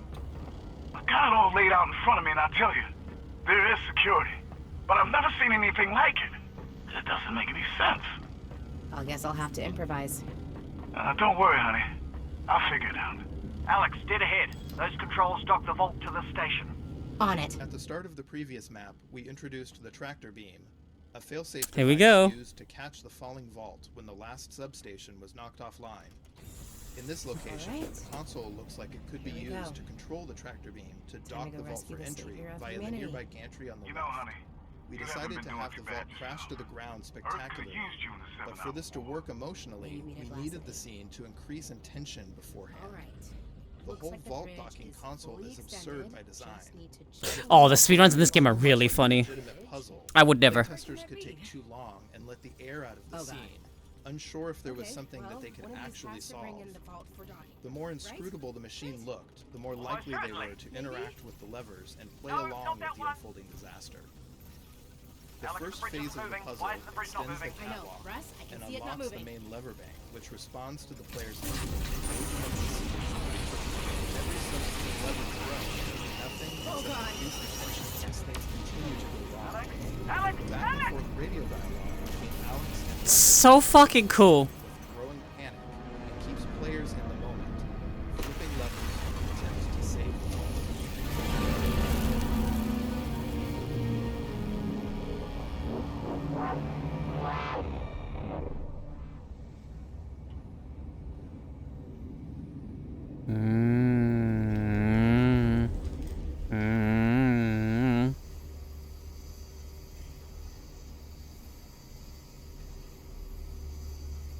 Okay.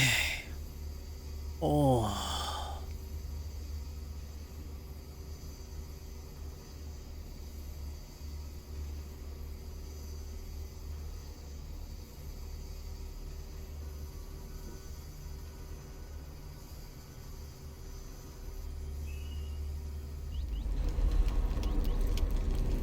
Alyx? Alyx? Alyx, are you okay?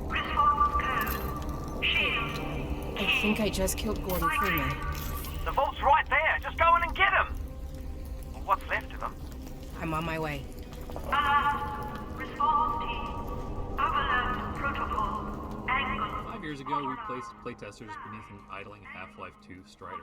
It was a really simple prototype, but the feedback was overwhelmingly positive. This experience convinced us we should pursue a Strider encounter in VR. And as a result, we built dozens of prototypes over the next few years. Some designs pressed playtesters into very close contact with the Strider. Some had a Strider chase them through. I'm at the last leg, or shoot at them through by the way. cover. In other cases, Just so you guys know, just to keep things fair.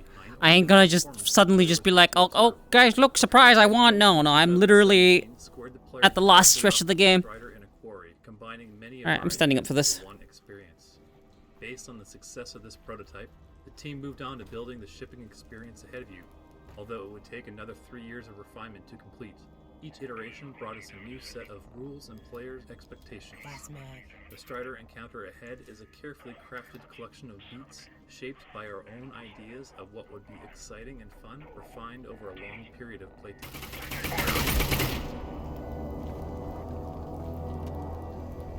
Through many iterations of the Strider encounter, we would find ourselves having functionally solved a problem, only to realize that we also had to fictionally contextualize the solution so that it made sense. For example, we designed this entire map to include combat with Combine soldiers. But how should we fictionally place them in this destroyed space? How could we put a disabled Strider close to the player? What were the Combines doing here prior to the vault collapse? This soldier was placed here to communicate to the player that some Combine were in the area investigating an antlion infestation before the vault fell on them. In fact, you can see some dead antlions nearby. If you listen closely, you'll hear the soldier trying to contact the rest of his squad, letting the player know that they are not alone and that there is likely to be more combat ahead.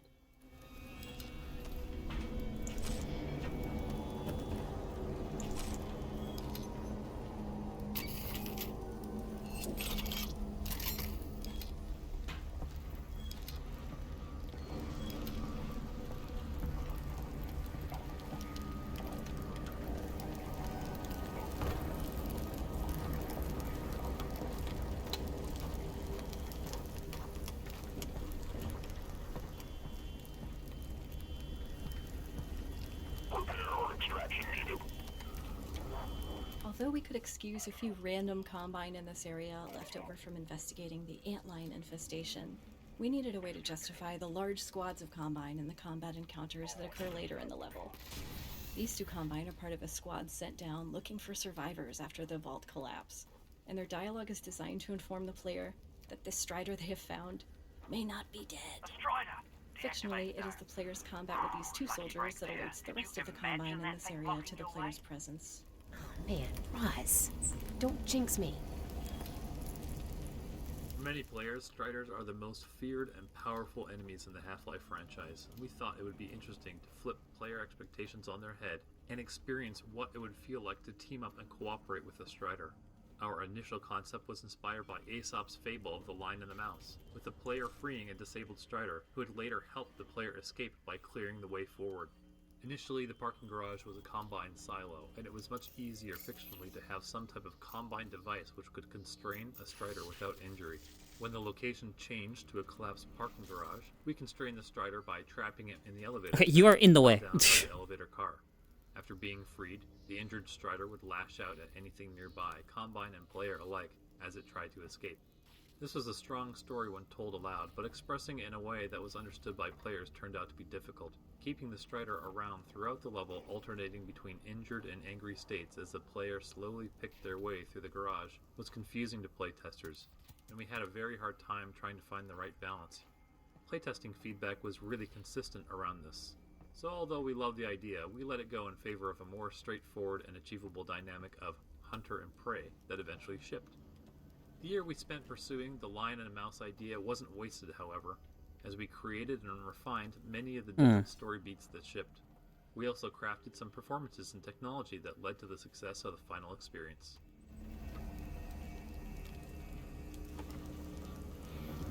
Alright.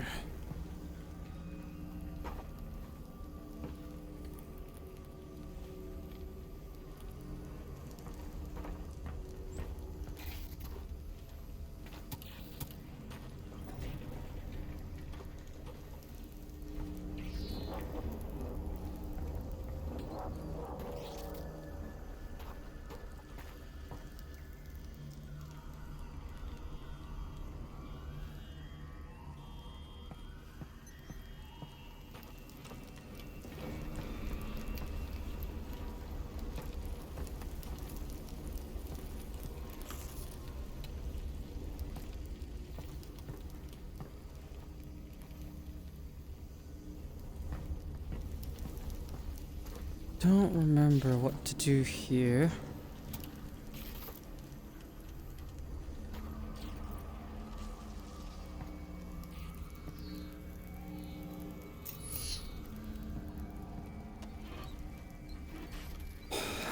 Open. Alright, you are in the way. Move. Okay.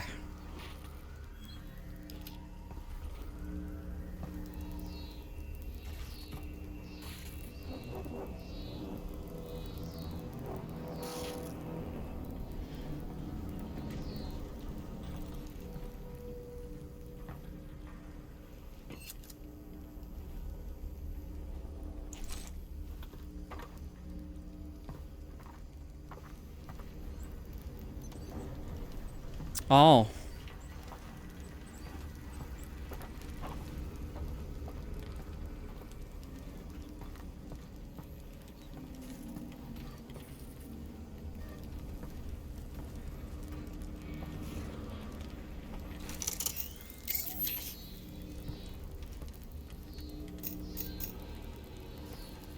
Okay.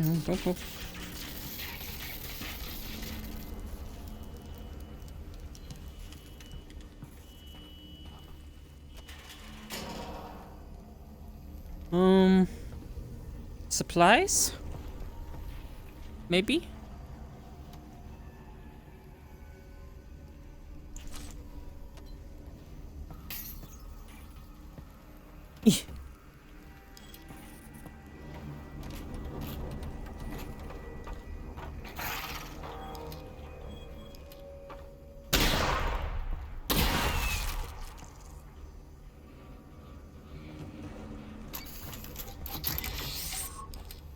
Shotgun on a head crab excessive.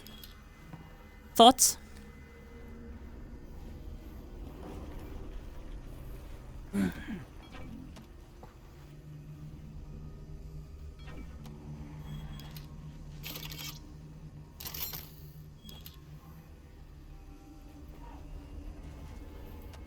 Oh, yo.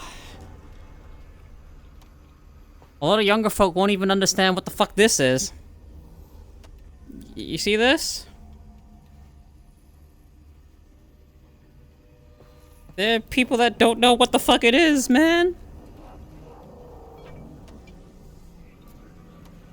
Or these.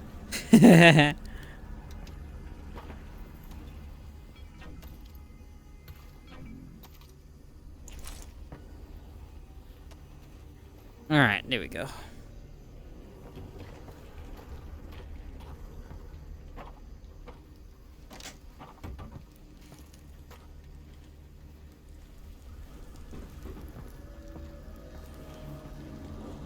You've used both? Yeah-huh.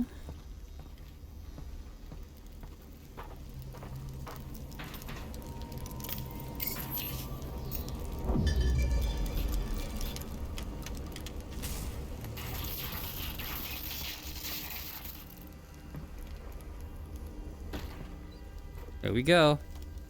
The Strider encounter boils down to a set of performances and the Strider's AI-driven minigun. Maintaining the illusion that the Strider was aware of and hunting the player while delivering these performances required a delicate coordination between animation and AI systems. We used a variety of approaches to make the Strider feel like an intelligent creature hunting the player. Players in VR move very slowly by first-person shooter standards, so we have the Strider alternate between chasing performances, following the player Kozol, shut up. performances, focused on tracking and firing at the player. Hey, eyes. For them. Triggering the different stages of this pursuit took a lot of playtesting. We paid close attention to how playtesters would move through the level, and then built the triggers and iterated on the animations to support the most common behavior. Fuck you, Strider. It was very much a back and forth conversation to evolve a beat into something that most players would believe the Strider was truly hunting them. Early playtesters would grow weary of being shot at without any downtime or contrasting experiences. So we identified the beats that would create that contrast and layered them in when we saw playtests would become routine. Things like the Strider bashing the wall, walking over you, chasing up an elevator shaft, all acted as ways to break up the experience and surprise the player. Whenever we had feedback a playtester was growing or looked bored or fatigued, we would brainstorm different ways to insert these beats, and then test it to verify that they were paced correctly. One of the tools we used was a sophisticated look-at system on the Strider. The system tracked the player and would procedurally orient different parts of the Strider. Remember when you could only imagine a game like this? Yeah, you're right. Gun and Gauss cannon all had different look-ats to break up the effect when the Strider lost or acquired the player. These could be independently enabled or disabled at specific times to make it feel like the Strider was directly addressing the player. In each animation of the sequence, the look-at on the minigun and body would be enabled or disabled based on whether the Strider should be able to see the player at that point.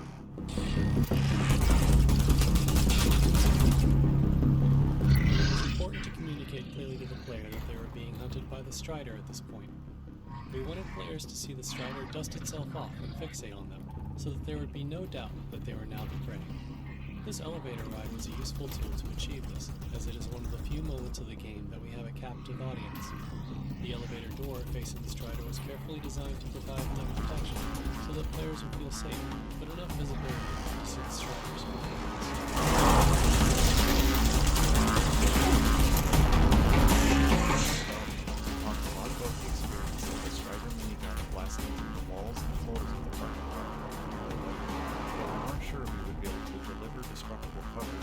Haha, Strider part. To address this, we designed the destructible cover to visually communicate that it was being broken down prior to actually fracturing and breaking. Initially, the cover would look like an unremarkable piece of concrete or other building material, but when it took sufficient damage, it would start to visibly crack and throw off dust particles. When the same piece of cover took further damage, it would then fracture into pre-cut physics objects and generate more dust and debris particles. Through playtesting, we determined how much damage the cover should be able to take before breaking down and forcing the player to move. In the end, the destructible cover system allowed us to deliver on our goal of giving players the impression that the Strider was capable of tearing through the parking garage with its minigun as it pursued them. this area of the map, we began hearing from some playtesters that they found the minigun firing monotonous. Originally, the gun would fire at a set rate, regardless of the player's behavior. To address the monotony, we made several improvements to the Strider AI running just the minigun. The minigun will fire if it sees the player, but take a moment to acquire them. Players apply a sound to the when they have locked on, and then stitch the bullets towards the player in its first pop. The minigun volleys themselves are broken up to become more stable, with random intervals in between volleys. If the player ducks behind cover, the Strider will keep firing where it lasts on the player for a short period. The music. Changes to the minigun behavior eliminated the monotony and gave players the impression that they were fleeing a living creature. To keep the Strider engagement interesting throughout the level, we knew that we wanted to challenge the player's understanding of what the Strider was capable of. We identified this upcoming room as a space that most players felt they understood the Strider's capabilities and built this next beat to surprise them. To create the door frame bash moment, we used the Strider's animation to drive an offline destruction simulation that can be played back by the game engine in real time. We coupled this with particle effects and physics impulses to interact with surface objects in the room to make the player feel unsafe. To fully sell the idea that the Strider has been searching for and found the player, we gave the Strider a moment of pause after clearing away the wall so that the player... Come on, shoot!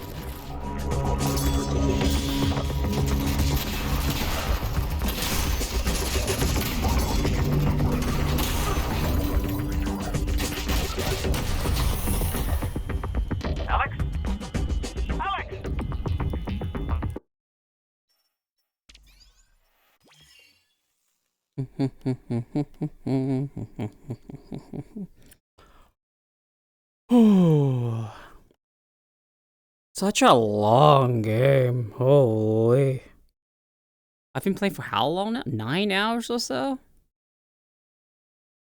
I can hear my PC just going fucking whirring in the background.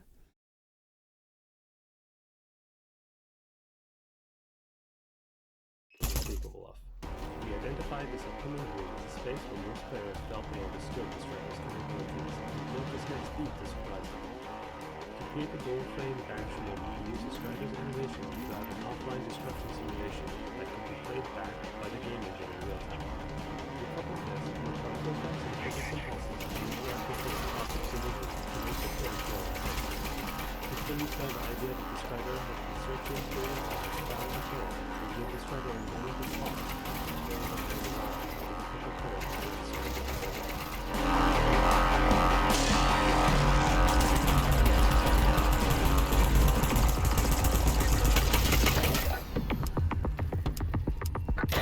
Your left. Last cell.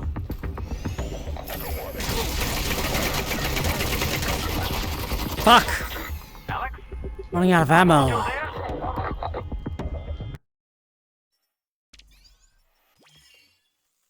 Learning a lot about the development process of this game.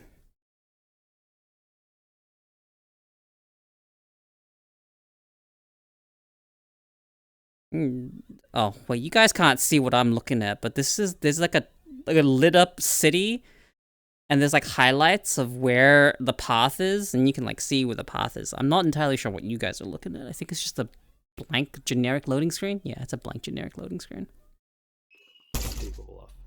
We identified this upcoming room as a space where most players felt they understood the Strider's capabilities and built this next beat to surprise them. To create the door frame bash moment, we used the Strider's animation to drive an offline destruction simulation that could be played back by the game engine in real time. We coupled this with particle effects and physics impulses to interact with physics objects in the room to make the player feel unsafe. To fully sell the idea that the Strider has been searching for and found the player, we gave the Strider a moment of pause, clearing away the wall so that the player feels safe.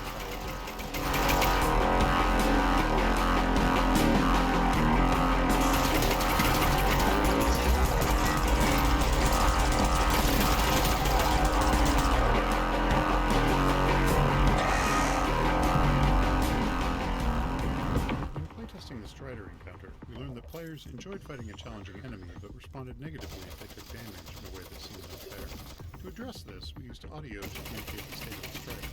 For example, when the strider did not have line of sight of the player, it would emit a periodic hunting sound. This sound was meant to communicate to the player that they were currently safe, but that the strider was still there. Once the strider had seen the player, it would switch to its chasing state and make corresponding chasing sounds. When the strider was ready to start firing at the player, it would emit a target acquired sound before firing. Cells. When the strider was ready to start firing at the player, it would emit a target acquired sound before firing. Players quickly learned this pattern of sound cues, and no longer complained about being caught unaware of the strider's targeting state.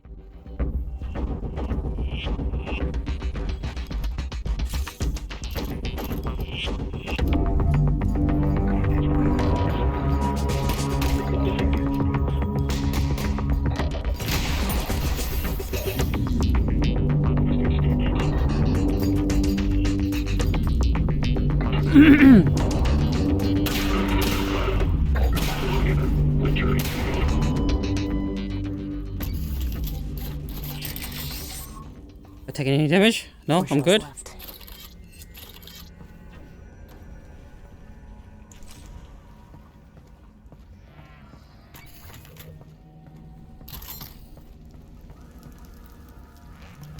All right. Whew.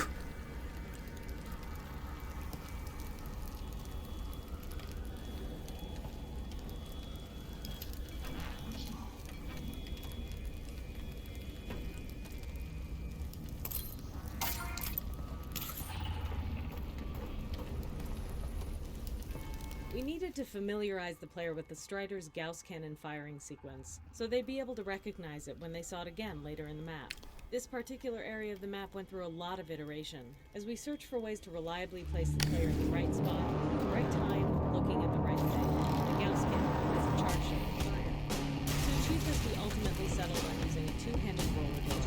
It requires the player to stand in a specific position of rotation and occupies their hands so we know they aren't teleporting or interacting with anything else. We even know the precise moment that the door clears their eye line, so we can be assured that they're going to see what we want them to see.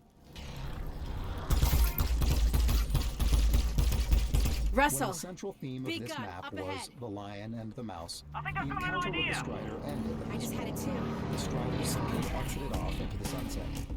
We intended for the strider to reappear in a subsequent fight, perhaps even attacking the Combine alongside the player. But this idea was only pursued briefly before being cut. The problem was that playtesters felt cheated that they didn't get to destroy the strider after being hunted and harassed by it for so long. In the final map, once the player steps into the rat maze below, the strider reappears and begins hunting the player again. Because Alyx does not possess any weapons that can damage the strider, we explored a variety of ways that the player can take out the strider using something found in the environment. These included ideas like triggering missiles on a downed Combine helicopter, using a Combine mortar replacement, or kicking off Here we go. a physics event to sweep the Time to kill the strider. It's always a strider, man. and eventually narrowed down to the mounted gun solution that shipped. It was simple, repeatable, and was one of the easier solutions to train under fire.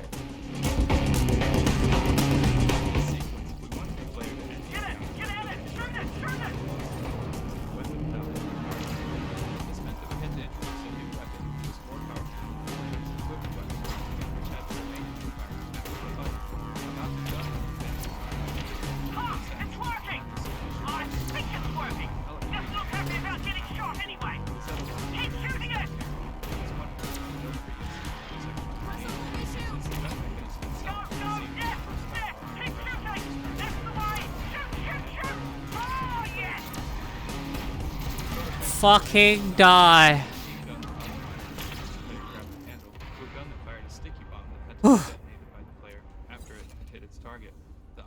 Machine gun was too simple to use and lacked dramatic effect, and the extra interaction required to detonate the sticky bomb was too much to teach the player while under duress.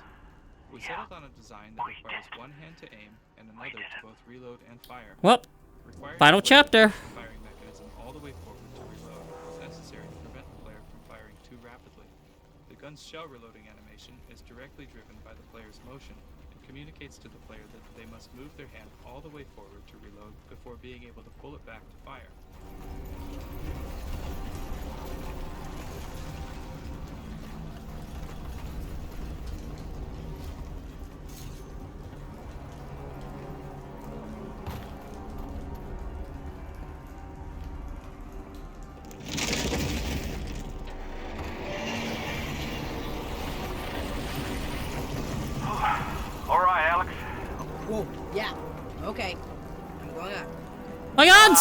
my god! Throwing off a lot of interference. I might not be able to talk to you in there.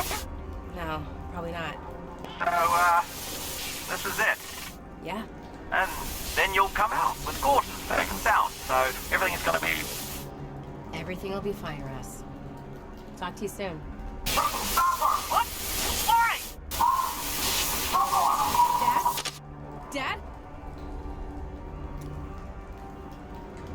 They took my guns! Ah! Alright. Just making sure. You're all okay with this.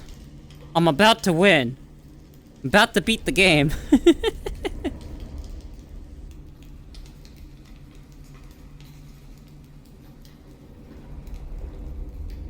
Well, I guess I don't have to be Bogan. That being said, it's not like you won't have a chance to earn it again in the future. It'll just be a while away. Okay, this is weird. But, I don't know, it doesn't look too dangerous. As the player enters the vault and is immersed in its warped reality, they lose contact with Russell. With Russell no longer available to explain what the player was seeing, we had to communicate the important concepts of the vault through the use of visual effects, physics, sound design, and music.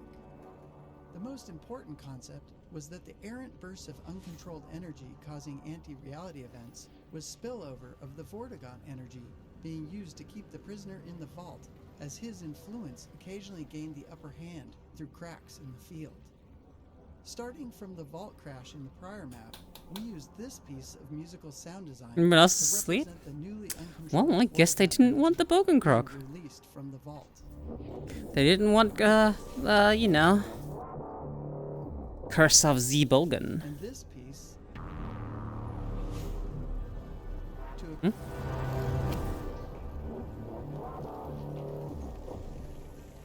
this piece to accompany the reality-bending bursts caused and swayed by the G-Man's increasing reach. Within the vault, we repeat these motifs to reinforce the Vortigaunt energy that the player is ultimately able to use as a weapon against the Combine, short circuit to release the prisoner, save Eli, and complete the game.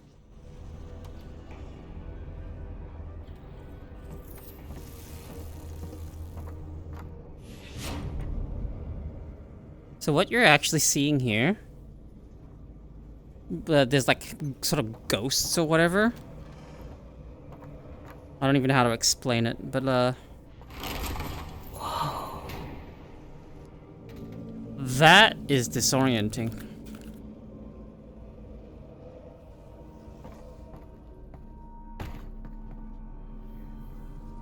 Where's my hand stuck as a fist? There we go.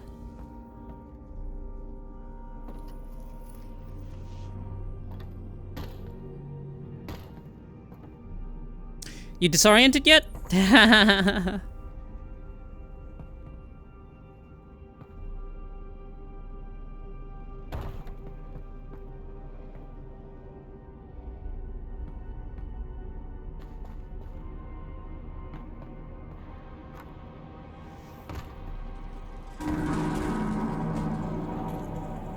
Yeah, these are people that literally got captured along with the apartment. Because, okay, it's the G-Man, right? You didn't need me to tell you that it was the G-Man. You already knew that. See, now we're upside down. Wacky. Woo!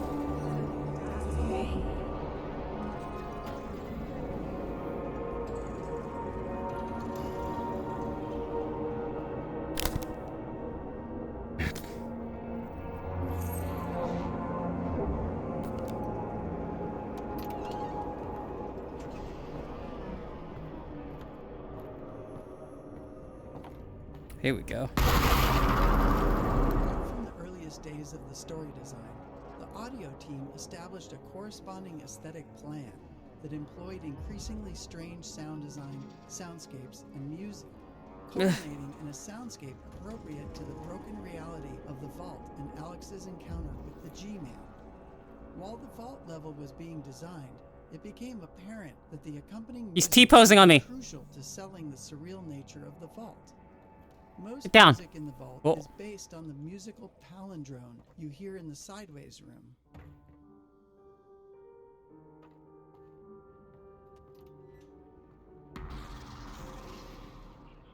Yep, another one of the victims that are caught alongside this. And then there are Combine. They're getting ready to defend.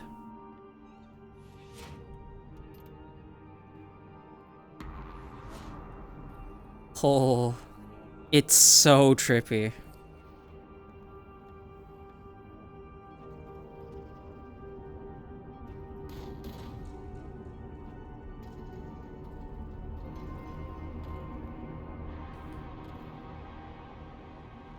For anyone that's not used to VR, this would make you so motion sick. Elements in this piece and warping them with multiple types of pitch and time bending, we created an appropriately abstract sonority.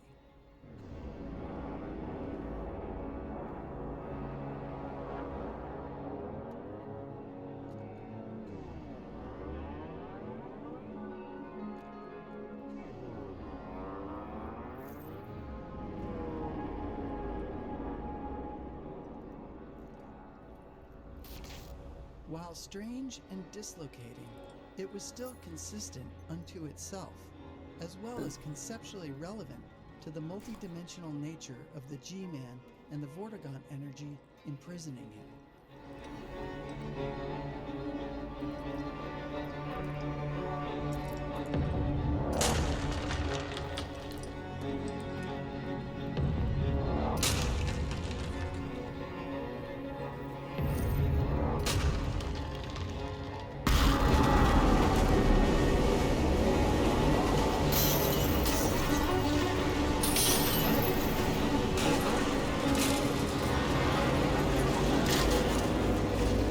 Alyx was set in a realistic type world with familiar rules. G-Man's presence in the vault gave us fictional justification to experiment with different distortions of reality and embrace surrealism in these spaces. Early experiments with gravity anomalies and distorting spatial expectations were promising as the immersiveness of VR worked to exaggerate their impact. The surreal environments proved to be fertile for puzzle solving as well, but they tended to stall the pacing at the point in the game we needed it to be ramping up. Oh, hang on, wait a bit. In the final release. The most notable of these was in the mirrored apartment. Players originally had to spot and correct differences between the top and bottom apartment spaces in order to escape that area. Instead of surreal interactive puzzles, the first half of the vault became a journey through an increasingly bizarre set of spaces that were once the apartment building the G-Man was captured in. Half-Life Alyx was set in a real...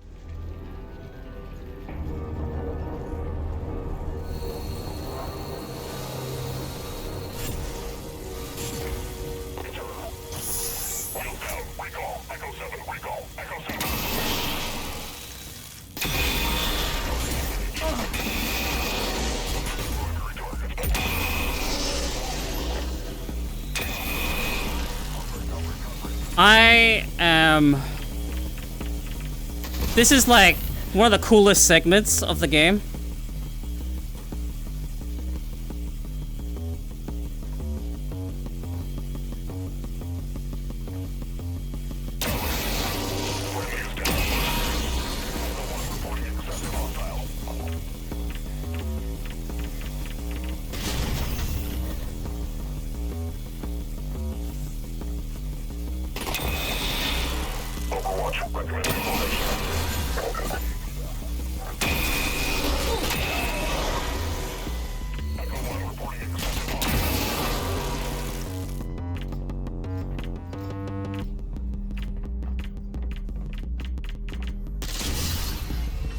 Supercharging the Russells with Vortigaunt energy helped us achieve the goal of having an unarmed player overpower the last few Combine soldiers that were guarding the G-Man.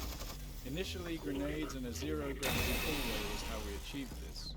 Separately, we've been experimenting with using the Russells to pull and throw energy bolts from Vortigaunt energy nodes. This was a natural fit for the Vault combat section since it evokes the concept of supercharging the gravity gun at the end of Half-Life 2 and works with the player's well-mastered Russells throwing mechanic.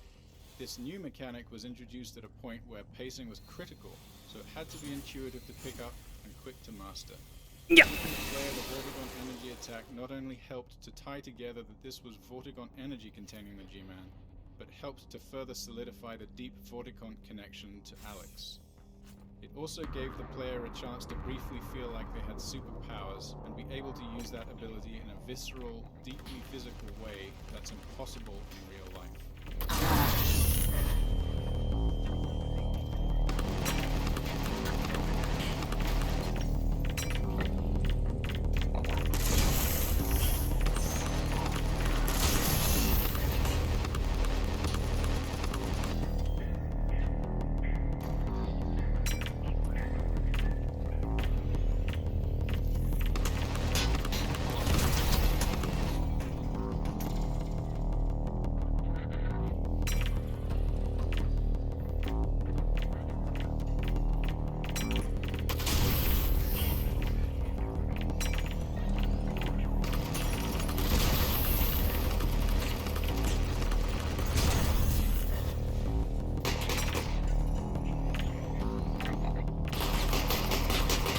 Kaboom!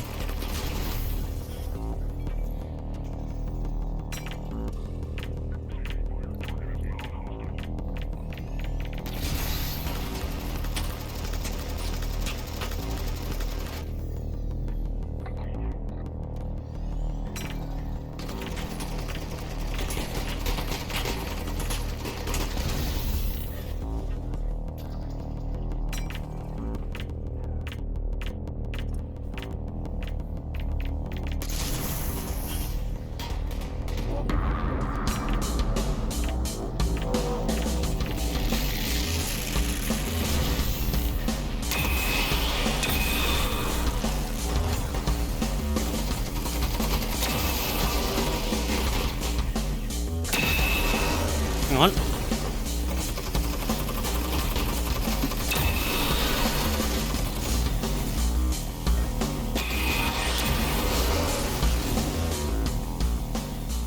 This is so cool.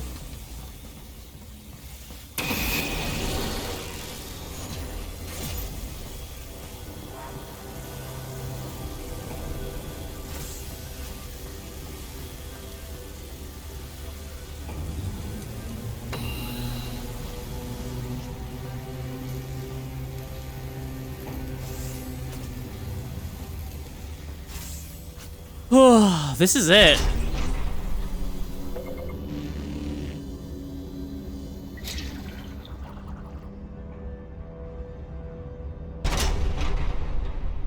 Here we go. This is it. It's the finale. As in, literally the finale. I don't think there's any more combat.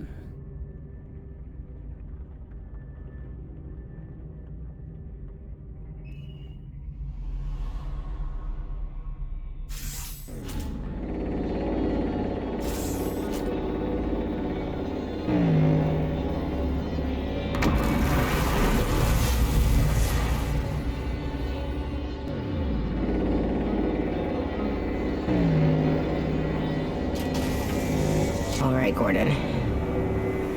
Let's get you out of this thing. You can already tell by the silhouette that it's not Gordon. But, you know. Hey, fuck you, Stiletto. Fuck you, Stiletto. Here. Let me drop my middle finger.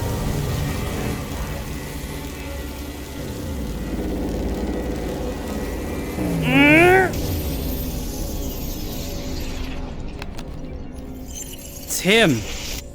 G-Man.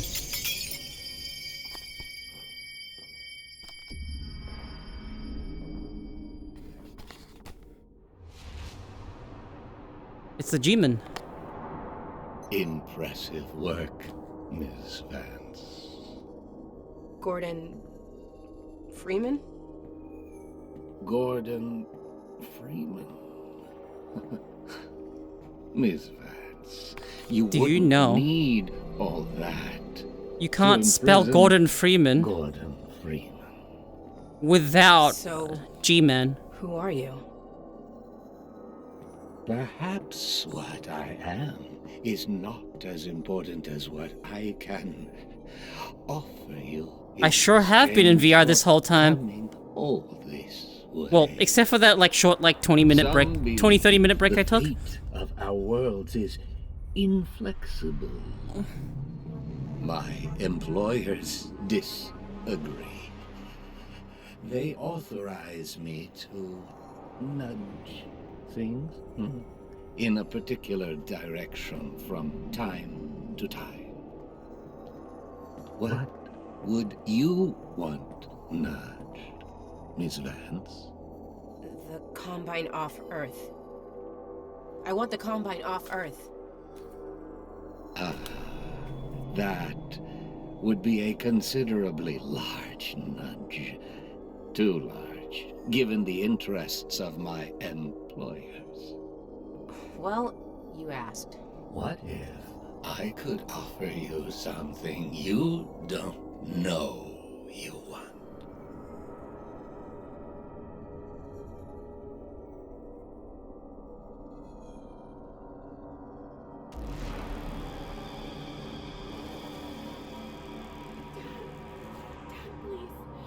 This is so fucked up. I want you to know how fucked up that is. Dad? What? Is that me? What is this? What's happening? We are in the future. This is the moment where you watch your father die. Unless... What? Unless what? Unless you were to take matters into your own hands.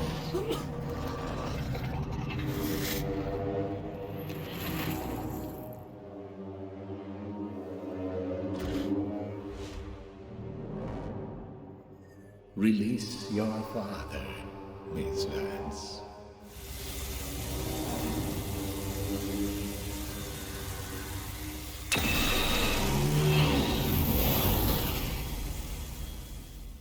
Good.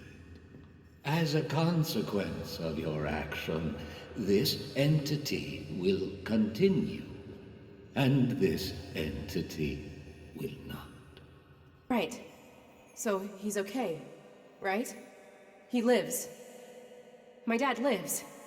You are aware that you've proven yourself to be of extraordinary value. He's tall. A previous or Alyx is short. Has been unable or unwilling to perform the tasks laid before him. We Gordon Morgan to find a suitable replacement until now. No! I just want to go home. Send me home! I'm afraid you misunderstand the situation, Miss Vance. Wait! Hey, wait! Wait! Wait!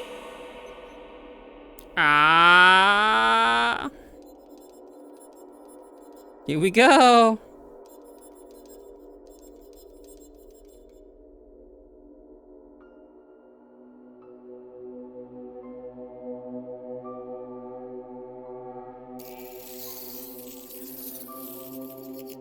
That's the credits.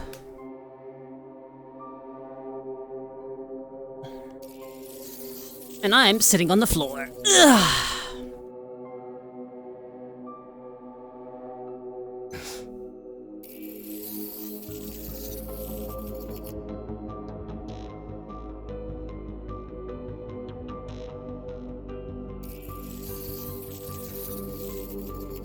You know, considering I won today, and there's nothing left for you guys to earn,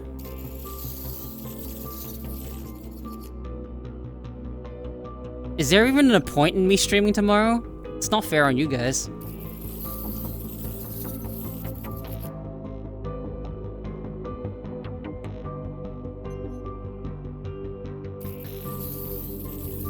Forfeit the win?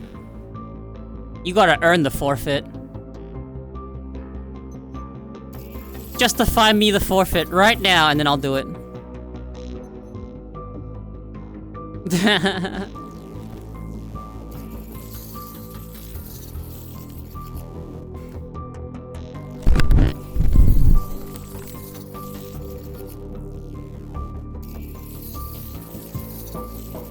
I have a trip on Friday, but I have to catch a train and head down to friend's place the night before because our flight's really early.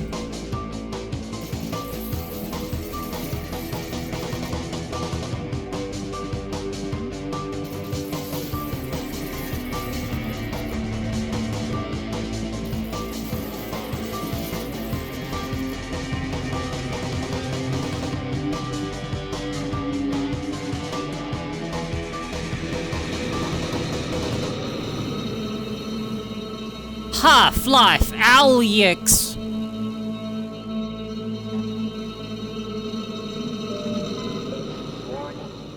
Why? Critical, seek medical attention. But did you guys notice that the Y in Alyx Wake up, Gordon. was the She's gone, Gordon. She's gone. Son of a bitch, it has unforeseen consequences. I knew it.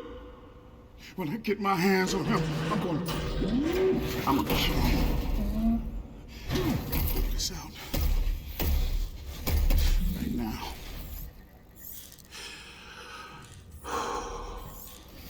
Come on, Gordon. You got work to do. They teased this. Just so you know, they teased Gordon grabbing the... This is where Half-Life will continue from, if it does. They teased that. That's so fucked that they teased that. I'm getting back on desktop. Either way, I'm taking that win.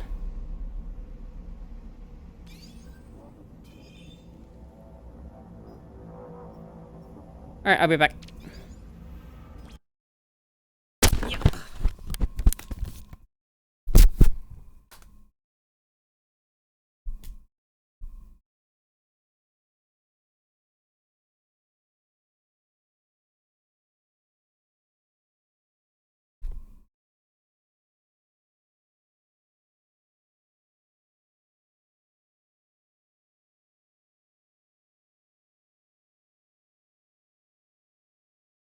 Alright, so, okay, no, look, alright, now.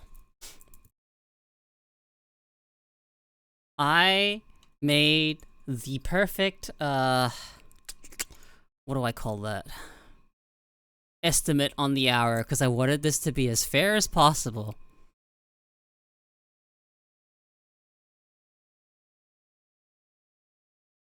So I tried to account for the fact that I would do it faster. Now, that being said,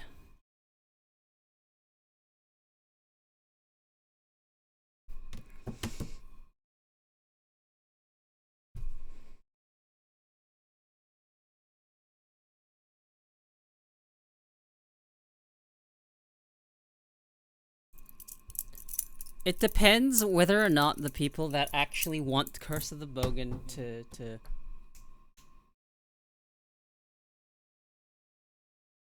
that how badly do you guys want it? That's my question. Is how badly do you guys want it? Come on, persuade me. Otherwise, you're waiting for ages. You don't get another chance at it until, like, September.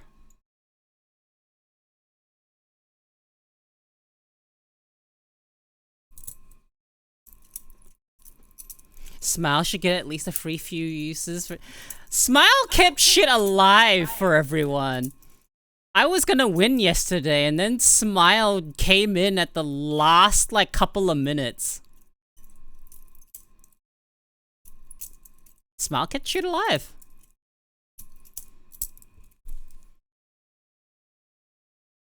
So, what do I do now?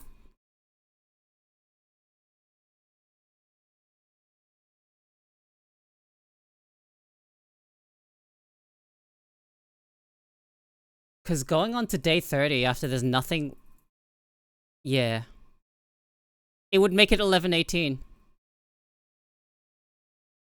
Double or nothing? You want tomorrow to be a double or nothing.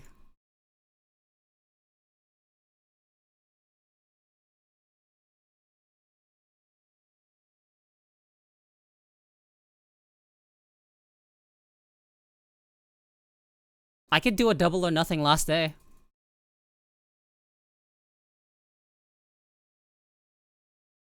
Here's how it will work, though. I give you guys one last chance. That way we can do the full 30 days, okay? I'm not taking the win today. However, if I win tomorrow, I get 2 wins. Not that it does anything, right?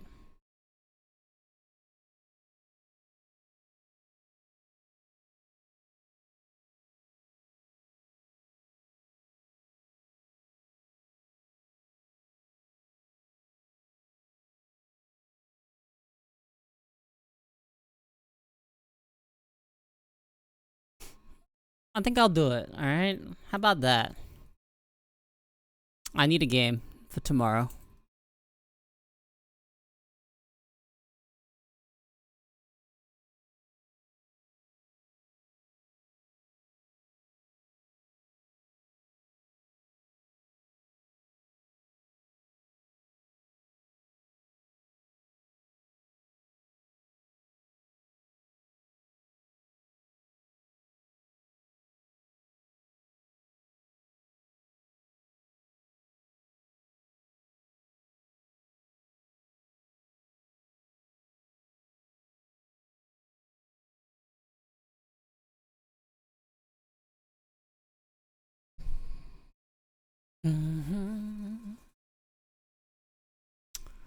Rift of the Necrodancer?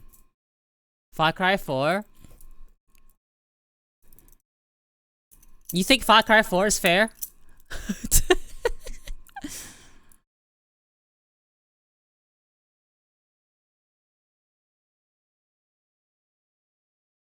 How long's the timer?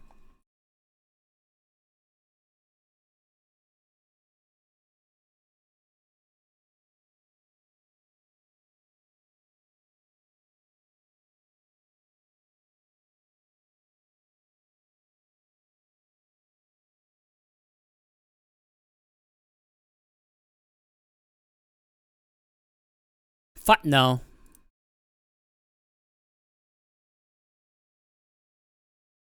Definitely not 5 minutes.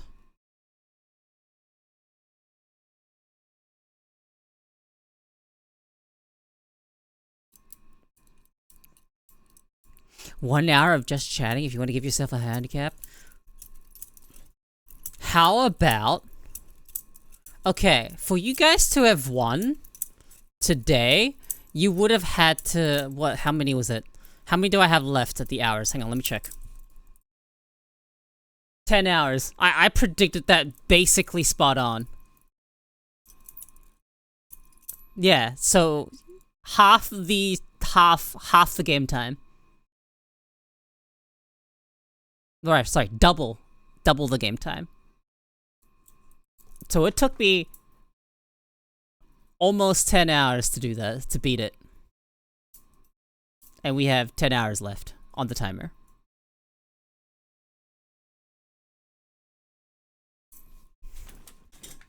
So...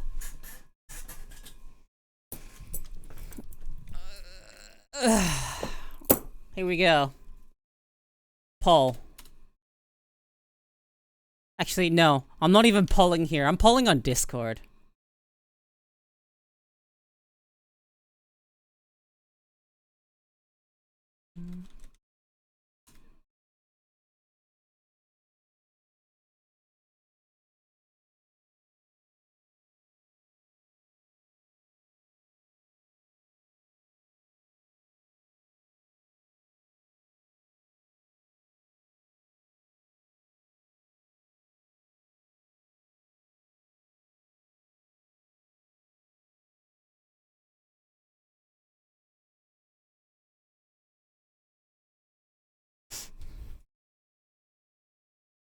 Yeah, alright, 10 hours is reasonable. But the thing I'm gonna do is gonna be incredibly short.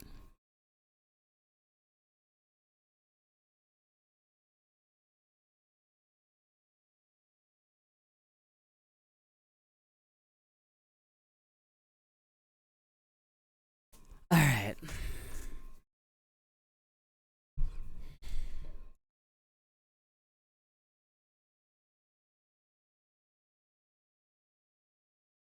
Double or nothing. Last day. If...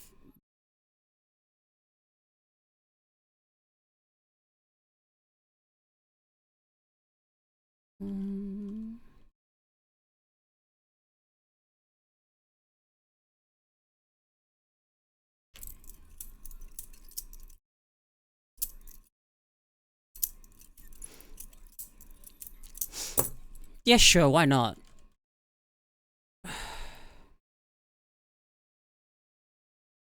Oh, sorry, I don't have 4, I have 5. Far Cry 5 has also a similar ending. Like, that works too, right?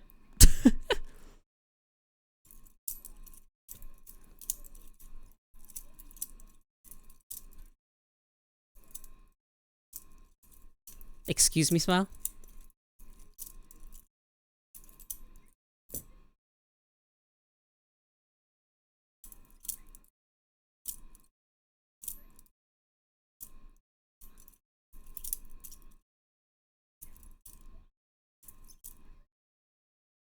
Do a week's worth of hours, then minus how much time we spent over through the month, then add back the times you won. So if a stream ended with 10 hours, you take that of 160, then if you beat a challenge with 10 hours ago, you add that back on. I am not going through and calculating every single one of those days. Are you kidding me?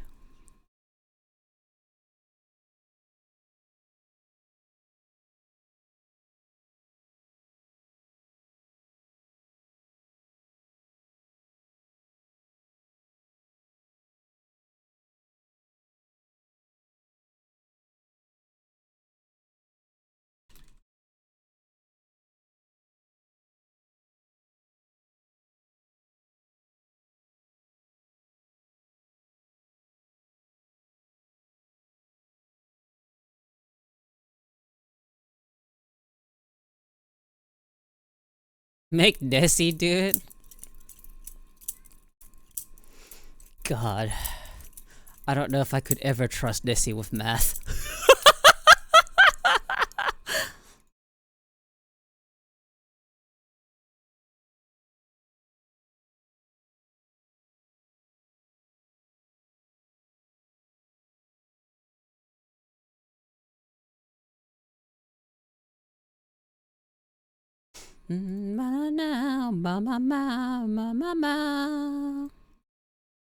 Wait, what fighting games you got?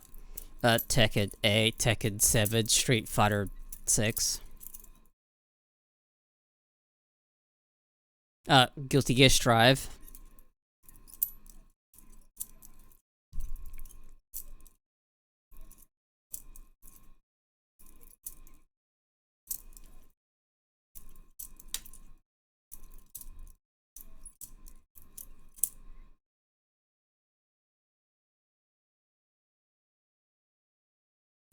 No, I've got a better idea.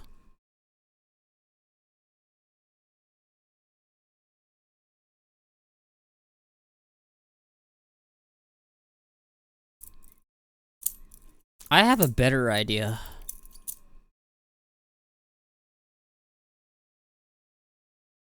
It is going to be incredibly short. Me winning Clover Pit. I think that's what I'm gonna do tomorrow instead of doing Far Cry 5. 1 Clover Pit win.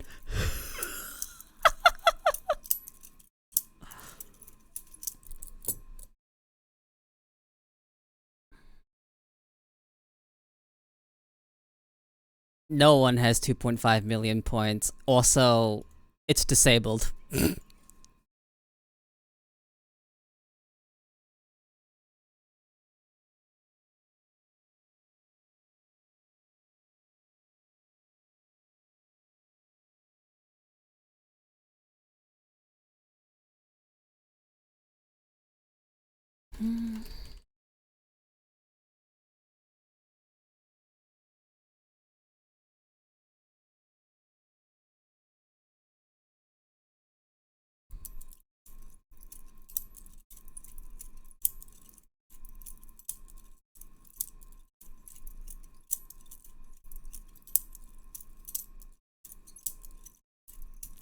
Oh, I need to check something.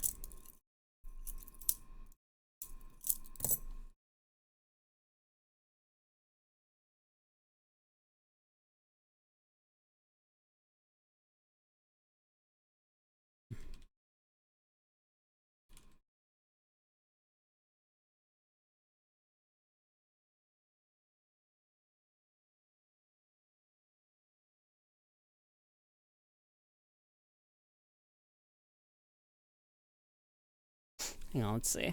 But you already have the VIP. Yeah, true. All right, let me set the poll.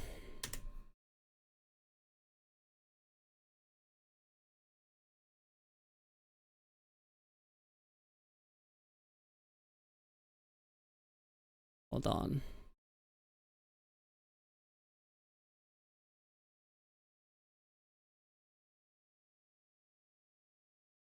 Hold on. I need to figure out how to do this.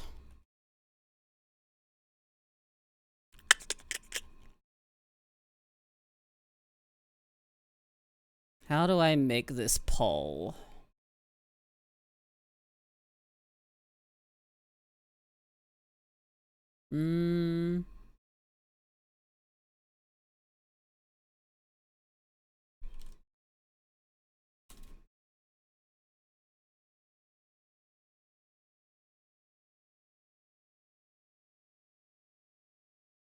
How do I activate? Let's see.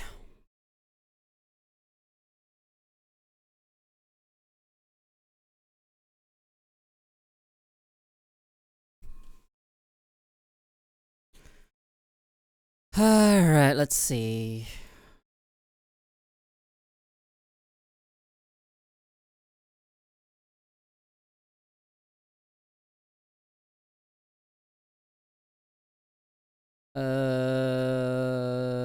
Wait, how do I make the poll?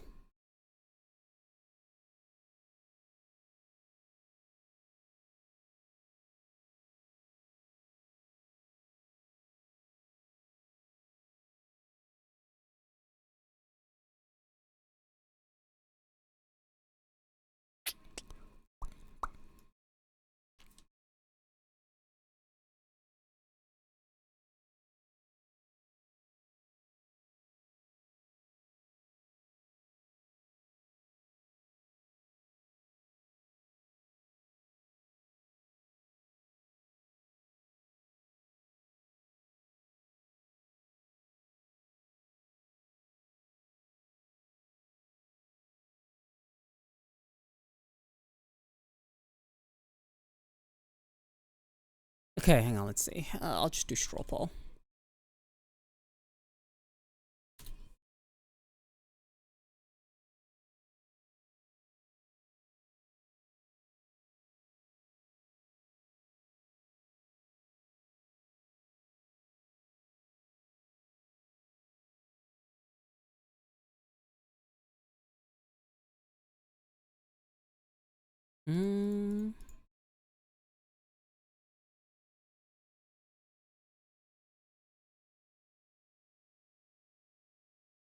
Okay.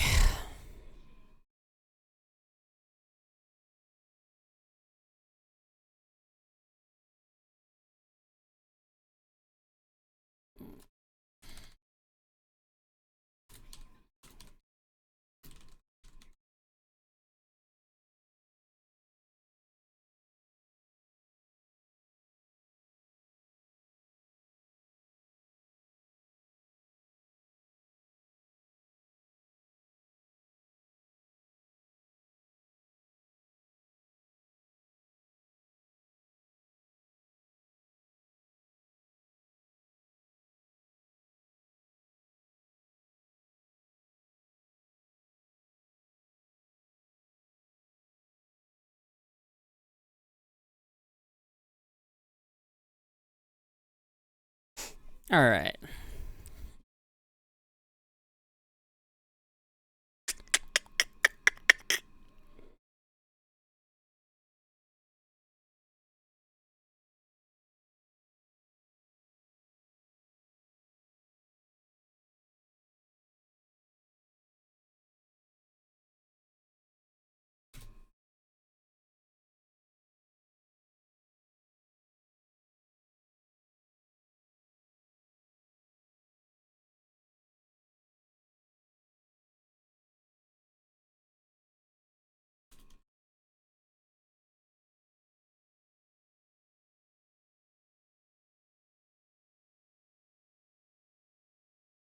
Alright.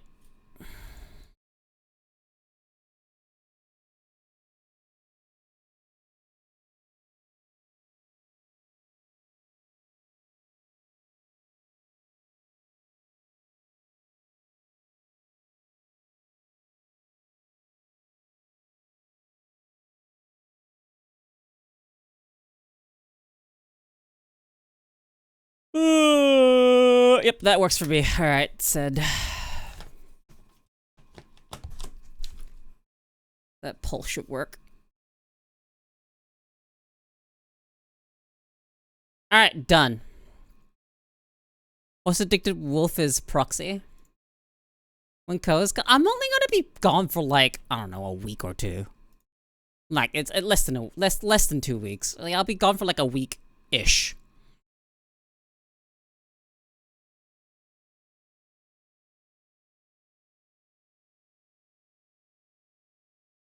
Oh, horse addicted wolf? That's proxy. The context is he loves Uma Musume. That's the context. There is no more. He likes Uma Musume.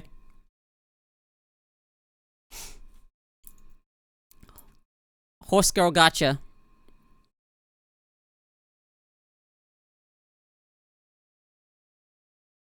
Okay, let's see. Where can I send you guys?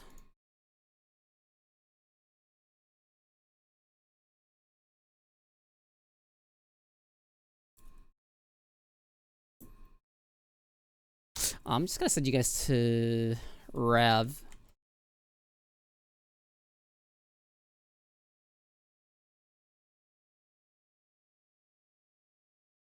New raid message, courtesy of Stiletto. It's actually a pretty good one.